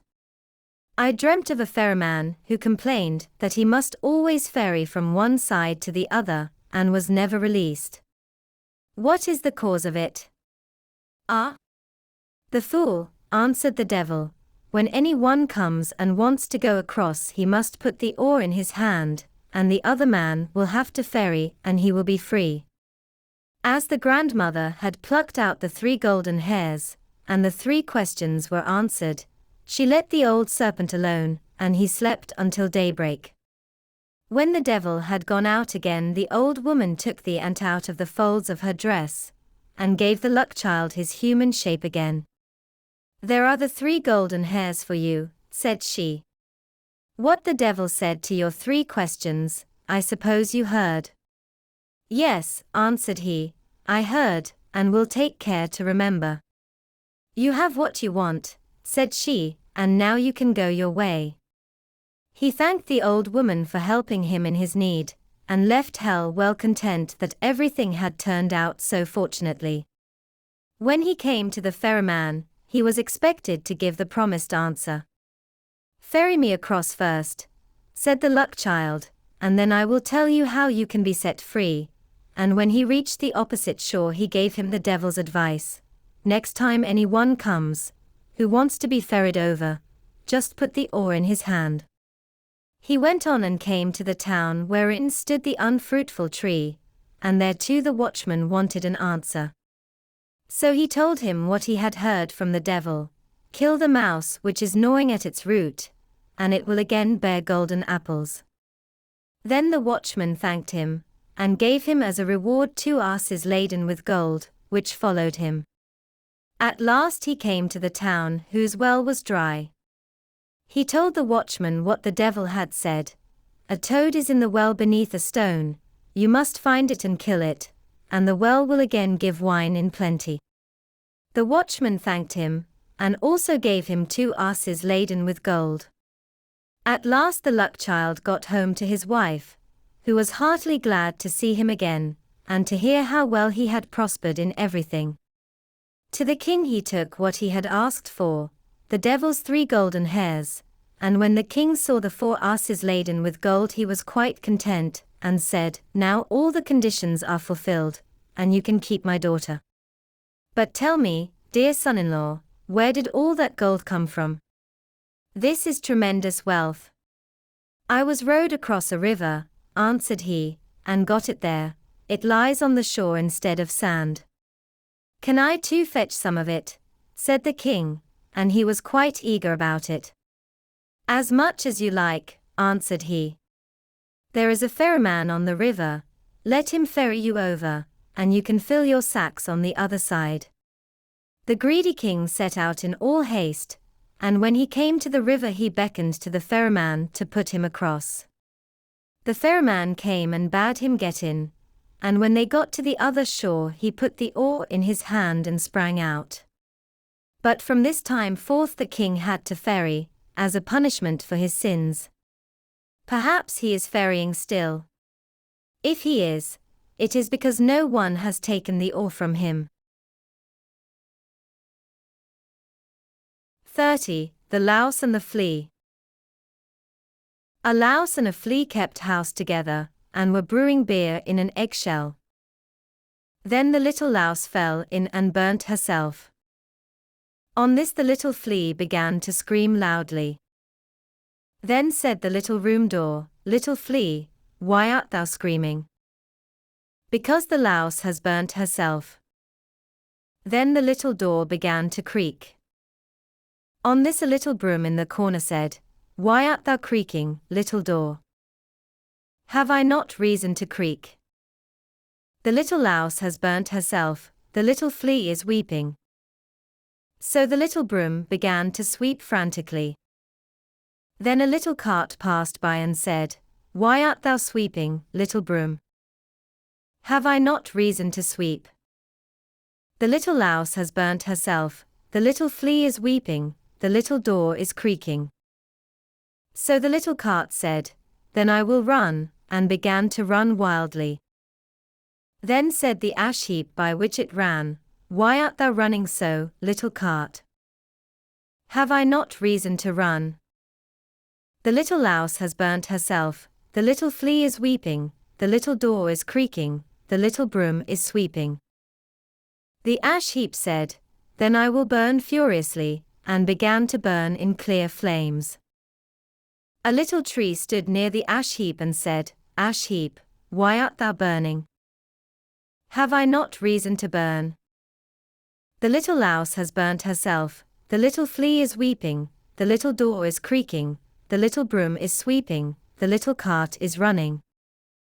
The little tree said, "Then I will shake myself," and began to shake herself, so that all her leaves fell off. A girl who came up with her water pitcher saw that, and said, "Little tree, why art thou shaking thyself? Have I not reason to shake myself? The little louse has burnt herself, the little flea is weeping, the little door is creaking, the little broom is sweeping, the little cart is running, the little ash heap is burning." On this the girl said, "Then I will break my little water pitcher," and she broke her little water pitcher. Then said the little spring from which ran the water, "Girl, why art thou breaking thy water jug? Have I not reason to break my water jug? The little louse has burnt herself, the little flea is weeping, the little door is creaking, the little broom is sweeping, the little cart is running, the little ash heap is burning, the little tree is shaking itself." "Oh ho," said the spring, "then I will begin to flow," and began to flow violently. And in the water everything was drowned, the girl, the little tree, the little ash heap, the little cart, the broom, the little door, the little flea, the little louse, all together. 31. The Girl Without Hands. A certain miller had little by little fallen into poverty, and had nothing left but his mill and a large apple tree behind it. Once when he had gone into the forest to fetch wood, an old man stepped up to him whom he had never seen before, and said, "Why dost thou plague thyself with cutting wood? I will make thee rich, if thou wilt promise me what is standing behind thy mill." "What can that be but my apple tree?" thought the miller, and said, "Yes," and gave a written promise to the stranger. He, however, laughed mockingly and said, "When 3 years have passed, I will come and carry away what belongs to me," and then he went. When the miller got home, his wife came to meet him and said, "Tell me, miller, from whence comes this sudden wealth into our house? All at once every box and chest was filled, no one brought it in, and I know not how it happened." He answered, "It comes from a stranger who met me in the forest, and promised me great treasure. I, in return, have promised him what stands behind the mill. We can very well give him the big apple tree for it." "Ah, husband," said the terrified wife, "that must have been the devil. He did not mean the apple tree, but our daughter, who was standing behind the mill sweeping the yard." The miller's daughter was a beautiful, pious girl, and lived through the 3 years in the fear of God and without sin. When therefore the time was over, and the day came when the evil one was to fetch her, she washed herself clean, and made a circle round herself with chalk. The devil appeared quite early, but he could not come near to her. Angrily, he said to the miller, "Take all water away from her, that she may no longer be able to wash herself, for otherwise I have no power over her." The miller was afraid, and did so. The next morning the devil came again, but she had wept on her hands, and they were quite clean. Again he could not get near her, and furiously said to the miller, "Cut her hands off, or else I cannot get the better of her." The miller was shocked and answered, "How could I cut off my own child's hands?" Then the evil one threatened him and said, "If thou dost not do it thou art mine, and I will take thee thyself." The father became alarmed, and promised to obey him. So he went to the girl and said, "My child, if I do not cut off both thine hands, the devil will carry me away, and in my terror I have promised to do it. Help me in my need, and forgive me the harm I do thee." She replied, "Dear father, do with me what you will, I am your child." Thereupon she laid down both her hands, and let them be cut off. The devil came for the third time, but she had wept so long and so much on the stumps, that after all they were quite clean. Then he had to give in, and had lost all right over her. The miller said to her, I have by means of thee received such great wealth, that I will keep thee most delicately as long as thou livest. But she replied, Here I cannot stay. I will go forth, compassionate people will give me as much as I require. Thereupon she caused her maimed arms to be bound to her back, and by sunrise she set out on her way, and walked the whole day until night fell. Then she came to a royal garden, and by the shimmering of the moon she saw that trees covered with beautiful fruits grew in it. But she could not enter, for there was much water round about it. And as she had walked the whole day and not eaten one mouthful, and hunger tormented her, she thought, if I were but inside, that I might eat of the fruit, else must I die of hunger. Then she knelt down, called on God the Lord, and prayed. And suddenly an angel came towards her, who made a dam in the water, so that the moat became dry and she could walk through it. And now she went into the garden, and the angel went with her. She saw a tree covered with beautiful pears, but they were all counted. Then she went to them, and to still her hunger, ate one with her mouth from the tree, but no more. The gardener was watching, but as the angel was standing by, he was afraid and thought the maiden was a spirit, and was silent, neither did he dare to cry out, or to speak to the spirit. When she had eaten the pear, she was satisfied, and went and concealed herself among the bushes. The king to whom the garden belonged came down to it next morning, and counted, and saw that one of the pears was missing, and asked the gardener what had become of it, as it was not lying beneath the tree, but was gone. Then answered the gardener, Last night, a spirit came in, who had no hands, and ate off one of the pears with its mouth. The king said, How did the spirit get over the water, and where did it go after it had eaten the pear? The gardener answered, Someone came in a snow-white garment from heaven who made a dam, and kept back the water, that the spirit might walk through the moat. And as it must have been an angel, I was afraid, and asked no questions, and did not cry out. When the spirit had eaten the pear, it went back again. The king said, If it be as thou sayest, I will watch with thee tonight. When it grew dark, the king came into the garden, and brought a priest with him, who was to speak to the spirit. All three seated themselves beneath the tree and watched. At midnight the maiden came creeping out of the thicket, went to the tree, and again ate one pear off it with her mouth, and beside her stood the angel in white garments. Then the priest went out to them and said, Comest thou from heaven or from earth? Art thou a spirit, or a human being? She replied, I am no spirit, but an unhappy mortal deserted by all but God. The king said, If thou art forsaken by all the world, yet will I not forsake thee. He took her with him into his royal palace, and as she was so beautiful and good, he loved her with all his heart, had silver hands made for her, and took her to wife. After a year the king had to take the field, so he commended his young queen to the care of his mother and said, If she is brought to bed, take care of her, nurse her well, and tell me of it at once in a letter. Then she gave birth to a fine boy. So the old mother made haste to write and announce the joyful news to him. But the messenger rested by a brook on the way, and as he was fatigued by the great distance, he fell asleep. Then came the devil, who was always seeking to injure the good queen, and exchanged the letter for another, in which was written that the queen had brought a monster into the world. When the king read the letter he was shocked and much troubled, but he wrote in answer that they were to take great care of the queen and nurse her well until his arrival. The messenger went back with the letter, but rested at the same place and again fell asleep. Then came the devil once more, and put a different letter in his pocket, in which it was written that they were to put the queen and her child to death.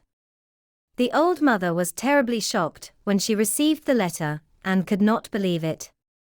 She wrote back again to the king, but received no other answer, because each time the devil substituted a false letter, and in the last letter, it was also written that she was to preserve the queen's tongue and eyes as a token that she had obeyed.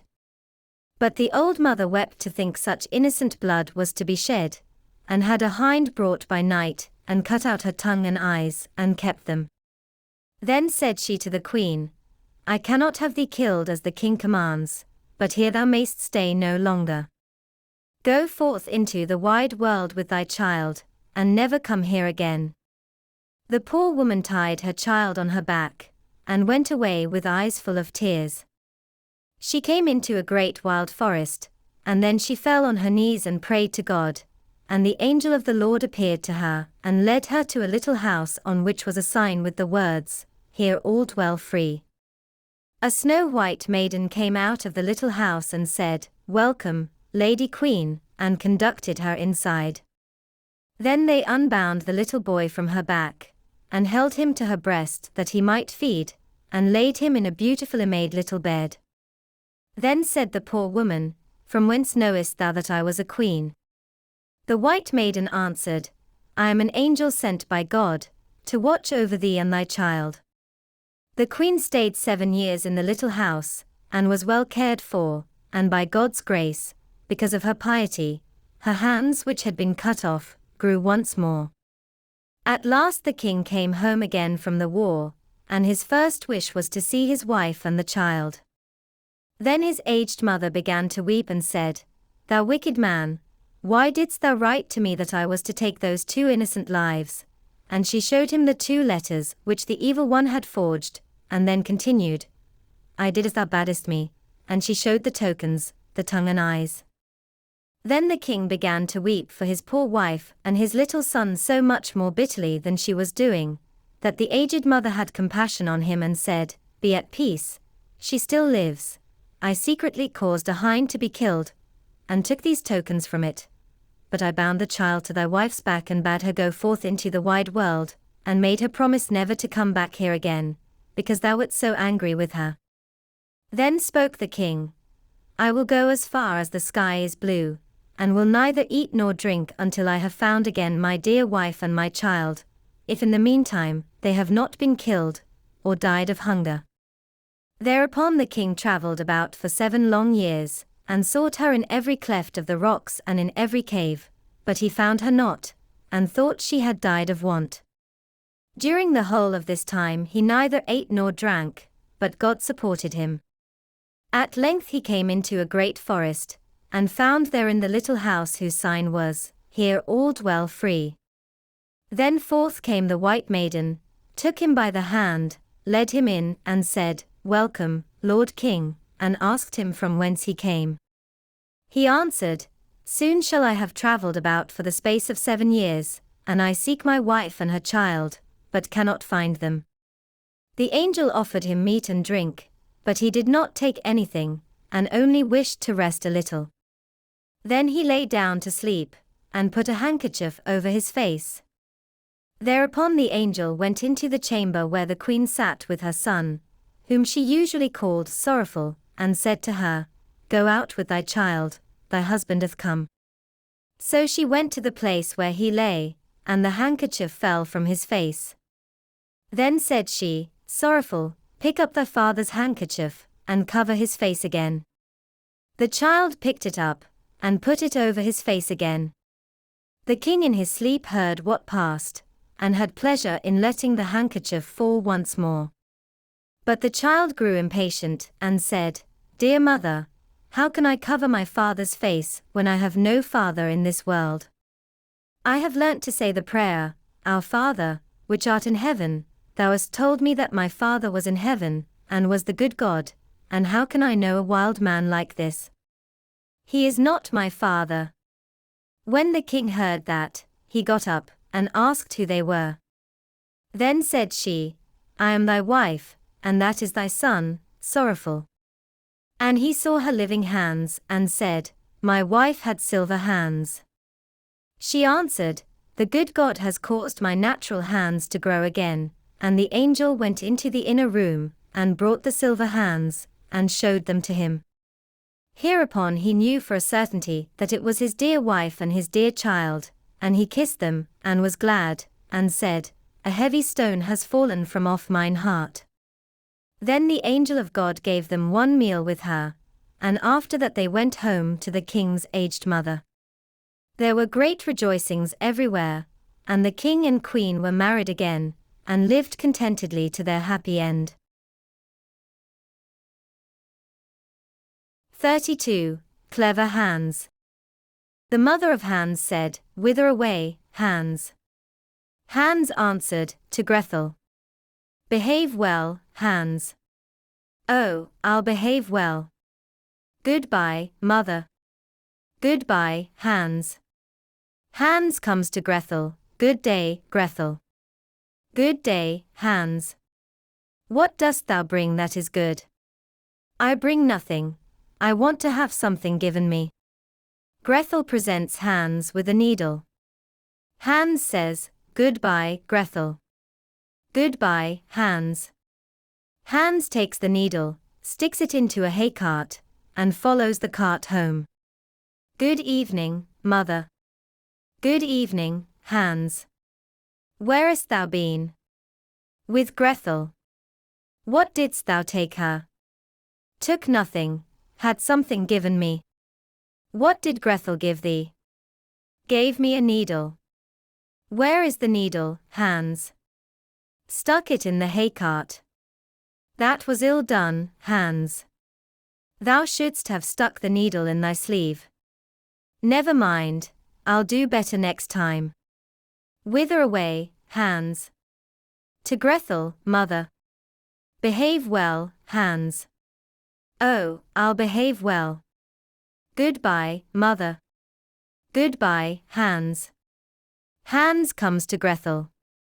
"Good day, Grethel." "Good day, Hans." "What dost thou bring that is good?" "I bring nothing. I want to have something given to me." Grethel presents Hans with a knife. "Goodbye, Grethel." "Goodbye, Hans." Hans takes the knife, sticks it in his sleeve, and goes home. "Good evening, mother." "Good evening, Hans." "Where hast thou been?" "With Grethel." "What didst thou take her?" "Took her nothing, she gave me something." "What did Grethel give thee?" "Gave me a knife." "Where is the knife, Hans?" "Stuck in my sleeve." "That's ill done, Hans, thou shouldst have put the knife in thy pocket." "Never mind, we'll do better next time." "Whither away, Hans?" "To Grethel, mother." "Behave well, Hans." "Oh, I'll behave well." "Goodbye, mother." "Goodbye, Hans." Hans comes to Grethel. "Good day, Grethel." "Good day, Hans." "What good thing dost thou bring?" "I bring nothing. I want something given me." Grethel presents Hans with a young goat. "Goodbye, Grethel." "Goodbye, Hans." Hans takes the goat, ties its legs, and puts it in his pocket. When he gets home it is suffocated. "Good evening, mother." "Good evening, Hans." "Where hast thou been?" "With Grethel." "What didst thou take her?" "Took nothing, she gave me something." "What did Grethel give thee?" "She gave me a goat." "Where is the goat, Hans?" "Put it in my pocket." "That was ill done, Hans, thou shouldst have put a rope round the goat's neck." "Never mind, we'll do better next time." "Whither away, Hans?" "To Grethel, mother." "Behave well, Hans." "Oh, I'll behave well." "Goodbye, mother." "Goodbye, Hans." Hans comes to Grethel. "Good day, Grethel." "Good day, Hans." "What good thing dost thou bring?" "I bring nothing. I want something given me." Grethel presents Hans with a piece of bacon. "Goodbye, Grethel." "Goodbye, Hans." Hans takes the bacon, ties it to a rope, and drags it away behind him. The dogs come and devour the bacon. When he gets home, he has the rope in his hand, and there is no longer anything hanging to it. Good evening, mother. Good evening, Hans. Where hast thou been? With Grethel. What didst thou take her? I took her nothing, she gave me something. What did Grethel give thee? Gave me a bit of bacon. Where is the bacon, Hans? I tied it to a rope, brought it home, dogs took it. That was ill done, Hans, thou shouldst have carried the bacon on thy head. Never mind, we'll do better next time. Whither away, Hans? To Grethel, mother. Behave well, Hans. I'll behave well. Goodbye, mother. Goodbye, Hans. Hans comes to Grethel. Good day, Grethel. Good day, Hans. What good thing dost thou bring? I bring nothing, but would have something given. Grethel presents Hans with a calf. Goodbye, Grethel. Goodbye, Hans. Hans takes the calf, puts it on his head, and the calf kicks his face. Good evening, mother. Good evening, Hans. Where hast thou been? With Grethel. What didst thou take her? I took nothing, but had something given me. What did Grethel give thee? A calf. Where hast thou the calf, Hans? I set it on my head, and it kicked my face. That was ill done, Hans, thou shouldst have led the calf, and put it in the stall. Never mind, we'll do better next time. Whither away, Hans? To Grethel, mother. Behave well, Hans. I'll behave well. Goodbye, mother. Goodbye, Hans. Hans comes to Grethel. Good day, Grethel. Good day, Hans. What good thing dost thou bring? I bring nothing, but would have something given. Grethel says to Hans, I will go with thee. Hans takes Grethel, ties her to a rope, leads her to the rack and binds her fast. Then Hans goes to his mother. Good evening, mother. Good evening, Hans. Where hast thou been? With Grethel. What didst thou take her? I took her nothing. What did Grethel give thee? She gave me nothing, she came with me. Where hast thou left Grethel? I led her by the rope, tied her to the rack, and scattered some grass for her. That was ill done, Hans, thou shouldst have cast friendly eyes on her. Never mind, we'll do better. Hans went into the stable, cut out all the calves and sheep's eyes, and threw them in Grethel's face. Then Grethel became angry, tore herself loose and ran away, and became the bride of Hans. 33. The Three Languages. An aged count once lived in Switzerland, who had an only son, but he was stupid, and could learn nothing. Then said the father, Hark thee, my son, I can get nothing into thy head, let me try as I will. Thou must go from hence. I will give thee into the care of a celebrated master, who shall see what he can do with thee. The youth was sent into a strange town, and remained a whole year with the master. At the end of this time, he came home again, and his father asked, Now, my son, what hast thou learnt? Father, I have learnt what the dogs say when they bark. Lord have mercy on us, cried the father, is that all thou hast learnt? I will send thee into another town, to another master. The youth was taken thither, and stayed a year with this master likewise. When he came back the father again asked, My son, what hast thou learnt? He answered, Father, I have learnt what the birds say. Then the father fell into a rage and said, Oh, thou lost man, thou hast spent the precious time and learnt nothing, art thou not ashamed to appear before mine eyes?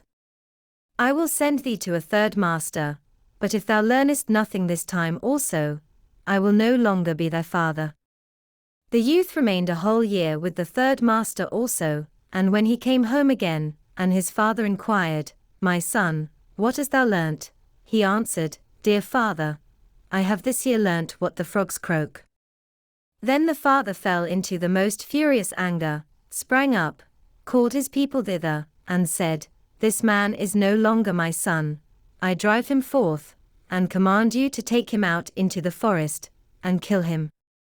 They took him forth, but when they should have killed him, they could not do it for pity, and let him go, and they cut the eyes and the tongue out of a deer that they might carry them to the old man as a token. The youth wandered on, and after some time came to a fortress where he begged for a night's lodging.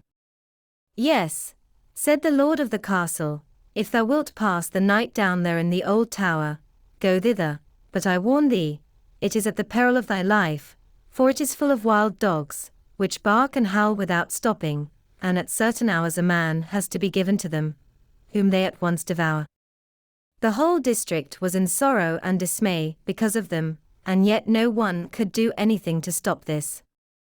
The youth, however, was without fear, and said, Just let me go down to the barking dogs, and give me something that I can throw to them, they will do nothing to harm me.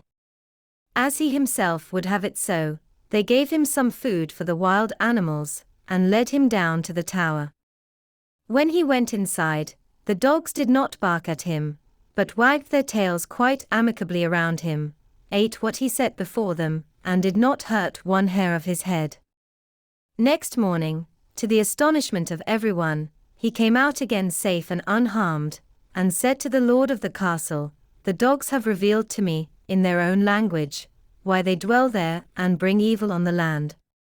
They are bewitched, and are obliged to watch over a great treasure which is below in the tower, and they can have no rest until it is taken away, and I have likewise learnt, from their discourse, how that is to be done. Then all who heard this rejoiced, and the lord of the castle said he would adopt him as a son if he accomplished it successfully.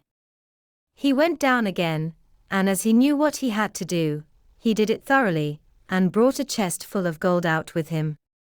The howling of the wild dogs was henceforth heard no more, they had disappeared, and the country was freed from the trouble. After some time he took it into his head that he would travel to Rome. On the way he passed by a marsh, in which a number of frogs were sitting croaking. He listened to them, and when he became aware of what they were saying, he grew very thoughtful and sad. At last he arrived in Rome, where the Pope had just died, and there was great difficulty as to whom they should appoint as his successor. They at length agreed that the person should be chosen as Pope who should be distinguished by some divine and miraculous token. And just as that was decided on, the young count entered into the church, and suddenly 2 snow-white doves flew on his shoulders and remained sitting there. The ecclesiastics recognized therein the token from above, and asked him on the spot if he would be pope. He was undecided, and knew not if he were worthy of this, but the doves counselled him to do it, and at length he said yes. Then was he anointed and consecrated, and thus was fulfilled what he had heard from the frogs on his way, which had so affected him, that he was to be His Holiness the Pope. Then he had to sing a mass, and did not know one word of it, but the 2 doves sat continually on his shoulders, and said it all in his ear. 34. Clever Elsie. There was once a man, who had a daughter who was called Clever Elsie. And when she had grown up her father said, We will get her married. Yes, said the mother, if only any one would come who would have her. At length a man came from a distance and wooed her, who was called Hans, but he stipulated that Clever Elsie should be really wise. Oh, said the father, she's sharp enough, and the mother said, Oh, she can see the wind coming up the street, and hear the flies coughing. Well, said Hans, if she is not really wise, I won't have her. When they were sitting at dinner and had eaten, the mother said, Elsie, go into the cellar and fetch some beer." Then clever Elsie took the pitcher from the wall, went into the cellar, and tapped the lid briskly as she went, so that the time might not appear long. When she was below, she fetched herself a chair, and set it before the barrel, so that she had no need to stoop, and did not hurt her back, or do herself any unexpected injury. Then she placed the can before her, and turned the tap, and while the beer was running she would not let her eyes be idle, but looked up at the wall, and after much peering here and there, saw a pickaxe exactly above her, which the masons had accidentally left there. Then clever Elsie began to weep, and said, "If I get Hans, and we have a child, and he grows big, and we send him into the cellar here to draw beer, then the pickaxe will fall on his head and kill him." Then she sat and wept and screamed with all the strength of her body, over the misfortune which lay before her. Those upstairs waited for the drink, but clever Elsie still did not come. Then the woman said to the servant, "Just go down into the cellar, and see where Elsie is." The maid went and found her sitting in front of the barrel, screaming loudly. "Elsie, why weepest thou?" asked the maid. "Ah," she answered, "have I not reason to weep? If I get Hans, and we have a child, and he grows big, and has to draw beer here, the pickaxe will perhaps fall on his head, and kill him." Then said the maid, "What a clever Elsie we have," and sat down beside her and began loudly to weep over the misfortune. After a while, as the maid did not come back, those upstairs were thirsty for the beer. The man said to the boy, "Just go down into the cellar, and see where Elsie and the girl are." The boy went down, and there sat clever Elsie and the girl both weeping together. Then he asked, "Why are ye weeping?" "Ah," said Elsie, "have I not reason to weep? If I get Hans, and we have a child, and he grows big, and has to draw beer here, the pickaxe will fall on his head and kill him." Then said the boy, "What a clever Elsie we have," and sat down by her, and likewise began to howl loudly. Upstairs they waited for the boy, but as he still did not return, the man said to the woman, "Just go down into the cellar, and see where Elsie is." The woman went down, and found all three in the midst of their lamentations, and inquired what was the cause. Then Elsie told her also that her future child was to be killed by the pickaxe, when it grew big and had to draw beer, and the pickaxe fell down. Then said the mother likewise, "What a clever Elsie we have," and sat down and wept with them. The man upstairs waited a short time, but as his wife did not come back and his thirst grew ever greater, he said, "I must go into the cellar myself, and see where Elsie is." But when he got into the cellar, and they were all sitting together crying, and he heard the reason, and that Elsie's child was the cause, and that Elsie might perhaps bring one into the world some day, and that it might be killed by the pickaxe, if it should happen to be sitting beneath it, drawing beer just at the very time when it fell down, he cried, "Oh, what a clever Elsie," and sat down, and likewise wept with them. The bridegroom stayed upstairs alone for a long time. Then as no one would come back he thought, "They must be waiting for me below. I too must go there and see what they are about." When he got down, 5 of them were sitting screaming and lamenting quite piteously, each outdoing the other. "What misfortune has happened then?" he asked. "Ah, dear Hans," said Elsie, "if we marry each other and have a child, and he is big, and we perhaps send him here to draw something to drink, then the pickaxe, which has been left up there, might dash his brains out if it were to fall down. So have we not reason to weep?" "Come," said Hans, "more understanding than that is not needed for my household. As thou art such a clever Elsie, I will have thee." And he seized her hand, took her upstairs with him, and married her. After Hans had had her some time, he said, "Wife, I am going out to work and earn some money for us. Go into the field and cut the corn that we may have some bread." "Yes, dear Hans, I will do that." After Hans had gone away, she cooked herself some good broth, and took it into the field with her. When she came to the field, she said to herself, "What shall I do? Shall I shear first, or shall I eat first? Oh, I will eat first." Then she emptied her basin of broth, and when she was fully satisfied, she once more said, "What shall I do? Shall I shear first, or shall I sleep first? I will sleep first." Then she lay down among the corn and fell asleep. Hans had been at home for a long time, but Elsie did not come. Then said he, "What a clever Elsie I have. She is so industrious that she does not even come home to eat." As, however, she still stayed away, and it was evening, Hans went out to see what she had cut, but nothing was cut, and she was lying among the corn asleep. Then Hans hastened home and brought a fowler's net with little bells and hung it round about her, and she still went on sleeping. Then he ran home, shut the house door, and sat down in his chair and worked. At length, when it was quite dark, clever Elsie awoke, and when she got up there was a jingling all round about her, and the bells rang at each step which she took. Then she was alarmed, and became uncertain whether she really was clever Elsie or not, and said, "Is it I, or is it not I?" But she knew not what answer to make to this, and stood for a time in doubt. At length she thought, "I will go home and ask if it be I, or if it be not I, they will be sure to know." She ran to the door of her own house, but it was shut. Then she knocked at the window and cried, "Hans, is Elsie within?" "Yes," answered Hans, "she is within." Hereupon she was terrified, and said, "Ah, heavens! Then it is not I," and went to another door. But when the people heard the jingling of the bells they would not open it, and she could get in nowhere.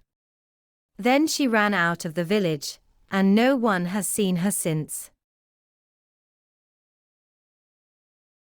35. The Tailor in Heaven. One very fine day it came to pass that the good God wished to enjoy himself in the heavenly garden, and took all the apostles and saints with him, so that no one stayed in heaven but Saint Peter. The Lord had commanded him to let no one in during his absence, so Peter stood by the door and kept watch. Before long some one knocked. Peter asked who was there, and what he wanted.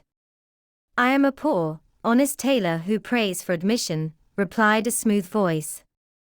"Honest indeed," said Peter, "like the thief on the gallows. Thou hast been light-fingered and hast snipped folks' clothes away. Thou wilt not get into heaven. The Lord hath forbidden me to let any one in while he is out."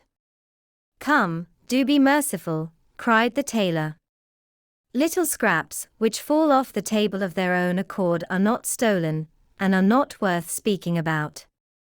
Look, I am lame, and have blisters on my feet with walking here. I cannot possibly turn back again. Only let me in, and I will do all the rough work. I will carry the children, and wash their clothes, and wash and clean the benches on which they have been playing, and patch all their torn clothes." Saint Peter let himself be moved by pity, and opened the door of heaven, just wide enough for the lame tailor to slip his lean body in. He was forced to sit down in a corner behind the door, and was to stay quietly and peaceably there, in order that the Lord, when he returned, might not observe him and be angry. The tailor obeyed, but once when Saint Peter went outside the door, he got up, and full of curiosity, went round about into every corner of heaven, and inspected the arrangement of every place. At length he came to a spot where many beautiful and delightful chairs were standing, and in the midst was a seat all of gold which was set with shining jewels. Likewise it was much higher than the other chairs, and a footstool of gold was before it. It was, however, the seat on which the Lord sat, when he was at home, and from which he could see everything which happened on earth. The tailor stood still, and looked at the seat for a long time, for it pleased him better than all else. At last he could master his curiosity no longer, and climbed up and seated himself in the chair. Then he saw everything which was happening on earth, and observed an ugly old woman, who was standing washing by the side of a stream, secretly laying 2 veils on one side for herself. The sight of this made the tailor so angry, that he laid hold of the golden footstool, and threw it down to earth through heaven, at the old thief. As, however, he could not bring the stool back again, he slipped quietly out of the chair, seated himself in his place behind the door, and behaved as if he had never stirred from the spot. When the Lord and Master came back again, with his heavenly companions, he did not see the tailor behind the door, but when he seated himself on his chair the footstool was missing. He asked Saint Peter what had become of the stool, but he did not know. Then he asked if he had let anyone come in. "I know of no one who has been here," answered Peter, "but a lame tailor, who is still sitting behind the door." Then the Lord had the tailor brought before him, and asked him if he had taken away the stool, and where he had put it. "Oh, Lord," answered the tailor joyously, "I threw it in my anger down to earth at an old woman whom I saw stealing 2 veils at the washing." "Oh, thou knave," said the Lord, "were I to judge as thou judgest, how dost thou think thou couldst have escaped so long? I should long ago have had no chairs, benches, seats, nay, not even an oven fork, but should have thrown everything down at the sinners. Henceforth thou canst stay no longer in heaven, but must go outside the door again. Then go where thou wilt. No one shall give punishment here, but I alone, the Lord." Peter was obliged to take the tailor out of heaven again, and as he had torn shoes, and feet covered with blisters, he took a stick in his hand, and went to wait a bit, where the good soldiers sit and make merry. 36. The Wishing Table, the Gold Ass, and the Cudgel in the Sack. There was once upon a time a tailor, who had 3 sons, and only 1 goat. But as the goat supported the whole of them with her milk, she was obliged to have good food, and to be taken every day to pasture. The sons, therefore, did this in turn. Once the eldest took her to the churchyard, where the finest herbs were to be found, and let her eat and run about there. At night when it was time to go home he asked, "Goat, hast thou had enough?" The goat answered, "I have eaten so much, not a leaf more I'll touch, meh. Meh. Come home, then," said the youth, and took hold of the cord round her neck, led her into the stable and tied her up securely. "Well," said the old tailor, "has the goat had as much food as she ought?" "Oh," answered the son, "she has eaten so much, not a leaf more she'll touch." But the father wished to satisfy himself, and went down to the stable, stroked the dear animal and asked, "Goat, art thou satisfied?" The goat answered, "Wherewithal should I be satisfied? Among the graves I leapt about, and found no food, so went without, meh. Meh. What do I hear?" cried the tailor, and ran upstairs and said to the youth, "Hollo, thou liar, thou saidst the goat had had enough, and hast let her hunger," and in his anger he took the yard measure from the wall, and drove him out with blows.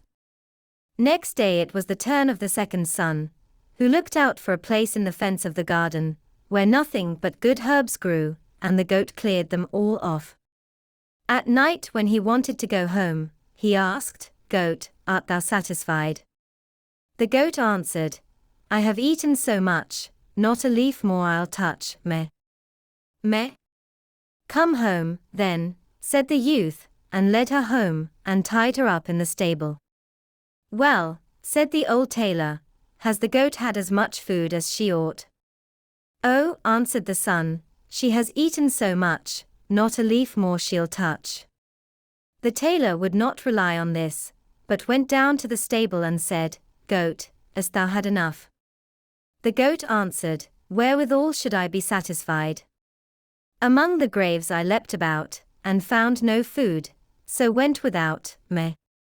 Meh. "The godless wretch!" cried the tailor, "to let such a good animal hunger," and he ran up and drove the youth out of doors with the yard measure. Now came the turn of the third son, who wanted to do the thing well, and sought out some bushes with the finest leaves, and let the goat devour them. In the evening when he wanted to go home, he asked, "Goat, hast thou had enough?" The goat answered, "I have eaten so much, not a leaf more I'll touch, meh. Meh.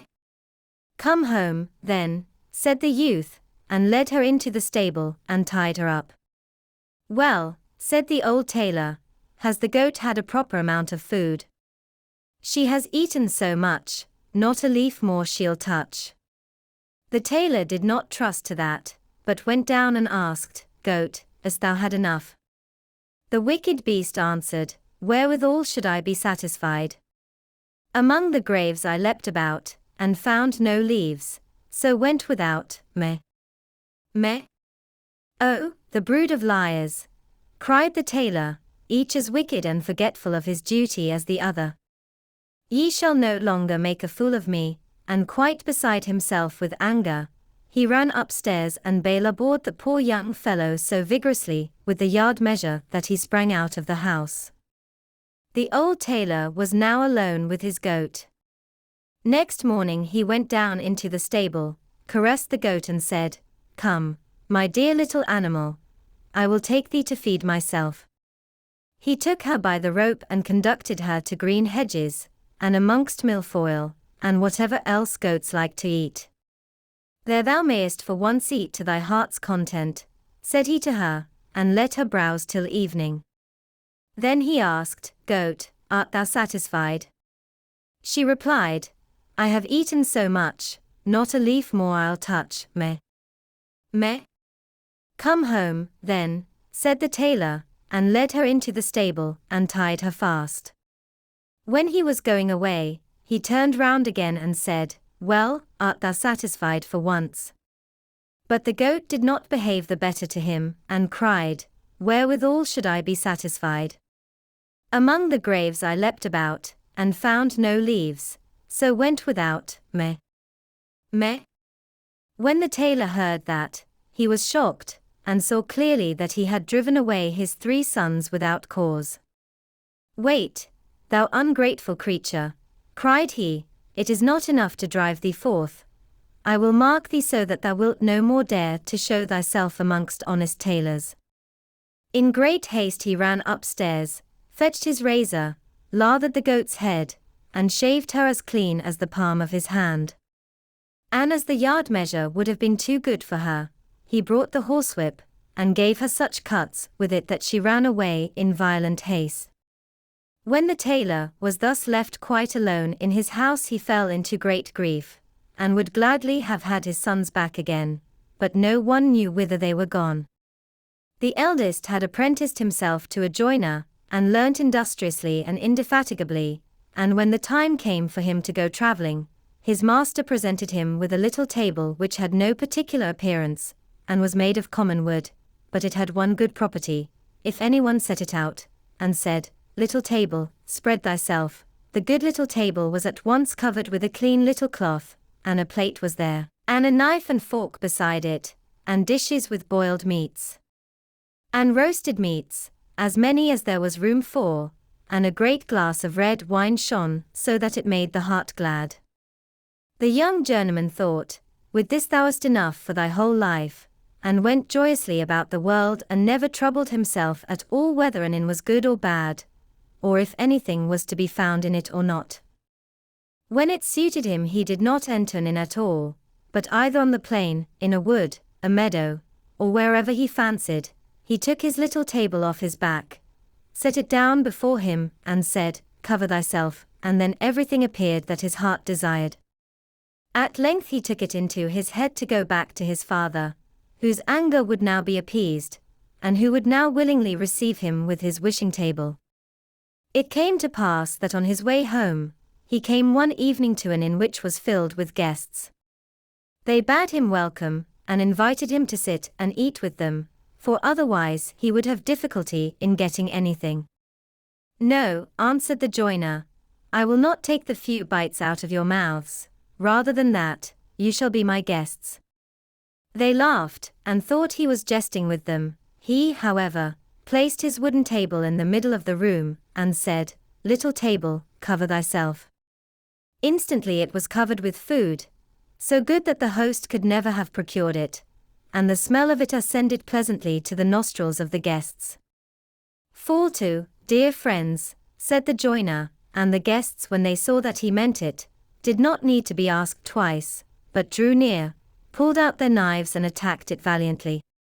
And what surprised them the most was that when a dish became empty, a full one instantly took its place of its own accord. The innkeeper stood in one corner and watched the affair. He did not at all know what to say, but thought, "Thou couldst easily find a use for such a cook as that in thy kitchen." The joiner and his comrades made merry until late into the night. At length they lay down to sleep, and the young apprentice also went to bed, and set his magic table against the wall. The host's thoughts, however, let him have no rest. It occurred to him that there was a little old table in his lumber room, which looked just like the apprentice's, and he brought it out quite softly, and exchanged it for the wishing table. Next morning, the joiner paid for his bed, took up his table, never thinking that he had got a false one, and went his way. At midday he reached his father, who received him with great joy. "Well, my dear son, what hast thou learnt?" said he to him. "Father, I have become a joiner." "A good trade," replied the old man, "but what hast thou brought back with thee from thy apprenticeship?" "Father, the best thing which I have brought back with me is this little table." The tailor inspected it on all sides and said, "Thou didst not make a masterpiece when thou madst that. It is a bad old table." "But it is a table which furnishes itself," replied the son. "When I set it out, and tell it to cover itself, the most beautiful dishes stand on it, and a wine also, which gladdens the heart. Just invite all our relations and friends, they shall refresh and enjoy themselves for once, for the table will give them all they require." When the company was assembled, he put his table in the middle of the room and said, "Little table, cover thyself," but the little table did not bestir itself, and remained just as bare as any other table which did not understand language. Then the poor apprentice became aware that his table had been changed, and was ashamed at having to stand there like a liar.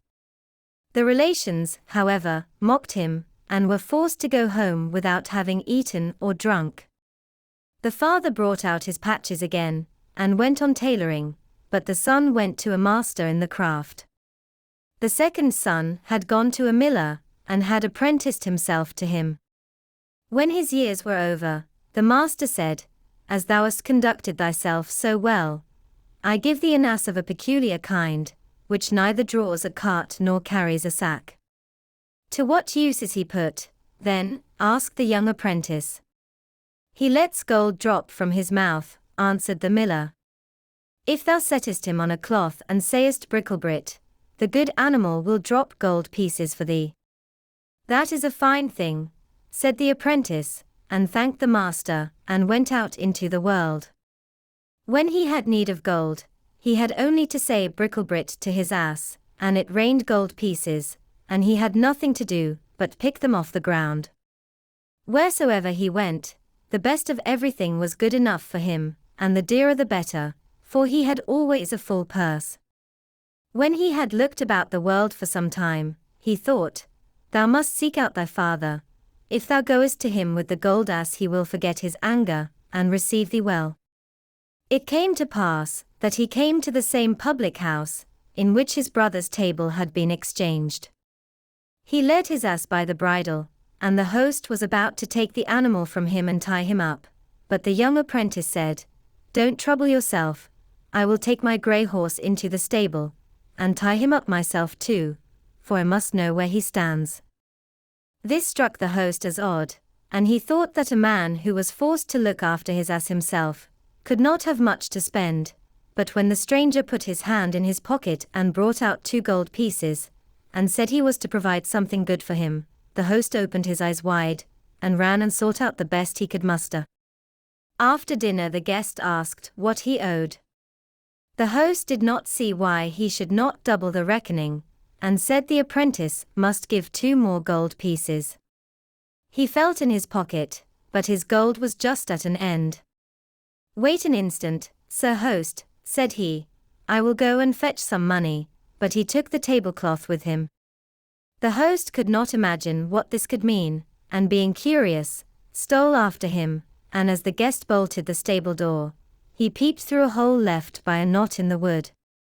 The stranger spread out the cloth under the animal and cried, "Bricklebrit," and immediately the beast began to let gold pieces fall, so that it fairly rained down money on the ground. My word," said the host, "ducats are quickly coined there. A purse like that is not amiss." The guest paid his score, and went to bed, but in the night the host stole down into the stable, led away the master of the mint, and tied up another ass in his place.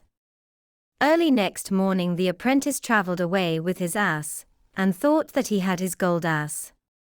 At midday he reached his father, who rejoiced to see him again, and gladly took him in.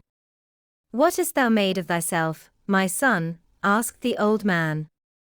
"A miller, dear father," he answered.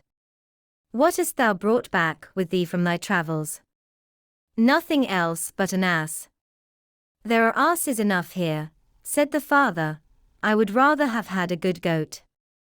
"Yes," replied the son, "but it is no common ass, but a gold ass. When I say Bricklebrit, the good beast opens its mouth and drops a whole sheetful of gold pieces. Just summon all our relations hither, and I will make them rich folks." "That suits me well," said the tailor, "for then I shall have no need to torment myself any longer with the needle," and ran out himself, and called the relations together. As soon as they were assembled, the miller bade them make way, spread out his cloth, and brought the ass into the room. "Now watch," said he, and cried, "Bricklebrit," but no gold pieces fell, and it was clear that the animal knew nothing of the art, for every ass does not attain such perfection. Then the poor miller pulled a long face, saw that he was betrayed, and begged pardon of the relatives, who went home as poor as they came. There was no help for it. The old man had to betake him to his needle once more, and the youth hired himself to a miller. The third brother had apprenticed himself to a turner, and as that is skilled labor, he was the longest in learning. His brothers, however, told him in a letter how badly things had gone with them, and how the innkeeper had cheated them of their beautiful wishing gifts on the last evening before they reached home. When the turner had served his time, and had to set out on his travels, as he had conducted himself so well, his master presented him with a sack and said, "There is a cudgel in it." "I can put on the sack," said he, "and it may be of good service to me, but why should the cudgel be in it? It only makes it heavy." "I will tell thee why," replied the master. "If any one has done anything to injure thee, do but say, 'Out of the sack, cudgel,' and the cudgel will leap forth among the people, and play such a dance on their backs that they will not be able to stir or move for a week, and it will not leave off until thou sayest, 'Into the sack, cudgel.'" The apprentice thanked him, and put the sack on his back, and when any one came too near him, and wished to attack him, he said, "Out of the sack, cudgel," and instantly the cudgel sprang out, and dusted the coat, or jacket of one after the other on their backs, and never stopped until it had stripped it off them, and it was done so quickly, that before anyone was aware, it was already his own turn. In the evening the young turner reached the inn where his brothers had been cheated.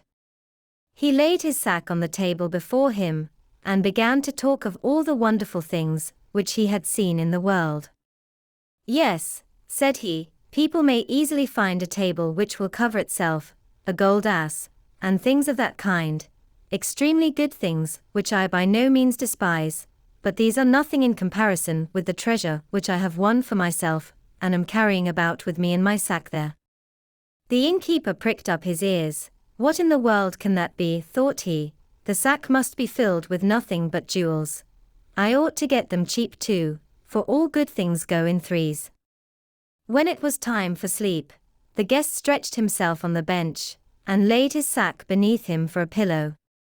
When the innkeeper thought his guest was lying in a sound sleep, he went to him and pushed and pulled quite gently and carefully at the sack to see if he could possibly draw it away, and lay another in its place.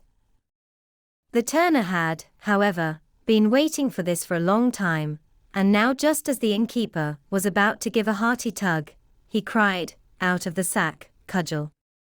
Instantly the little cudgel came forth, and fell on the innkeeper, and gave him a sound thrashing. The host cried for mercy, but the louder he cried, so much more heavily the cudgel beat the time on his back, until at length he fell to the ground exhausted. Then the turner said, "If thou dost not give back the table which covers itself, and the gold ass, the dance shall begin afresh." "Oh no," cried the host, quite humbly, "I will gladly produce everything, only make the accursed kobold creep back into the sack." Then said the apprentice, "I will let mercy take the place of justice, but beware of getting into mischief again."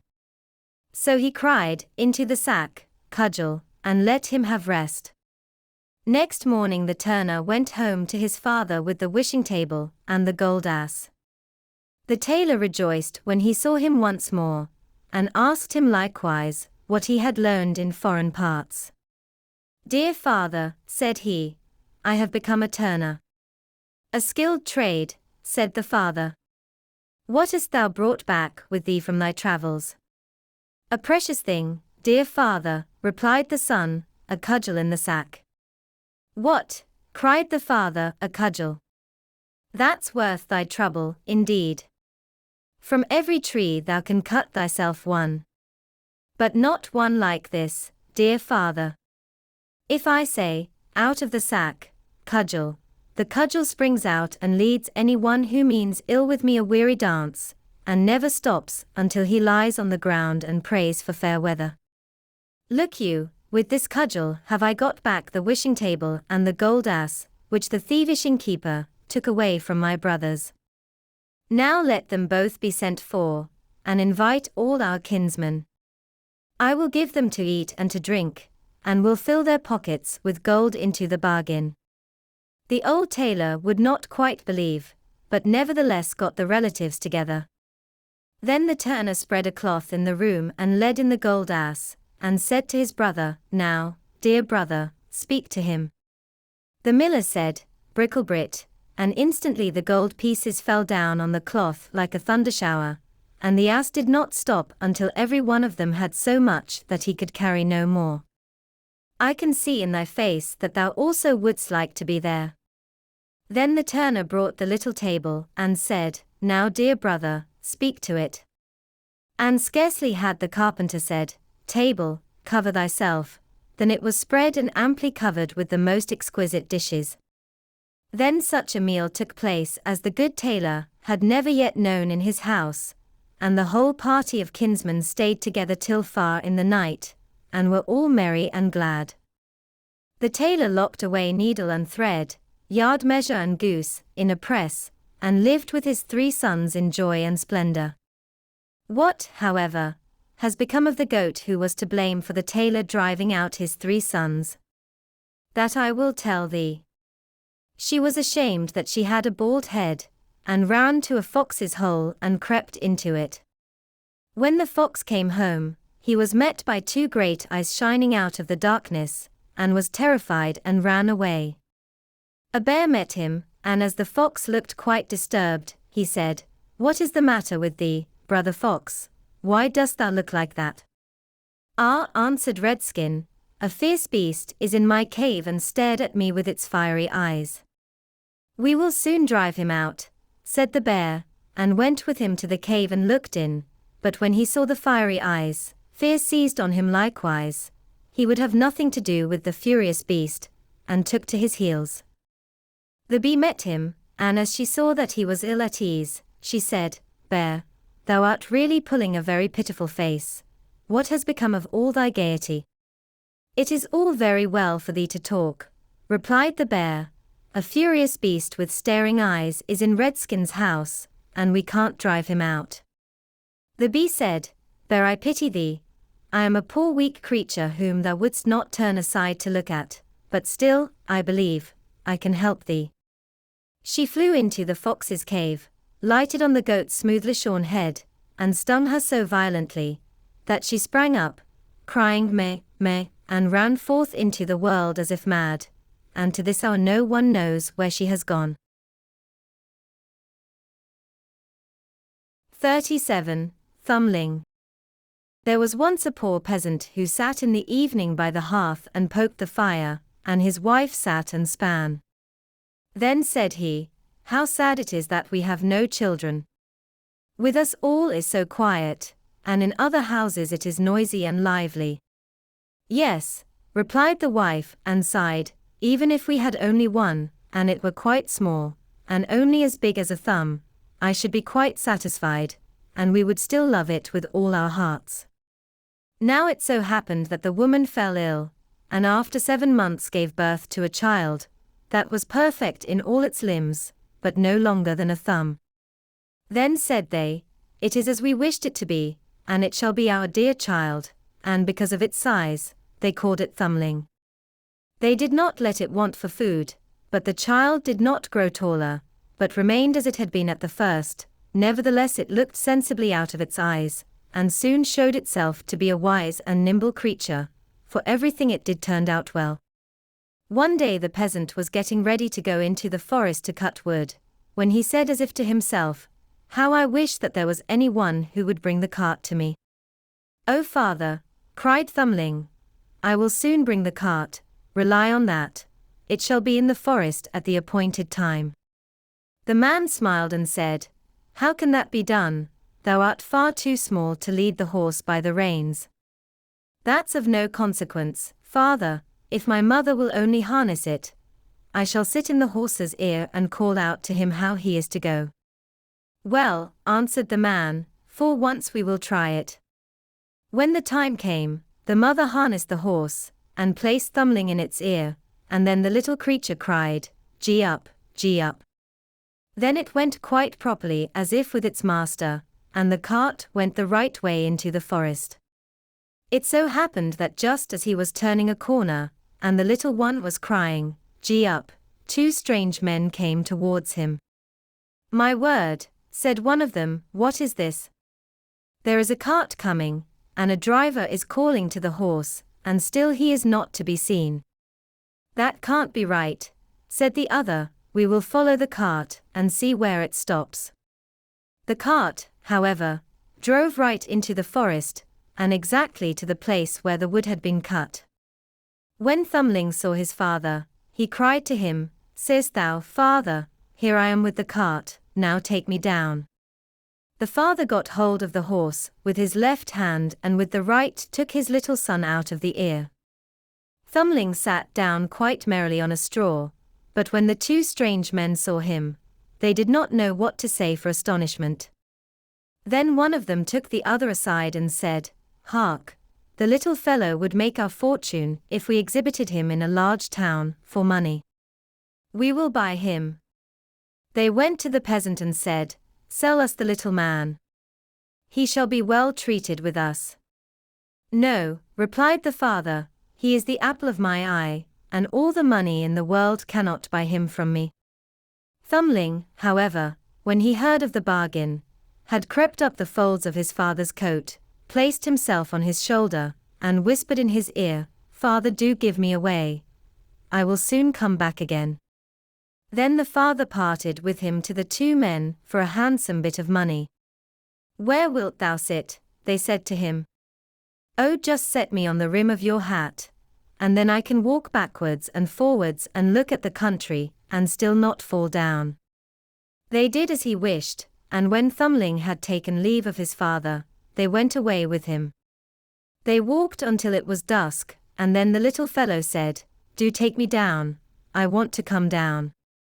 The man took his hat off, and put the little fellow on the ground by the wayside, and he leapt and crept about a little between the sods, and then he suddenly slipped into a mouse hole which he had sought out.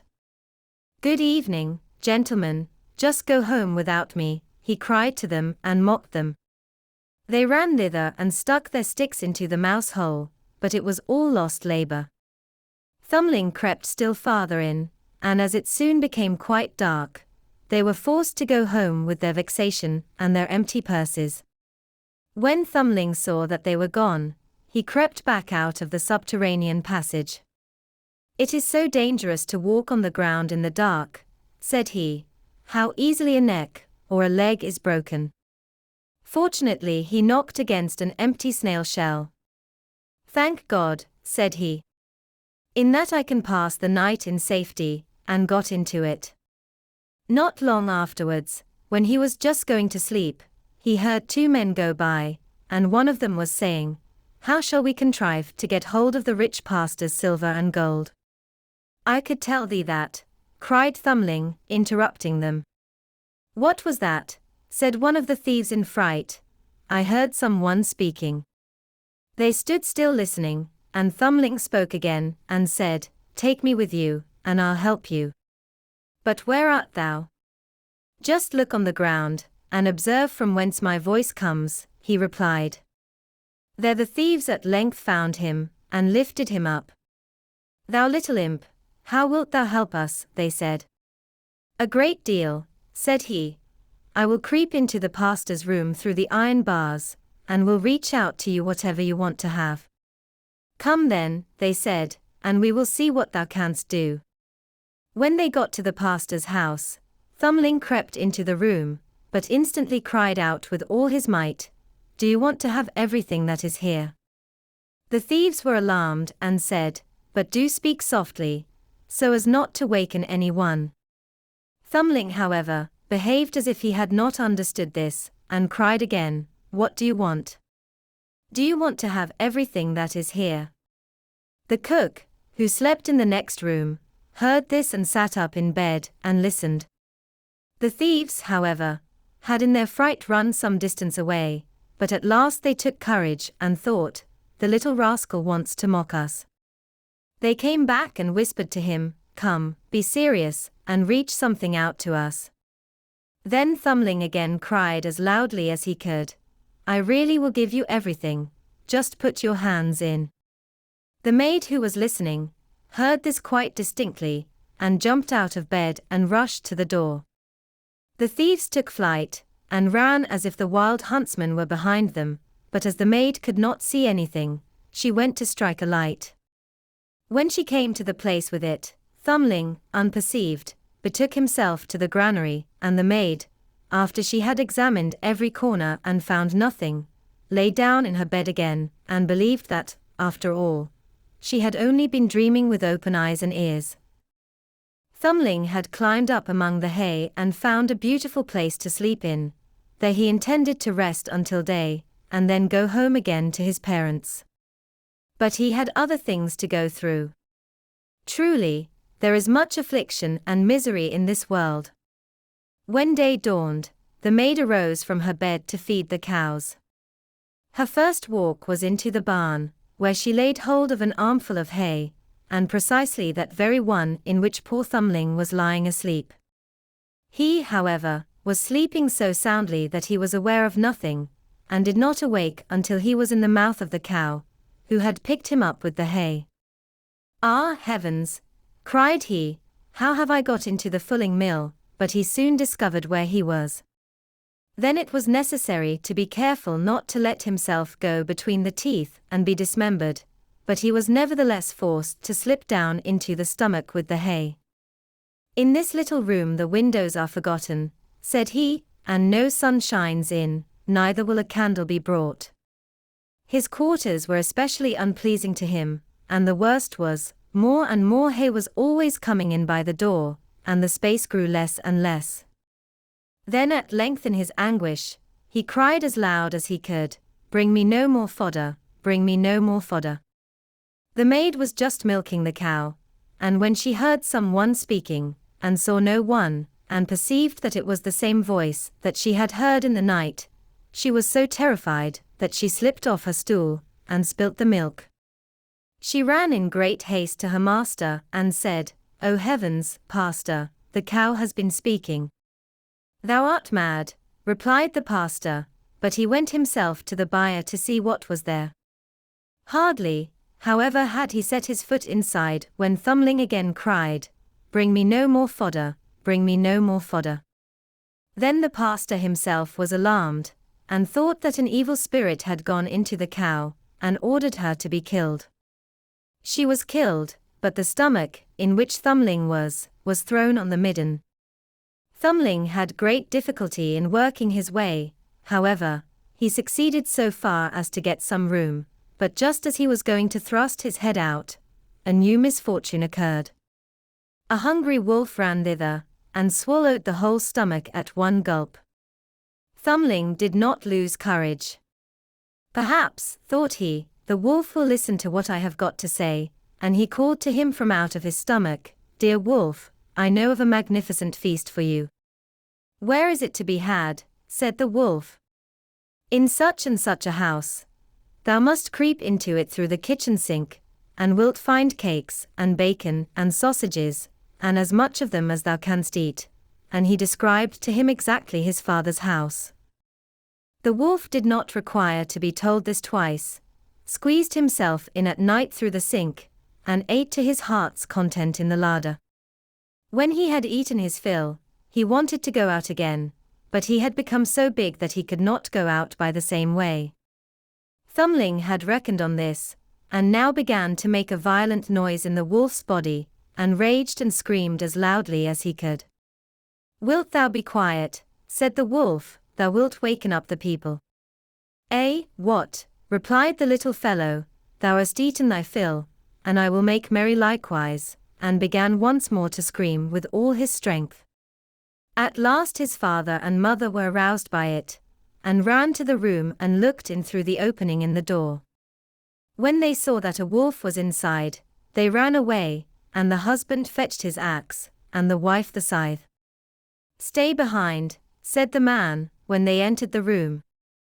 "When I have given him a blow, if he is not killed by it, thou must cut him down and hew his body to pieces."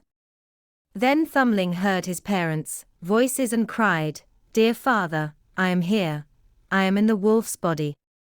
Said the father, full of joy, "Thank God, our dear child has found us again," and bade the woman take away her scythe, that Thumbling might not be hurt with it.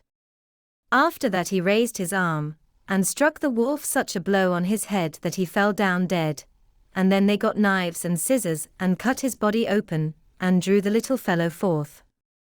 "Ah," said the father, "what sorrow we have gone through for thy sake." "Yes, father, I have gone about the world a great deal. Thank heaven, I breathe fresh air again." "Where hast thou been, then?" "Ah, father, I have been in a mouse's hole, in a cow's stomach, and then in a wolf's. Now I will stay with you. And we will not sell thee again, no, not for all the riches in the world," said his parents, and they embraced and kissed their dear Thumbling. They gave him to eat and to drink, and had some new clothes made for him, for his own had been spoiled on his journey. 38. The Wedding of Mrs. Fox. First story. There was once on a time an old fox with 9 tails, who believed that his wife was not faithful to him, and wished to try her. He stretched himself out under the bench, did not move a limb, and behaved as if he was stone dead. Mrs. Fox went up to her room, shut herself in, and her maid, Miss Cat, sat by the fire, and did the cooking. When it became known that the old fox was dead, wars presented themselves. The maid heard some one standing at the house door, knocking. She went and opened it, and it was a young fox, who said, "What may you be about, Miss Cat? Do you sleep or do you wake?" She answered, "I am not sleeping, I am waking. Wouldst thou know what I am making? I am boiling warm beer with butter so nice. Will the gentleman enter and drink some likewise?" "No, thank you, miss," said the fox. "What is Mrs. Fox doing?" The maid replied, "She sits all alone, and makes her moan, weeping her little eyes quite red, because old Mr. Fox is dead. Do just tell her, miss, that a young fox is here, who would like to woo her." "Certainly, young sir." The cat goes up the stairs trip, trap, the door she knocks at. Tap, tap, tap. Mistress Fox, are you inside? Oh yes, my little cat, she cried. A war he stands at the door out there. Tell me what he is like, my dear. But has he 9 as beautiful tails as the late Mr. Fox? Oh no, answered the cat, he has only 1. Then I will not have him. Miss Cat went downstairs and sent the war away. Soon afterwards there was another knock, and another fox was at the door who wished to woo Mrs. Fox. He had 2 tails, but he did not fare better than the first.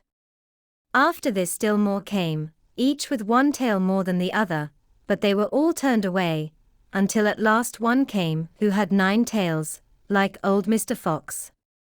When the widow heard that, she said joyfully to the cat, now open the gates and doors all wide, and carry old Mr. Fox outside.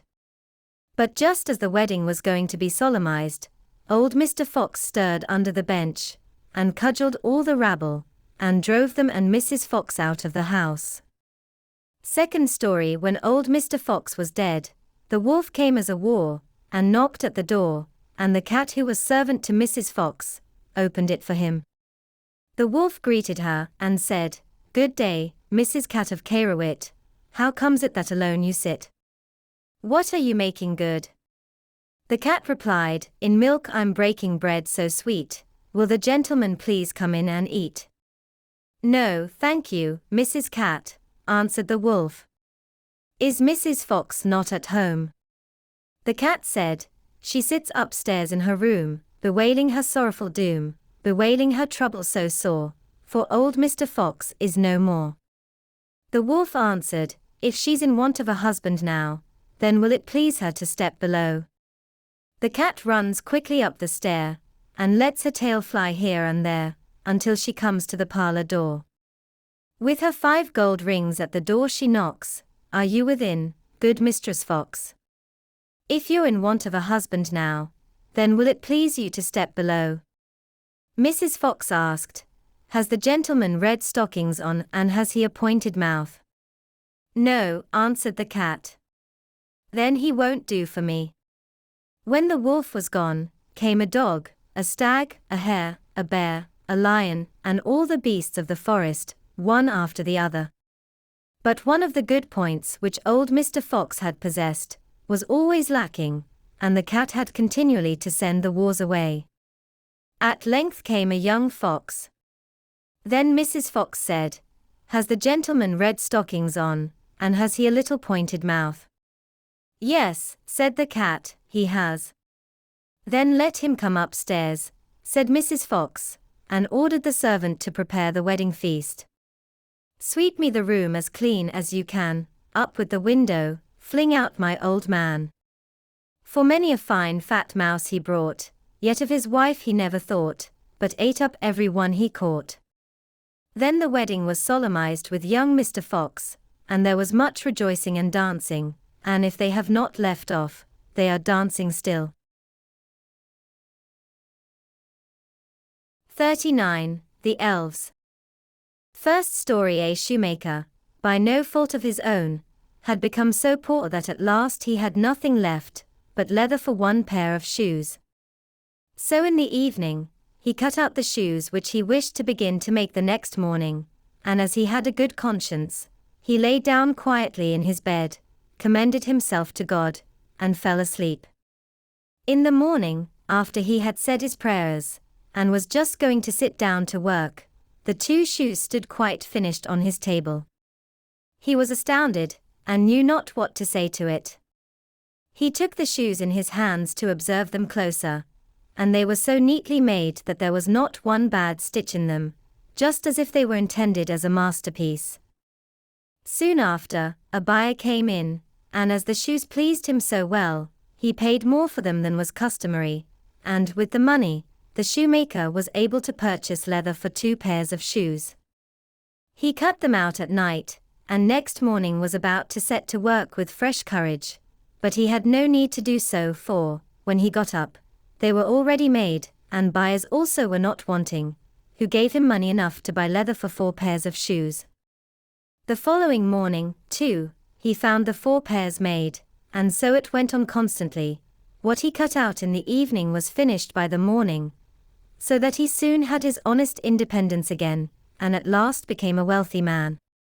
Now it befell that one evening not long before Christmas, when the man had been cutting out, he said to his wife, before going to bed, "What think you if we were to stay up tonight to see who it is that lends us this helping hand?" The woman liked the idea, and lighted a candle, and then they hid themselves in a corner of the room, behind some clothes which were hanging up there, and watched. When it was midnight, 2 pretty little naked men came, sat down by the shoemaker's table, took all the work which was cut out before them and began to stitch, and sew and hammer so skillfully and so quickly with their little fingers that the shoemaker could not turn away his eyes for astonishment. They did not stop until all was done, and stood finished on the table, and they ran quickly away. Next morning the woman said, "The little men have made us rich, and we really must show that we are grateful for it. They run about so, and have nothing on, and must be cold. I'll tell thee what I'll do. I will make them little shirts, and coats, and vests, and trousers, and knit both of them a pair of stockings, and do thou, too, make them 2 little pairs of shoes." The man said, "I shall be very glad to do it," and one night, when everything was ready, they laid their presents all together on the table instead of the cut-out work, and then concealed themselves to see how the little men would behave. At midnight they came bounding in, and wanted to get to work at once, but as they did not find any leather cut out, but only the pretty little articles of clothing, they were at first astonished, and then they showed intense delight. They dressed themselves with the greatest rapidity, putting the pretty clothes on, and singing, "Now we are boys so fine to see, why should we longer cobblers be?" Then they danced and skipped and leapt over chairs and benches. At last they danced out of doors. From that time forth they came no more, but as long as the shoemaker lived all went well with him, and all his undertakings prospered. Second story. There was once a poor servant girl, who was industrious and cleanly, and swept the house every day, and emptied her sweepings on the great heap in front of the door. One morning when she was just going back to her work, she found a letter on this heap, and as she could not read, she put her broom in the corner, and took the letter to her master and mistress, and behold, it was an invitation from the elves, who asked the girl to hold a child for them at its christening. The girl did not know what to do, but at length, after much persuasion, and as they told her that it was not right to refuse an invitation of this kind, she consented. Then 3 elves came and conducted her to a hollow mountain, where the little folks lived. Everything there was small, but more elegant and beautiful than can be described. The baby's mother lay in a bed of black ebony ornamented with pearls, the coverlids were embroidered with gold, the cradle was of ivory, the bath of gold. The girl stood as godmother, and then wanted to go home again, but the little elves urgently entreated her to stay 3 days with them. So she stayed, and passed the time in pleasure and gaiety, and the little folks did all they could to make her happy. At last she set out on her way home. Then first they filled her pockets quite full of money, and after that they led her out of the mountain again. When she got home, she wanted to begin her work, and took the broom, which was still standing in the corner, in her hand and began to sweep. Then some strangers came out of the house, who asked her who she was, and what business she had there.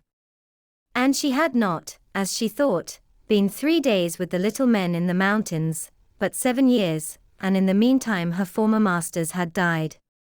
Third story. A certain mother's child had been taken away out of its cradle by the elves, and a changeling with a large head and staring eyes, which would do nothing but eat and drink, laid in its place. In her trouble she went to her neighbor, and asked her advice. The neighbor said that she was to carry the changeling into the kitchen, set it down on the hearth, light a fire, and boil some water in 2 eggshells, which would make the changeling laugh, and if he laughed, all would be over with him. The woman did everything that her neighbor bade her. When she put the eggshells with water on the fire, the imp said, "I am as old now as the Wester forest, but never yet have I seen any one boil anything in an eggshell." And he began to laugh at it. Whilst he was laughing, suddenly came a host of little elves, who brought the right child, set it down on the hearth, and took the changeling away with them. 40. The Robber Bridegroom. There was once on a time a miller, who had a beautiful daughter, and as she was grown up, he wished that she was provided for, and well married. He thought, if any good suitor comes and asks for her, I will give her to him. Not long afterwards, a suitor came, who appeared to be very rich, and as the miller had no fault to find with him, he promised his daughter to him. The maiden, however, did not like him quite so much as a girl should like the man to whom she is engaged, and had no confidence in him.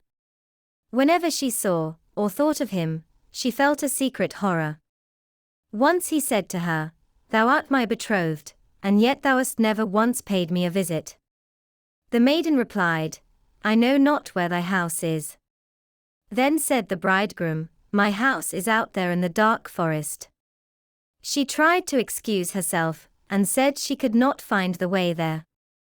The bridegroom said, "Next Sunday thou must come out there to me. I have already invited the guests, and I will strew ashes in order that thou mayst find thy way through the forest." When Sunday came, and the maiden had to set out on her way, she became very uneasy, she herself knew not exactly why, and to mark her way she filled both her pockets full of peas and lentils. Ashes were strewn at the entrance of the forest, and these she followed, but at every step she threw a couple of peas on the ground. She walked almost the whole day until she reached the middle of the forest, where it was the darkest, and there stood a solitary house, which she did not like, for it looked so dark and dismal. She went inside it, but no one was within, and the most absolute stillness reigned. Suddenly a voice cried, turn back, young maiden dear, 'tis a murderer's house you enter here." The maiden looked up, and saw that the voice came from a bird, which was hanging in a cage on the wall. Again it cried, turn back, young maiden dear, 'tis a murderer's house you enter here." Then the young maiden went on farther from one room to another, and walked through the whole house, but it was entirely empty, and not one human being was to be found. At last she came to the cellar, and there sat an extremely aged woman, whose head shook constantly. "Can you not tell me," said the maiden, "if my betrothed lives here?" "Alas, poor child," replied the old woman, "whither hast thou come? Thou art in a murderer's den. Thou thinkest thou art a bride soon to be married, but thou wilt keep thy wedding with death. Look, I have been forced to put a great kettle on there, with water in it, and when they have thee in their power, they will cut thee to pieces without mercy, will cook thee, and eat thee, for they are eaters of human flesh. If I do not have compassion on thee, and save thee, thou art lost." Thereupon the old woman led her behind a great hogshead, where she could not be seen. "Be as still as a mouse," said she, "do not make a sound, or move, or all will be over with thee. At night, when the robbers are asleep, we will escape. I have long waited for an opportunity." Hardly was this done, than the godless crew came home. They dragged with them another young girl. They were drunk, and paid no heed to her screams and lamentations. They gave her wine to drink, 3 glasses full, 1 glass of white wine, 1 glass of red, and a glass of yellow, and with this her heart burst in twain. Thereupon they tore off her delicate raiment, laid her on a table, cut her beautiful body in pieces and strewed salt thereon. The poor bride behind the cask trembled and shook, for she saw right well what fate the robbers had destined for her. One of them noticed a gold ring on the little finger of the murdered girl, and as it would not come off at once, he took an axe and cut the finger off, but it sprang up in the air, away over the cask, and fell straight into the bride's bosom. The robber took a candle and wanted to look for it, but could not find it. Then another of them said, as thou looked behind the great hogshead. But the old woman cried, Come and get something to eat, and leave off looking till the morning, the finger won't run away from you. Then the robbers said, The old woman is right, and gave up their search, and sat down to eat, and the old woman poured a sleeping draught in their wine, so that they soon lay down in the cellar, and slept and snored. When the bride heard that, she came out from behind the hogshead, and had to step over the sleepers, for they lay in rows on the ground, and great was her terror lest she should waken one of them. But God helped her, and she got safely over. The old woman went up with her, opened the doors, and they hurried out of the murderer's den with all the speed in their power. The wind had blown away the strewn ashes, but the peas and lentils had sprouted and grown up, and showed them the way in the moonlight. They walked the whole night, until in the morning they arrived at the mill, and then the maiden told her father everything exactly as it had happened. When the day came when the wedding was to be celebrated, the bridegroom appeared, and the miller had invited all his relations and friends. As they sat at table, each was bidden to relate something. The bride sat still, and said nothing. Then said the bridegroom to the bride, Come, my darling, dost thou know nothing? Relate something to us like the rest. She replied, Then I will relate a dream. I was walking alone through a wood, and at last I came to a house, in which no living soul was, but on the wall there was a bird in a cage which cried, turn back, young maiden dear, 'tis a murderer's house you enter here. And this it cried once more. My darling, I only dreamt this. Then I went through all the rooms, and they were all empty, and there was something so horrible about them. At last I went down into the cellar, and there sat a very, very old woman, whose head shook. I asked her, Does my bridegroom live in this house? She answered, Alas, poor child, thou hast got into a murderer's den. Thy bridegroom does live here, but he will hew thee in pieces, and kill thee, and then he will cook thee, and eat thee. My darling, I only dreamt this.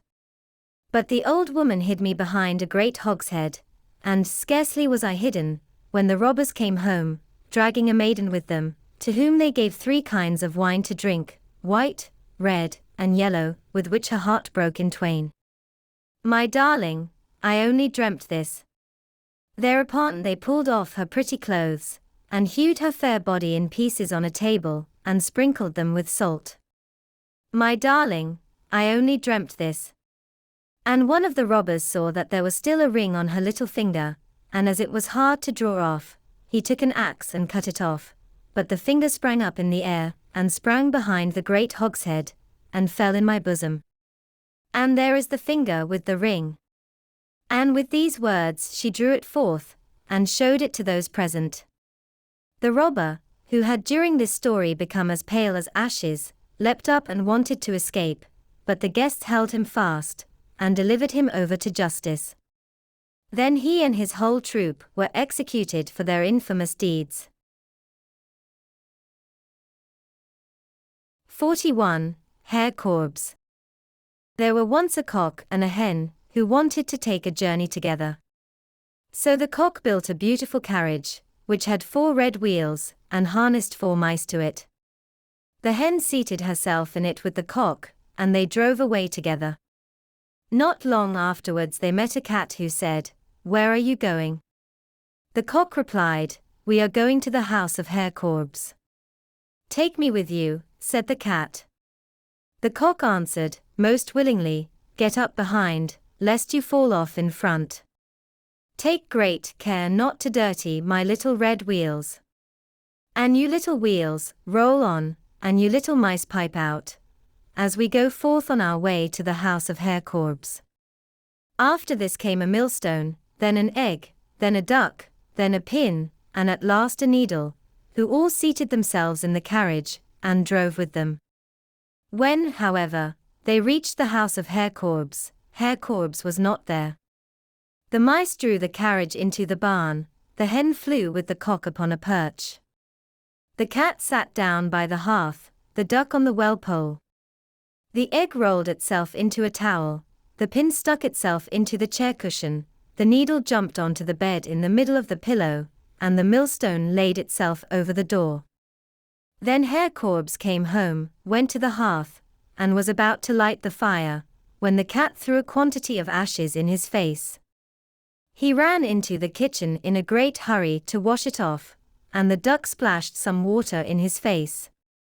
He wanted to dry it with the towel, but the egg rolled up against him, broke, and glued up his eyes. He wanted to rest, and sat down in the chair, and then the pin pricked him. He fell in a passion, and threw himself on his bed, but as soon as he laid his head on the pillow, the needle pricked him, so that he screamed aloud, and was just going to run out into the wide world in his rage. But when he came to the house door, the millstone leapt down and struck him dead. Herr Korbes must have been a very wicked man. 42. The Godfather. A poor man had so many children that he had already asked every one in the world to be godfather, and when still another child was born, no one else was left whom he could invite. He knew not what to do, and, in his perplexity, he lay down and fell asleep. Then he dreamt that he was to go outside the gate, and ask the first person who met him to be godfather. When he awoke, he determined to obey his dream, and went outside the gate, and asked the first person who came up to him to be godfather.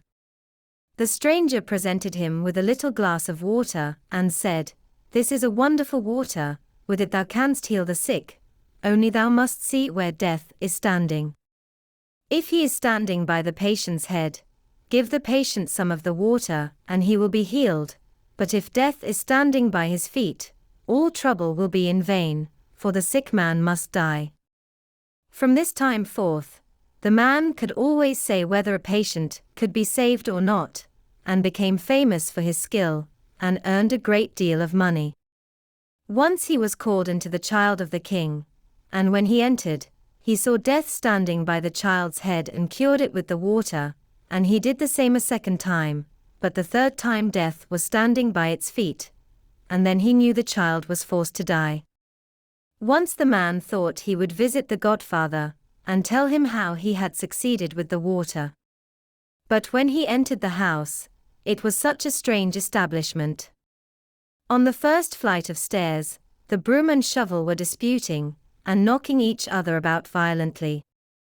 He asked them, "Where does the godfather live?" The broom replied, "1 flight of stairs higher up." When he came to the second flight, he saw a heap of dead fingers lying. He asked, "Where does the godfather live?" One of the fingers replied, "1 flight of stairs higher." On the third flight lay a heap of dead heads, which again directed him to the flight beyond. On the fourth flight, he saw fishes on the fire, which frizzled in the pans and baked themselves. They, too, said, "1 flight of stairs higher." And when he had ascended the fifth, he came to the door of a room and peeped through the keyhole, and there he saw the godfather, who had a pair of long horns. When he opened the door and went in, the godfather got into bed in a great hurry, and covered himself up. Then said the man, "Sir Godfather, what a strange household you have. When I came to your first flight of stairs, the shovel and broom were quarreling, and beating each other violently." "How stupid you are," said the godfather. "That was the boy and the maid talking to each other. But on the second flight, I saw dead fingers lying." "Oh, how silly you are. Those were some roots of scorzonera. On the third flight lay a heap of dead men's heads." "Foolish man, those were cabbages." On the fourth flight, I saw fishes in a pan, which were hissing and baking themselves. When he had said that, the fishes came and served themselves up. And when I got to the fifth flight, I peeped through the keyhole of a door, and there, Godfather, I saw you, and you had long, long horns." "Oh, that is a lie." The man became alarmed, and ran out, and if he had not, who knows what the godfather would have done to him? 43. Frau Trude. There was once a little girl who was obstinate and inquisitive, and when her parents told her to do anything, she did not obey them, so how could she fare well? One day she said to her parents, "I have heard so much of Frau Trude. I will go to her some day. People say that everything about her does look so strange, and that there are such odd things in her house, that I have become quite curious." Her parents absolutely forbade her, and said, "Frau Trude is a bad woman, who does wicked things, and if thou goest to her, thou art no longer our child." But the maiden did not let herself be turned aside by her parents' prohibition, and still went to Frau Trude.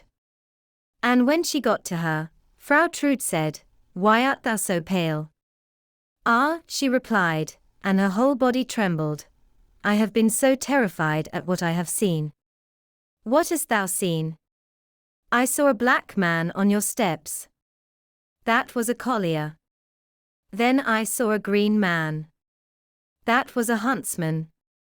"After that I saw a blood-red man." "That was a butcher." "Ah, Frau Trude, I was terrified. I looked through the window and saw not you, but as I verily believe, the devil himself with a head of fire." "Aho," said she, "then thou hast seen the witch in her proper costume. I have been waiting for thee, and wanting thee a long time already. Thou shalt give me some light." Then she changed the girl into a block of wood, and threw it into the fire. And when it was in full blaze, she sat down close to it, and warmed herself by it, and said, "That shines bright for once in a way." 44. Godfather Death. A poor man had 12 children and was forced to work night and day to give them even bread.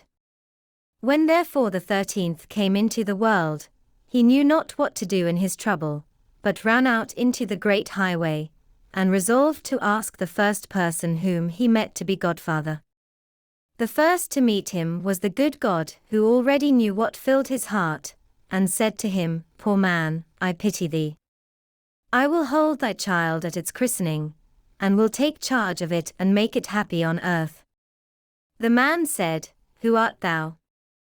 "I am God." "Then I do not desire to have thee for a godfather," said the man. "Thou givest to the rich, and leavest the poor to hunger." Thus spoke the man, for he did not know how wisely God apportions riches and poverty. He turned therefore away from the Lord, and went farther. Then the devil came to him and said, "What seekest thou? If thou wilt take me as a godfather for thy child, I will give him gold in plenty, and all the joys of the world as well." The man asked, "Who art thou?" "I am the devil." "Then I do not desire to have thee for godfather," said the man. "Thou deceivest men, and leadest them astray."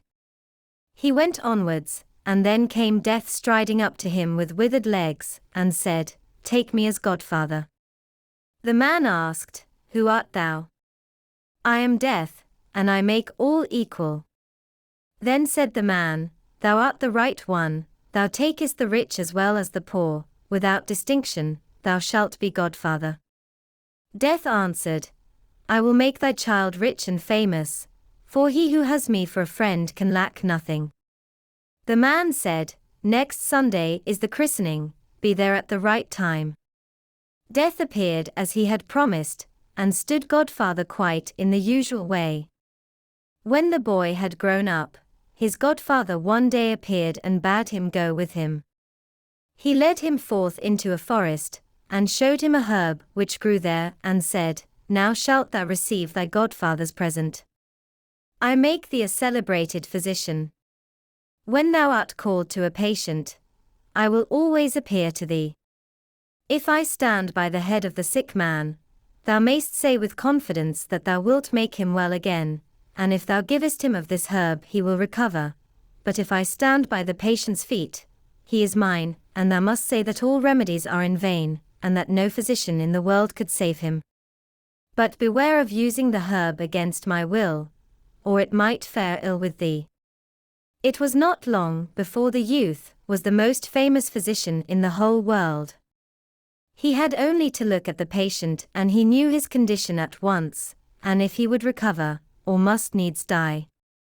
So they said of him, and from far and wide people came to him, sent for him when they had any one ill, and gave him so much money that he soon became a rich man. Now it so befell that the king became ill, and the physician was summoned, and was to say if recovery were possible.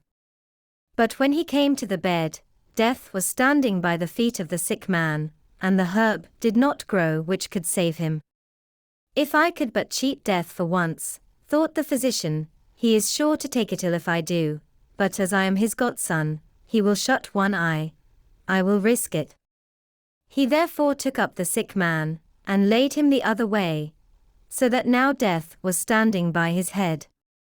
Then he gave the king some of the herb, and he recovered and grew healthy again. But Death came to the physician, looking very black and angry, threatened him with his finger, and said, Thou hast overreached me, this time I will pardon it, as thou art my godson, but if thou venturest it again, it will cost thee thy neck, for I will take thee thyself away with me. Soon afterwards the king's daughter fell into a severe illness. She was his only child, and he wept day and night, so that he began to lose the sight of his eyes, and he caused it to be made known that whosoever rescued her from death should be her husband and inherit the crown. When the physician came to the sick girl's bed, he saw Death by her feet. He ought to have remembered the warning given by his godfather, but he was so infatuated by the great beauty of the king's daughter, and the happiness of becoming her husband, that he flung all thought to the winds. He did not see that Death was casting angry glances on him, that he was raising his hand in the air, and threatening him with his withered fist. He raised up the sick girl, and placed her head where her feet had lain. Then he gave her some of the herb, and instantly her cheeks flushed red, and life stirred afresh in her. When Death saw that for a second time he was defrauded of his own property, he walked up to the physician with long strides, and said, All is over with thee, and now the lot falls on thee, and seized him so firmly with his ice-cold hand, that he could not resist, and led him into a cave below the earth. There he saw how thousands and thousands of candles were burning in countless rows, some large, others half-sized, others small.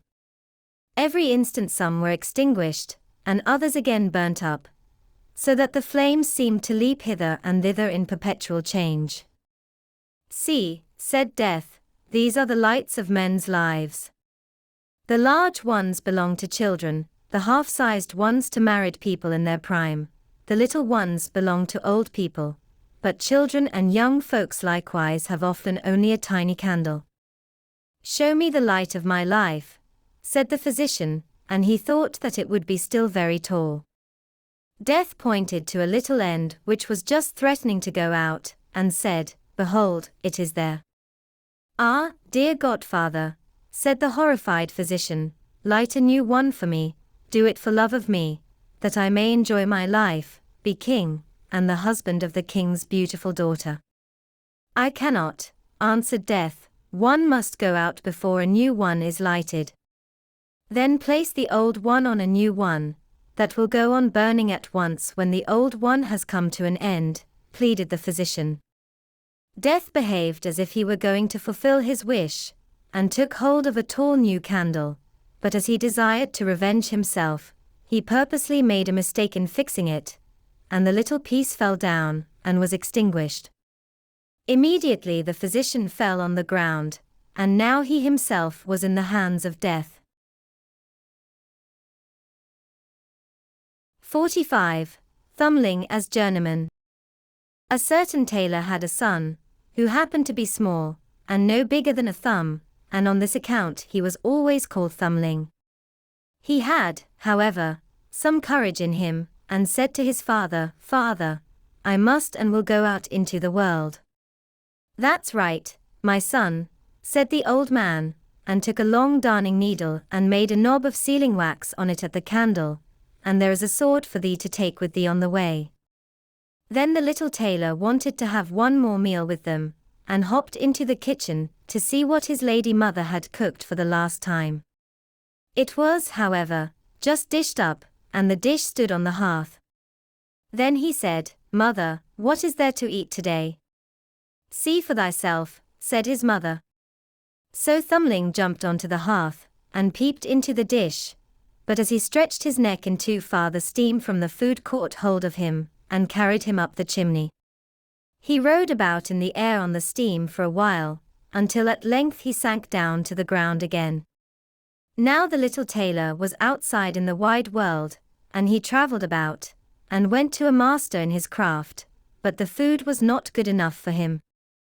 "Mistress, if you give us no better food," said Thumbling, "I will go away, and early tomorrow morning I will write with chalk on the door of your house, 'Too many potatoes, too little meat.' Farewell, Mr. Potato King." "What wouldst thou have forsooth, grasshopper?" said the mistress, and grew angry, and seized a dishcloth, and was just going to strike him, but my little tailor crept nimbly under a thimble, peeped out from beneath it, and put his tongue out at the mistress. She took up the thimble, and wanted to get hold of him, but little Thumbling hopped into the cloth, and while the mistress was opening it out and looking for him, he got into a crevice in the table. "Ho, ho, lady mistress," cried he, and thrust his head out, and when she began to strike him he leapt down into the drawer. At last, however, she caught him and drove him out of the house. The little tailor journeyed on and came to a great forest, and there he fell in with a band of robbers, who had a design to steal the king's treasure. When they saw the little tailor, they thought, "A little fellow like that can creep through a keyhole and serve as picklock to us." "Hollo," cried one of them, "thou giant Goliath, wilt thou go to the treasure chamber with us? Thou canst slip thyself in and throw up the money." Thumbling reflected a while, and at length he said, "Yes," and went with them to the treasure chamber. Then he looked at the doors above and below, to see if there was any crack in them. It was not long before he espied one which was broad enough to let him in. He was therefore about to get in at once, but one of the two sentries who stood before the door observed him, and said to the other, "What an ugly spider is creeping there! I will kill it." "Let the poor creature alone," said the other, "it has done thee no harm." Then Thumbling got safely through the crevice into the treasure chamber, opened the window beneath which the robbers were standing, and threw out to them one thaler after another. When the little tailor was in the full swing of his work, he heard the king coming to inspect his treasure chamber, and crept hastily into a hiding place. The king noticed that several solid thalers were missing, but could not conceive who could have stolen them, for locks and bolts were in good condition, and all seemed well guarded. Then he went away again, and said to the sentries, "Be on the watch, some one is after the money." When therefore Thumbling recommenced his labours, they heard the money moving, and a sound of clink, clink, clink. They ran swiftly in to seize the thief, but the little tailor, who heard them coming, was still swifter, and leapt into a corner and covered himself with a thaler, so that nothing could be seen of him, and at the same time he mocked the sentries and cried, "Here am I."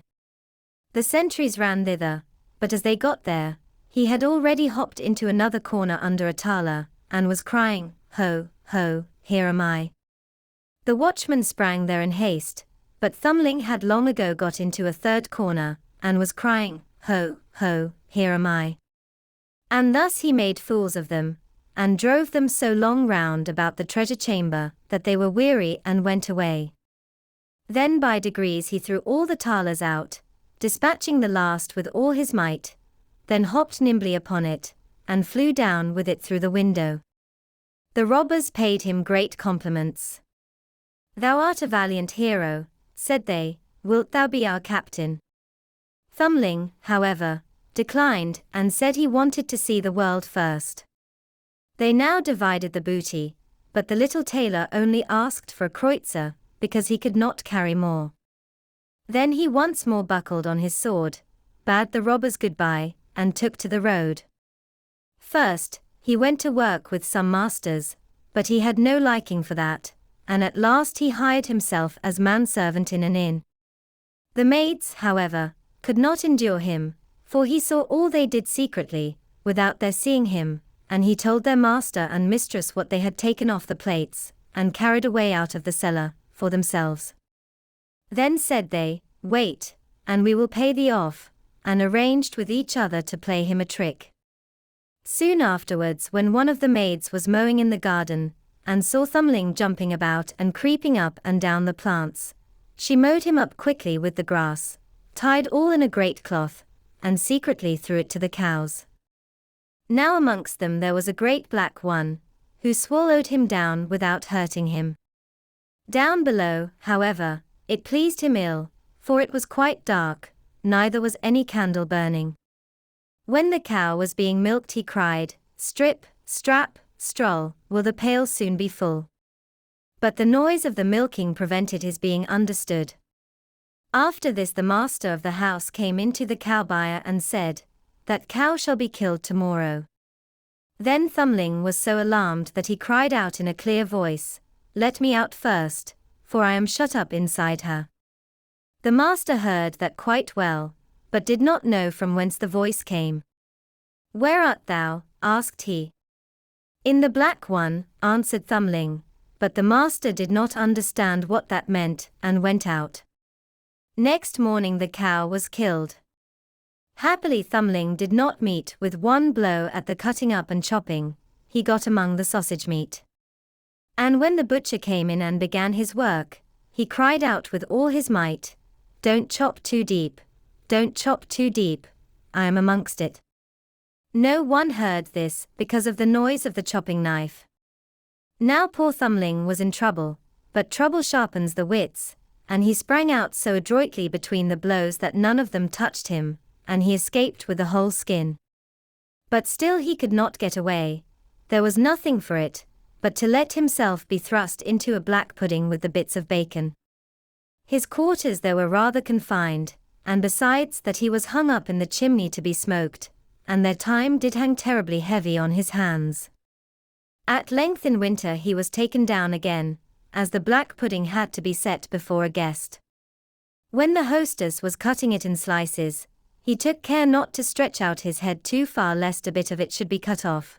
At last he saw his opportunity, cleared a passage for himself, and jumped out. The little tailor, however, would not stay any longer in a house where he fared so ill, so at once set out on his journey again. But his liberty did not last long.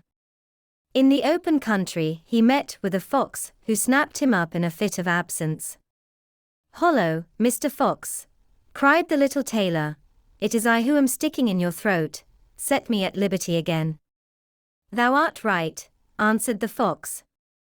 "Thou art next to nothing for me, but if thou wilt promise me the fowls in thy father's yard I will let thee go."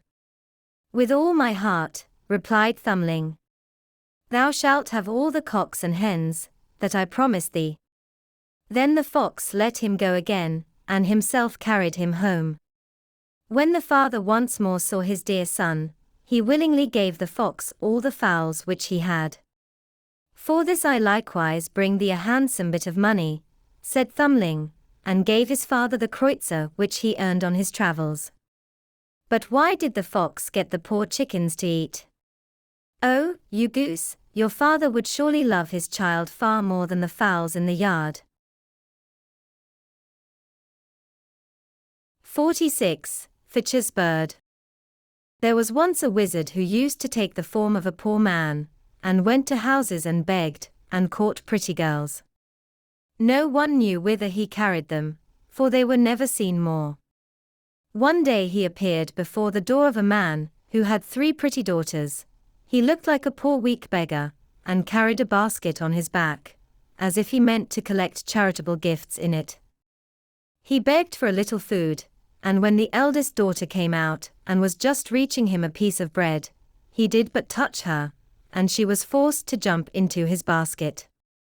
Thereupon he hurried away with long strides, and carried her away into a dark forest to his house, which stood in the midst of it. Everything in the house was magnificent. He gave her whatsoever she could possibly desire, and said, "My darling, thou wilt certainly be happy with me, for thou hast everything thy heart can wish for." This lasted a few days, and then he said, "I must journey forth, and leave thee alone for a short time. There are the keys of the house. Thou mayst go everywhere and look at everything except into one room, which this little key here opens, and there I forbid thee to go on pain of death." He likewise gave her an egg and said, "Preserve the egg carefully for me, and carry it continually about with thee, for a great misfortune would arise from the loss of it." She took the keys and the egg, and promised to obey him in everything. When he was gone, she went all round the house from the bottom to the top, and examined everything. The rooms shone with silver and gold, and she thought she had never seen such great splendor. At length she came to the forbidden door. She wished to pass it by, but curiosity let her have no rest. She examined the key. It looked just like any other. She put it in the keyhole and turned it a little, and the door sprang open. But what did she see when she went in? A great bloody basin stood in the middle of the room, and therein lay human beings, dead and hewn to pieces, and hard by was a block of wood, and a gleaming axe lay upon it. She was so terribly alarmed that the egg which she held in her hand fell into the basin. She got it out and washed the blood off, but in vain. It appeared again in a moment. She washed and scrubbed, but she could not get it out. It was not long before the man came back from his journey, and the first things which he asked for were the key and the egg. She gave them to him, but she trembled as she did so, and he saw at once by the red spots that she had been in the bloody chamber. "Since thou hast gone into the room against my will," said he, "thou shalt go back into it against thine own. Thy life is ended." He threw her down, dragged her thither by her hair, cut her head off on the block, and hewed her in pieces so that her blood ran on the ground. Then he threw her into the basin with the rest. "Now I will fetch myself the second," said the wizard, and again he went to the house in the shape of a poor man, and begged. Then the second daughter brought him a piece of bread. He caught her like the first, by simply touching her, and carried her away. She did not fare better than her sister. She allowed herself to be led away by her curiosity, opened the door of the bloody chamber, looked in, and had to atone for it with her life on the wizard's return. Then he went and brought the third sister, but she was clever and crafty. When he had given her the keys and the egg, and had left her, she first put the egg away with great care, and then she examined the house, and at last went into the forbidden room. Alas, what did she behold? Both her sisters lay there in the basin, cruelly murdered, and cut in pieces. But she began to gather their limbs together and put them in order, head, body, arms and legs. And when nothing further was wanting, the limbs began to move and unite themselves together, and both the maidens opened their eyes, and were once more alive. Then they rejoiced and kissed and caressed each other. On his arrival, the man at once demanded the keys and the egg, and as he could perceive no trace of any blood on it, he said, "Thou hast stood the test, thou shalt be my bride." He now had no longer any power over her, and was forced to do whatsoever she desired. "Oh, very well," said she, "thou shalt first take a basketful of gold to my father and mother, and carry it thyself on thy back. In the meantime I will prepare for the wedding." Then she ran to her sisters, whom she had hidden in a little chamber, and said, "The moment has come when I can save you. The wretch shall himself carry you home again, but as soon as you are at home send help to me." She put both of them in a basket, and covered them quite over with gold, so that nothing of them was to be seen. Then she called in the wizard and said to him, "Now carry the basket away. But I shall look through my little window and watch to see if thou stoppest on the way to stand or to rest." The wizard raised the basket on his back and went away with it, but it weighed him down so heavily that the perspiration streamed from his face. Then he sat down and wanted to rest a while, but immediately one of the girls in the basket cried, I am looking through my little window, and I see that thou art resting. Wilt thou go on at once?" He thought it was his bride who was calling that to him, and got up on his legs again. Once more he was going to sit down, but instantly she cried, "I am looking through my little window, and I see that thou art resting. Wilt thou go on directly?" And whenever he stood still, she cried this, and then he was forced to go onwards, until at last, groaning and out of breath, he took the basket with the gold and the two maidens into their parents' house. At home, however, the bride prepared the marriage feast, and sent invitations to the friends of the wizard. Then she took a skull with grinning teeth, put some ornaments on it and a wreath of flowers, carried it upstairs to the garret window, and let it look out from thence. When all was ready, she got into a barrel of honey, and then cut the feather bed open and rolled herself in it, until she looked like a wondrous bird, and no one could recognize her.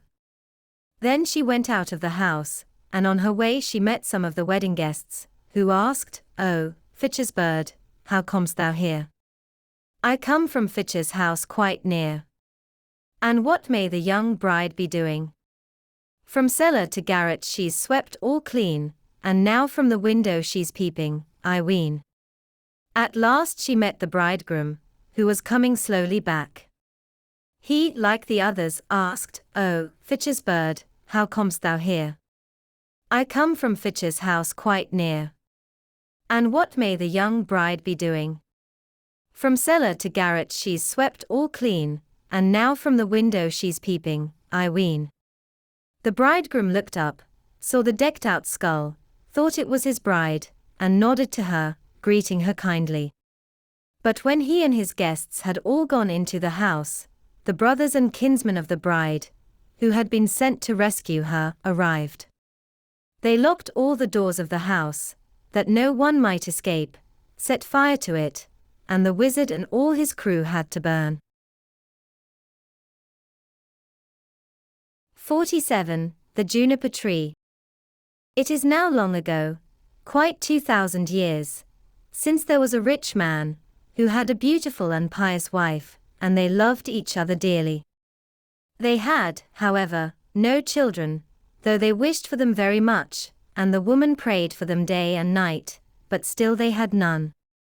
Now there was a courtyard in front of their house in which was a juniper-tree, and one day in winter the woman was standing beneath it, paring herself an apple, and while she was paring herself the apple she cut her finger, and the blood fell on the snow.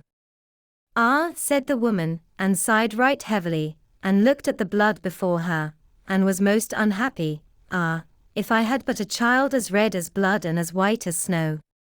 And while she thus spake, she became quite happy in her mind, and felt just as if that were going to happen. Then she went into the house, and a month went by and the snow was gone, and 2 months, and then everything was green, and 3 months, and then all the flowers came out of the earth, and 4 months, and then all the trees in the wood grew thicker, and the green branches were all closely entwined, and the birds sang until the wood resounded and the blossoms fell from the trees. Then the 5th month passed away, and she stood under the juniper-tree, which smelt so sweetly that her heart leapt. And she fell on her knees and was beside herself with joy, and when the 6th month was over the fruit was large and fine, and then she was quite still, and the 7th month she snatched at the juniper berries and ate them greedily. Then she grew sick and sorrowful. Then the 8th month passed, and she called her husband to her, and wept and said, "If I die then bury me beneath the juniper-tree." Then she was quite comforted and happy until the next month was over, and then she had a child as white as snow and as red as blood, and when she beheld it she was so delighted that she died. Then her husband buried her beneath the juniper-tree, and he began to weep sore. After some time he was more at ease, and though he still wept he could bear it, and after some time longer he took another wife. By the second wife he had a daughter, but the first wife's child was a little son, and he was as red as blood and as white as snow. When the woman looked at her daughter she loved her very much, but then she looked at the little boy and it seemed to cut her to the heart, for the thought came into her mind that he would always stand in her way, and she was forever thinking how she could get all the fortune for her daughter. And the evil one filled her mind with this till she was quite wroth with the little boy, and slapped him here and cuffed him there, until the unhappy child was in continual terror, for when he came out of school he had no peace in any place. One day the woman had gone upstairs to her room, and her little daughter went up too, and said, "Mother, give me an apple." "Yes, my child," said the woman, and gave her a fine apple out of the chest, but the chest had a great heavy lid with a great sharp iron lock.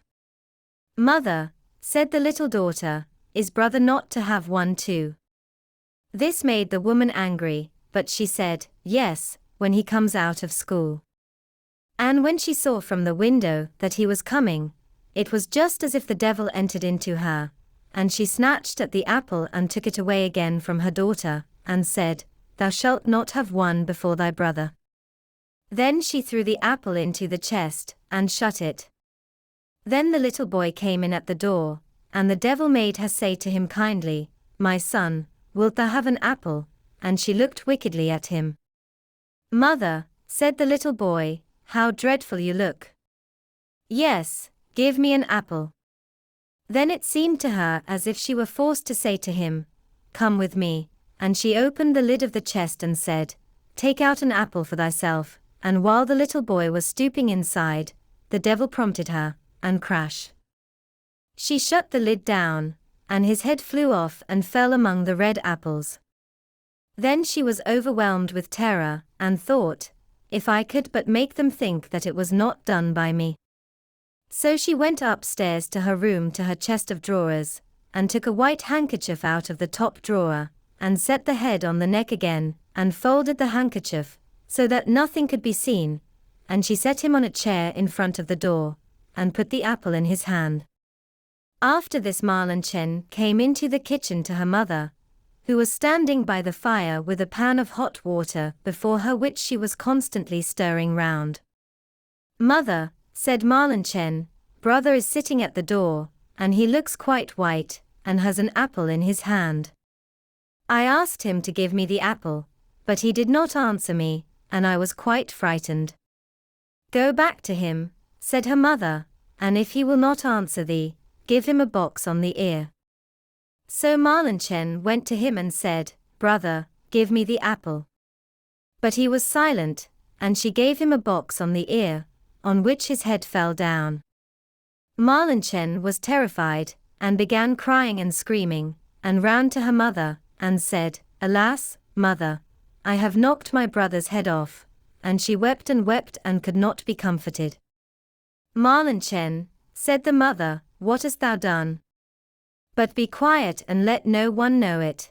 It cannot be helped now, we will make him into black puddings." Then the mother took the little boy and chopped him in pieces, put him into the pan and made him into black puddings. But Marlinchen stood by weeping, and all her tears fell into the pan, and there was no need of any salt.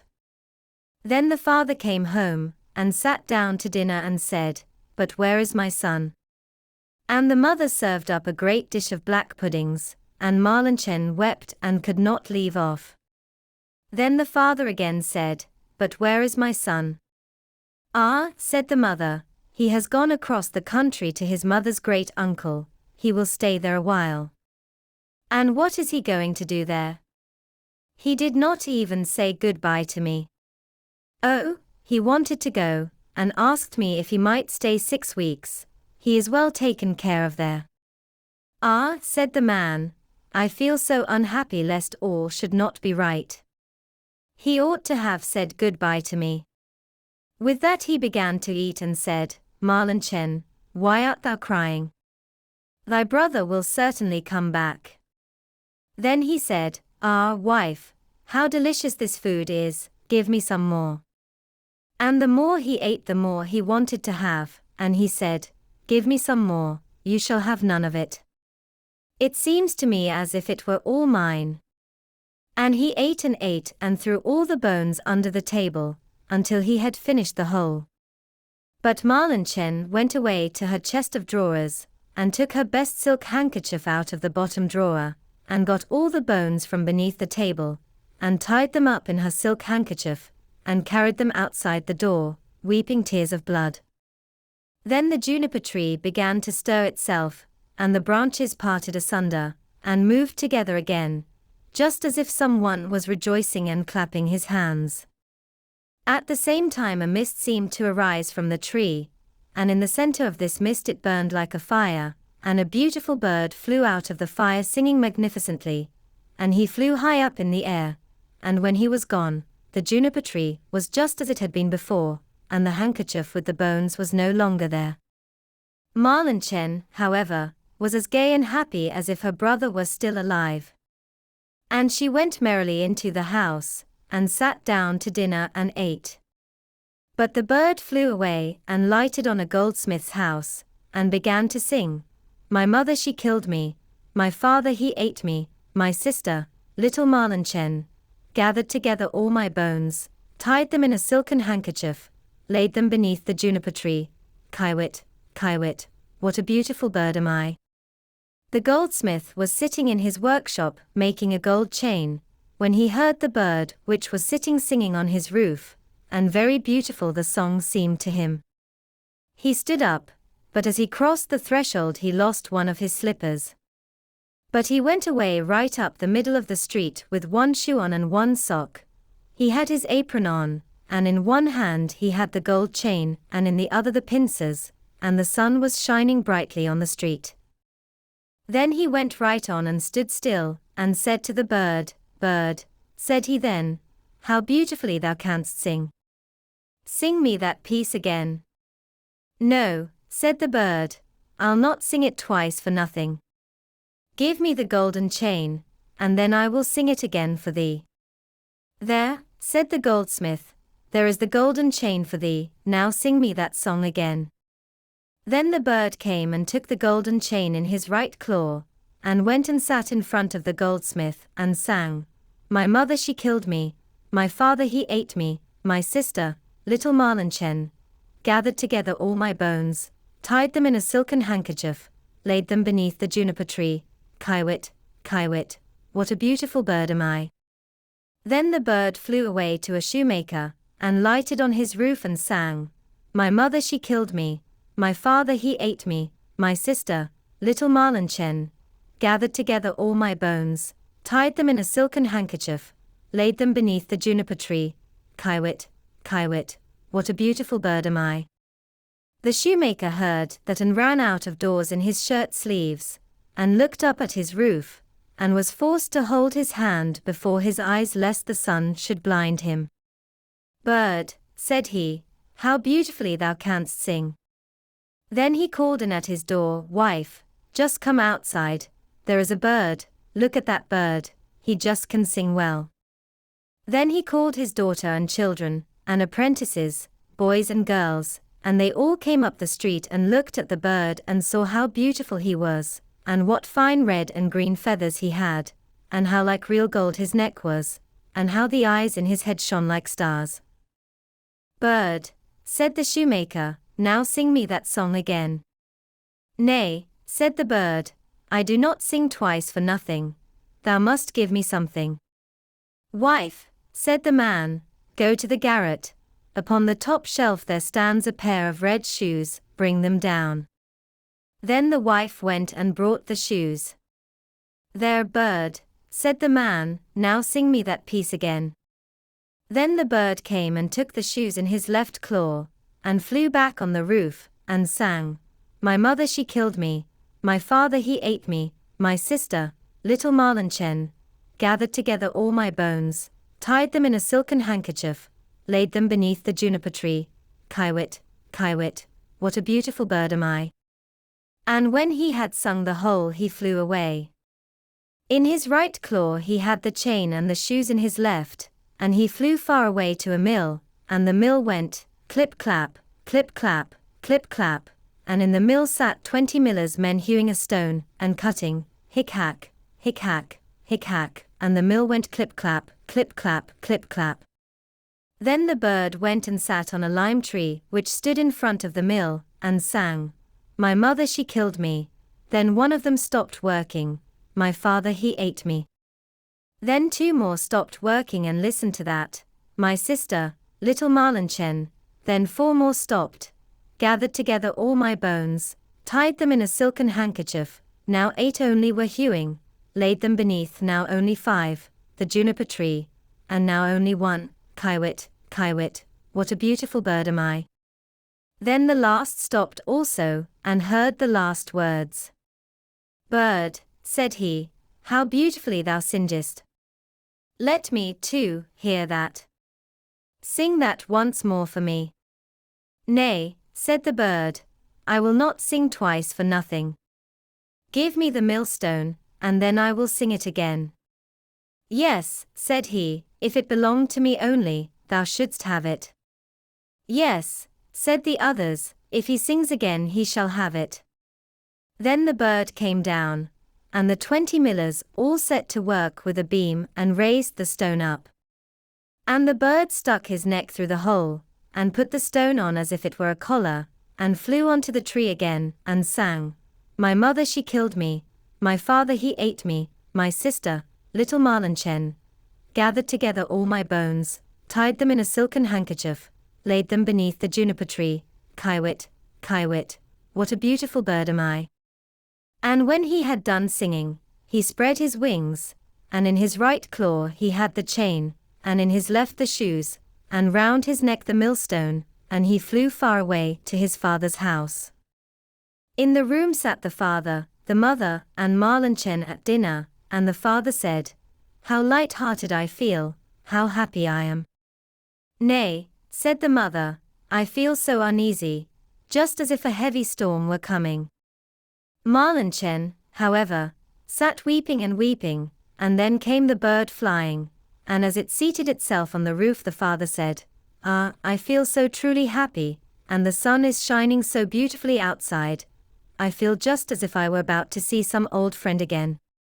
Nay, said the woman, I feel so anxious, my teeth chatter, and I seem to have fire in my veins. And she tore her stays open, but Marlenchen sat in a corner crying, and held her plate before her eyes and cried till it was quite wet.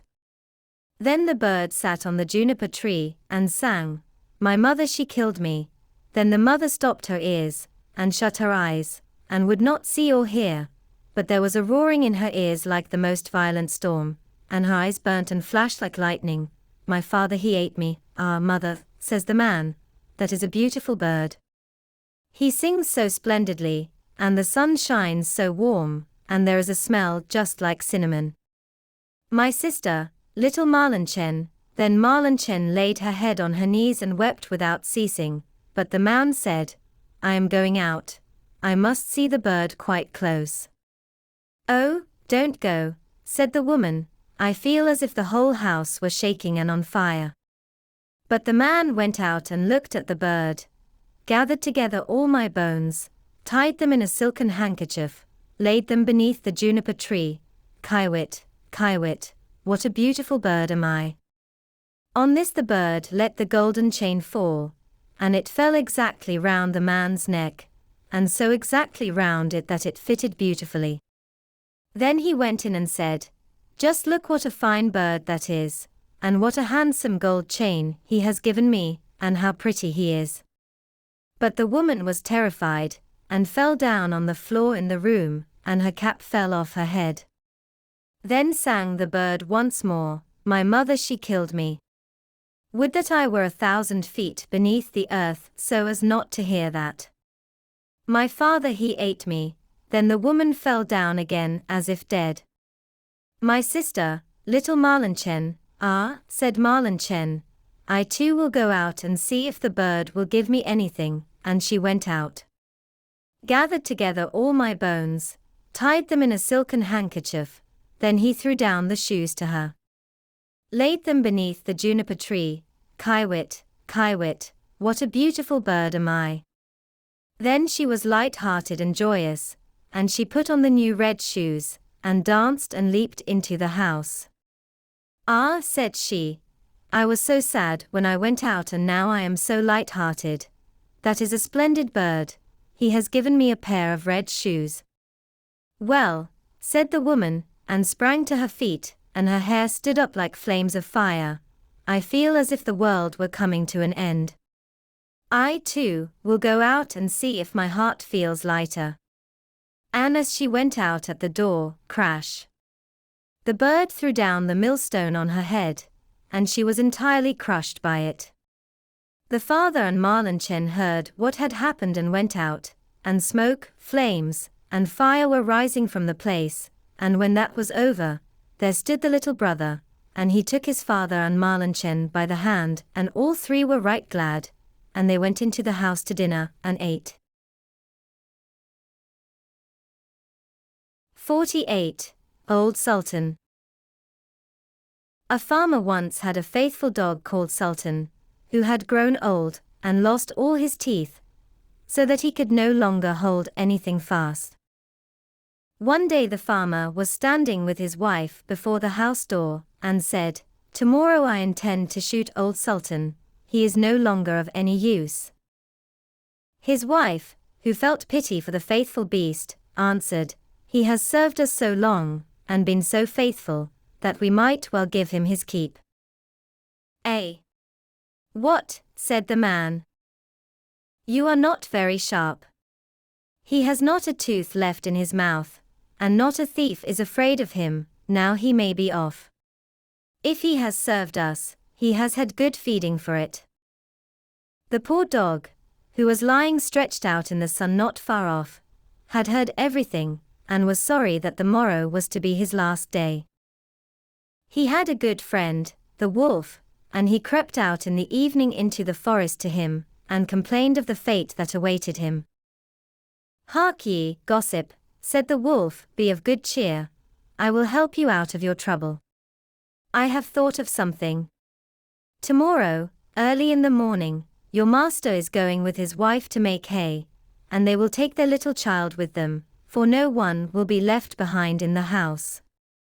They are wont, during work time, to lay the child under the hedge in the shade. You lay yourself there too, just as if you wished to guard it. Then I will come out of the wood, and carry off the child. You must rush swiftly after me, as if you would seize it again from me. I will let it fall, and you will take it back to its parents, who will think that you have saved it, and will be far too grateful to do you any harm. On the contrary, you will be in high favor, and they will never let you want for anything again." The plan pleased the dog, and it was carried out just as it was arranged. The father screamed when he saw the wolf running across the field with his child, but when old Sultan brought it back, then he was full of joy, and stroked him and said, "Not a hair of yours shall be hurt. You shall eat my bread free as long as you live." And to his wife he said, "Go home at once and make old Sultan some bread sop, that he will not have to bite, and bring the pillow out of my bed. I will give him that to lie upon." Henceforth old Sultan was as well off as he could wish to be. Soon afterwards the wolf visited him, and was pleased that everything had succeeded so well. "But, gossip," said he, "you will just wink an eye if when I have a chance, I carry off one of your master's fat sheep." "Do not reckon upon that," answered the dog. "I will remain true to my master. I cannot agree to that." The wolf, who thought that this could not be spoken in earnest, came creeping about in the night, and was going to take away the sheep. But the farmer, to whom the faithful Sultan had told the wolf's plan, caught him and dressed his hide soundly with the flail. The wolf had to pack off, but he cried out to the dog, "Wait a bit, you scoundrel, you shall pay for this." The next morning the wolf sent the boar to challenge the dog to come out into the forest, so that they might settle the affair. Old Sultan could find no one to stand by him, but a cat with only 3 legs, and as they went out together the poor cat limped along, and at the same time stretched out her tail into the air with pain. The wolf and his friend were already on the spot appointed, but when they saw their enemy coming they thought that he was bringing a saber with him, for they mistook the outstretched tail of the cat for one. And when the poor beast hopped on its 3 legs, they could only think every time that it was picking up a stone to throw at them. So they were both afraid, the wild boar crept into the underwood and the wolf jumped up a tree.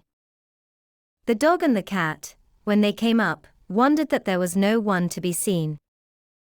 The wild boar, however, had not been able to hide himself altogether, and one of his ears was still to be seen. Whilst the cat was looking carefully about, the boar moved his ear. The cat, who thought it was a mouse moving there, jumped upon it and bit it hard. The boar made a fearful noise and ran away, crying out, "The guilty one is up in the tree." The dog and cat looked up and saw the wolf, who was ashamed of having shown himself so timid, and made friends with the dog. 49. The Six Swans. Once upon a time, a certain king was hunting in a great forest, and he chased a wild beast so eagerly that none of his attendants could follow him. When evening drew near, he stopped and looked around him, and then he saw that he had lost his way. He sought a way out, but could find none. Then he perceived an aged woman with a head which nodded perpetually, who came towards him, but she was a witch. "Good woman," said he to her, "can you not show me the way through the forest?" "Oh, yes, Lord King," she answered, "that I certainly can, but on one condition, and if you do not fulfill that, you will never get out of the forest, and will die of hunger in it." "What kind of condition is it?" asked the king. "I have a daughter," said the old woman, "who is as beautiful as any one in the world, and well deserves to be your consort, and if you will make her your queen, I will show you the way out of the forest." In the anguish of his heart the king consented, and the old woman led him to her little hut, where her daughter was sitting by the fire. She received the king as if she had been expecting him, and he saw that she was very beautiful, but still she did not please him, and he could not look at her without secret horror. After he had taken the maiden up on his horse, the old woman showed him the way, and the king reached his royal palace again, where the wedding was celebrated. The king had already been married once, and had by his first wife 7 children, 6 boys and a girl, whom he loved better than anything else in the world. As he now feared that the stepmother might not treat them well, and even do them some injury, he took them to a lonely castle, which stood in the midst of a forest. It lay so concealed, and the way was so difficult to find that he himself would not have found it, if a wise woman had not given him a ball of yarn with wonderful properties. When he threw it down before him, it unrolled itself and showed him his path. The king, however, went so frequently away to his dear children that the queen observed his absence. She was curious and wanted to know what he did when he was quite alone in the forest.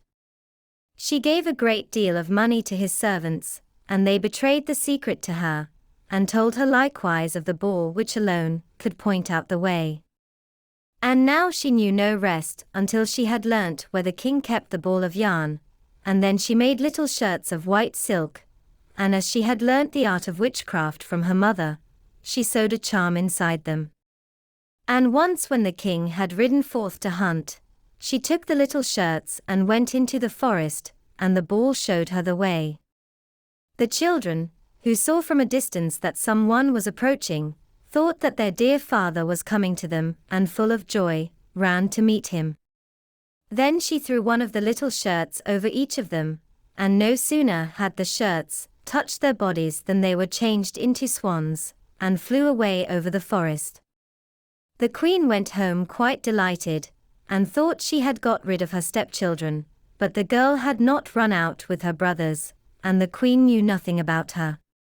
Next day the king went to visit his children, but he found no one but the little girl.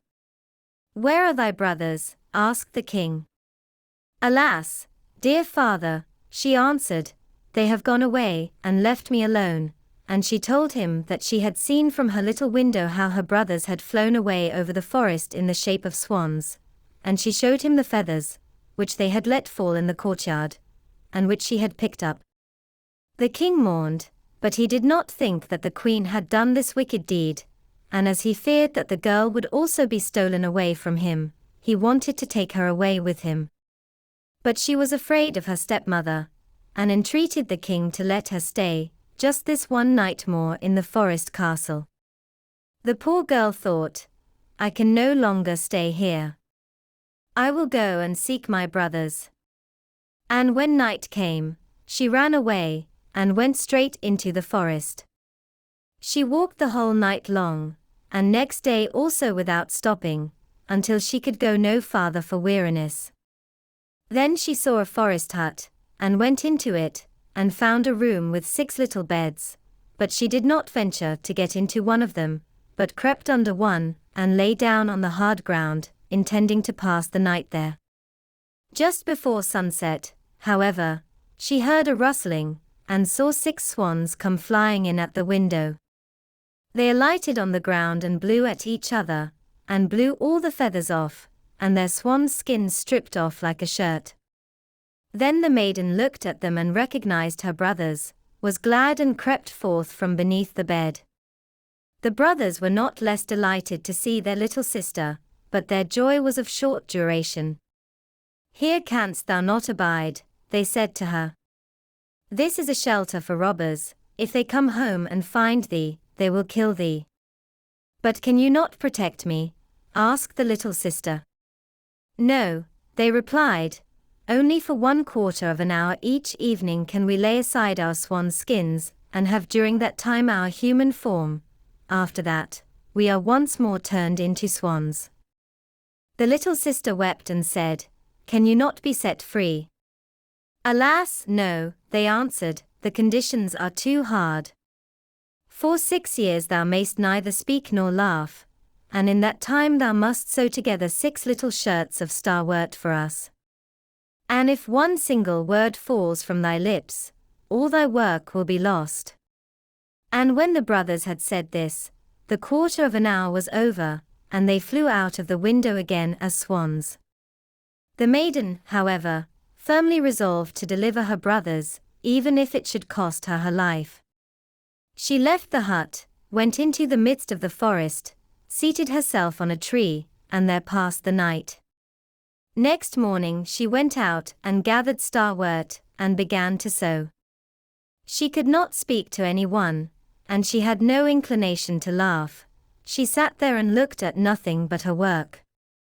When she had already spent a long time, there it came to pass that the king of the country was hunting in the forest, and his huntsmen came to the tree on which the maiden was sitting.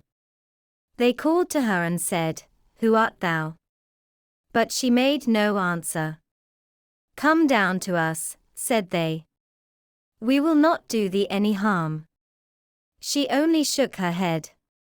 As they pressed her further with questions, she threw her golden necklace down to them, and thought to content them thus. They, however, did not cease, and then she threw her girdle down to them, and as this also was to no purpose, her garters, and by degrees everything that she had on that she could do without until she had nothing left but her shift. The huntsmen, however, did not let themselves be turned aside by that, but climbed the tree and fetched the maiden down and led her before the king. The king asked, Who art thou? What art thou doing on the tree? But she did not answer. He put the question in every language that he knew, but she remained as mute as a fish. As she was so beautiful, the king's heart was touched, and he was smitten with a great love for her. He put his mantle on her, took her before him on his horse, and carried her to his castle. Then he caused her to be dressed in rich garments, and she shone in her beauty like bright daylight, but no word could be drawn from her. He placed her by his side at table, and her modest bearing and courtesy pleased him so much that he said, She is the one whom I wish to marry, and no other woman in the world. And after some days he united himself to her. The king, however, had a wicked mother who was dissatisfied with this marriage and spoke ill of the young queen. Who knows, said she, from whence the creature who can't speak comes? She is not worthy of a king. After a year had passed, when the queen brought her first child into the world, the old woman took it away from her, and smeared her mouth with blood as she slept. Then she went to the king and accused the queen of being a man-eater. The king would not believe it, and would not suffer anyone to do her any injury. She, however, sat continually sewing at the shirts, and cared for nothing else. The next time, when she again bore a beautiful boy, the false stepmother used the same treachery, but the king could not bring himself to give credit to her words. He said, "She is too pious and good to do anything of that kind. If she were not dumb, and could defend herself, her innocence would come to light." But when the old woman stole away the newly born child for the third time, and accused the queen, who did not utter one word of defense, the king could do no otherwise than deliver her over to justice, and she was sentenced to suffer death by fire. When the day came for the sentence to be executed, it was the last day of the 6 years, during which she was not to speak or laugh, and she had delivered her dear brothers from the power of the enchantment. The 6 shirts were ready, only the left sleeve of the 6th was wanting. When, therefore, she was led to the stake, she laid the shirts on her arm, and when she stood on high and the fire was just going to be lighted, she looked around and 6 swans came flying through the air towards her. Then she saw that her deliverance was near, and her heart leapt with joy. The swans swept towards her and sank down so that she could throw the shirts over them, and as they were touched by them, their swan skins fell off, and her brothers stood in their own bodily form before her, and were vigorous and handsome. The youngest only lacked his left arm, and had in the place of it a swan's wing on his shoulder. They embraced and kissed each other, and the queen went to the king, who was greatly moved, and she began to speak and said, "Dearest husband, now I may speak and declare to thee that I am innocent, and falsely accused."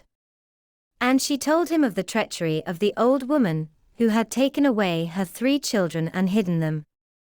Then to the great joy of the king they were brought thither, and as a punishment, the wicked stepmother was bound to the stake, and burnt to ashes. But the king and the queen with their 6 brothers lived many years in happiness and peace. 50. Briar-Rose. A long time ago there were a king and queen who said every day, "Ah, if only we had a child," but they never had one. But it happened that once when the queen was bathing, a frog crept out of the water onto the land, and said to her, "Your wish shall be fulfilled, before a year has gone by, you shall have a daughter." What the frog had said came true, and the queen had a little girl, who was so pretty that the king could not contain himself for joy, and ordered a great feast. He invited not only his kindred, friends and acquaintance, but also the wise women, in order that they might be kind and well disposed towards the child. There were 13 of them in his kingdom, but as he had only 12 golden plates for them to eat out of, one of them had to be left at home. The feast was held with all manner of splendor, and when it came to an end the wise women bestowed their magic gifts upon the baby. One gave virtue, another beauty, a third riches, and so on with everything in the world that one can wish for. When 11 of them had made their promises, suddenly the 13th came in. She wished to avenge herself for not having been invited, and without greeting, or even looking at anyone, she cried with a loud voice, "The king's daughter shall in her 15th year prick herself with a spindle, and fall down dead." And, without saying a word more, she turned round and left the room. They were all shocked, but the 12th, whose good wish still remained unspoken, came forward, and as she could not undo the evil sentence, but only soften it, she said, "It shall not be death, but a deep sleep of 100 years, into which the princess shall fall." The king, who would fain keep his dear child from the misfortune, gave orders that every spindle in the whole kingdom should be burnt. Meanwhile the gifts of the wise women were plenteously fulfilled on the young girl, for she was so beautiful, modest, good-natured, and wise, that everyone who saw her was bound to love her. It happened that on the very day, when she was 15 years old, the king and queen were not at home, and the maiden was left in the palace quite alone. So she went round into all sorts of places, looked into rooms and bedchambers, just as she liked, and at last came to an old tower. She climbed up the narrow winding staircase, and reached a little door. A rusty key was in the lock, and when she turned it the door sprang open, and there in a little room sat an old woman with a spindle, busily spinning her flax. "Good day, old dame," said the king's daughter, "what are you doing there?" "I am spinning," said the old woman, and nodded her head. "What sort of thing is that rattles round so merrily?" said the girl, and she took the spindle and wanted to spin too. But scarcely had she touched the spindle when the magic decree was fulfilled, and she pricked her finger with it. And, in the very moment when she felt the prick, she fell down upon the bed that stood there, and lay in a deep sleep. And this sleep extended over the whole palace. The king and queen, who had just come home, and had entered the great hall, began to go to sleep, and the whole of the court with them. The horses, too, went to sleep in the stable, the dogs in the yard, the pigeons upon the roof, the flies on the wall, even the fire that was flaming on the hearth became quiet and slept, the roast meat left off frizzling, and the cook, who was just going to pull the hair of the scullery boy, because he had forgotten something, let him go, and went to sleep. And the wind fell, and on the trees before the castle not a leaf moved again. But round about the castle there began to grow a hedge of thorns, which every year became higher, and at last grew close up round the castle and all over it, so that there was nothing of it to be seen, not even the flag upon the roof. But the story of the beautiful sleeping Briar-Rose, for so the princess was named, went about the country, so that from time to time kings' sons came and tried to get through the thorny hedge into the castle. But they found it impossible, for the thorns held fast together, as if they had hands, and the youths were caught in them, could not get loose again, and died a miserable death. After long, long years a king's son came again to that country, and heard an old man talking about the thorn hedge, and that a castle was said to stand behind it in which a wonderfully beautiful princess, named Briar-Rose, had been asleep for 100 years, and that the king and queen and the whole court were asleep likewise. He had heard, too, from his grandfather, that many kings' sons had already come, and had tried to get through the thorny hedge, but they had remained sticking fast in it, and had died a pitiful death. Then the youth said, "I am not afraid. I will go and see the beautiful Briar-Rose." The good old man might dissuade him as he would, he did not listen to his words. But by this time the 100 years had just passed, and the day had come when Briar-Rose was to awake again. When the king's son came near to the thorn hedge, it was nothing but large and beautiful flowers, which parted from each other of their own accord, and let him pass unhurt. Then they closed again behind him like a hedge. In the castle yard he saw the horses and the spotted hounds lying asleep. On the roof sat the pigeons with their heads under their wings. And when he entered the house, the flies were asleep upon the wall, the cook in the kitchen was still holding out his hand to seize the boy, and the maid was sitting by the black hen, which she was going to pluck. He went on farther, and in the great hall he saw the whole of the court lying asleep, and up by the throne lay the king and queen. Then he went on still farther, and all was so quiet that a breath could be heard, and at last he came to the tower, and opened the door into the little room where Briar-Rose was sleeping. There she lay, so beautiful that he could not turn his eyes away, and he stooped down and gave her a kiss. But as soon as he kissed her, Briar-Rose opened her eyes and awoke, and looked at him quite sweetly. Then they went down together, and the king awoke, and the queen, and the whole court, and looked at each other in great astonishment.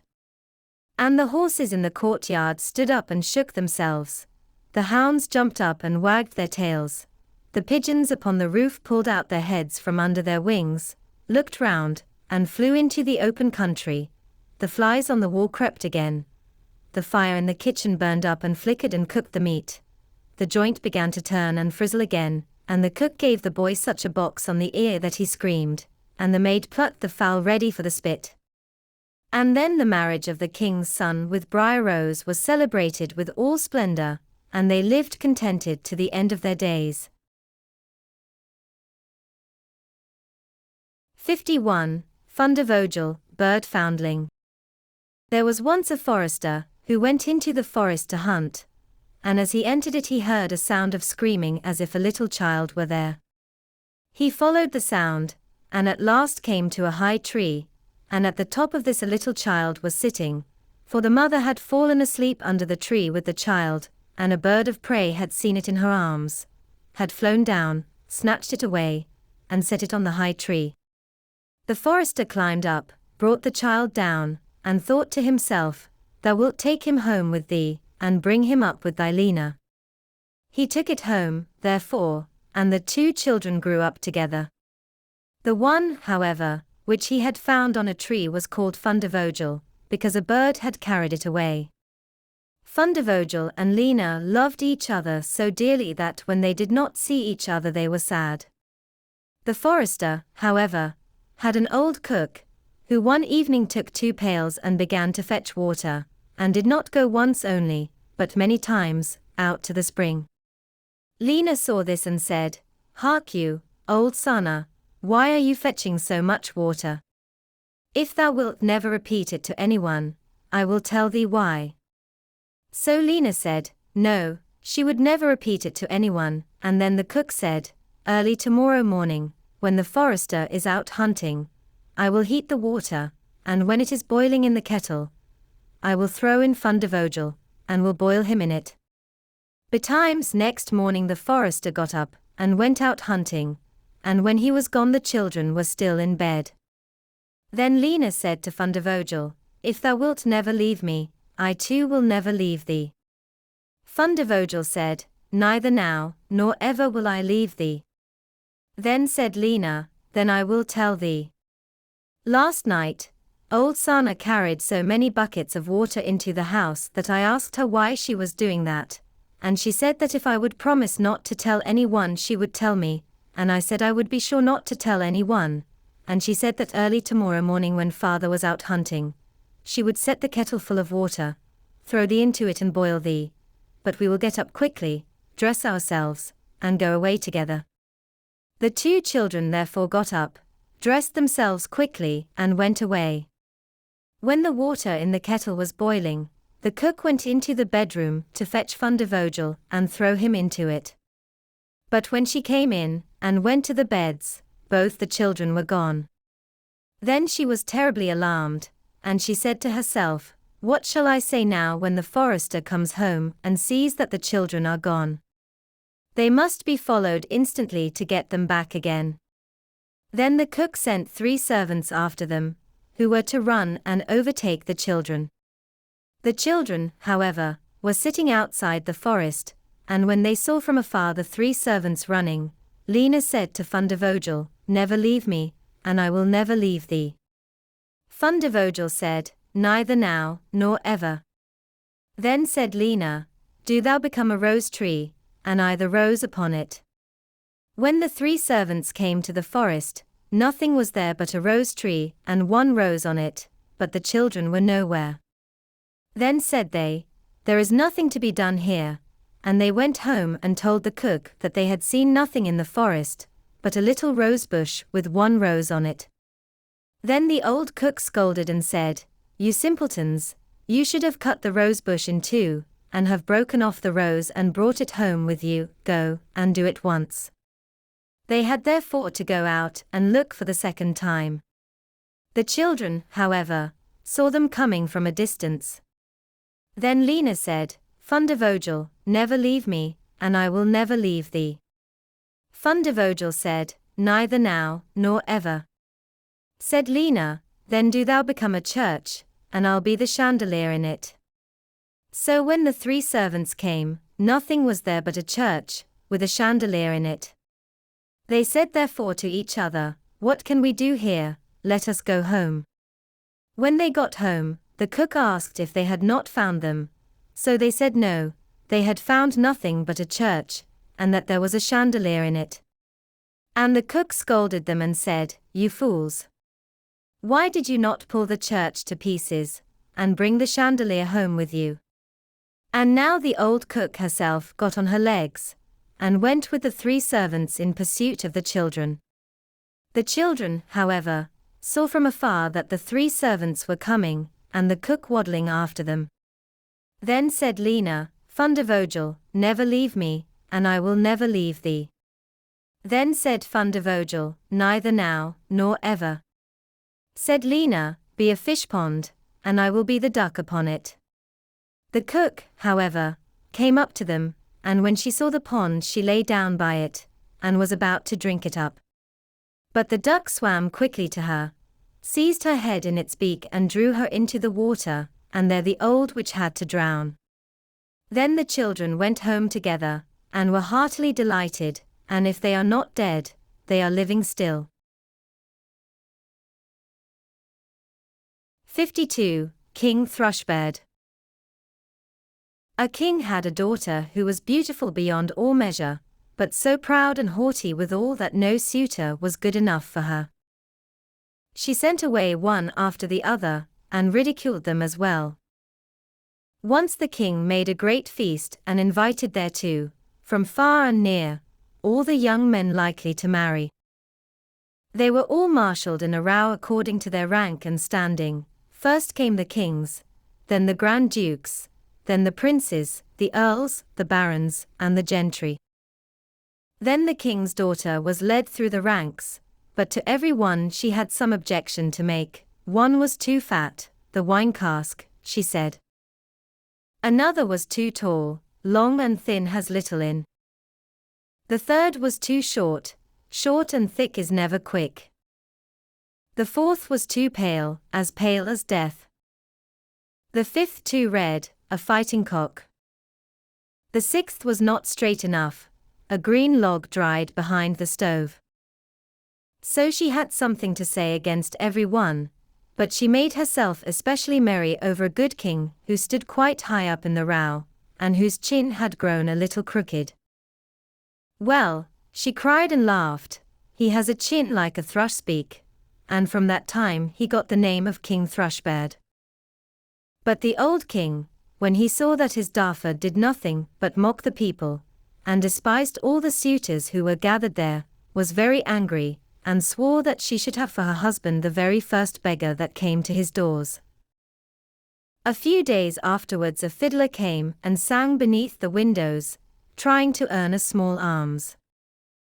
When the king heard him he said, "Let him come up." So the fiddler came in his dirty, ragged clothes, and sang before the king and his daughter, and when he had ended he asked for a trifling gift. The king said, "Your song has pleased me so well that I will give you my daughter there, to wife." The king's daughter shuddered, but the king said, "I have taken an oath to give you to the very first beggar man, and I will keep it."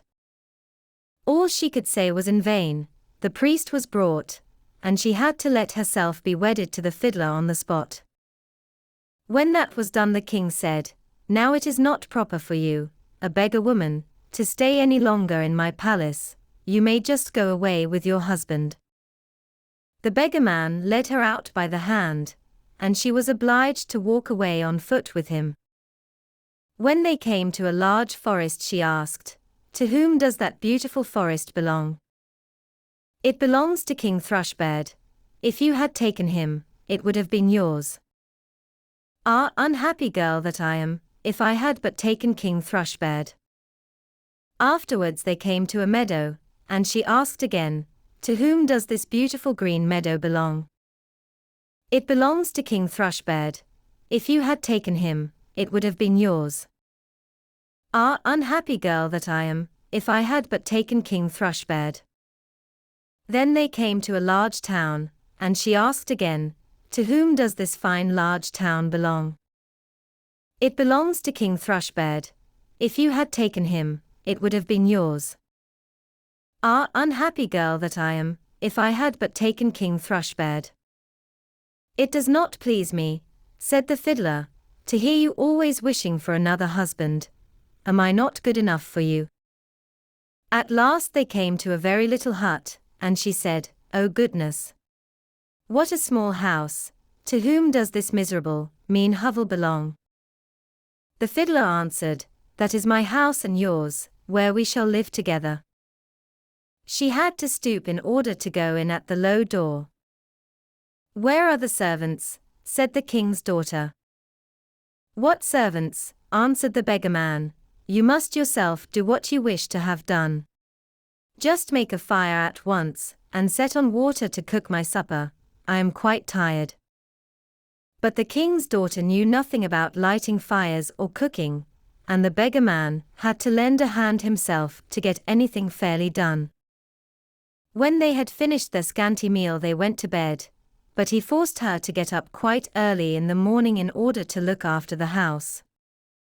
For a few days they lived in this way, as well as might be, and came to the end of all their provisions.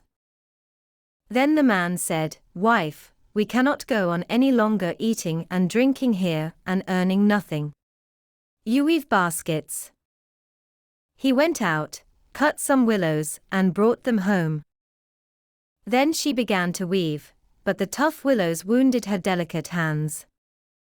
"I see that this will not do," said the man. "You had better spin, perhaps you can do that better." She sat down and tried to spin, but the hard thread soon cut her soft fingers so that the blood ran down. "See," said the man, "you are fit for no sort of work. I have made a bad bargain with you.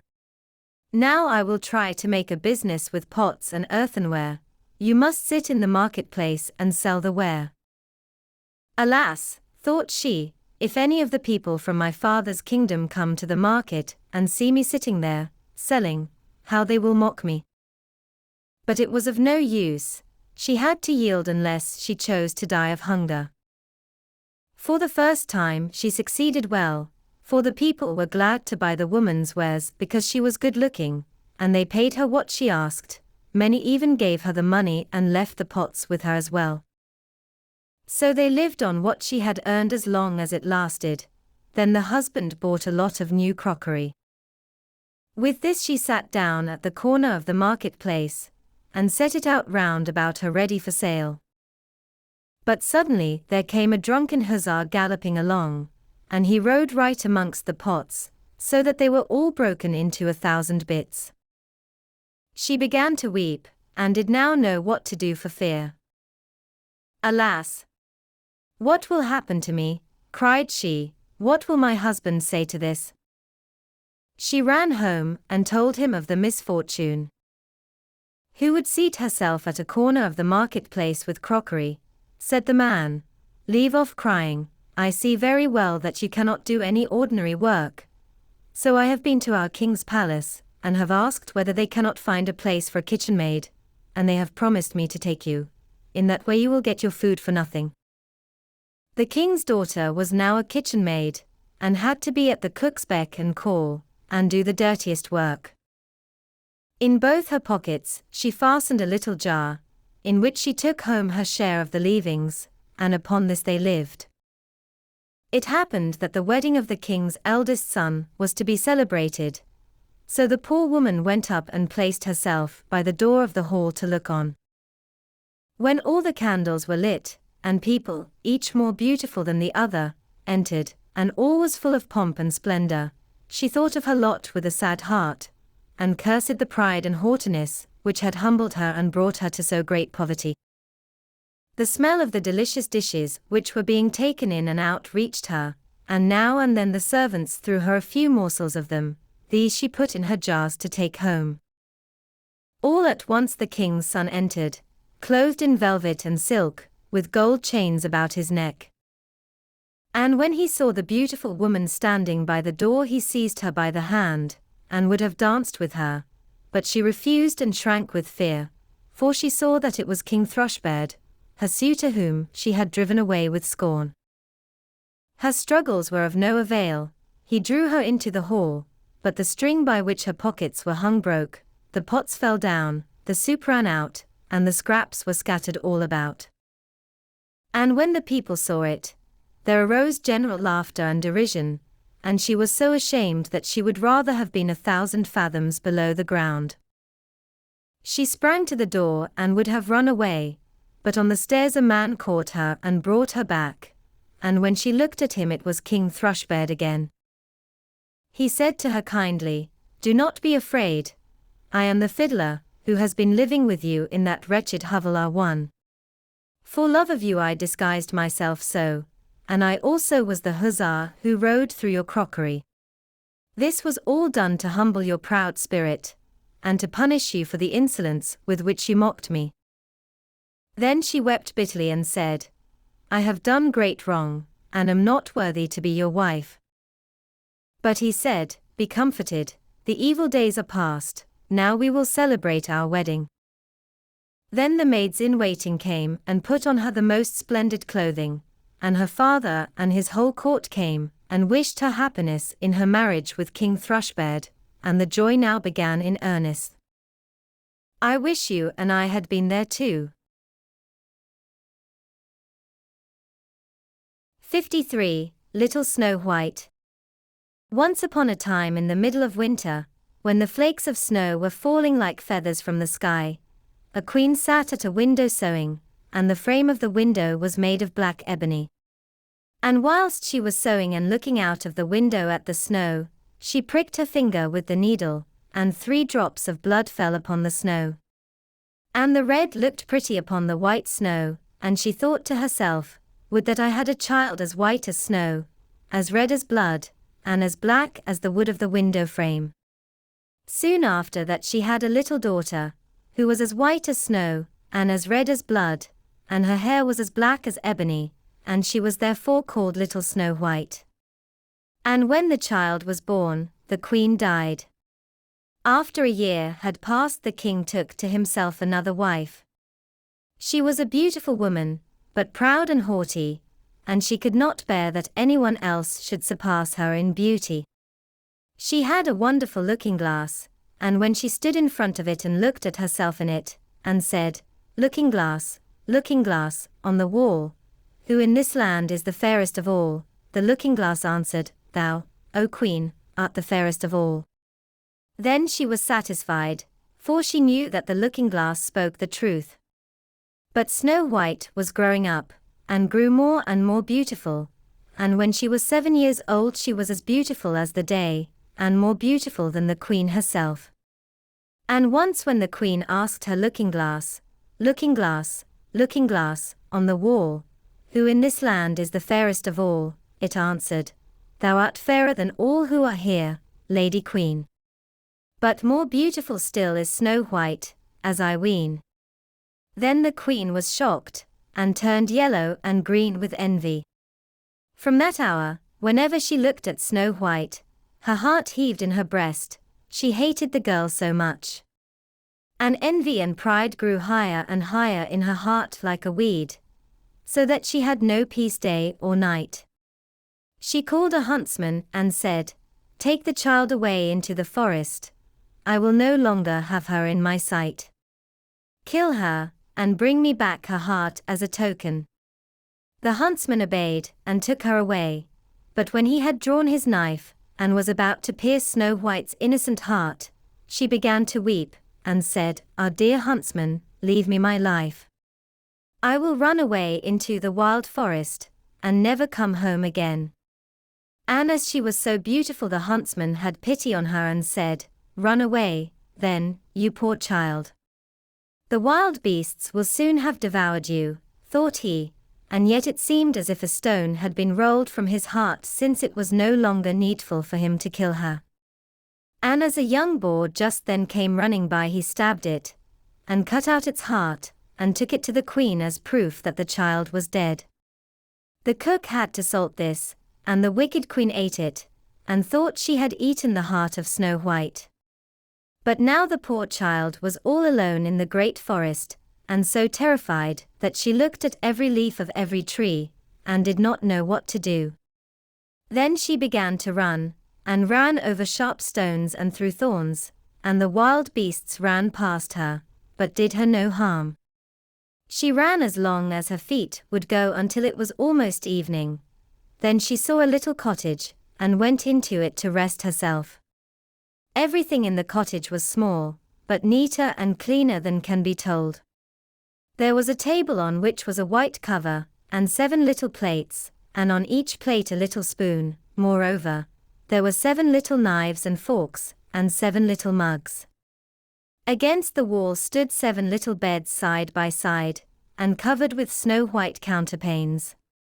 Little Snow White was so hungry and thirsty that she ate some vegetables and bread from each plate, and drank a drop of wine out of each mug, for she did not wish to take all from one only. Then, as she was so tired, she laid herself down on one of the little beds, but none of them suited her. One was too long, another too short, but at last she found that the 7th one was right, and so she remained in it, said a prayer and went to sleep. When it was quite dark, the owners of the cottage came back. They were 7 dwarfs who dug and delved in the mountains for ore. They lit their 7 candles, and as it was now light within the cottage, they saw that someone had been there, for everything was not in the same order in which they had left it. The first said, "Who has been sitting on my chair?" The second, "Who has been eating off my plate?" The third, "Who has been taking some of my bread?" The fourth, "Who has been eating my vegetables?" The fifth, "Who has been using my fork?" The sixth, "Who has been cutting with my knife?" The seventh, "Who has been drinking out of my mug?" Then the first looked round and saw that there was a little hole on his bed, and he said, "Who has been getting into my bed?" The others came up and each called out, "Somebody has been lying in my bed too." But the 7th, when he looked at his bed, saw little Snow White, who was lying asleep therein. And he called the others, who came running up, and they cried out with astonishment, and brought their 7 little candles, and let the light fall on little Snow White. "Oh, heavens! Oh, heavens!" cried they, "what a lovely child!" And they were so glad that they did not wake her up, but let her sleep on in the bed. And the 7th dwarf slept with his companions, 1 hour with each, and so got through the night. When it was morning, little Snow White awoke, and was frightened when she saw the 7 dwarfs. But they were friendly and asked her what her name was.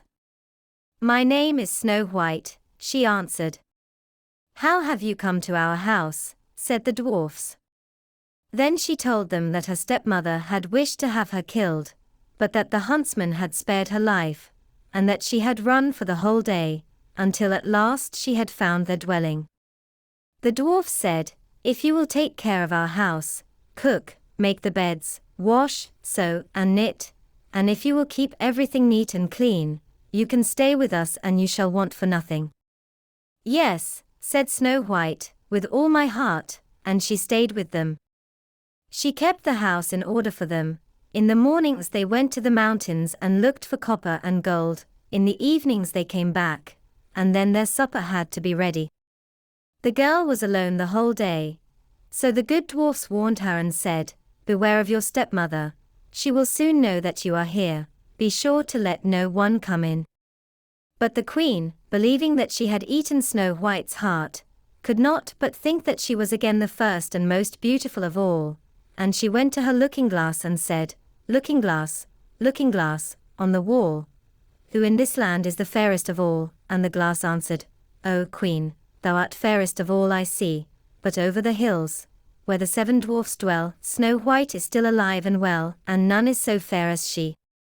Then she was astounded, for she knew that the looking-glass never spoke falsely, and she knew that the huntsman had betrayed her, and that little Snow White was still alive. And so she thought and thought again how she might kill her, for so long as she was not the fairest in the whole land, envy let her have no rest. And when she had at last thought of something to do, she painted her face, and dressed herself like an old peddler woman, and no one could have known her. In this disguise she went over the 7 mountains to the 7 dwarfs, and knocked at the door and cried, "Pretty things to sell, very cheap, very cheap." Little Snow White looked out of the window and called out, "Good day, my good woman, what have you to sell?" "Good things, pretty things," she answered, "stay laces of all colors," and she pulled out one which was woven of bright-colored silk. "I may let the worthy old woman in," thought Snow White, and she unbolted the door and bought the pretty laces. "Child," said the old woman, "what a fright you look. Come, I will lace you properly for once." Snow White had no suspicion, but stood before her, and let herself be laced with the new laces. But the old woman laced so quickly, and so tightly that Snow White lost her breath, and fell down as if dead. "Now I am the most beautiful," said the queen to herself, and ran away. Not long afterwards, in the evening, the 7 dwarfs came home, but how shocked they were when they saw their dear little Snow White lying on the ground, and that she neither stirred nor moved, and seemed to be dead. They lifted her up, and as they saw that she was laced too tightly, they cut the laces. Then she began to breathe a little, and after a while came to life again. When the dwarfs heard what had happened, they said, "The old peddler woman was no one else than the wicked queen. Take care, and let no one come in when we are not with you." But the wicked woman, when she had reached home, went in front of the glass and asked, looking glass, on the wall, "Who in this land is the fairest of all?" And it answered as before, "O Queen, thou art fairest of all I see, but over the hills, where the 7 dwarfs dwell, Snow White is still alive and well, and none is so fair as she." When she heard that, all her blood rushed to her heart with fear, for she saw plainly that little Snow White was again alive. "But now," she said, "I will think of something that shall put an end to you," and by the help of witchcraft, which she understood, she made a poisonous comb. Then she disguised herself, and took the shape of another old woman. So she went over the 7 mountains to the 7 dwarfs, knocked at the door, and cried, "Good things to sell, cheap, cheap." Little Snow White looked out and said, "Go away. I cannot let any one come in." "I suppose you can look," said the old woman, and pulled the poisonous comb out and held it up. It pleased the girl so well that she let herself be beguiled, and opened the door. When they had made a bargain, the old woman said, "Now I will comb you properly for once." Poor little Snow White had no suspicion, and let the old woman do as she pleased, but hardly had she put the comb in her hair than the poison in it took effect, and the girl fell down senseless. "You paragon of beauty," said the wicked woman, "you are done for now," and she went away. But fortunately it was almost evening, when the 7 dwarfs came home. When they saw Snow White lying as if dead upon the ground, they at once suspected the stepmother, and they looked and found the poisoned comb. Scarcely had they taken it out when Snow White came to herself, and told them what had happened. Then they warned her once more to be upon her guard, and to open the door to no one. The queen, at home, went in front of the glass and said, looking glass, on the wall, "Who in this land is the fairest of all?" Then it answered as before, "O Queen, thou art fairest of all I see, but over the hills, where the 7 dwarfs dwell, Snow White is still alive and well, and none is so fair as she." When she heard the glass speak thus, she trembled and shook with rage. "Snow White shall die," she cried, "even if it costs me my life." Thereupon she went into a quite secret, lonely room, where no one ever came, and there she made a very poisonous apple. Outside it looked pretty, white with a red cheek, so that everyone who saw it longed for it, but whoever ate a piece of it must surely die. When the apple was ready, she painted her face, and dressed herself up as a countrywoman, and so she went over the 7 mountains to the 7 dwarfs. She knocked at the door. Snow White put her head out of the window and said, "I cannot let any one in, the 7 dwarfs have forbidden me." "It is all the same to me," answered the woman, "I shall soon get rid of my apples." "There, I will give you one." "No," said Snow White, "I dare not take anything." "Are you afraid of poison?" said the old woman, "Look, I will cut the apple in 2 pieces. You eat the red cheek, and I will eat the white." The apple was so cunningly made that only the red cheek was poisoned. Snow White longed for the fine apple, and when she saw that the woman ate part of it she could resist no longer, and stretched out her hand and took the poisonous half. But hardly had she a bit of it in her mouth than she fell down dead. Then the queen looked at her with a dreadful look, and laughed aloud and said, "White as snow, red as blood, black as ebony wood. This time the dwarfs cannot wake you up again." And when she asked of the looking-glass at home, "Looking glass, on the wall, who in this land is the fairest of all?" it answered at last, "O Queen, in this land thou art fairest of all." Then her envious heart had rest, so far as an envious heart can have rest. The dwarfs, when they came home in the evening, found Snow White lying upon the ground. She breathed no longer and was dead. They lifted her up, looked to see whether they could find anything poisonous, unlaced her, combed her hair, washed her with water and wine, but it was all of no use. The poor child was dead, and remained dead. They laid her upon a bier, and all 7 of them sat round it and wept for her, and wept 3 days long. Then they were going to bury her, but she still looked as if she were living, and still had her pretty red cheeks. They said, "We could not bury her in the dark ground," and they had a transparent coffin of glass made, so that she could be seen from all sides, and they laid her in it, and wrote her name upon it in golden letters, and that she was a king's daughter. Then they put the coffin out upon the mountain, and one of them always stayed by it and watched it. And birds came too, and wept for Snow White, first an owl, then a raven, and last a dove. And now Snow White lay a long, long time in the coffin, and she did not change, but looked as if she were asleep, for she was as white as snow, as red as blood, and her hair was as black as ebony.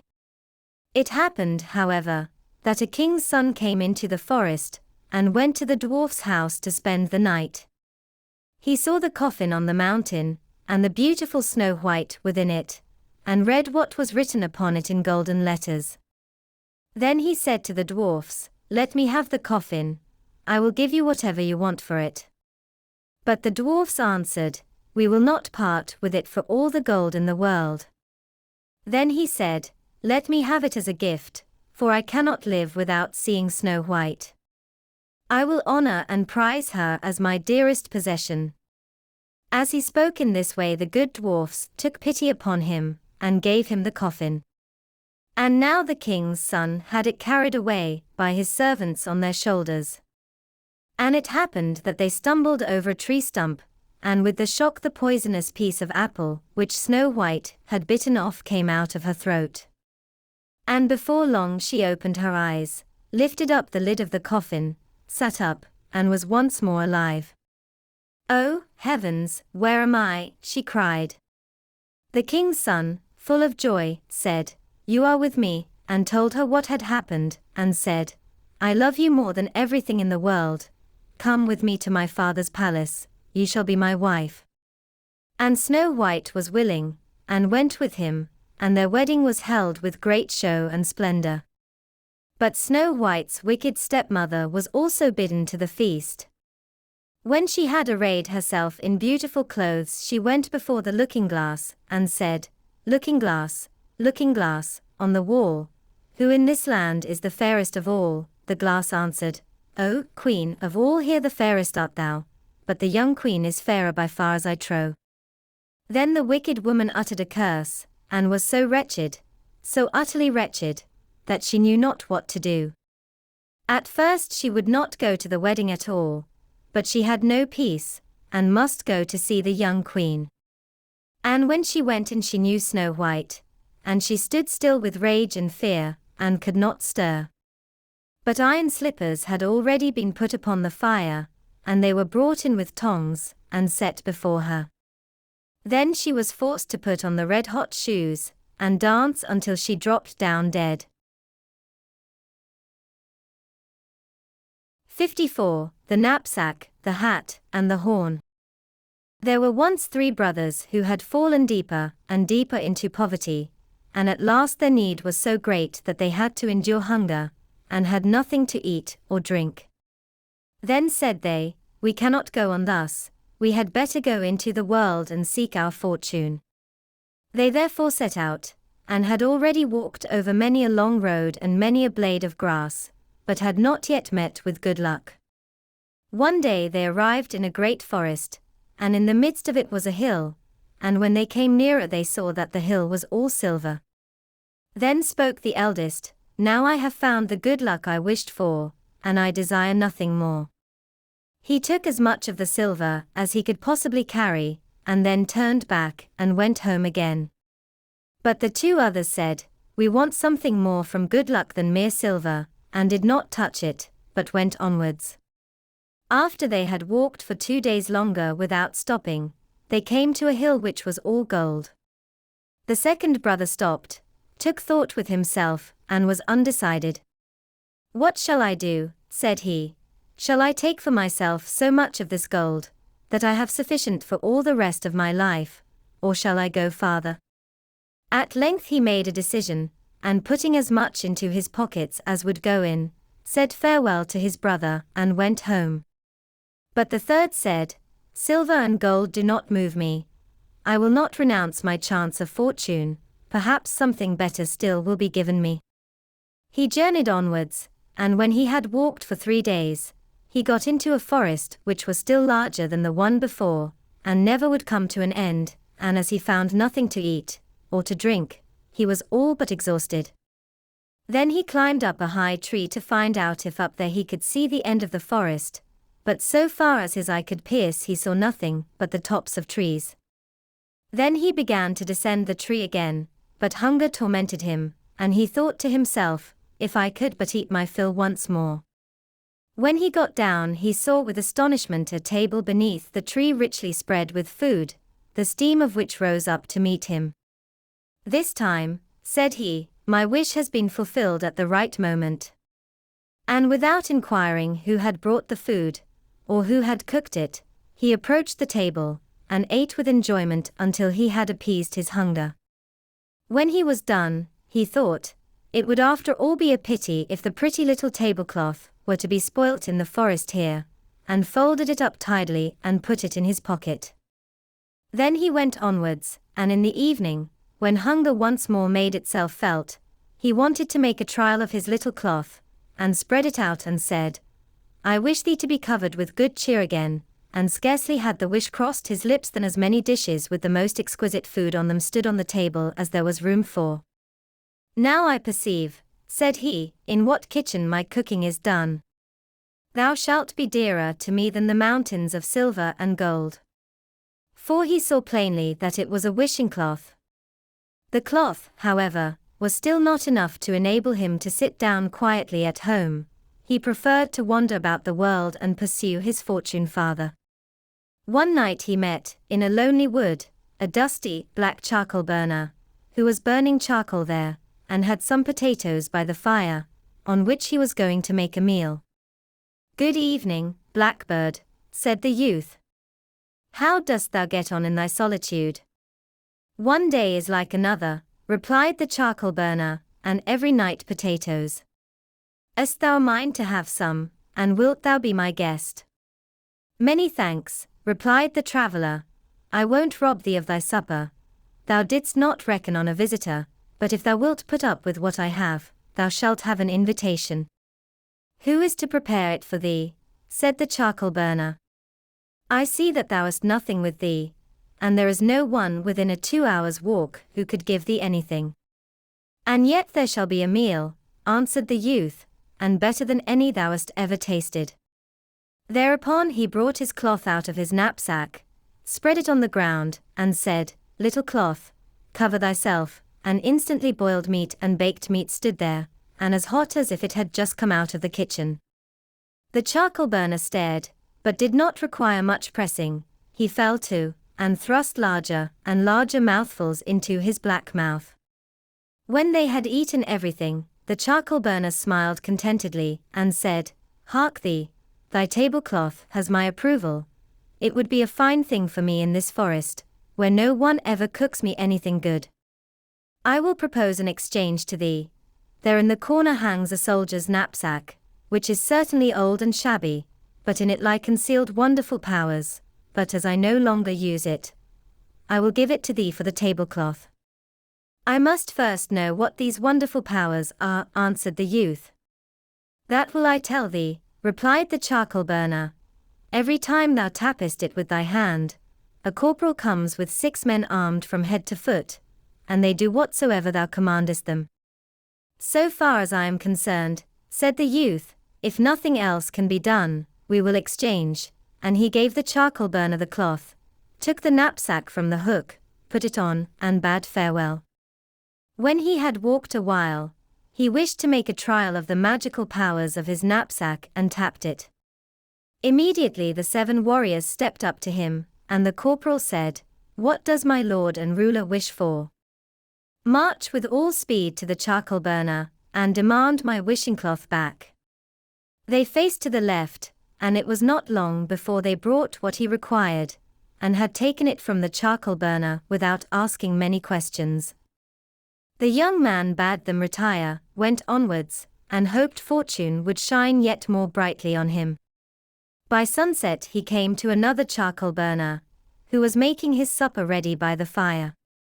If thou wilt eat some potatoes with salt, but with no dripping, come and sit down with me, said the sooty fellow. No, he replied, this time thou shalt be my guest, and he spread out his cloth, which was instantly covered with the most beautiful dishes. They ate and drank together, and enjoyed themselves heartily. After the meal was over, the charcoal burner said, Up there on that shelf lies a little old worn-out hat, which has strange properties.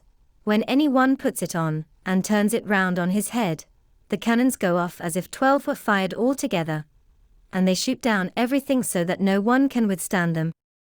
The hat is of no use to me, and I will willingly give it for thy tablecloth. That suits me very well, he answered, took the hat, put it on, and left his tablecloth behind him. Hardly, however, had he walked away than he tapped on his knapsack, and his soldiers had to fetch the cloth back again. One thing comes on the top of another, thought he, and I feel as if my luck had not yet come to an end. Neither had his thoughts deceived him. After he had walked on for the whole of one day, he came to a third charcoal burner, who, like the previous ones, invited him to potatoes without dripping. But he let him also dine with him from his wishing cloth, and the charcoal burner liked it so well, that at last he offered him a horn for it, which had very different properties from those of the hat. When any one blew it, all the walls and fortifications fell down, and all towns and villages became ruins. He certainly gave the charcoal burner the cloth for it, but he afterwards sent his soldiers to demand it back again, so that at length he had the knapsack, hat and horn, all 3. Now, said he, I am a made man, and it is time for me to go home and see how my brothers are getting on. When he reached home, his brothers had built themselves a handsome house with their silver and gold, and were living in clover. He went to see them, but as he came in a ragged coat, with his shabby hat on his head, and his old knapsack on his back, they would not acknowledge him as their brother. They mocked and said, Thou givest out that thou art our brother who despised silver and gold, and craved for something still better for himself. He will come in his carriage in full splendor like a mighty king, not like a beggar, and they drove him out of doors. Then he fell into a rage, and tapped his knapsack, until 150 men stood before him armed from head to foot. He commanded them to surround his brother's house, and 2 of them were to take hazel sticks with them, and beat the 2 insolent men, until they knew who he was. A violent disturbance arose, people ran together, and wanted to lend the 2 some help in their need, but against the soldiers they could do nothing. News of this at length came to the king, who was very angry, and ordered a captain to march out with his troop, and drive this disturber of the peace out of the town, but the man with the knapsack soon got a greater body of men together, who repulsed the captain and his men. so that they were forced to retire with bloody noses. The king said, "This vagabond is not brought to order yet," and next day sent a still larger troop against him, but they could do even less. The youth set still more men against them, and in order to be done the sooner, he turned his hat twice round on his head, and heavy guns began to play, and the king's men were beaten and put to flight. "And now," said he, "I will not make peace until the king gives me his daughter to wife, and I govern the whole kingdom in his name." He caused this to be announced to the king, and the latter said to his daughter, "Necessity is a hard nut to crack. What remains to me but to do what he desires? If I want peace and to keep the crown on my head, I must give thee away."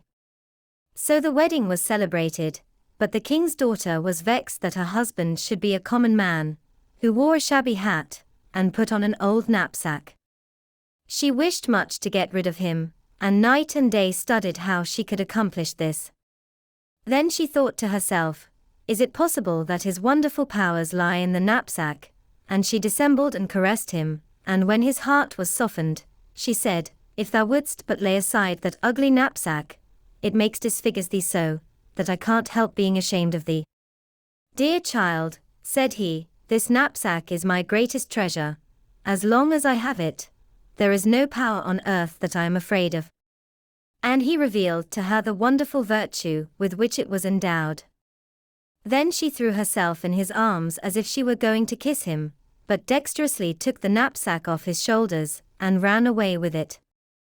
As soon as she was alone she tapped it, and commanded the warriors to seize their former master, and take him out of the royal palace. They obeyed, and the false wife sent still more men after him, who were to drive him quite out of the country. Then he would have been ruined if he had not had the little hat. But his hands were scarcely at liberty before he turned it twice.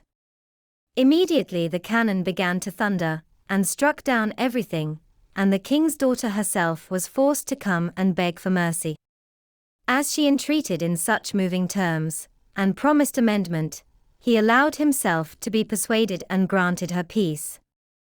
She behaved in a friendly manner to him, and acted as if she loved him very much, and after some time managed so to befool him, that he confided to her that even if someone got the knapsack into his power, he could do nothing against him so long as the old hat was still his.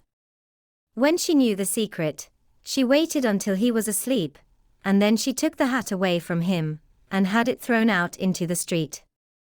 But the horn still remained to him, and in great anger, he blew it with all his strength. Instantly all walls, fortifications, towns, and villages toppled down, and crushed the king and his daughter to death. And had he not put down the horn, and had blown just a little longer, everything would have been in ruins, and not one stone would have been left standing on another. Then no one opposed him any longer, and he made himself king of the whole country. 55. Rumpelstiltskin. Once there was a miller who was poor, but who had a beautiful daughter. Now it happened that he had to go and speak to the king, and in order to make himself appear important he said to him, "I have a daughter who can spin straw into gold." The king said to the miller, "That is an art which pleases me well. If your daughter is as clever as you say, bring her tomorrow to my palace, and I will try what she can do." And when the girl was brought to him he took her into a room, which was quite full of straw, gave her a spinning wheel and a reel, and said, "Now set to work, and if by tomorrow morning early you have not spun this straw into gold during the night, you must die." Thereupon he himself locked up the room, and left her in it alone. So there sat the poor miller's daughter, and for the life of her could not tell what to do. She had no idea how straw could be spun into gold, and she grew more and more miserable, until at last she began to weep. But all at once the door opened, and in came a little man, and said, "Good evening, Mistress Miller. Why are you crying so?" "Alas," answered the girl, "I have to spin straw into gold, and I do not know how to do it." "What will you give me," said the mannikin, "if I do it for you?" "My necklace," said the girl. The little man took the necklace, seated himself in front of the wheel, and whir, 3 turns, and the reel was full. Then he put another on, and whir, 3 times round, and the second was full too. And so it went on until the morning, when all the straw was spun, and all the reels were full of gold. By daybreak the king was already there, and when he saw the gold he was astonished and delighted, but his heart became only more greedy.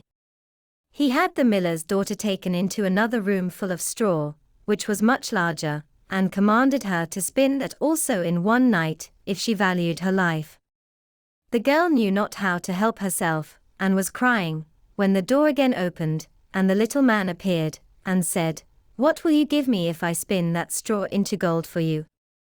"The ring on my finger," answered the girl. The little man took the ring, again began to turn the wheel, and by morning had spun all the straw into glittering gold.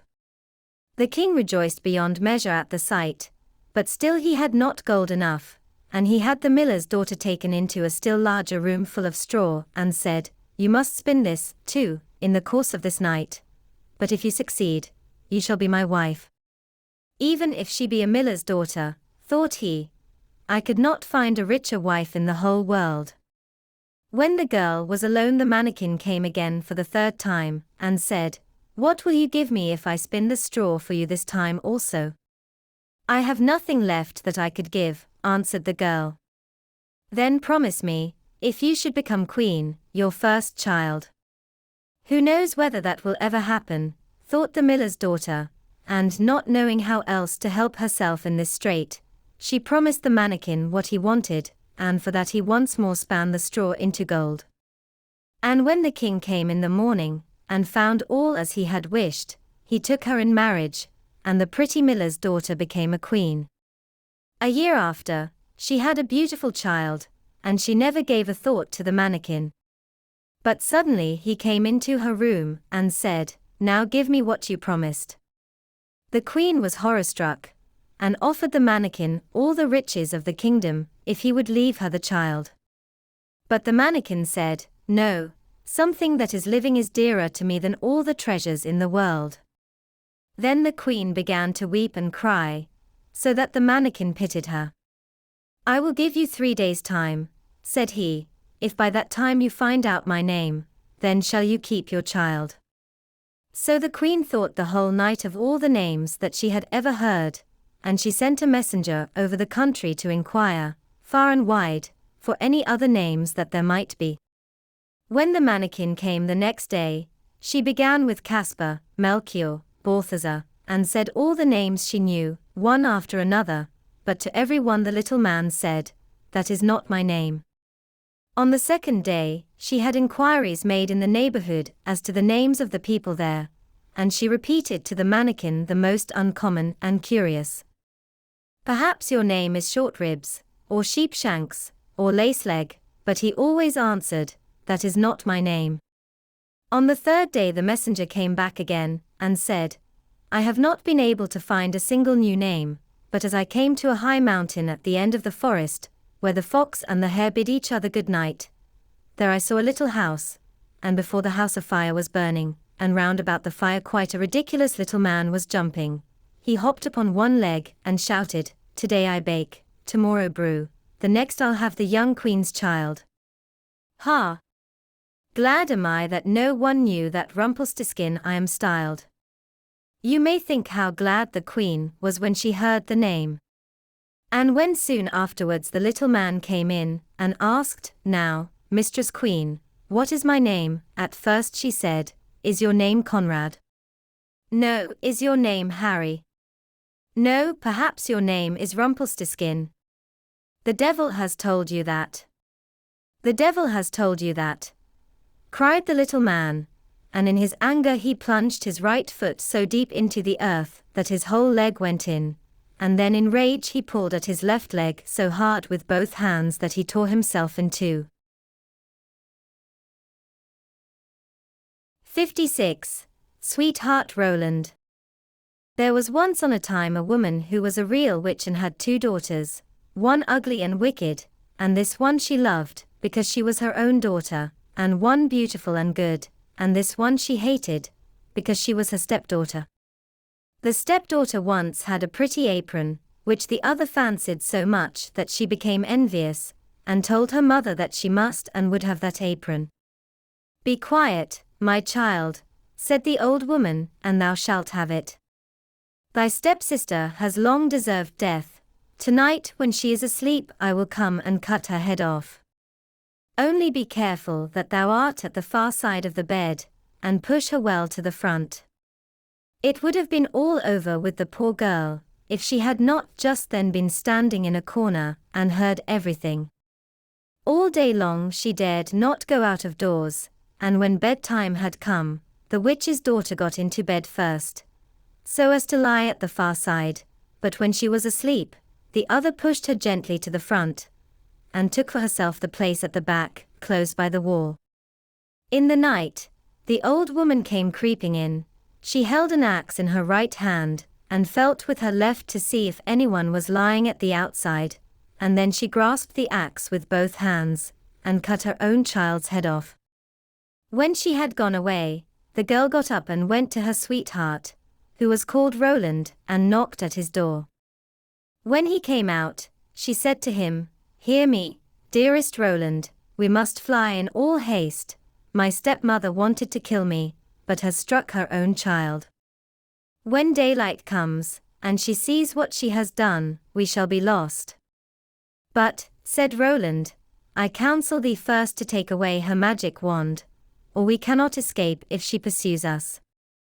The maiden fetched the magic wand, and she took the dead girl's head and dropped 3 drops of blood on the ground, one in front of the bed, one in the kitchen, and one on the stairs. Then she hurried away with her lover. When the old witch got up next morning, she called her daughter, and wanted to give her the apron, but she did not come. Then the witch cried, "Where art thou?" "Here, on the stairs, I am sweeping," answered the first drop of blood.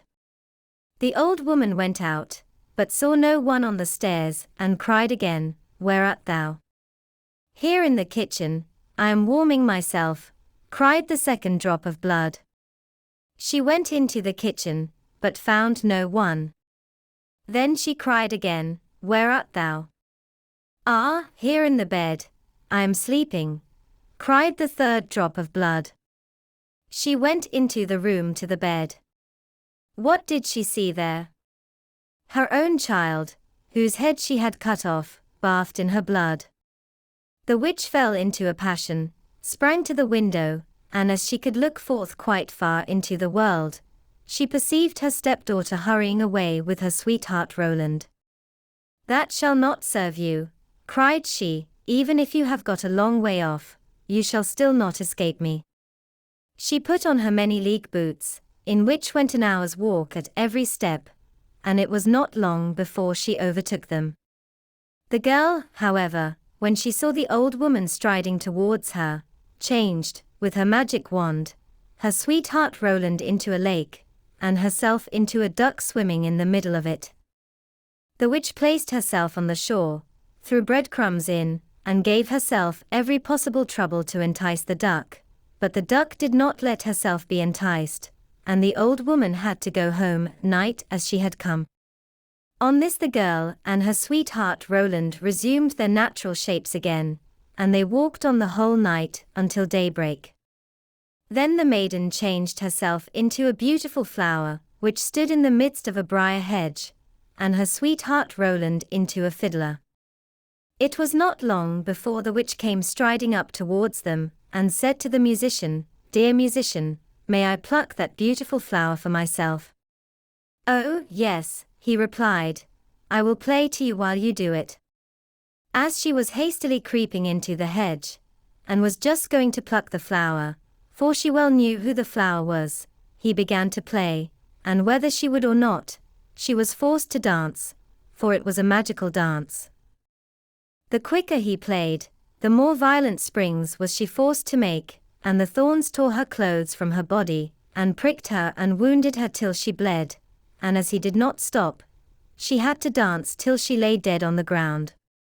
When they were delivered, Roland said, Now I will go to my father and arrange for the wedding. Then in the meantime, I will stay here and wait for thee," said the girl, "and that no one may recognize me, I will change myself into a red stone landmark." Then Roland went away, and the girl stood like a red landmark in the field and waited for her beloved. But when Roland got home, he fell into the snares of another, who prevailed on him so far that he forgot the maiden. The poor girl remained there a long time, but at length, as he did not return at all, she was sad, and changed herself into a flower, and thought, "Some one will surely come this way, and trample me down."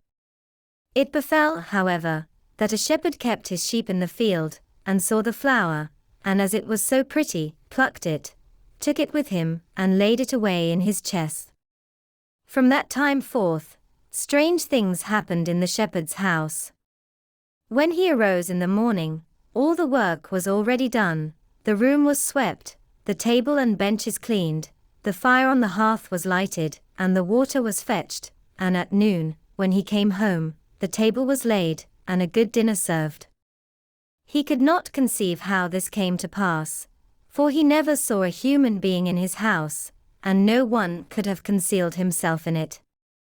He was certainly pleased with this good attendance, but still at last he was so afraid that he went to a wise woman and asked for her advice. The wise woman said, "There is some enchantment behind it. Listen very early some morning if anything is moving in the room, and if thou seest anything, let it be what it may, throw a white cloth over it, and then the magic will be stopped." The shepherd did as she bade him, and next morning just as day dawned, he saw the chest open, and the flower come out. Swiftly he sprang towards it, and threw a white cloth over it. Instantly the transformation came to an end, and a beautiful girl stood before him, who owned to him that she had been the flower, and that up to this time, she had attended to his housekeeping. She told him her story, and as she pleased him he asked her if she would marry him, but she answered, no, for she wanted to remain faithful to her sweetheart Roland, although he had deserted her. But she promised not to go away, but to keep house for the shepherd for the future. And now the time drew near when Roland's wedding was to be celebrated, and then, according to an old custom in the country, it was announced that all the girls were to be present at it, and sing in honor of the bridal pair. When the faithful maiden heard of this, she grew so sad that she thought her heart would break, and she would not go thither, but the other girls came and took her. When it came to her turn to sing, she stepped back, until at last she was the only one left, and then she could not refuse. But when she began her song, and it reached Roland's ears, he sprang up and cried, "I know the voice, that is the true bride, I will have no other." Everything he had forgotten, and which had vanished from his mind, had suddenly come home again to his heart. Then the faithful maiden held her wedding with her sweetheart Roland, and grief came to an end and joy began. 57. The Golden Bird. In the olden time, there was a king, who had behind his palace a beautiful pleasure garden, in which there was a tree that bore golden apples. When the apples were getting ripe they were counted, but on the very next morning one was missing.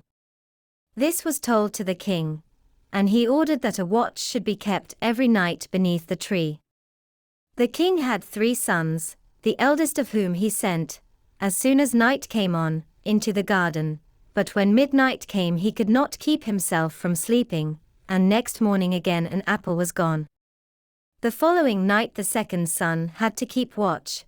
It fared no better with him. As soon as 12 o'clock had struck he fell asleep, and in the morning an apple was gone. Now it came to the turn of the third son to watch, and he was quite ready, but the king had not much trust in him, and thought that he would be of less use even than his brothers, but at last he let him go. The youth lay down beneath the tree, but kept awake, and did not let sleep master him. When it struck 12, something rustled through the air, and in the moonlight he saw a bird coming whose feathers were all shining with gold. The bird alighted on the tree, and had just plucked off an apple, when the youth shot an arrow at him.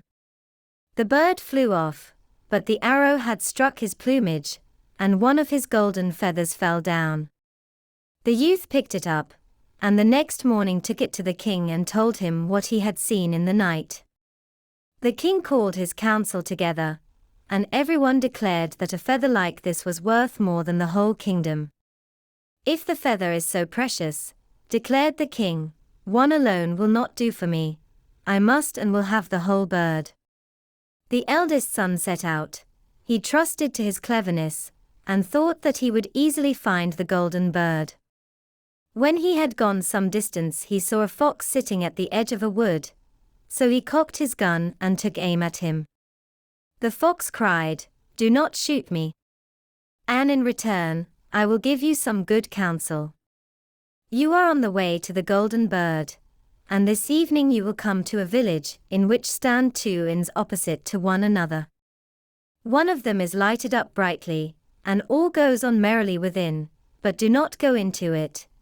Go rather into the other, even though it seems a bad one." "How can such a silly beast give wise advice?" thought the king's son, and he pulled the trigger.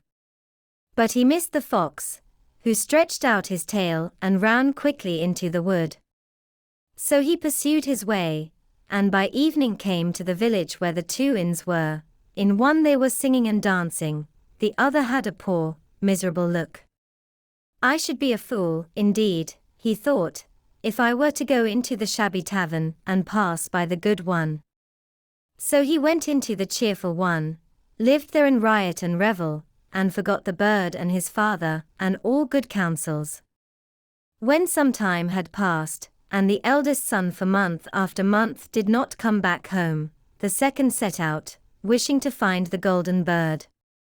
The fox met him as he had met the eldest, and gave him the good advice of which he took no heed.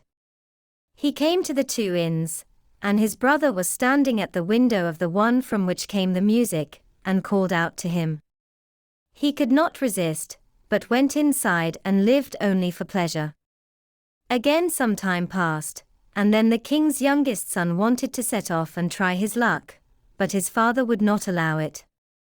"It is of no use," said he will find the golden bird still less than his brothers, and if a mishap were to befall him he knows not how to help himself, he is a little wanting at the best.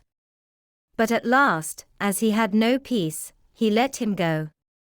Again the fox was sitting outside the wood, and begged for his life, and offered his good advice. The youth was good-natured and said, "Be easy, little fox, I will do you no harm." "You shall not repent it," answered the fox, "and that you may get on more quickly, get up behind on my tail." And scarcely had he seated himself, when the fox began to run, and away he went over stock and stone till his hair whistled in the wind. When they came to the village the youth got off. He followed the good advice, and without looking round turned into the little inn, where he spent the night quietly. The next morning, as soon as he got into the open country, there sat the fox already, and said, "I will tell you further what you have to do.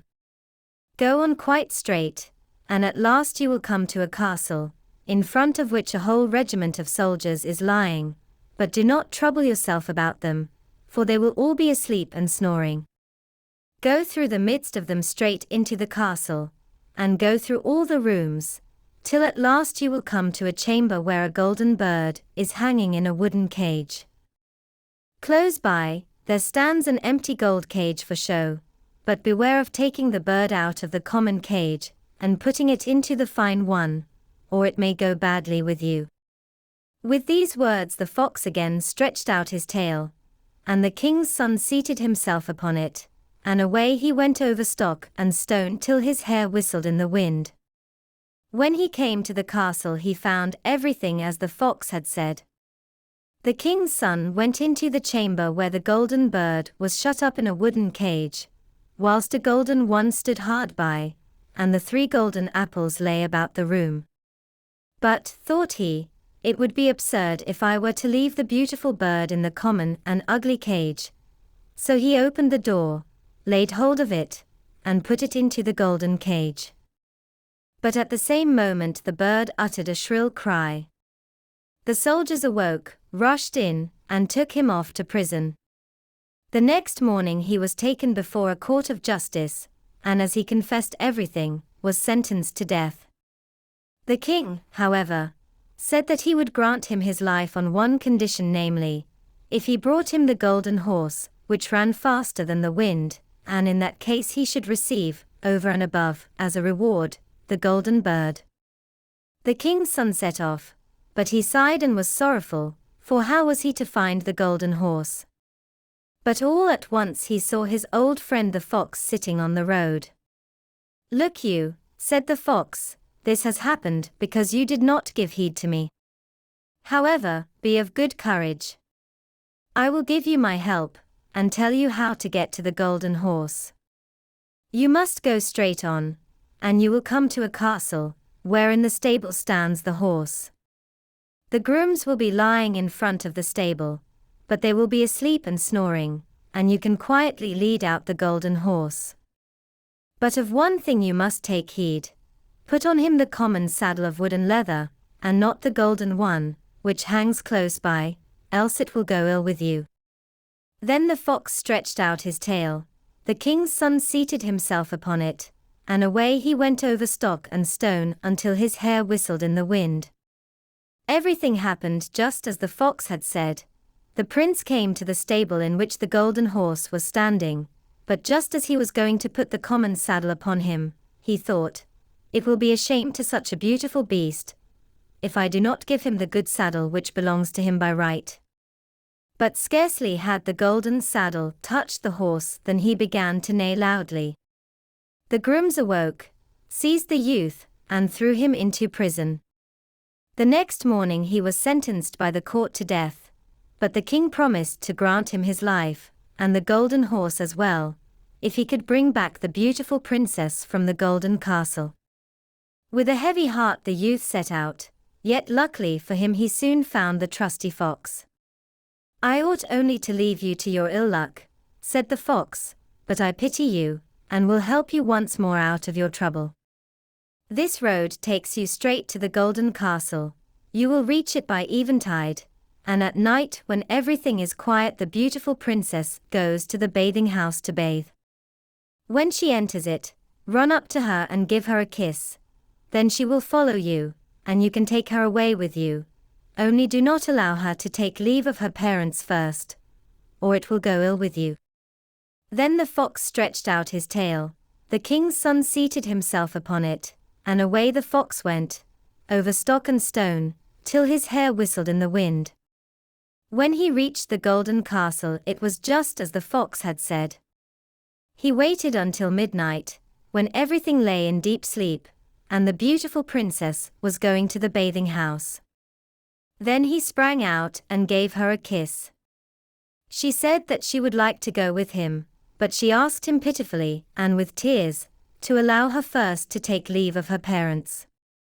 At first he withstood her prayer, but when she wept more and more, and fell at his feet, he at last gave in.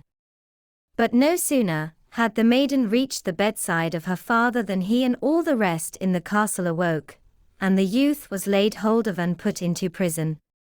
The next morning the king said to him, "Your life is forfeited, and you can only find mercy if you take away the hill which stands in front of my windows, and prevents my seeing beyond it. And you must finish it all within 8 days. If you do that you shall have my daughter as your reward." The king's son began, and dug and shoveled without leaving off, but when after 7 days he saw how little he had done, and how all his work was as good as nothing, he fell into great sorrow, and gave up all hope. But on the evening of the 7th day the fox appeared and said, "You do not deserve that I should take any trouble about you, but just go away, and lie down to sleep, and I will do the work for you." The next morning when he awoke, and looked out of the window the hill had gone. The youth ran, full of joy, to the king, and told him that the task was fulfilled, and whether he liked it or not, the king had to hold to his word and give him his daughter.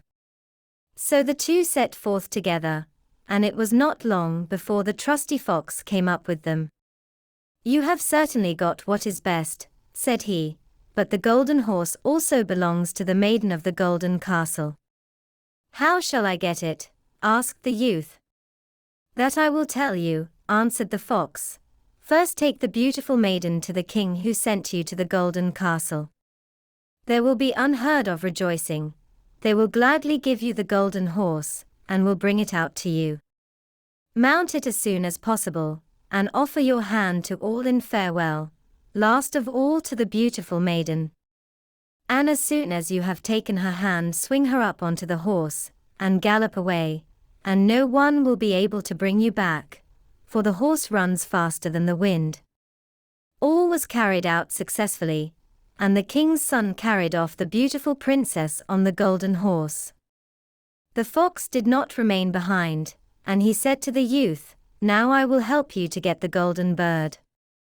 When you come near to the castle where the golden bird is to be found, let the maiden get down, and I will take her into my care.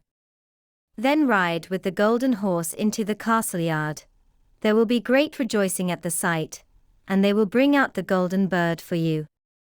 As soon as you have the cage in your hand, gallop back to us, and take the maiden away again." When the plan had succeeded, and the king's son was about to ride home with his treasures, the fox said, "Now you shall reward me for my help." "What do you require for it?" asked the youth. "When you get into the wood yonder, shoot me dead, and chop off my head and feet."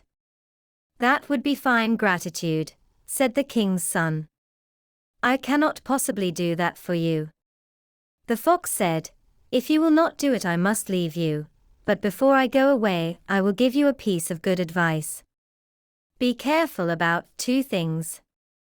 Buy no gallows flesh, and do not sit at the edge of any well." And then he ran into the wood. The youth thought, "That is a wonderful beast, he has strange whims. Who is going to buy gallows flesh? And the desire to sit at the edge of a well, it has never yet seized me." He rode on with the beautiful maiden, and his road took him again through the village in which his 2 brothers had remained. There was a great stir and noise, and when he asked what was going on, he was told that 2 men were going to be hanged. As he came nearer to the place, he saw that they were his brothers, who had been playing all kinds of wicked pranks, and had squandered all their wealth. He inquired whether they could not be set free. "If you will pay for them," answered the people, "but why should you waste your money on wicked men, and buy them free?" He did not think twice about it, but paid for them, and when they were set free they all went on their way together. They came to the wood where the fox had first met them. As it was cool and pleasant within it, the 2 brothers said, "Let us rest a little by the well, and eat and drink." He agreed, and whilst they were talking he forgot himself, and sat down upon the edge of the well without thinking of any evil. But the 2 brothers threw him backwards into the well, took the maiden, the horse, and the bird, and went home to their father. "Here we bring you not only the golden bird," said they, "we have won the golden horse also, and the maiden from the golden castle." Then was there great joy, but the horse would not eat, the bird would not sing, and the maiden sat and wept. But the youngest brother was not dead. By good fortune the well was dry, and he fell upon soft moss without being hurt, but he could not get out again. Even in this strait the faithful fox did not leave him. It came and leapt down to him, and upbraided him for having forgotten its advice. "But yet I cannot give it up so," he said. "I will help you up again into daylight." He bade him grasp his tail and keep tight hold of it, and then he pulled him up. "You are not out of all danger yet," said the fox. "Your brothers were not sure of your death, and have surrounded the wood with watchers, who are to kill you if you let yourself be seen." But a poor man was sitting upon the road, with whom the youth changed clothes, and in this way he got to the king's palace. No one knew him, but the bird began to sing, the horse began to eat, and the beautiful maiden left off weeping. The king, astonished, asked, "What does this mean?" Then the maiden said, "I do not know, but I have been so sorrowful and now I am so happy. I feel as if my true bridegroom had come." She told him all that had happened, although the other brothers had threatened her with death if she were to betray anything. The king commanded that all people who were in his castle should be brought before him, and amongst them came the youth in his ragged clothes, but the maiden knew him at once and fell upon his neck.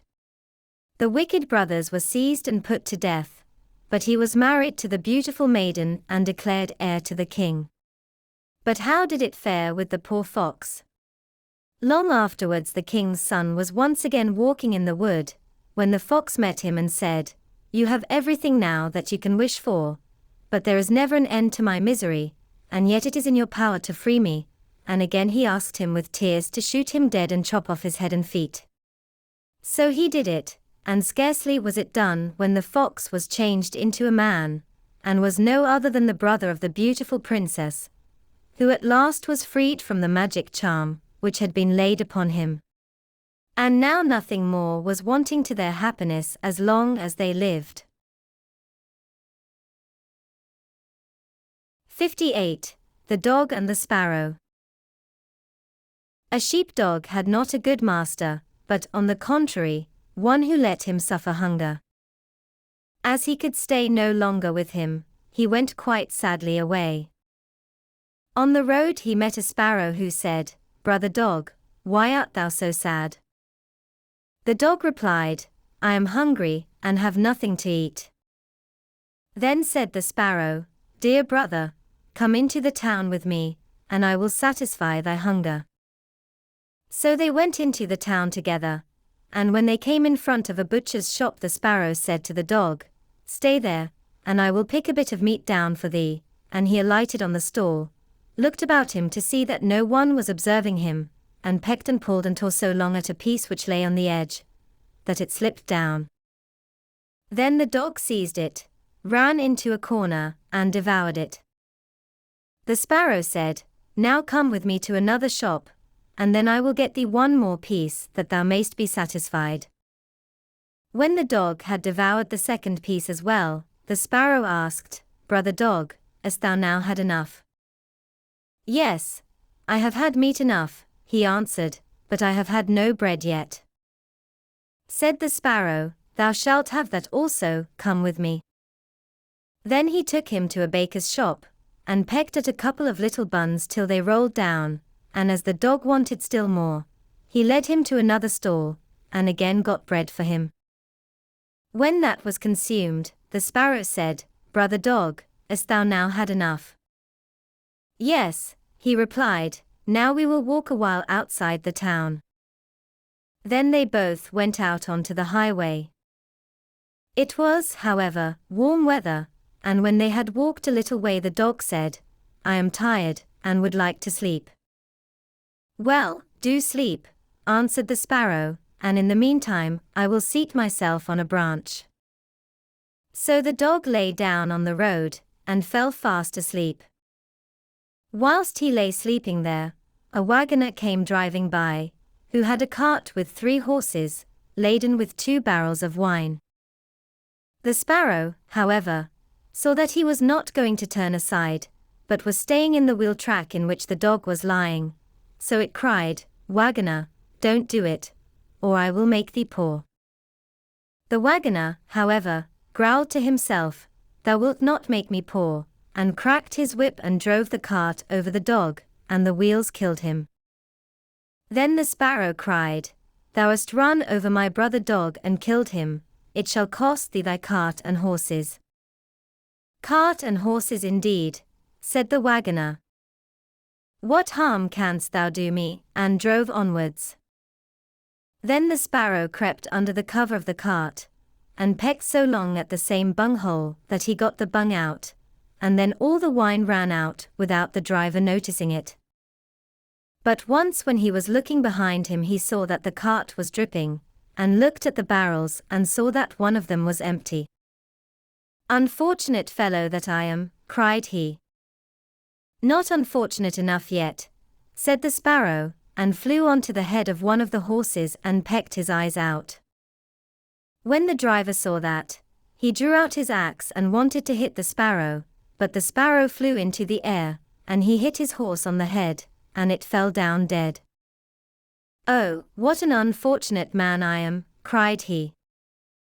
"Not unfortunate enough yet," said the sparrow, and when the driver drove on with the 2 horses, the sparrow again crept under the cover, and pecked the bung out of the second cask.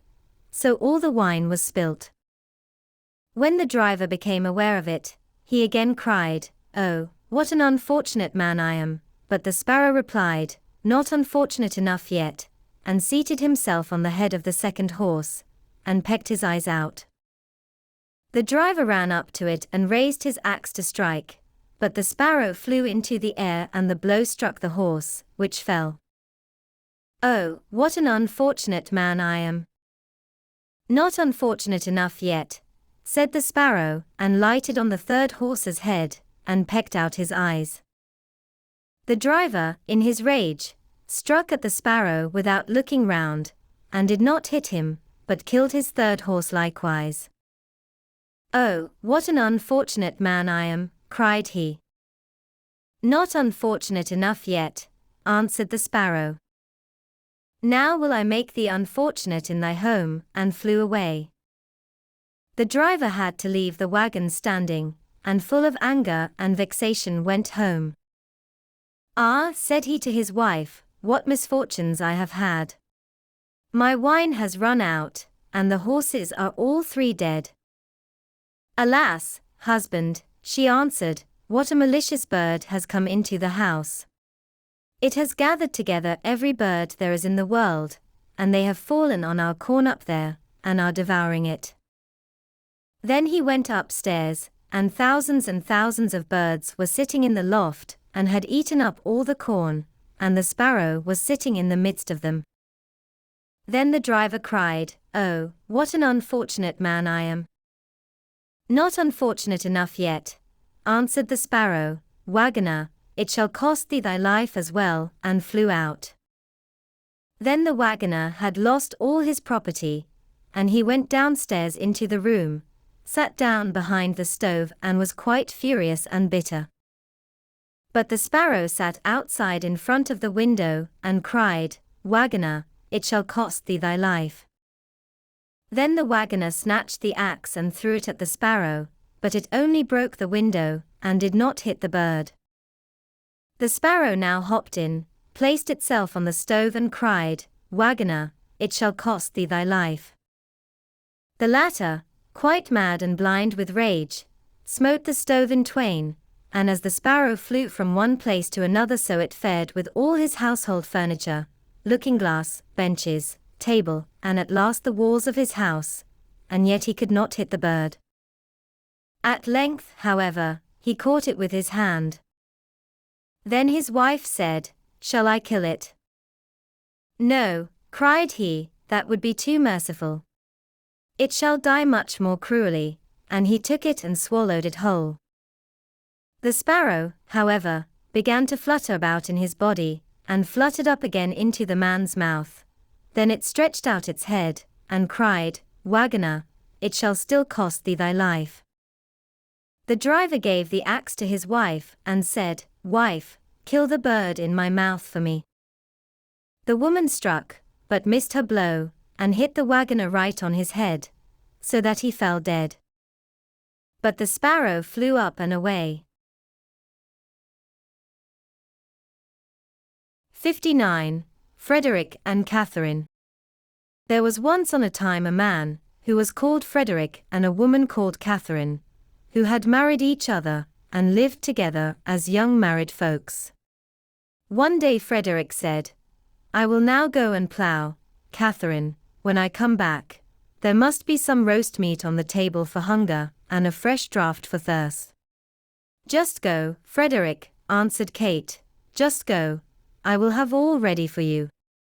Therefore when dinner time drew near she got a sausage out of the chimney, put it in the frying pan, put some butter to it, and set it on the fire. The sausage began to fry and to hiss, Catherine stood beside it and held the handle of the pan, and had her own thoughts as she was doing it. Then it occurred to her, while the sausage is getting done thou couldst go into the cellar and draw beer. So she set the frying pan safely on the fire, took a can, and went down into the cellar to draw beer. The beer ran into the can and Kate watched it, and then she thought, oh, dear. The dog upstairs is not fastened up, it might get the sausage out of the pan. Well thought of. And in a trice she was up the cellar steps again, but the Spitz had the sausage in its mouth already, and trailed it away on the ground. But Catherine, who was not idle, set out after it, and chased it a long way into the field. The dog, however, was swifter than Catherine, and did not let the sausage journey easily, but skipped over the furrows with it. What's gone is gone, said Kate, and turned round, and as she had run till she was weary, she walked quietly and comfortably, and cooled herself. During this time the beer was still running out of the cask, for Kate had not turned the tap. And when the can was full and there was no other place for it, it ran into the cellar, and did not stop until the whole cask was empty.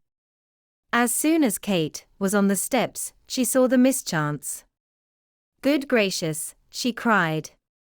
What shall I do now to stop Frederick knowing it? She thought for a while, and at last she remembered that up in the garret was still standing a sack of the finest wheat flour from the last fair, and she would fetch that down and strew it over the beer. Yes, said she, he who saves a thing when he ought, has it afterwards when he needs it, and she climbed up to the garret and carried the sack below, and threw it straight down on the can of beer, which she knocked over, and Frederick's draught swam also in the cellar.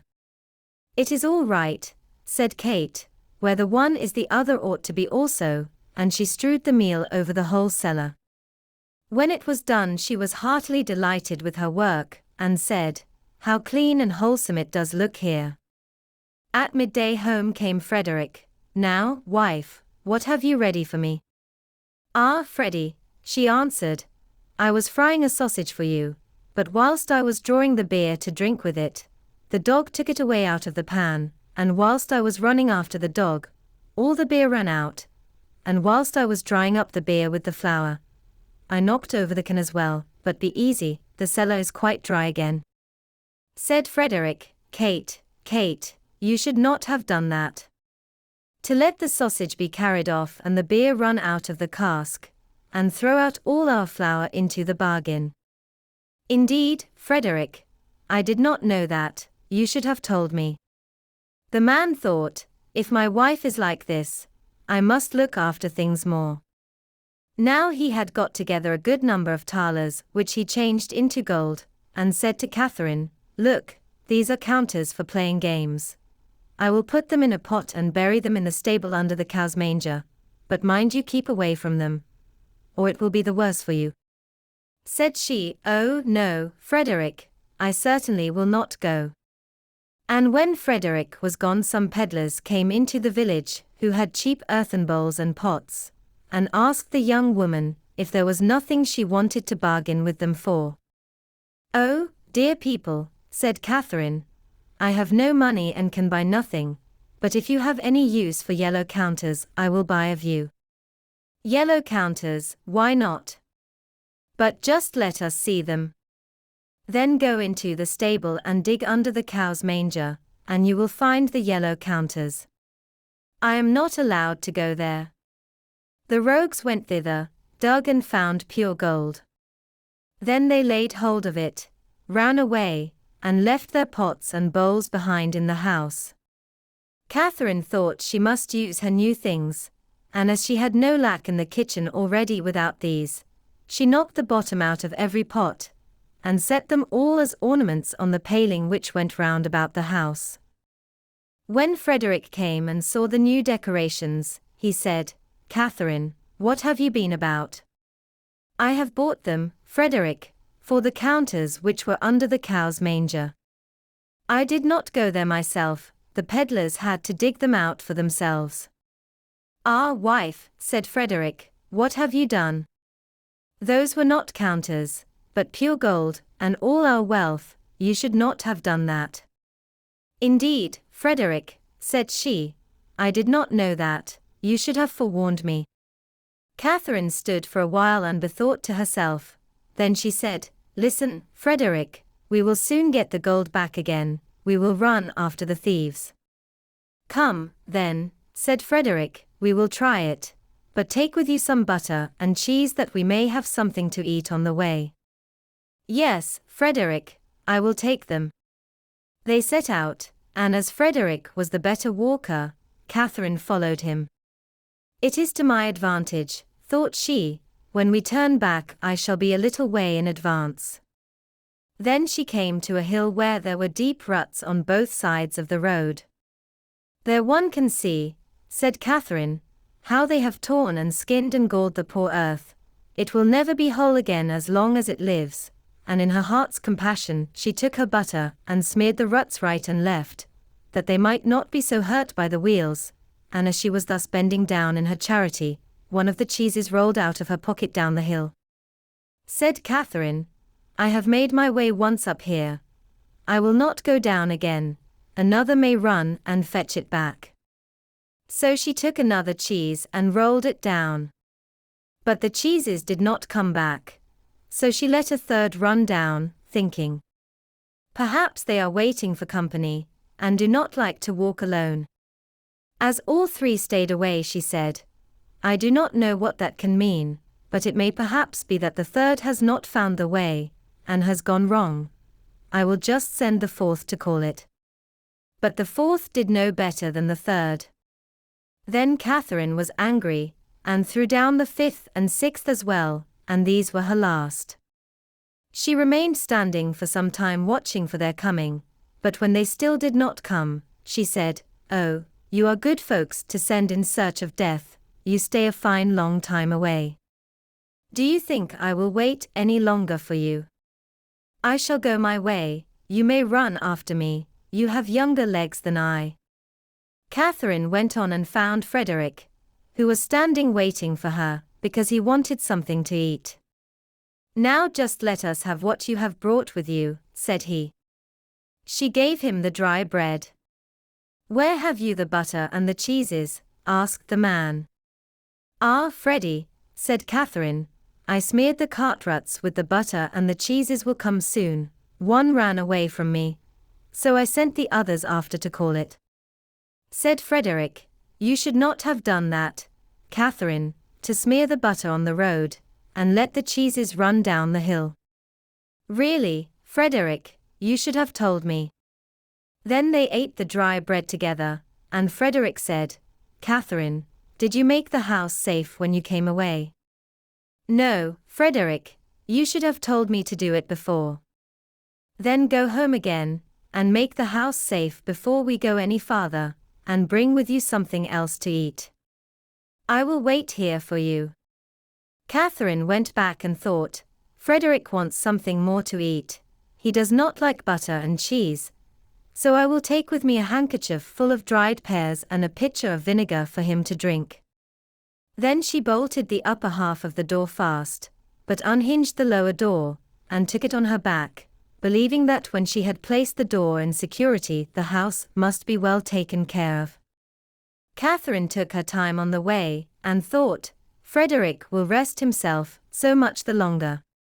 When she had once reached him she said, Here is the house door for you, Frederick, and now you can take care of the house yourself. Oh, heavens, said he, what a wise wife I have. She takes the under door off the hinges that everything may run in, and bolts the upper one. It is now too late to go back home again, but since you have brought the door here, you shall just carry it farther. I will carry the door, Frederick, but the dried pears and the vinegar jug will be too heavy for me. I will hang them on the door, it may carry them. And now they went into the forest, and sought the rogues, but did not find them. At length as it grew dark, they climbed into a tree, and resolved to spend the night there. Scarcely, however, had they sat down at the top of it than the rascals came thither who carry away with them what does not want to go, and find things before they are lost. They sat down under the very tree in which Frederick and Catherine were sitting, lighted a fire, and were about to share their booty. Frederick got down on the other side and collected some stones together. Then he climbed up again with them, and wished to throw them at the thieves and kill them. The stones, however, did not hit them, and the knaves cried, "It will soon be morning, the wind is shaking down the fir apples." Catherine still had the door on her back, and as it pressed so heavily on her, she thought it was the fault of the dried pears, and said, "Frederick, I must throw the pears down." "No, Catherine, not now," he replied, "they might betray us." "Oh, but, Frederick, I must. They weigh me down far too much." "Do it, then, and be hanged." Then the dried pears rolled down between the branches, and the rascals below said, "The leaves are falling." A short time afterwards, as the door was still heavy, Catherine said, "Ah, Frederick, I must pour out the vinegar." "No, Catherine, you must not, it might betray us." "Ah, but, Frederick, I must, it weighs me down far too much." "Then do it and be hanged." So she emptied out the vinegar, and it besprinkled the robbers. They said amongst themselves, "The dew is already falling." At length Catherine thought, "Can it really be the door which weighs me down so?" and said, "Frederick, I must throw the door down." "No, not now, Catherine, it might discover us." "Oh, but, Frederick, I must. It weighs me down far too much." "Oh no, Catherine, do hold it fast." "Ah, Frederick, I am letting it fall." "Let it go, then, in the devil's name." Then it fell down with a violent clatter, and the rascals below cried, "The devil is coming down the tree," and they ran away, and left everything behind them. Early next morning, when the two came down, they found all their gold again, and carried it home. When they were once more at home, Frederick said, "And now, Catherine, you, too, must be industrious and work." "Yes, Frederick, I will soon do that. I will go into the field and cut corn." When Catherine got into the field, she said to herself, "Shall I eat before I cut? Or shall I sleep before I cut? Oh, I will eat first." Then Catherine ate, and eating made her sleepy, and she began to cut, and half in a dream cut all her clothes to pieces, her apron, her gown, and her shift. When Catherine awoke again, after a long sleep, she was standing there half naked, and said to herself, "Is it I, or is it not I? Alas, it is not I." In the meantime night came, and Catherine ran into the village, knocked at her husband's window, and cried, "Frederick, what is the matter? I should very much like to know if Catherine is in." "Yes, yes," replied Frederick, "she must be in and asleep." Said she, "'Tis well, then I am certainly at home already," and ran away. Outside Catherine found some vagabonds, who were going to steal. Then she went to them and said, "I will help you to steal." The rascals thought that she knew the situation of the place, and were willing. Catherine went in front of the houses and cried, "Good folks, have you anything? We want to steal." The thieves thought to themselves, "That's a fine way of doing things," and wished themselves once more rid of Catherine. Then they said to her, "Outside the village the pastor has some turnips in the field. Go there and pull up some turnips for us." Catherine went to the ground, and began to pull them up, but was so idle that she did not gather them together. Then a man came by, saw her, and stood still and thought that it was the devil who was thus rooting amongst the turnips. He ran away into the village to the pastor, and said, "Mr. Pastor, the devil is in your turnip ground, rooting up turnips." "Ah, heavens," answered the pastor, "I have a lame foot. I cannot go out and drive him away." Said the man, "Then I will carry you on my back, and he carried him out on his back. And when they came to the ground, Catherine arose and stood up her full height. "Ah, the devil!" cried the pastor, and both hurried away, and in his great fright the pastor could run better with his lame foot than the man, who had carried him on his back, could do with his sound one. 60. The Two Brothers. There were once upon a time two brothers, one rich and the other poor. The rich one was a goldsmith and evil-hearted. The poor one supported himself by making brooms, and was good and honorable. The poor one had two children, who were twin brothers and as like each other as two drops of water. The two boys went backwards and forwards to the rich house, and often got some of the scraps to eat. It happened once when the poor man was going into the forest to fetch brushwood, that he saw a bird, which was quite golden, and more beautiful than any he had ever chanced to meet with. He picked up a small stone, threw it at him, and was lucky enough to hit him, but one golden feather only fell down, and the bird flew away. The man took the feather and carried it to his brother, who looked at it and said, "It is pure gold," and gave him a great deal of money for it. Next day the man climbed into a birch tree, and was about to cut off a couple of branches, when the same bird flew out, and when the man searched he found a nest, and an egg lay inside it, which was of gold. He took the egg home with him, and carried it to his brother, who again said, "It is pure gold," and gave him what it was worth. At last the goldsmith said, "I should indeed like to have the bird itself."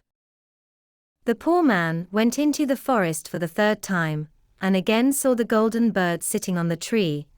So he took a stone and brought it down and carried it to his brother, who gave him a great heap of gold for it. "Now I can get on," thought he, and went contentedly home.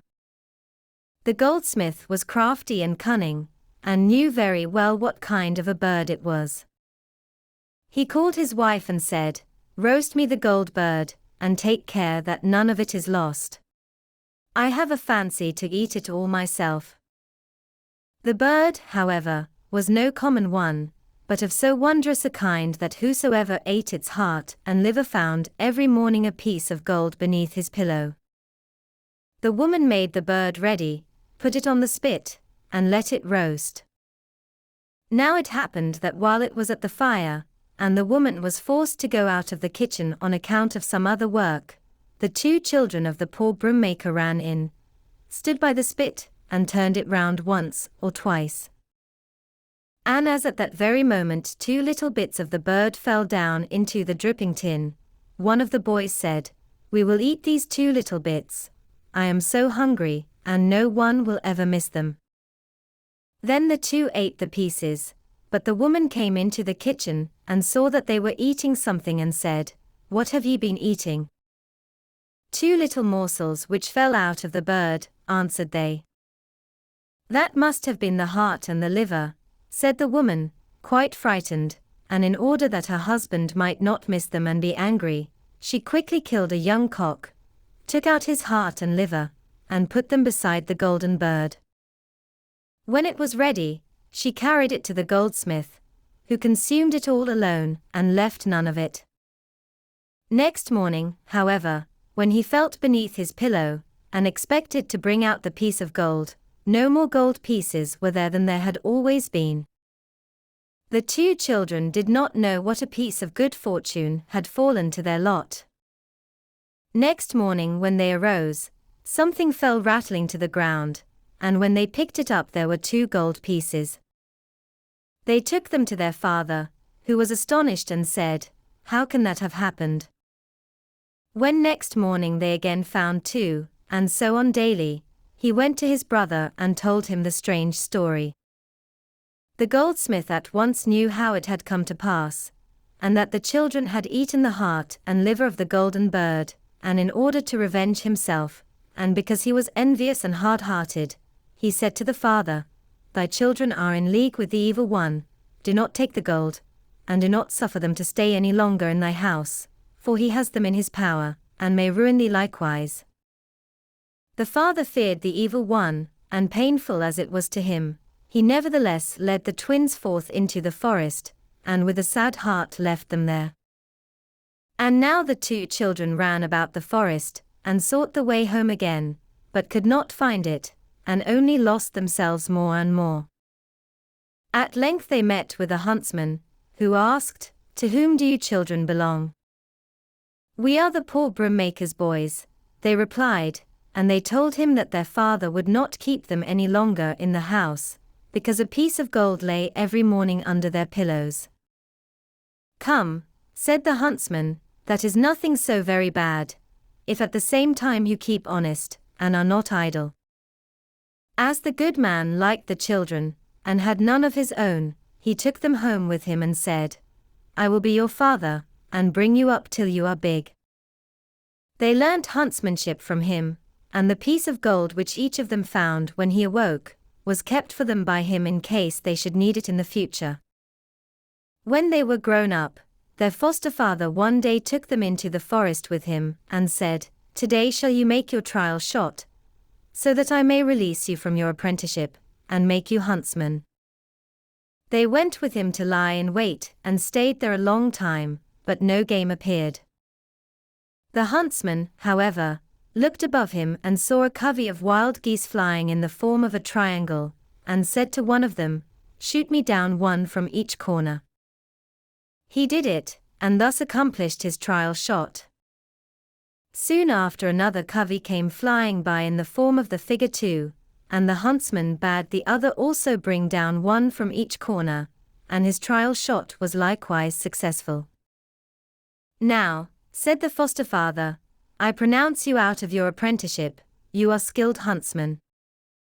Thereupon the two brothers went forth together into the forest, and took counsel with each other and planned something. And in the evening when they had sat down to supper, they said to their foster father, "We will not touch food, or take one mouthful, until you have granted us a request." Said he, "What, then, is your request?" They replied, "We have now finished learning, and we must prove ourselves in the world, so allow us to go away and travel." Then spake the old man joyfully, "You talk like brave huntsmen, that which you desire has been my wish. Go forth, all will go well with you." Thereupon they ate and drank joyously together. When the appointed day came, their foster father presented each of them with a good gun and a dog, and let each of them take as many of his saved-up gold pieces as he chose. Then he accompanied them a part of the way, and when taking leave, he gave them a bright knife, and said, "If ever you separate, stick this knife into a tree at the place where you part, and when one of you goes back, he will be able to see how his absent brother is faring, for the side of the knife which is turned in the direction by which he went, will rust if he dies, but will remain bright as long as he is alive." The two brothers went still farther onwards, and came to a forest which was so large that it was impossible for them to get out of it in one day. So they passed the night in it, and ate what they had put in their hunting pouches, but they walked all the second day likewise, and still did not get out. As they had nothing to eat, one of them said, "We must shoot something for ourselves, or we shall suffer from hunger," and loaded his gun, and looked about him. And when an old hare came running up towards them, he laid his gun on his shoulder, but the hare cried, "Dear huntsman, do but let me live, 2 little ones to thee I'll give," and sprang instantly into the thicket, and brought 2 young ones. But the little creatures played so merrily, and were so pretty, that the huntsmen could not find it in their hearts to kill them. They therefore kept them with them, and the little hares followed on foot. Soon after this, a fox crept past.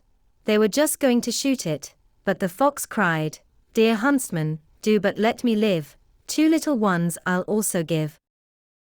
He, too, brought 2 little foxes, and the huntsman did not like to kill them either, but gave them to the hares for company, and they followed behind. It was not long before a wolf strode out of the thicket. The huntsman made ready to shoot him, but the wolf cried, "Dear huntsman, do but let me live, 2 little ones I'll likewise give." The huntsman put the 2 wolves beside the other animals, and they followed behind them. Then a bear came who wanted to trot about a little longer, and cried, "Dear huntsman, do but let me live, 2 little ones I, too, will give." The 2 young bears were added to the others, and there were already 8 of them. At length who came? A lion came, and tossed his mane.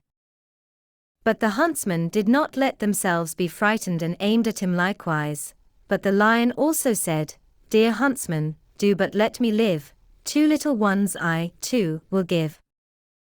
And he brought his little ones to them, and now the huntsman had 2 lions, 2 bears, 2 wolves, 2 foxes, and 2 hares, who followed them and served them. In the meantime their hunger was not appeased by this, and they said to the foxes, "Hark ye, cunning fellows, provide us with something to eat. You are crafty and deep." They replied, "Not far from here lies a village, from which we have already brought many a fowl, we will show you the way there." So they went into the village, bought themselves something to eat, had some food given to their beasts, and then travelled onwards. The foxes, however, knew their way very well about the district, and where the poultry yards were, and were able to guide the huntsmen. Now they travelled about for a while, but could find no situations where they could remain together, so they said, "There is nothing else for it, we must part." They divided the animals, so that each of them had a lion, a bear, a wolf, a fox, and a hare. Then they took leave of each other, promised to love each other like brothers till their death, and stuck the knife which their foster father had given them into a tree, after which one went east, and the other went west. The younger, however, arrived with his beasts in a town, which was all hung with black crape. He went into an inn, and asked the host if he could accommodate his animals. The innkeeper gave him a stable, where there was a hole in the wall, and the hare crept out and fetched himself the head of a cabbage, and the fox fetched himself a hen, and when he had devoured that got the cock as well, but the wolf, the bear, and the lion could not get out, because they were too big. Then the innkeeper let them be taken to a place where a cow was just then lying on the grass, that they might eat till they were satisfied. And when the huntsman had taken care of his animals, he asked the innkeeper why the town was thus hung with black crape. Said the host, "Because our king's only daughter is to die tomorrow." The huntsman inquired if she was sick unto death. "No," answered the host, "she is vigorous and healthy, nevertheless she must die." "How is that?" asked the huntsman. "There is a high hill without the town, whereon dwells a dragon who every year must have a pure virgin, or he lays the whole country waste, and now all the maidens have already been given to him, and there is no longer anyone left, but the king's daughter. Yet there is no mercy for her. She must be given up to him, and that is to be done tomorrow." Said the huntsman, "Why is the dragon not killed?" "Ah," replied the host, "so many knights have tried it, but it has cost all of them their lives. The king has promised that he who conquers the dragon shall have his daughter to wife, and shall likewise govern the kingdom after his own death." The huntsman said nothing more to this, but next morning took his animals, and with them ascended the dragon's hill. A little church stood at the top of it, and on the altar 3 full cups were standing, with the inscription, "Whosoever empties the cups will become the strongest man on earth, and will be able to wield the sword which is buried before the threshold of the door." The huntsman did not drink, but went out and sought for the sword in the ground, but was unable to move it from its place. Then he went in and emptied the cups, and now he was strong enough to take up the sword, and his hand could quite easily wield it. When the hour came when the maiden was to be delivered over to the dragon, the king, the marshal, and courtiers accompanied her. From afar she saw the huntsman on the dragon's hill, and thought it was the dragon standing there waiting for her, and did not want to go up to him, but at last, because otherwise the whole town would have been destroyed, she was forced to go the miserable journey. The king and courtiers returned home full of grief. The king's marshal, however, was to stand still and see all from a distance. When the king's daughter got to the top of the hill, it was not the dragon which stood there, but the young huntsman, who comforted her, and said he would save her, led her into the church, and locked her in. It was not long before the seven-headed dragon came thither with loud roaring. When he perceived the huntsman, he was astonished and said, "What business hast thou here on the hill?" The huntsman answered, "I want to fight with thee." Said the dragon, "Many knights have left their lives here. I shall soon have made an end of thee too," and he breathed fire out of 7 jaws. The fire was to have lighted the dry grass, and the huntsman was to have been suffocated in the heat and smoke, but the animals came running up and trampled out the fire. Then the dragon rushed upon the huntsman, but he swung his sword until it sang through the air, and struck off 3 of his heads. Then the dragon grew right furious, and rose up in the air, and spat out flames of fire over the huntsman, and was about to plunge down on him, but the huntsman once more drew out his sword, and again cut off 3 of his heads.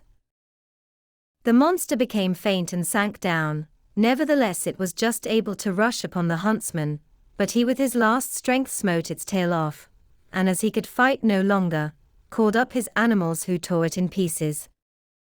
When the struggle was ended, the huntsman unlocked the church, and found the king's daughter lying on the floor, as she had lost her senses with anguish and terror during the contest.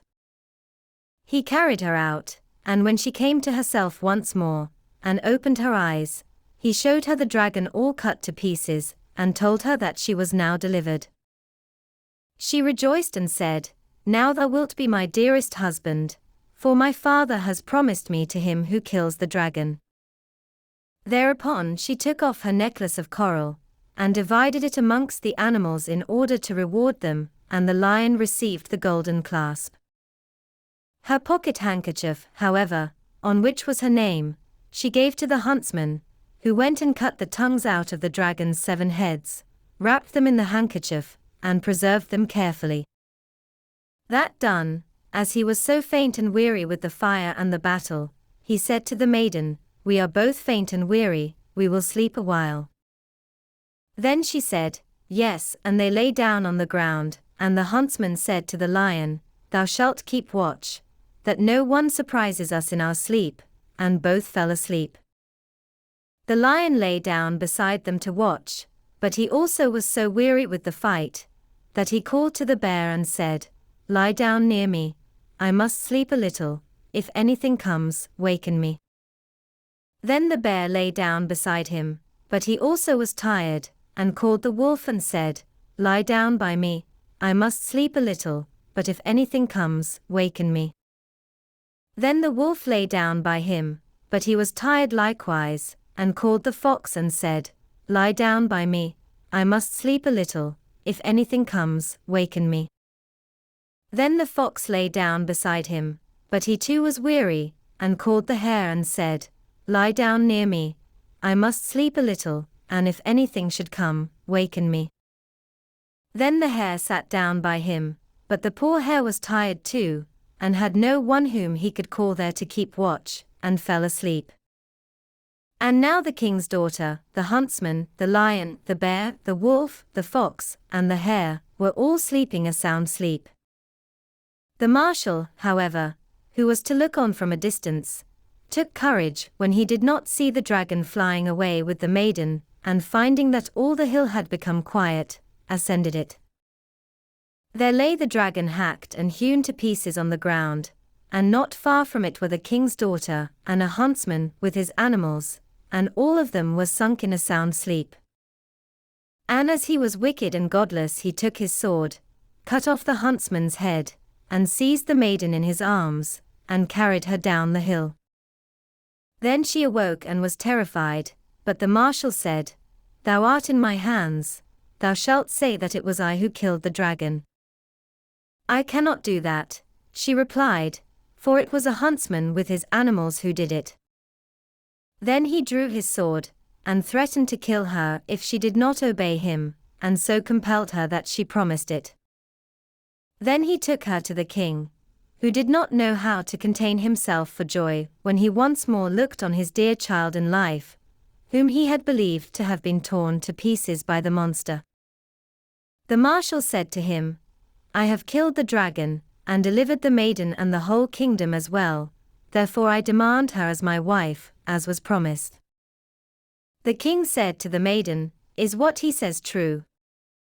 "Ah, yes," she answered, "it must indeed be true, but I will not consent to have the wedding celebrated until after a year and a day, for she thought in that time she should hear something of her dear huntsman."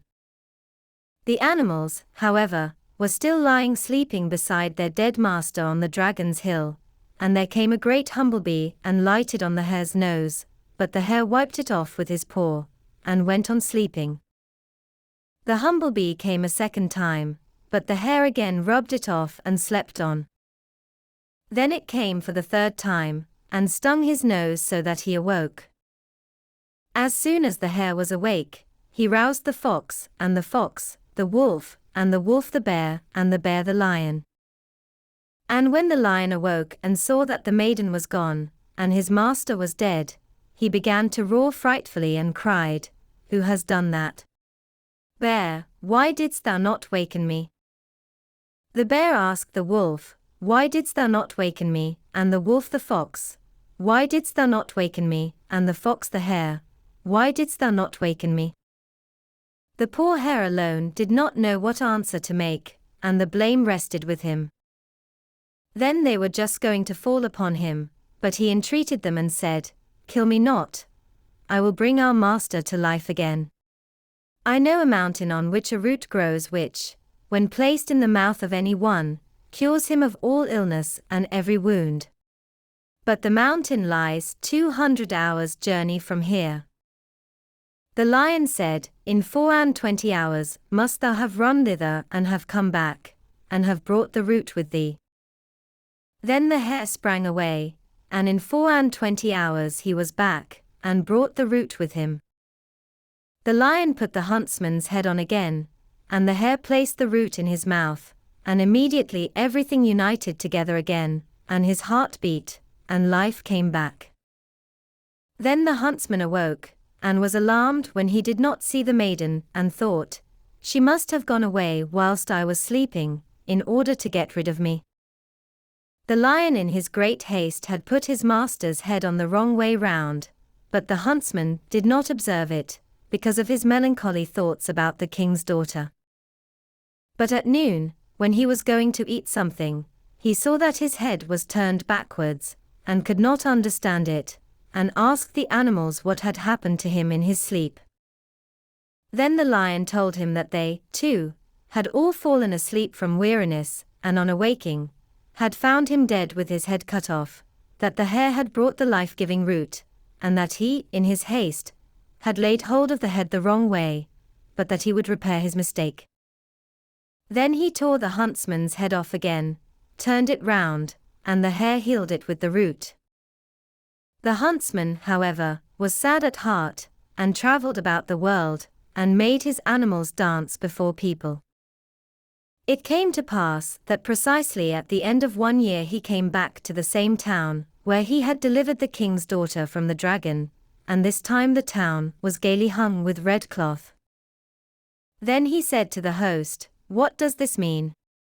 Last year the town was all hung with black crape, what means the red cloth today?" The host answered, "Last year our king's daughter was to have been delivered over to the dragon, but the marshal fought with it and killed it, and so tomorrow their wedding is to be solemnized, and that is why the town was then hung with black crape for mourning, and is today covered with red cloth for joy."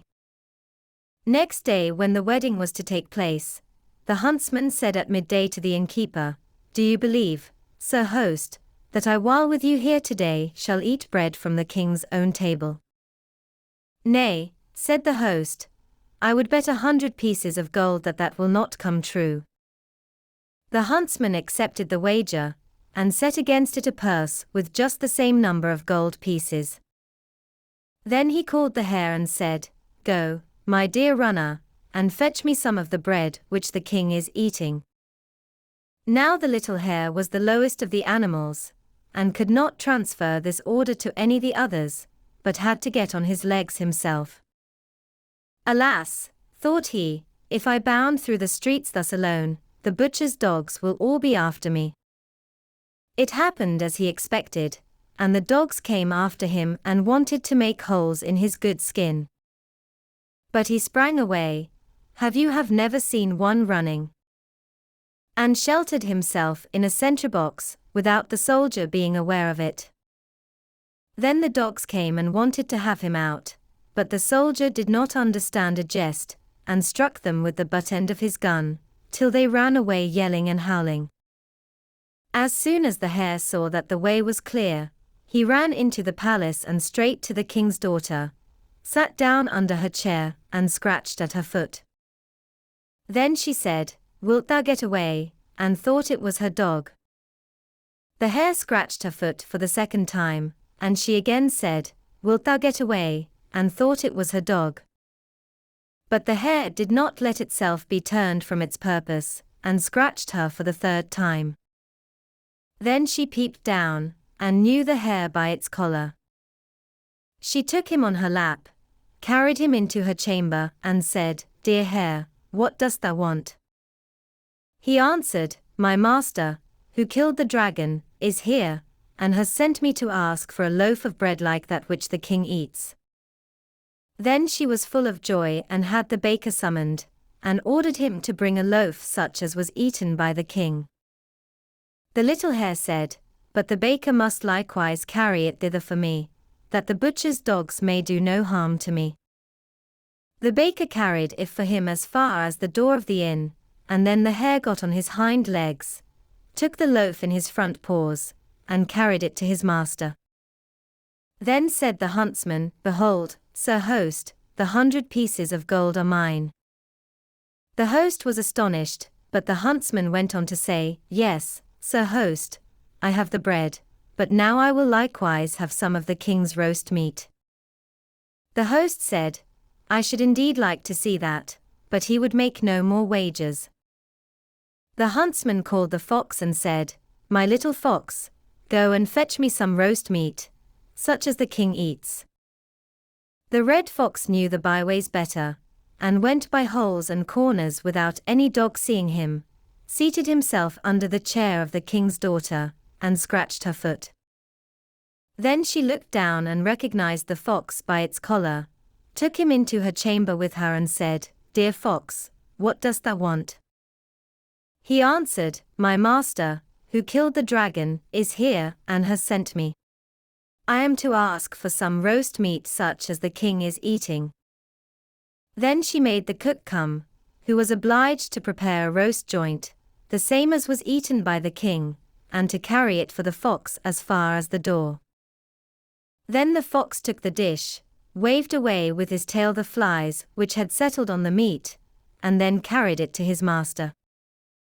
"Behold, Sir Host," said the huntsman, "bread and meat are here, but now I will also have proper vegetables with it, such as are eaten by the king."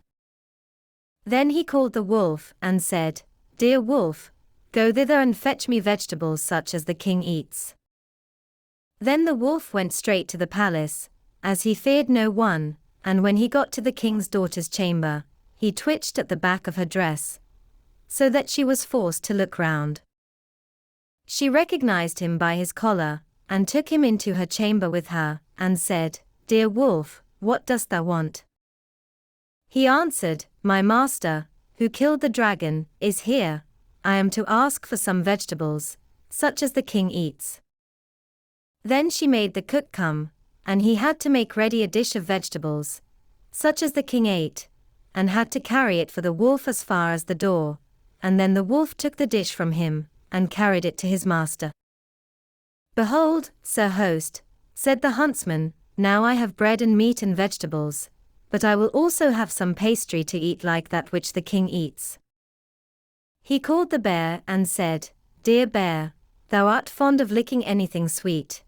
Go and bring me some confectionery, such as the king eats."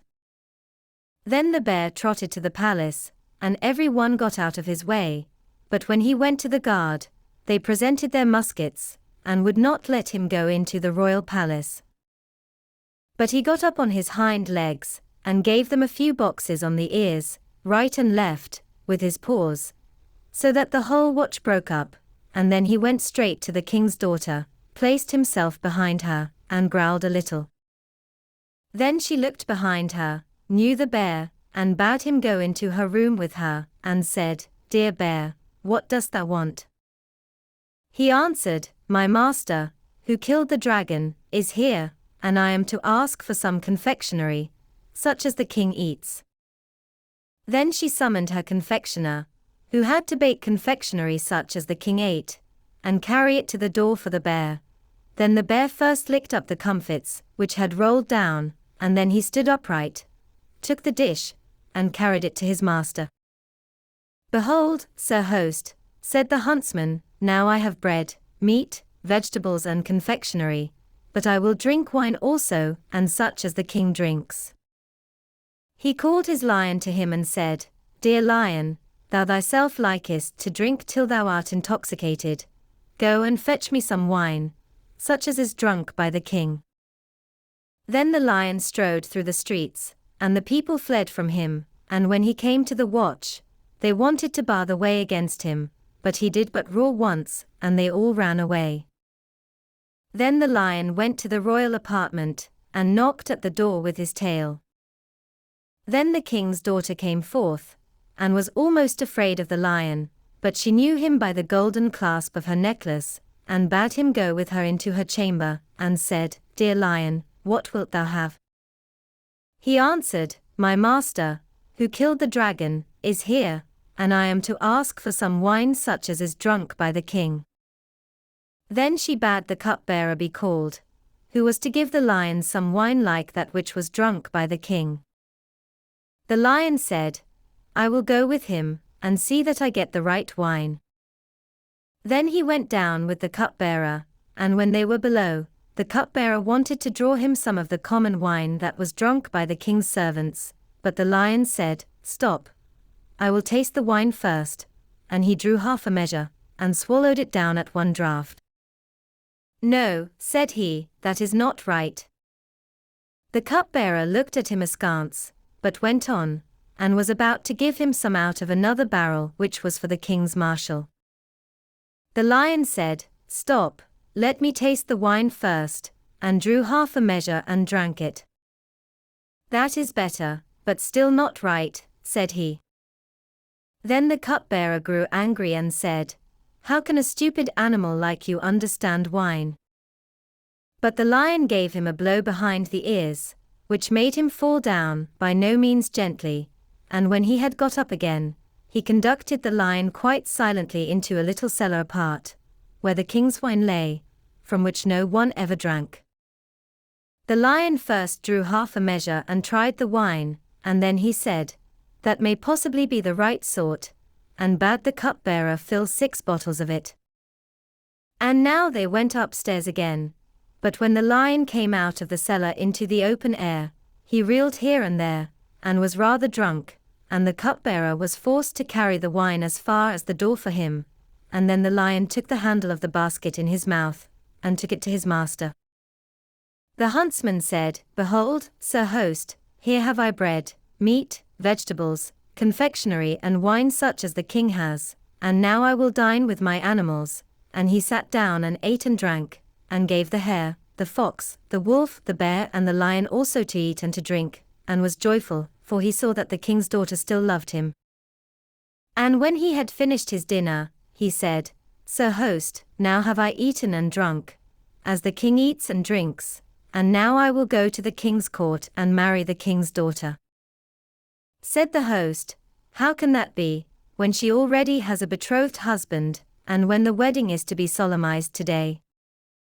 Then the huntsman drew forth the handkerchief, which the king's daughter had given him on the dragon's hill, and in which were folded the monster's 7 tongues, and said, "That which I hold in my hand shall help me to do it." Then the innkeeper looked at the handkerchief, and said, "Whatever I believe, I do not believe that, and I am willing to stake my house and courtyard on it." The huntsman, however, took a bag with 1,000 gold pieces, put it on the table, and said, "I stake that on it." Now the king said to his daughter, at the royal table, "What did all the wild animals want, which have been coming to thee, and going in and out of my palace?" She replied, "I may not tell you, but send and have the master of these animals brought, and you will do well." The king sent a servant to the inn, and invited the stranger, and the servant came just as the huntsman had laid his wager with the innkeeper. Then said he, "Behold, sir host, now the king sends his servant and invites me, but I do not go in this way." And he said to the servant, "I request the lord king to send me royal clothing, and a carriage with 6 horses, and servants to attend me." When the king heard the answer, he said to his daughter, "What shall I do?" She said, "Cause him to be fetched as he desires to be, and you will do well." Then the king sent royal apparel, a carriage with 6 horses, and servants to wait on him. When the huntsman saw them coming, he said, "Behold, sir host, now I am fetched as I desired to be," and he put on the royal garments, took the handkerchief with the dragon's tongues with him, and drove off to the king. When the king saw him coming, he said to his daughter, "How shall I receive him?" She answered, "Go to meet him and you will do well." Then the king went to meet him and led him in, and his animals followed. The king gave him a seat near himself, and his daughter, and the marshal, as bridegroom, sat on the other side, but no longer knew the huntsman. And now at this very moment, the 7 heads of the dragon were brought in as a spectacle, and the king said, "The 7 heads were cut off the dragon by the marshal, wherefore today I give him my daughter to wife." The huntsman stood up, opened the 7 mouths, and said, "Where are the 7 tongues of the dragon?" Then was the marshal terrified, and grew pale, and knew not what answer he should make, and at length in his anguish he said, "Dragons have no tongues." The huntsman said, "Liars ought to have none, but the dragon's tongues are the tokens of the victor," and he unfolded the handkerchief, and there lay all 7 inside it. And he put each tongue in the mouth to which it belonged, and it fitted exactly. Then he took the handkerchief on which the name of the princess was embroidered, and showed it to the maiden, and asked to whom she had given it, and she replied, "To him who killed the dragon." And then he called his animals, and took the collar off each of them and the golden clasp from the lion, and showed them to the maiden and asked to whom they belonged. She answered, "The necklace and golden clasp were mine, but I divided them among the animals who helped to conquer the dragon." Then spake the huntsman, "When I, tired with the fight, was resting and sleeping, the marshal came and cut off my head. Then he carried away the king's daughter, and gave out that it was he who had killed the dragon, but that he lied I prove with the tongues, the handkerchief, and the necklace." And then he related how his animals had healed him by means of a wonderful root, and how he had travelled about with them for 1 year, and had at length again come there and had learnt the treachery of the marshal by the innkeeper's story. Then the king asked his daughter, "Is it true that this man killed the dragon?" And she answered, "Yes, it is true. Now can I reveal the wicked deed of the marshal, as it has come to light, without my connivance, for he wrung from me a promise to be silent. For this reason, however, did I make the condition that the marriage should not be solemnized for 1 year and a day." Then the king bade 12 counselors be summoned, who were to pronounce judgment on the marshal, and they sentenced him to be torn to pieces by 4 bulls. The marshal was therefore executed, but the king gave his daughter to the huntsman, and named him his viceroy over the whole kingdom. The wedding was celebrated with great joy, and the young king caused his father and his foster father to be brought, and loaded them with treasures. Neither did he forget the innkeeper, but sent for him and said, "Behold, sir host, I have married the king's daughter, and your house and yard are mine." The host said, "Yes, according to justice it is so."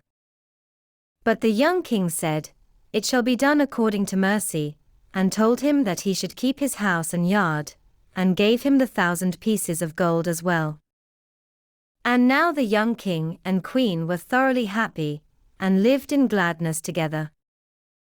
He often went out hunting, because it was a delight to him, and the faithful animals had to accompany him.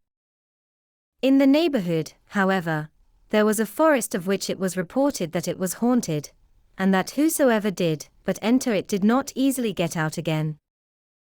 The young king, however, had a great inclination to hunt in it, and let the old king have no peace until he allowed him to do so. So he rode forth with a great following, and when he came to the forest, he saw a snow-white hart, and said to his people, "Wait here until I return.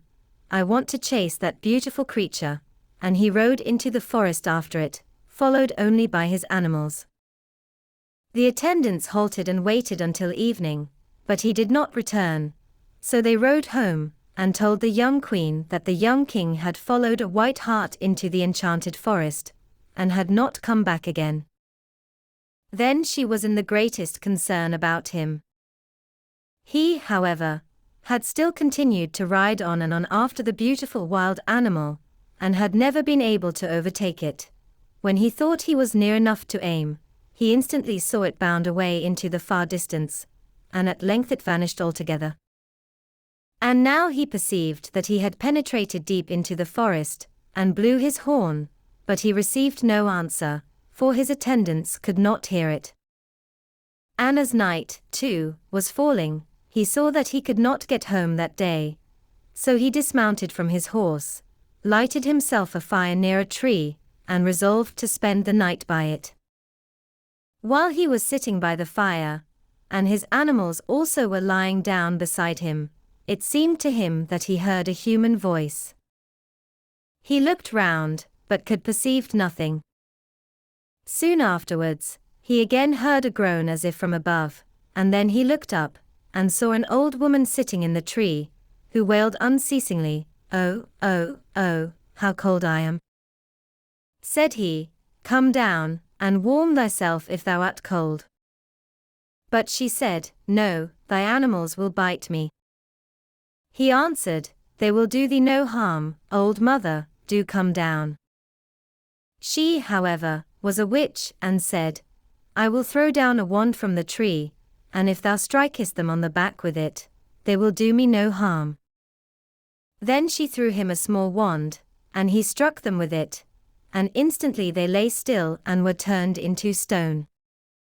And when the witch was safe from the animals, she leapt down and touched him also with a wand, and changed him to stone.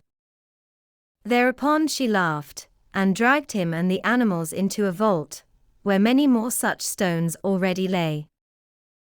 As, however, the young king did not come back at all, the queen's anguish and care grew constantly greater. And it so happened that at this very time the other brother, who had turned to the east when they separated, came into the kingdom. He had sought a situation, and had found none, and had then travelled about here and there, and had made his animals dance. Then it came into his mind that he would just go and look at the knife that they had thrust in the trunk of a tree at their parting, that he might learn how his brother was. When he got there, his brother's side of the knife was half rusted and half bright. Then he was alarmed and thought, "A great misfortune must have befallen my brother, but perhaps I can still save him, for half the knife is still bright." He and his animals travelled towards the west, and when he entered the gate of the town, the guard came to meet him, and asked if he was to announce him to his consort the young queen, who had for a couple of days been in the greatest sorrow about his staying away, and was afraid he had been killed in the enchanted forest. The sentries, indeed, thought no otherwise than that he was the young king himself, for he looked so like him, and had wild animals running behind him. Then he saw that they were speaking of his brother, and thought, "It will be better if I pass myself off for him, and then I can rescue him more easily." So he allowed himself to be escorted into the castle by the guard, and was received with the greatest joy. The young queen indeed thought that he was her husband, and asked him why he had stayed away so long. He answered, "I had lost myself in a forest, and could not find my way out again any sooner." At night he was taken to the royal bed, but he laid a two-edged sword between him and the young queen. She did not know what that could mean, but did not venture to ask. He remained in the palace a couple of days, and in the meantime inquired into everything which related to the enchanted forest, and at last he said, "I must hunt there once more." The king and the young queen wanted to persuade him not to do it, but he stood out against them, and went forth with a larger following. When he had got into the forest, it fared with him as with his brother. He saw a white hart, and said to his people, "Stay here, and wait until I return. I want to chase the lovely wild beast." And then he rode into the forest, and his animals ran after him. But he could not overtake the hart, and got so deep into the forest that he was forced to pass the night there. And when he had lighted a fire, he heard some one wailing above him, "Oh, oh, oh, how cold I am." Then he looked up, and the selfsame which was sitting in the tree. Said he, "If thou art cold, come down, little old mother, and warm thyself." She answered, "No, thy animals will bite me." But he said, "They will not hurt thee." Then she cried, "I will throw down a wand to thee, and if thou smitest them with it they will do me no harm." When the huntsman heard that, he had no confidence in the old woman, and said, "I will not strike my animals. Come down, or I will fetch thee." Then she cried, "What dost thou want? Thou shalt not touch me." But he replied, "If thou dost not come, I will shoot thee." Said she, "Shoot away, I do not fear thy bullets." Then he aimed, and fired at her, but the witch was proof against all leaden bullets, and laughed, and yelled and cried, "Thou shalt not hit me."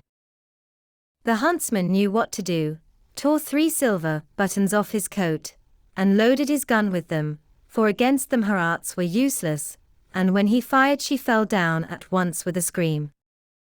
Then he set his foot on her and said, "Old witch, if thou dost not instantly confess where my brother is, I will seize thee with both my hands and throw thee into the fire."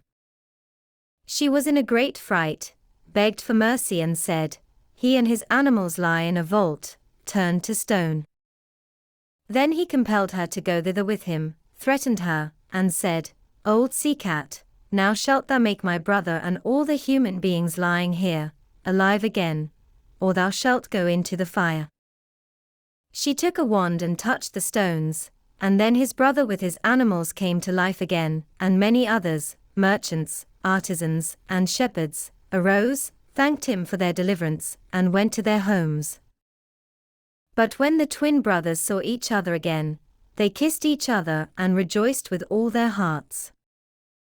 Then they seized the witch, bound her and laid her on the fire, and when she was burnt the forest opened of its own accord, and was light and clear, and the king's palace could be seen at about the distance of a 3 hours' walk. Thereupon the 2 brothers went home together, and on the way told each other their histories. And when the youngest said that he was ruler of the whole country in the king's stead, the other observed, "That I remarked very well, for when I came to the town, and was taken for thee, all royal honors were paid me. The young queen looked on me as her husband, and I had to eat at her side, and sleep in their bed." When the other heard that, he became so jealous and angry that he drew his sword, and struck off his brother's head. But when he saw him lying there dead, and saw his red blood flowing, he repented most violently. "My brother delivered me," cried he, "and I have killed him for it," and he bewailed him aloud. Then his hare came and offered to go and bring some of the root of life, and bound it away, and brought it while yet there was time, and the dead man was brought to life again, and knew nothing about the wound.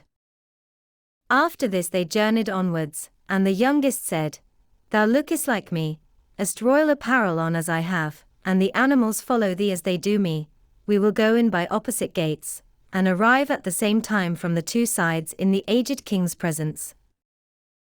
So they separated, and at the same time came the watchman from the one door and from the other, and announced that the young king and the animals had returned from the chase. The king said, It is not possible, the gates lie quite a mile apart. In the meantime, however, the two brothers entered the courtyard of the palace from opposite sides, and both mounted the steps. Then the king said to the daughter, Say which is thy husband. Each of them looks exactly like the other, I cannot tell. Then she was in great distress, and could not tell, but at last she remembered the necklace, which she had given to the animals, and she sought for and found her little golden clasp on the lion, and she cried in her delight, He who is followed by this lion is my true husband. Then the young king laughed and said, Yes, he is the right one, and they sat down together to table, and ate and drank, and were merry. At night when the young king went to bed, his wife said, Why hast thou for these last nights always laid a two-edged sword in our bed? I thought thou hadst a wish to kill me. Then he knew how true his brother had been. 61. The Little Peasant. There was a certain village wherein no one lived, but really rich peasants, and just one poor one, whom they called the Little Peasant. He had not even so much as a cow, and still less money to buy one, and yet he and his wife did so wish to have one. One day he said to her, Hark you, I have a good thought. There is our gossip the carpenter, he shall make us a wooden calf, and paint it brown, so that it look like any other, and in time it will certainly get big and be a cow. The woman also liked the idea, and their gossip the carpenter cut and planed the calf, and painted it as it ought to be, and made it with its head hanging down as if it were eating. Next morning when the cows were being driven out, the little peasant called the cow herd and said, Look, I have a little calf there, but it is still small and has still to be carried.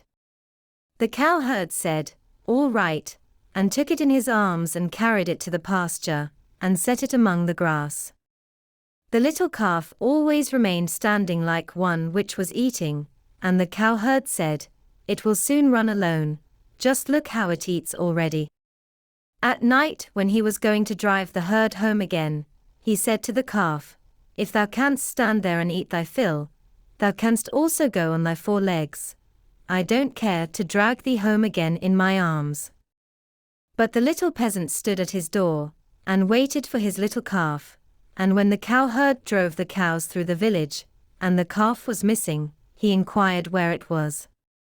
The cowherd answered, It is still standing out there eating. It would not stop and come with us. But the little peasant said, Oh, but I must have my beast back again. Then they went back to the meadow together, but someone had stolen the calf, and it was gone. The cowherd said, It must have run away. The peasant, however, said, Don't tell me that, and led the cowherd before the mayor, who for his carelessness condemned him to give the peasant a cow for the calf which had run away. And now the little peasant and his wife had the cow for which they had so long wished, and they were heartily glad, but they had no food for it, and could give it nothing to eat. So it soon had to be killed. They salted the flesh, and the peasant went into the town and wanted to sell the skin there, so that he might buy a new calf with the proceeds.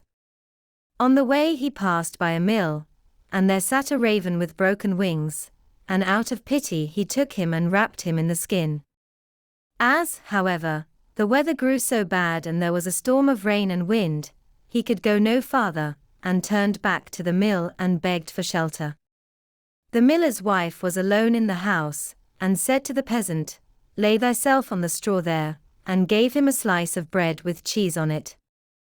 The peasant ate it, and lay down with his skin beside him, and the woman thought, He is tired and has gone to sleep. In the meantime came the parson. The miller's wife received him well, and said, my husband is out, so we will have a feast." The peasant listened, and when he heard about feasting he was vexed that he had been forced to make shift with a slice of bread with cheese on it.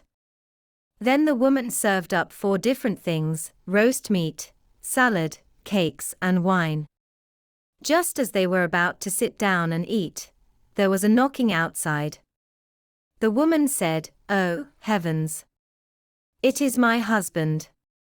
She quickly hid the roast meat inside the tiled stove, the wine under the pillow, the salad on the bed, the cakes under it, and the parson in the cupboard in the entrance. Then she opened the door for her husband and said, "Thank heaven, thou art back again. There is such a storm, it looks as if the world were coming to an end." The miller saw the peasant lying on the straw, and asked, "What is that fellow doing there?" "Ah," said the wife, "the poor knave came in the storm and rain, and begged for shelter. So I gave him a bit of bread and cheese, and showed him where the straw was." The man said, "I have no objection, but be quick and get me something to eat." The woman said, "But I have nothing but bread and cheese." "I am contented with anything," replied the husband. "So far as I am concerned, bread and cheese will do," and looked at the peasant and said, "Come and eat some more with me." The peasant did not require to be invited twice, but got up and ate. After this the miller saw the skin in which the raven was, lying on the ground, and asked, "What hast thou there?"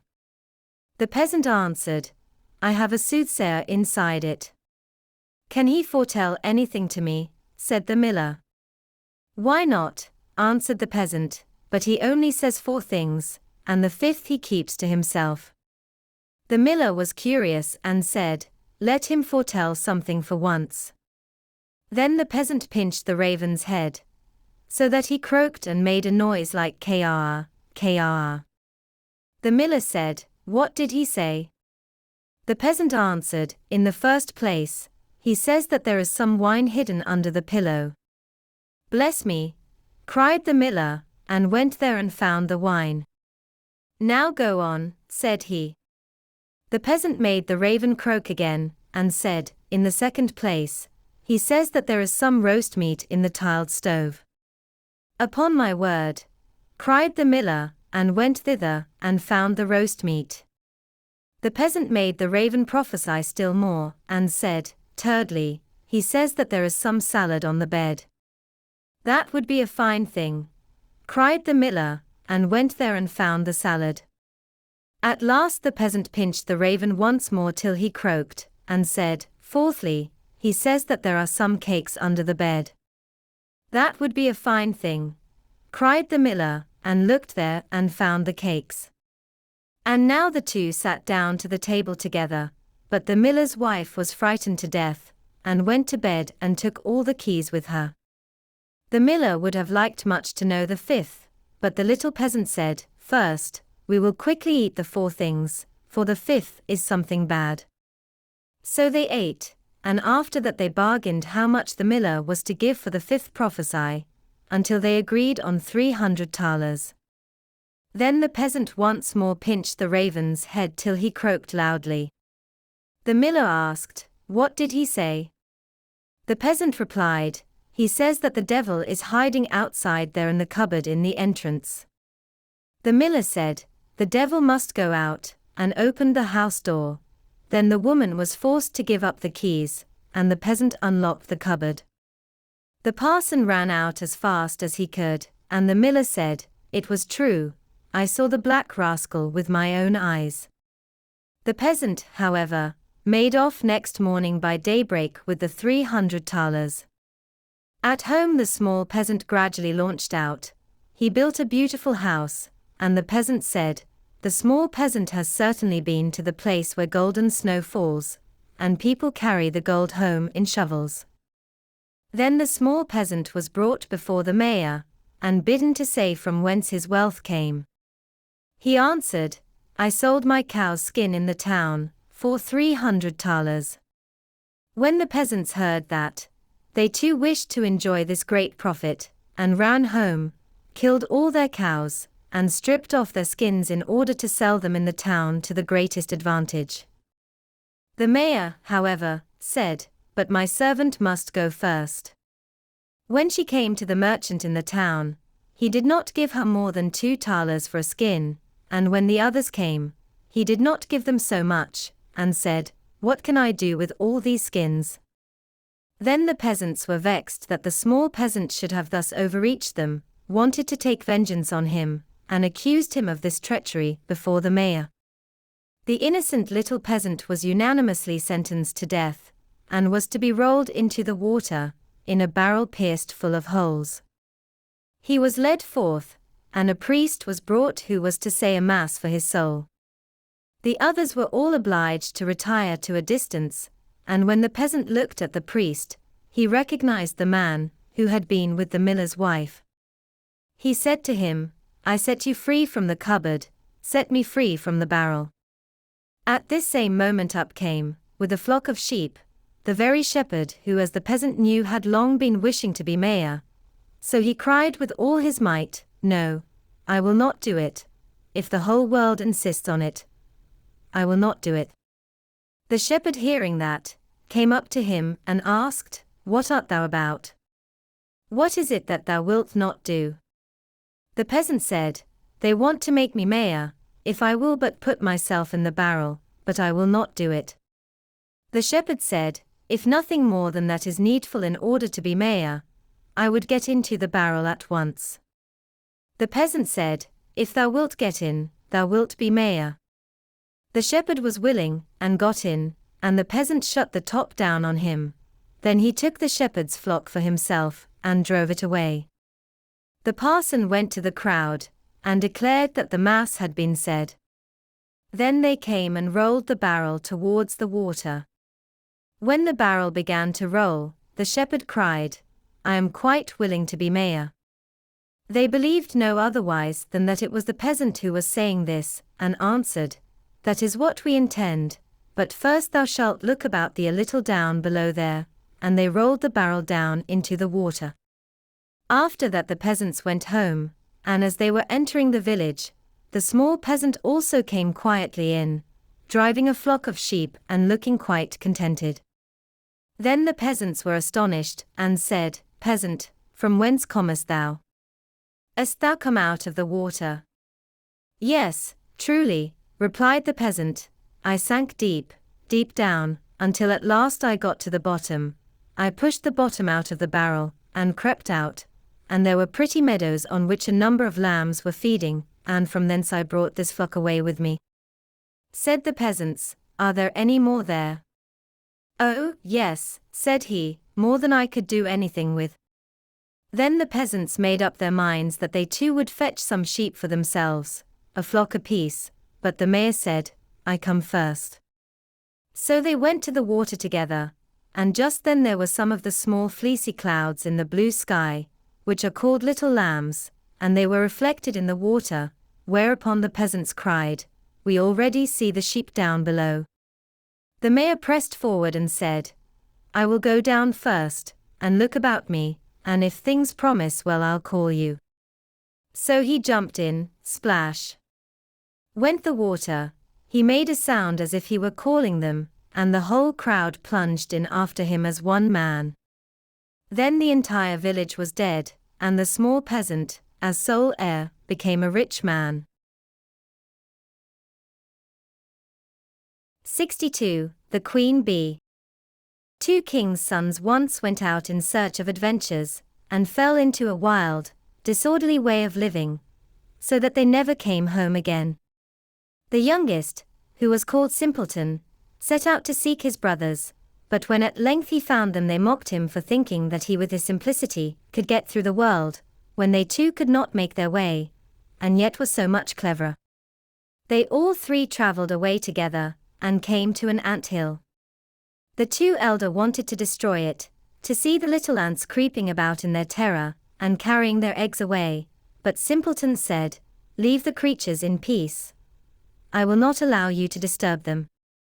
Then they went onwards and came to a lake, on which a great number of ducks were swimming. The 2 brothers wanted to catch a couple and roast them, but Simpleton would not permit it, and said, "Leave the creatures in peace. I will not suffer you to kill them." At length they came to a bee's nest, in which there was so much honey that it ran out of the trunk of the tree where it was. The two wanted to make a fire beneath the tree, and suffocate the bees in order to take away the honey, but Simpleton again stopped them and said, "Leave the creatures in peace. I will not allow you to burn them." At length the three brothers arrived at a castle where stone horses were standing in the stables, and no human being was to be seen, and they went through all the halls until, quite at the end, they came to a door, in which were 3 locks. In the middle of the door, however, there was a little pane, through which they could see into the room. There they saw a little grey man, who was sitting at a table. They called him, once, twice, but he did not hear. At last they called him for the 3rd time, when he got up, opened the locks, and came out.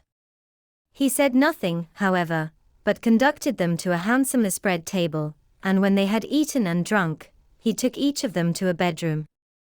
Next morning the little grey man came to the eldest, beckoned to him, and conducted him to a stone table, on which were inscribed 3 tasks, by the performance of which the castle could be delivered. The first was that in the forest, beneath the moss, lay the princess's pearls, 1,000 in number, which must be picked up, and if by sunset one single pearl was wanting, he who had looked for them would be turned into stone. The eldest went thither, and sought the whole day, but when it came to an end, he had only found 100, and what was written on the table came to pass, and he was changed into stone. Next day, the second brother undertook the adventure. It did not, however, fare much better with him than with the eldest.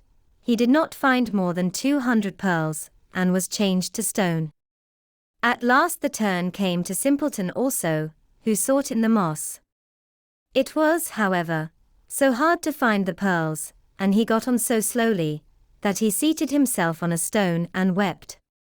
And while he was thus sitting, the king of the ants whose life he had once saved, came with 5,000 ants, and before long the little creatures had got all the pearls together, and laid them in a heap. The second task, however, was to fetch out of the lake the key of the king's daughter's bedchamber. When Simpleton came to the lake, the ducks which he had saved swam up to him, dived down, and brought the key out of the water. But the third task was the most difficult. From amongst the 3 sleeping daughters of the king was the youngest and dearest to be sought out. They, however, resembled each other exactly, and were only to be distinguished by their having eaten different sweetmeats before they fell asleep, the eldest a bit of sugar, the second a little syrup, and the youngest a spoonful of honey. Then the queen of the bees, which Simpleton had protected from the fire, came and tasted the lips of all 3, and at last she remained sitting on the mouth, which had eaten honey, and thus the king's son recognized the right princess. Then the enchantment was at an end, everything was released from sleep, and those who had been turned to stone received once more their natural forms. Simpleton married the youngest and sweetest princess, and after her father's death became king, and his 2 brothers received the 2 other sisters. 63. The 3 Feathers. There was once on a time a king who had 3 sons, of whom 2 were clever and wise, but the third did not speak much, and was simple, and was called the Simpleton. When the king had become old and weak, and was thinking of his end, he did not know which of his sons should inherit the kingdom after him. Then he said to them, "Go forth, and he who brings me the most beautiful carpet shall be king after my death." And that there should be no dispute amongst them, he took them outside his castle, blew 3 feathers in the air, and said, "You shall go as they fly." 1 feather flew to the east, the other to the west, but the third flew straight up, and did not fly far, but soon fell to the ground. And now 1 brother went to the right, and the other to the left, and they mocked Simpleton, who was forced to stay where the third feather had fallen. He sat down and was sad. Then all at once he saw that there was a trapdoor close by the feather. He raised it up, found some steps, and went down them, and then he came to another door, knocked at it, and heard somebody inside calling, "Little green maiden small, hopping hither and thither, hop to the door, and quickly see who is there." The door opened, and he saw a great, fat toad sitting, and round about her a crowd of little toads. The fat toad asked what he wanted. He answered, "I should like to have the prettiest and finest carpet in the world." Then she called a young one and said, "Little green maiden small, hopping hither and thither, hop quickly, and bring me the great box here." The young toad brought the box, and the fat toad opened it, and gave Simpleton a carpet out of it, so beautiful and so fine, that on the earth above, none could have been woven like it. Then he thanked her, and ascended again. The two others had, however, looked on their youngest brother as so stupid that they believed he would find and bring nothing at all. "Why should we give ourselves a great deal of trouble to search?" said they, and got some coarse handkerchiefs from the first shepherds' wives whom they met, and carried them home to the king. At the same time Simpleton also came back, and brought his beautiful carpet, and when the king saw it he was astonished, and said, "If justice be done, the kingdom belongs to the youngest." But the two others let their father have no peace, and said that it was impossible that Simpleton, who in everything lacked understanding, should be king, and entreated him to make a new agreement with them. Then the father said, "He who brings me the most beautiful ring shall inherit the kingdom," and led the three brothers out, and blew into the air 3 feathers, which they were to follow. Those of the two eldest again went east and west, and Simpleton's feather flew straight up, and fell down near the door into the earth. Then he went down again to the fat toad, and told her that he wanted the most beautiful ring. She at once ordered her great box to be brought, and gave him a ring out of it, which sparkled with jewels, and was so beautiful that no goldsmith on earth would have been able to make it. The two eldest laughed at Simpleton for going to seek a golden ring. They gave themselves no trouble, but knocked the nails out of an old carriage ring, and took it to the king. But when Simpleton produced his golden ring, his father again said, "The kingdom belongs to him." The two eldest did not cease from tormenting the king until he made a third condition, and declared that the one who brought the most beautiful woman home should have the kingdom. He again blew the 3 feathers into the air, and they flew as before. Then Simpleton without more ado went down to the fat toad, and said, "I am to take home the most beautiful woman." "Oh," answered the toad, "the most beautiful woman. She is not at hand at the moment, but still thou shalt have her." She gave him a yellow turnip which had been hollowed out, to which 6 mice were harnessed. Then Simpleton said quite mournfully, "What am I to do with that?" The toad answered, "Just put one of my little toads into it." Then he seized one at random out of the circle, and put her into the yellow coach, but hardly was she seated inside it than she turned into a wonderfully beautiful maiden, and the turnip into a coach, and the 6 mice into horses. So he kissed her, and drove off quickly with the horses, and took her to the king. His brothers came afterwards. They had given themselves no trouble at all to seek beautiful girls, but had brought with them the first peasant women they chanced to meet. When the king saw them he said, "After my death the kingdom belongs to my youngest son." But the two eldest deafened the king's ears afresh with their clamor, "We cannot consent to Simpleton's being king," and demanded that the one whose wife could leap through a ring which hung in the center of the hall should have the preference. They thought, "The peasant women can do that easily, they are strong enough, but the delicate maiden will jump herself to death." The aged king agreed likewise to this. Then the 2 peasant women jumped through the ring, but were so stout that they fell, and their coarse arms and legs broke in 2.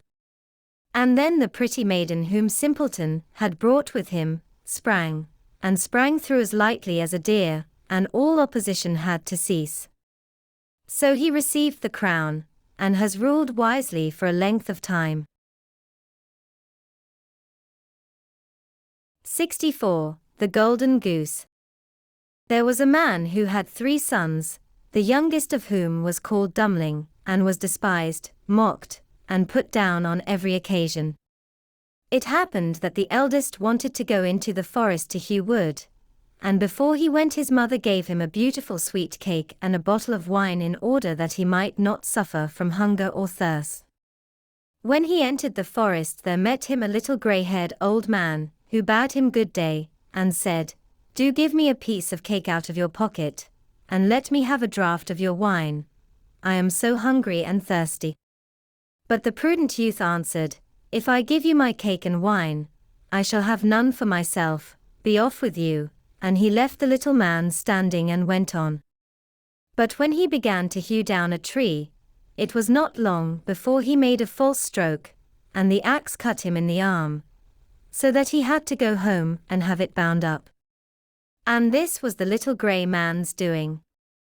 After this the second son went into the forest, and his mother gave him, like the eldest, a cake and a bottle of wine.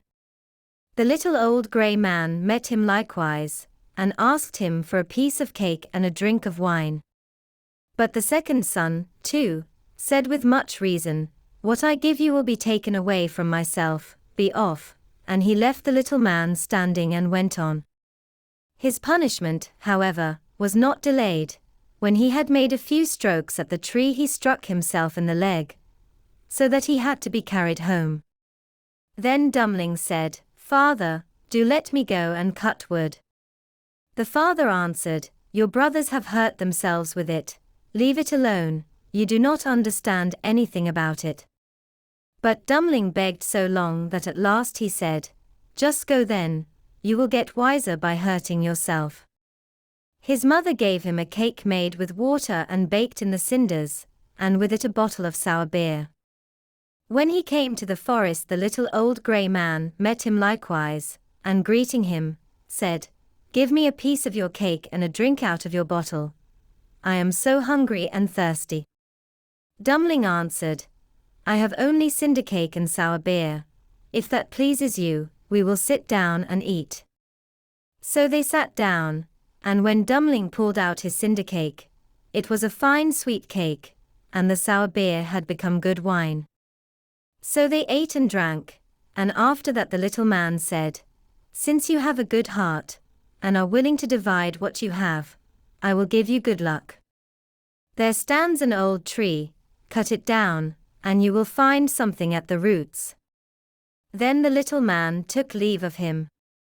Dummling went and cut down the tree, and when it fell there was a goose sitting in the roots with feathers of pure gold. He lifted her up, and taking her with him, went to an inn where he thought he would stay the night. Now the host had 3 daughters, who saw the goose and were curious to know what such a wonderful bird might be, and would have liked to have one of its golden feathers.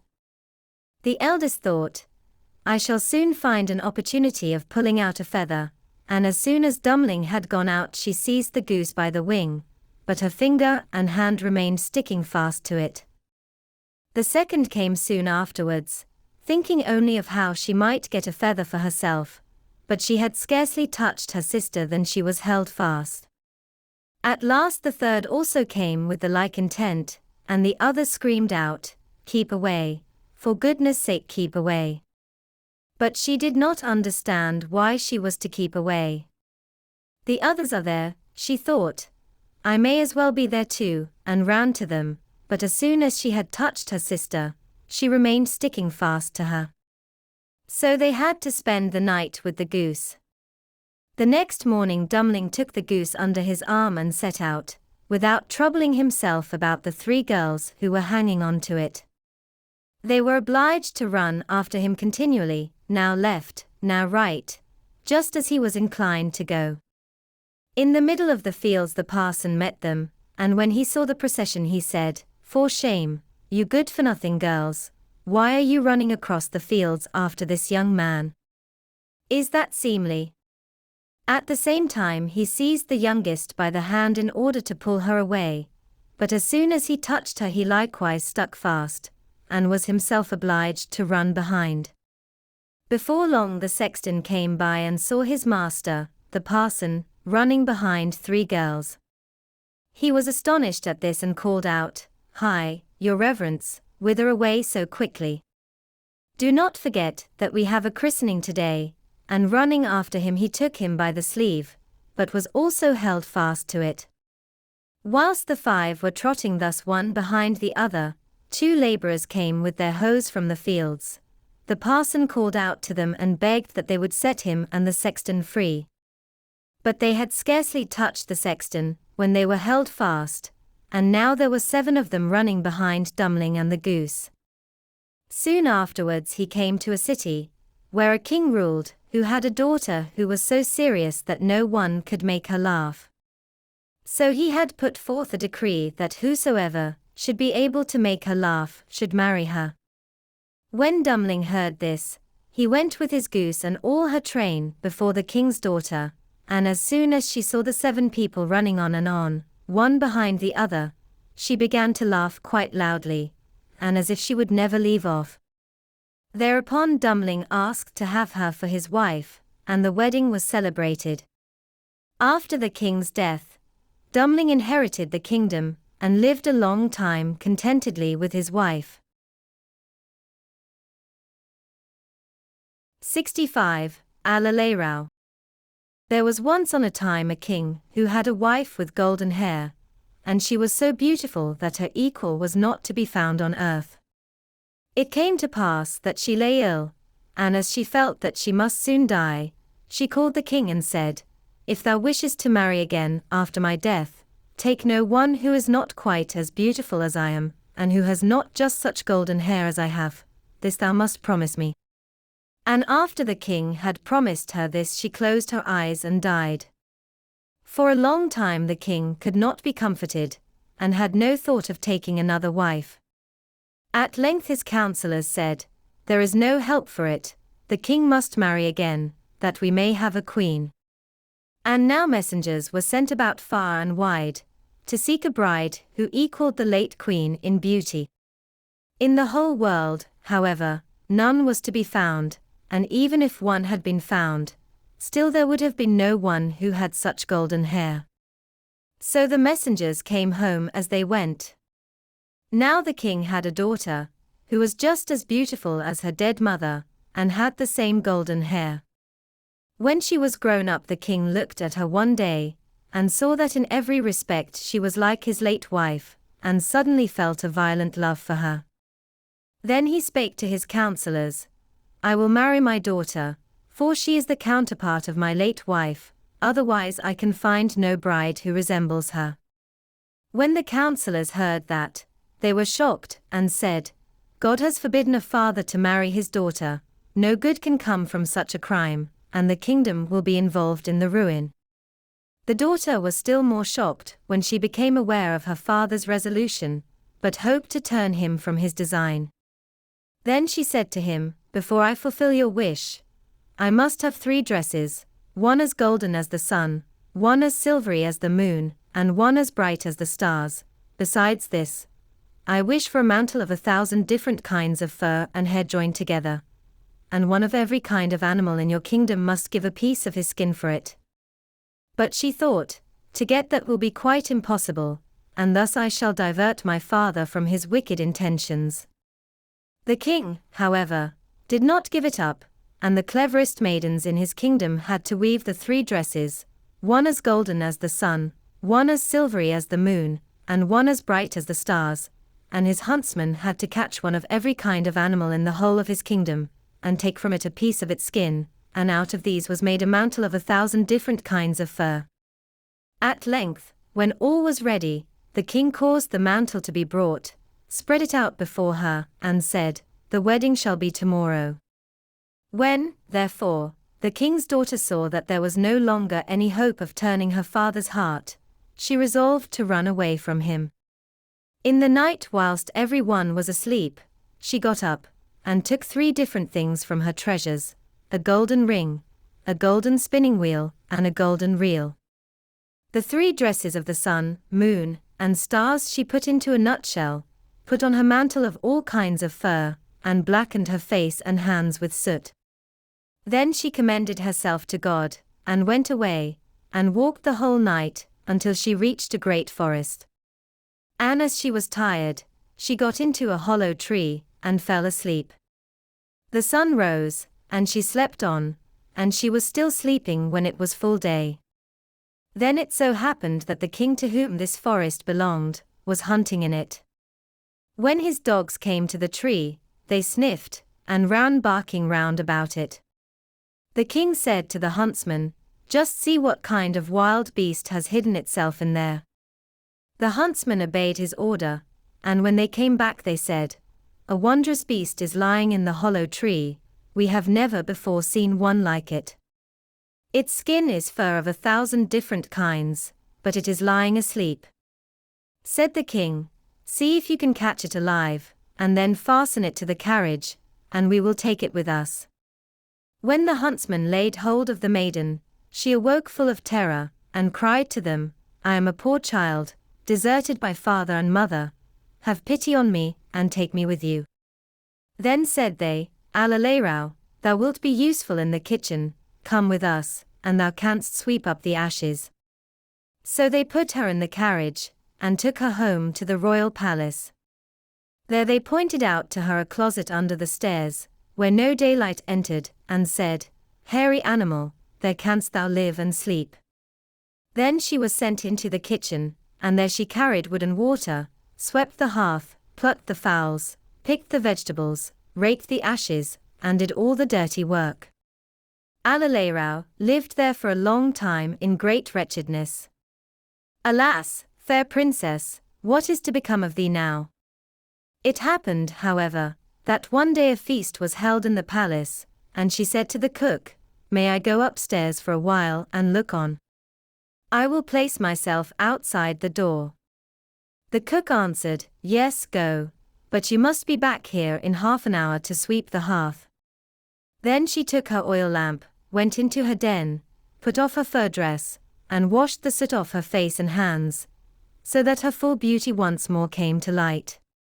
And she opened the nut, and took out her dress, which shone like the sun, and when she had done that she went up to the festival, and every one made way for her, for no one knew her, and thought no otherwise than that she was a king's daughter. The king came to meet her, gave his hand to her, and danced with her, and thought in his heart, "My eyes have never yet seen any one so beautiful." When the dance was over she curtsied, and when the king looked round again she had vanished, and none knew whither. The guards who stood outside the palace were called and questioned, but no one had seen her. She had, however, run into her little den, had quickly taken off her dress, made her face and hands black again, put on the fur mantle, and again was Alalero. And now when she went into the kitchen, and was about to get to her work and sweep up the ashes, the cook said, "Leave that alone till morning, and make me the soup for the king. I, too, will go upstairs a while, and take a look, but let no hairs fall in, or in future thou shalt have nothing to eat." So the cook went away, and Alalero made the soup for the king, and made bread soup and the best she could, and when it was ready she fetched her golden ring from her little den, and put it in the bowl in which the soup was served. When the dancing was over, the king had his soup brought and ate it, and he liked it so much that it seemed to him he had never tasted better. But when he came to the bottom of the bowl, he saw a golden ring lying, and could not conceive how it could have got there. Then he ordered the cook to appear before him. The cook was terrified when he heard the order, and said to Alalero, "Thou hast certainly let a hair fall into the soup, and if thou hast, thou shalt be beaten for it." When he came before the king the latter asked who had made the soup. The cook replied, "I made it." But the king said, "That is not true, for it was much better than usual, and cooked differently." He answered, "I must acknowledge that I did not make it, it was made by the rough animal." The king said, "Go and bid it come up here." When Alalero came, the king said, "Who art thou?" "I am a poor girl who no longer has any father or mother." He asked further, "Of what use art thou in my palace?" She answered, I am good for nothing but to have boots thrown at my head." He continued, "Where didst thou get the ring which was in the soup?" She answered, "I know nothing about the ring."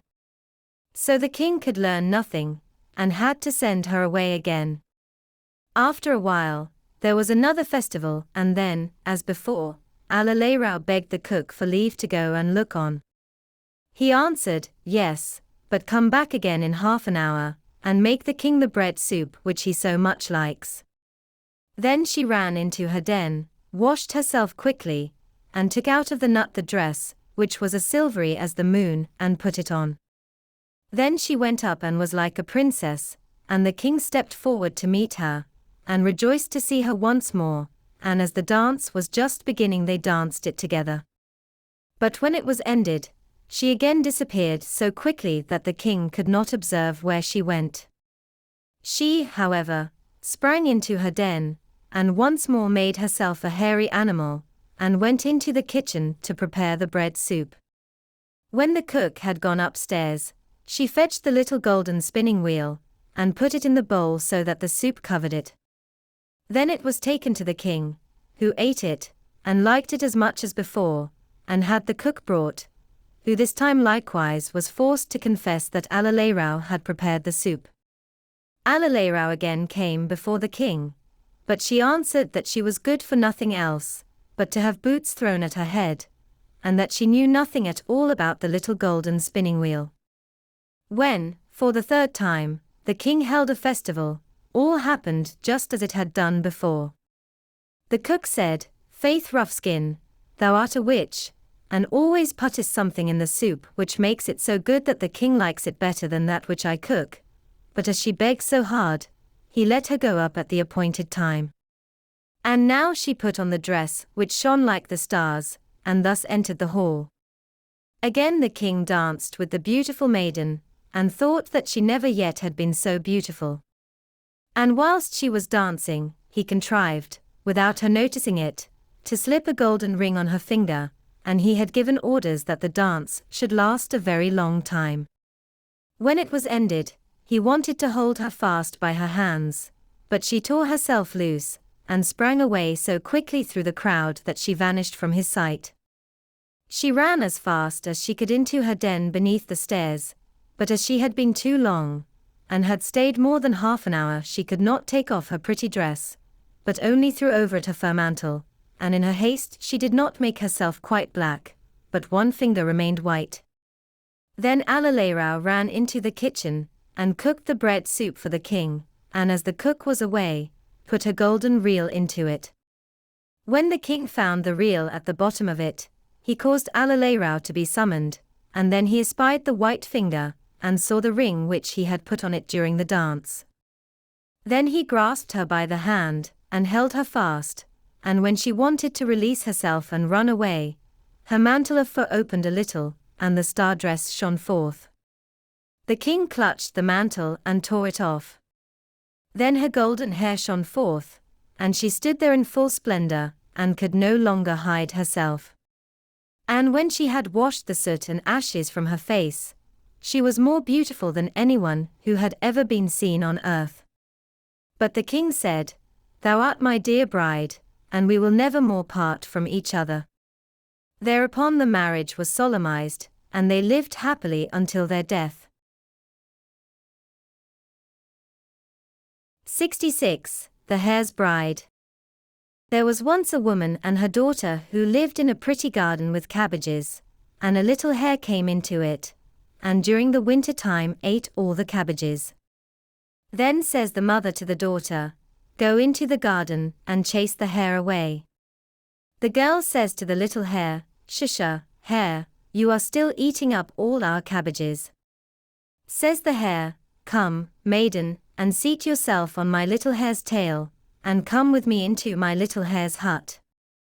The girl will not do it. Next day the hare comes again and eats the cabbages.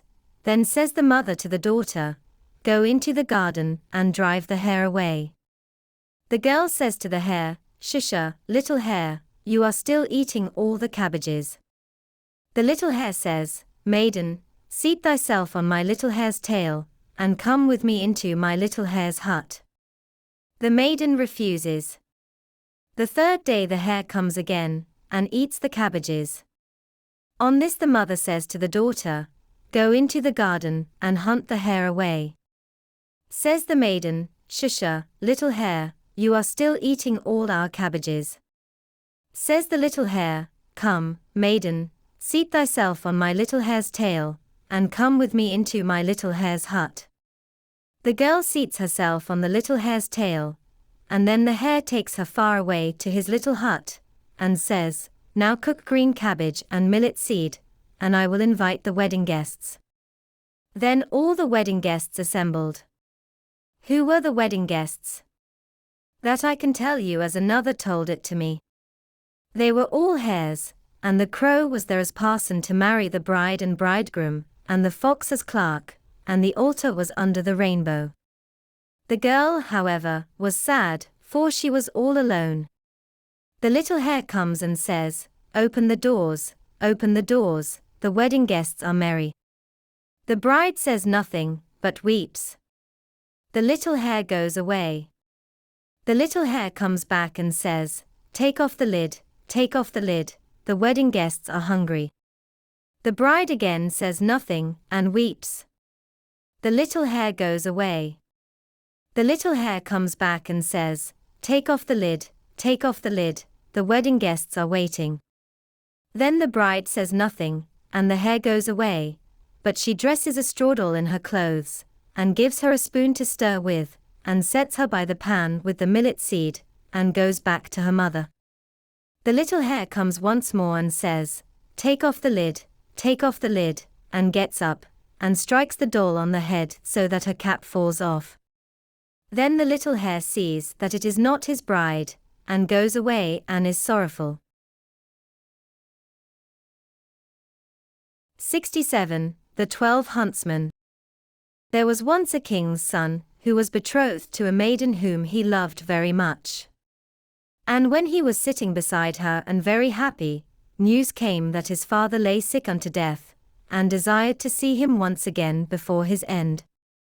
Then he said to his beloved, I must now go and leave thee. I give thee a ring as a remembrance of me. When I am king, I will return and fetch thee. So he rode away, and when he reached his father, the latter was dangerously ill, and near his death. He said to him, Dear son, I wish to see thee once again before my end, promise me to marry as I wish, and he named a certain king's daughter, who was to be his wife. The son was in such trouble that he did not think what he was doing, and said, Yes, dear father, your will shall be done, and thereupon the king shut his eyes, and died. When therefore the son had been proclaimed king, and the time of mourning was over, he was forced to keep the promise, which he had given his father, and caused the king's daughter to be asked in marriage, and she was promised to him. His first betrothed heard of this, and fretted so much about his faithlessness, that she nearly died. Then her father said to her, Dearest child, why art thou so sad? Thou shalt have whatsoever thou wilt. She thought for a moment and said, Dear father, I wish for 11 girls exactly like myself in face, figure, and size. The father said, If it be possible, thy desire shall be fulfilled, and he caused a search to be made in his whole kingdom, until 11 young maidens were found who exactly resembled his daughter in face, figure, and size. When they came to the king's daughter, she had 12 suits of huntsmen's clothes made, all alike, and the 11 maidens had to put on the huntsmen's clothes, and she herself put on the 12th suit. Thereupon she took leave of her father, and rode away with them, and rode to the court of her former betrothed, whom she loved so dearly. Then she inquired if he required any huntsmen, and if he would take the whole of them into his service. The king looked at her and did not know her, but as they were such handsome fellows, he said, Yes, and that he would willingly take them, and now they were the king's 12 huntsmen. The king, however, had a lion which was a wondrous animal, for he knew all concealed and secret things. It came to pass that one evening he said to the king, Thou thinkest thou hast 12 huntsmen. Yes, said the king, they are 12 huntsmen. The lion continued, thou art mistaken, they are 12 girls. The king said, that cannot be true. How wilt thou prove that to me? Oh, just let some peas be strewn in thy antechamber, answered the lion, and then thou wilt soon see it. Men have a firm step, and when they walk over the peas none of them stir, but girls trip and skip, and drag their feet, and the peas roll about. The king was well pleased with the counsel, and caused the peas to be strewn. There was, however, a servant of the king's who favored the huntsmen, and when he heard that they were going to be put to this test he went to them and repeated everything, and said, the lion wants to make the king believe that you are girls. Then the king's daughter thanked him, and said to her maidens, put on some strength, and step firmly on the peas. So next morning when the king had the 12 huntsmen called before him, and they came into the antechamber where the peas were lying, they stepped so firmly on them, and had such a strong, sure walk, that not one of the peas either rolled or stirred.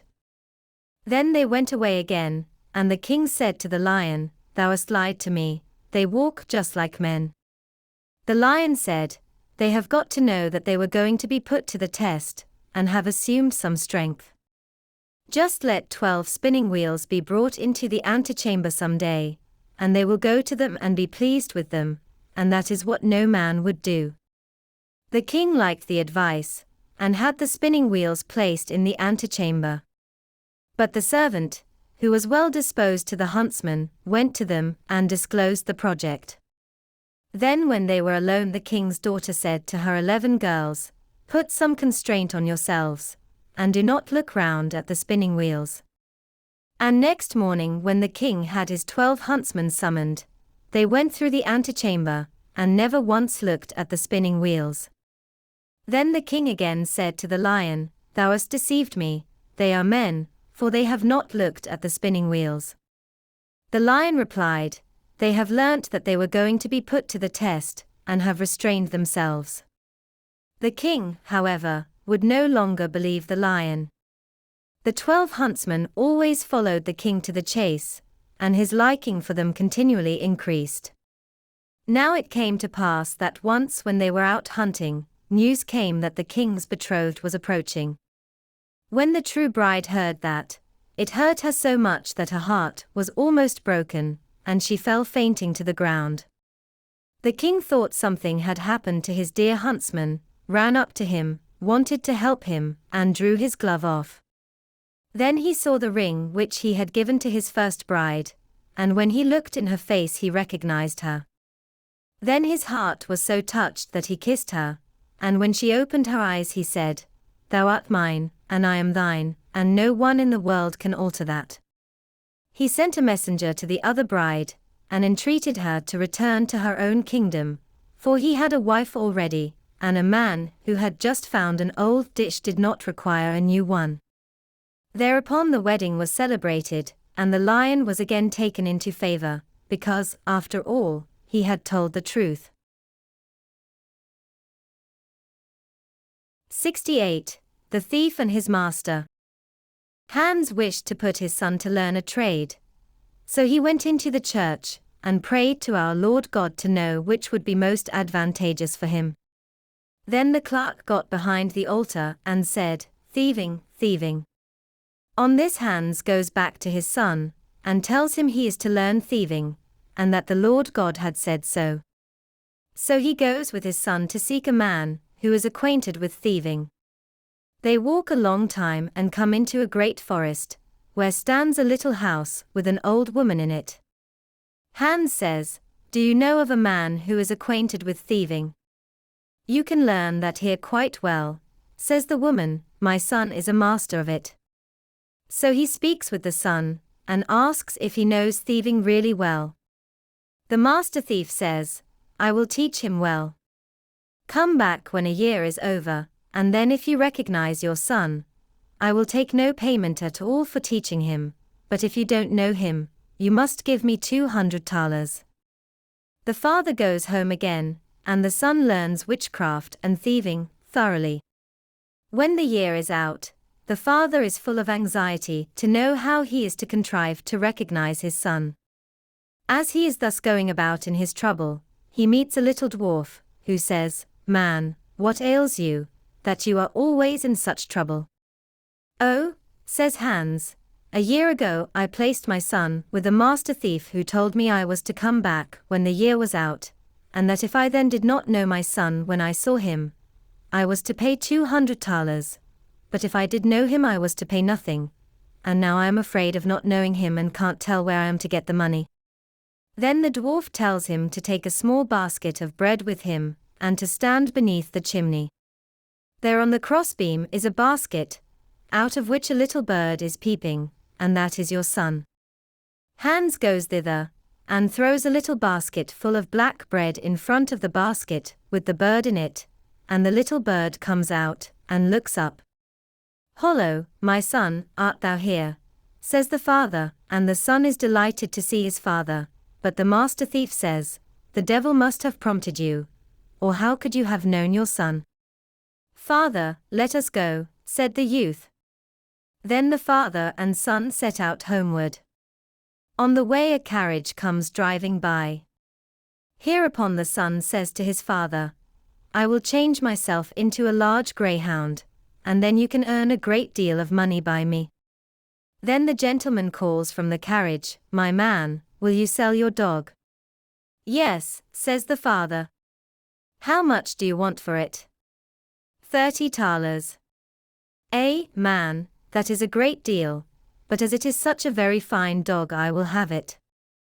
The gentleman takes it into his carriage, but when they have driven a little farther the dog springs out of the carriage through the window, and goes back to his father, and is no longer a greyhound. They go home together. Next day there is a fair in the neighboring town, so the youth says to his father, "I will now change myself into a beautiful horse, and you can sell me, but when you have sold me, you must take off my bridle, or I cannot become a man again." Then the father goes with the horse to the fair, and the master thief comes and buys the horse for 100 thalers, but the father forgets, and does not take off the bridle. So the man goes home with the horse, and puts it in the stable. When the maid crosses the threshold, the horse says, "Take off my bridle, take off my bridle." Then the maid stands still and says, "What, canst thou speak?" So she goes and takes the bridle off, and the horse becomes a sparrow, and flies out at the door, and the wizard becomes a sparrow also, and flies after him. Then they come together and cast lots, but the master loses, and betakes himself to the water and is a fish. Then the youth also becomes a fish, and they cast lots again, and the master loses. So the master changes himself into a cock, and the youth becomes a fox, and bites the master's head off, and he died and has remained dead to this day. 69. Jorinda and Joringel. There was once an old castle in the midst of a large and thick forest, and in it an old woman who was a witch dwelt all alone. In the daytime she changed herself into a cat, or a screech owl, but in the evening she took her proper shape again, as a human being. She could lure wild beasts and birds to her, and then she killed and boiled and roasted them. If any one came within 100 paces of the castle, he was obliged to stand still, and could not stir from the place until she bade him be free. But whenever an innocent maiden came within this circle, she changed her into a bird, and shut her up in a wickerwork cage, and carried the cage into a room in the castle. She had about 7,000 cages of rare birds in the castle. Now, there was once a maiden who was called Jorinda, who was fairer than all other girls. She and a handsome youth named Joringel had promised to marry each other. They were still in the days of betrothal, and their greatest happiness was being together. One day, in order that they might be able to talk together in quiet, they went for a walk in the forest. "Take care," said Joringel, "that you do not go too near the castle." It was a beautiful evening. The sun shone brightly between the trunks of the trees into the dark green of the forest, and the turtle doves sang mournfully upon the young boughs of the birch trees. Jorinda wept now and then. She sat down in the sunshine and was sorrowful. Joringel was sorrowful too. They were as sad as if they were about to die. Then they looked around them, and were quite at a loss, for they did not know by which way they should go home. The sun was still half above the mountain and half set. Joringel looked through the bushes, and saw the old walls of the castle close at hand. He was horror-stricken and filled with deadly fear. Jorinda was singing, "My little bird, with the necklace red, sings sorrow, sorrow, sorrow. He sings that the dove must soon be dead, sings sorrow, sor, jug, jug, jug." Joringel looked for Jorinda. She was changed into a nightingale and sang, "Jug, jug, jug." A screech owl with glowing eyes flew 3 times round about her, and 3 times cried, "To-woo, to-woo, to-woo." Joringel could not move. He stood there like a stone, and could neither weep nor speak, nor move hand or foot. The sun had now set. The owl flew into the thicket, and directly afterwards there came out of it a crooked old woman, yellow and lean, with large red eyes and a hooked nose, the point of which reached to her chin. She muttered to herself, caught the nightingale, and took it away in her hand. Joringel could neither speak nor move from the spot. The nightingale was gone. At last the woman came back, and said in a hollow voice, "Greet thee, Zachiel. If the moon shines on the cage, Zachiel, let him loose at once." Then Joringel was freed. He fell on his knees before the woman and begged that she would give him back his Jorinda, but she said that he should never have her again, and went away. He called, he wept, he lamented, but all in vain. "Ah, what is to become of me?" Joringel went away, and at last came to a strange village. There he kept sheep for a long time. He often walked round and round the castle, but not too near to it. At last he dreamt one night that he found a blood-red flower, in the middle of which was a beautiful large pearl, that he picked the flower and went with it to the castle, and that everything he touched with the flower was freed from enchantment. He also dreamt that by means of it he recovered his Jorinda. In the morning, when he awoke, he began to seek over hill and dale if he could find such a flower. He sought until the 9th day, and then, early in the morning, he found the blood-red flower.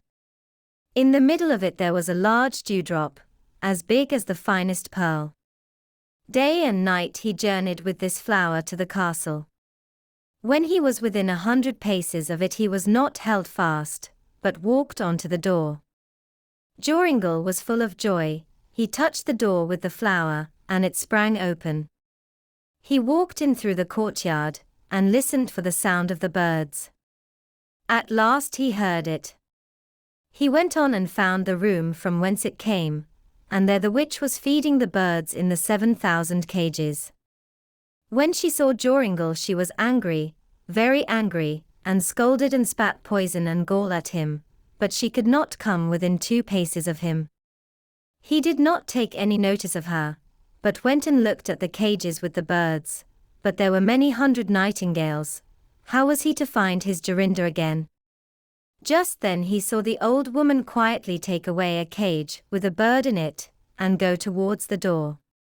Swiftly he sprang towards her, touched the cage with the flower, and also the old woman. She could now no longer bewitch any one, and Jorinda was standing there, clasping him round the neck, and she was as beautiful as ever. 70. The 3 Sons of Fortune. A father once called his 3 sons before him, and he gave to the first a cock, to the second a scythe, and to the third a cat. "I am already aged," said he, "my death is nigh, and I have wished to take thought for you before my end. Money I have not, and what I now give you seems of little worth, but all depends on your making a sensible use of it. Only seek out a country where such things are still unknown, and your fortune is made. After the father's death the eldest went away with his cock, but wherever he came the cock was already known.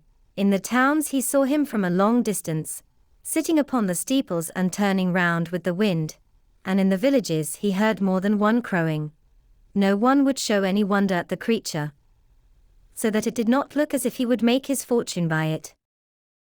At last, however, it happened that he came to an island where the people knew nothing about cocks, and did not even understand how to divide their time.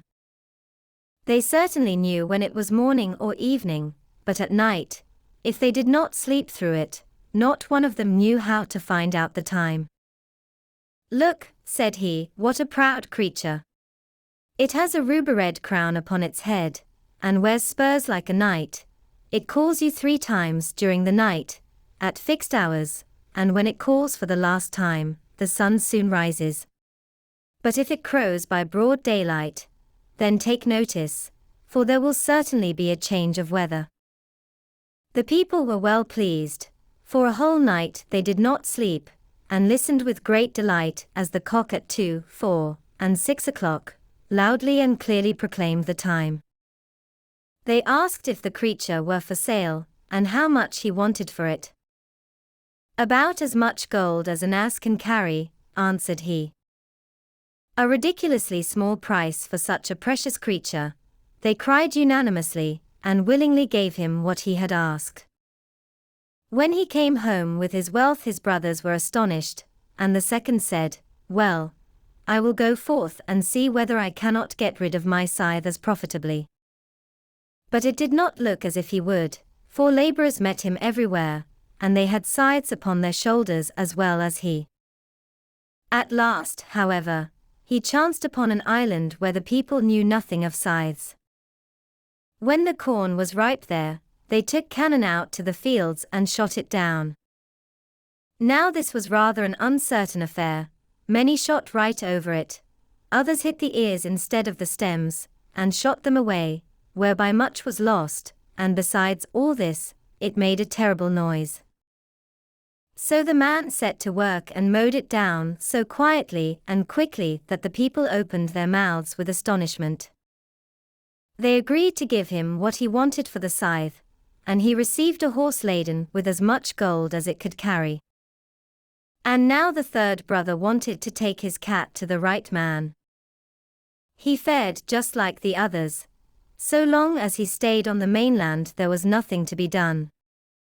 Every place had cats, and there were so many of them that newborn kittens were generally drowned in the ponds. At last he sailed over to an island, and it luckily happened that no cats had ever yet been seen there, and that the mice had got the upper hand so much that they danced upon the tables and benches whether the master were at home or not. The people complained bitterly of the plague. The king himself in his palace did not know how to secure himself against them. Mice squeaked in every corner, and gnawed whatever they could lay hold of with their teeth. But now the cat began her chase, and soon cleared a couple of rooms, and the people begged the king to buy the wonderful beast for the country. The king willingly gave what was asked, which was a mule laden with gold, and the third brother came home with the greatest treasure of all. The cat made herself merry with the mice in the royal palace, and killed so many that they could not be counted. At last she grew warm with the work and thirsty, so she stood still, lifted up her head and cried, "Mew! Mew!" When they heard this strange cry, the king and all his people were frightened, and in their terror ran all at once out of the palace. Then the king took counsel what was best to be done. At last it was determined to send a herald to the cat, and demand that she should leave the palace, or if not, she was to expect that force would be used against her. The councillors said, "Rather will we let ourselves be plagued with the mice, for to that misfortune we are accustomed, than give up our lives to such a monster as this." A noble youth, therefore, was sent to ask the cat whether she would peaceably quit the castle. But the cat, whose thirst had become still greater, merely answered, "Mew! Mew!" The youth understood her to say, "Most certainly not." Most certainly not, and took this answer to the king. Then, said the councillors, she shall yield to force. Cannon were brought out, and the palace was soon in flames. When the fire reached the room where the cat was sitting, she sprang safely out of the window, but the besiegers did not leave off until the whole palace was shot down to the ground.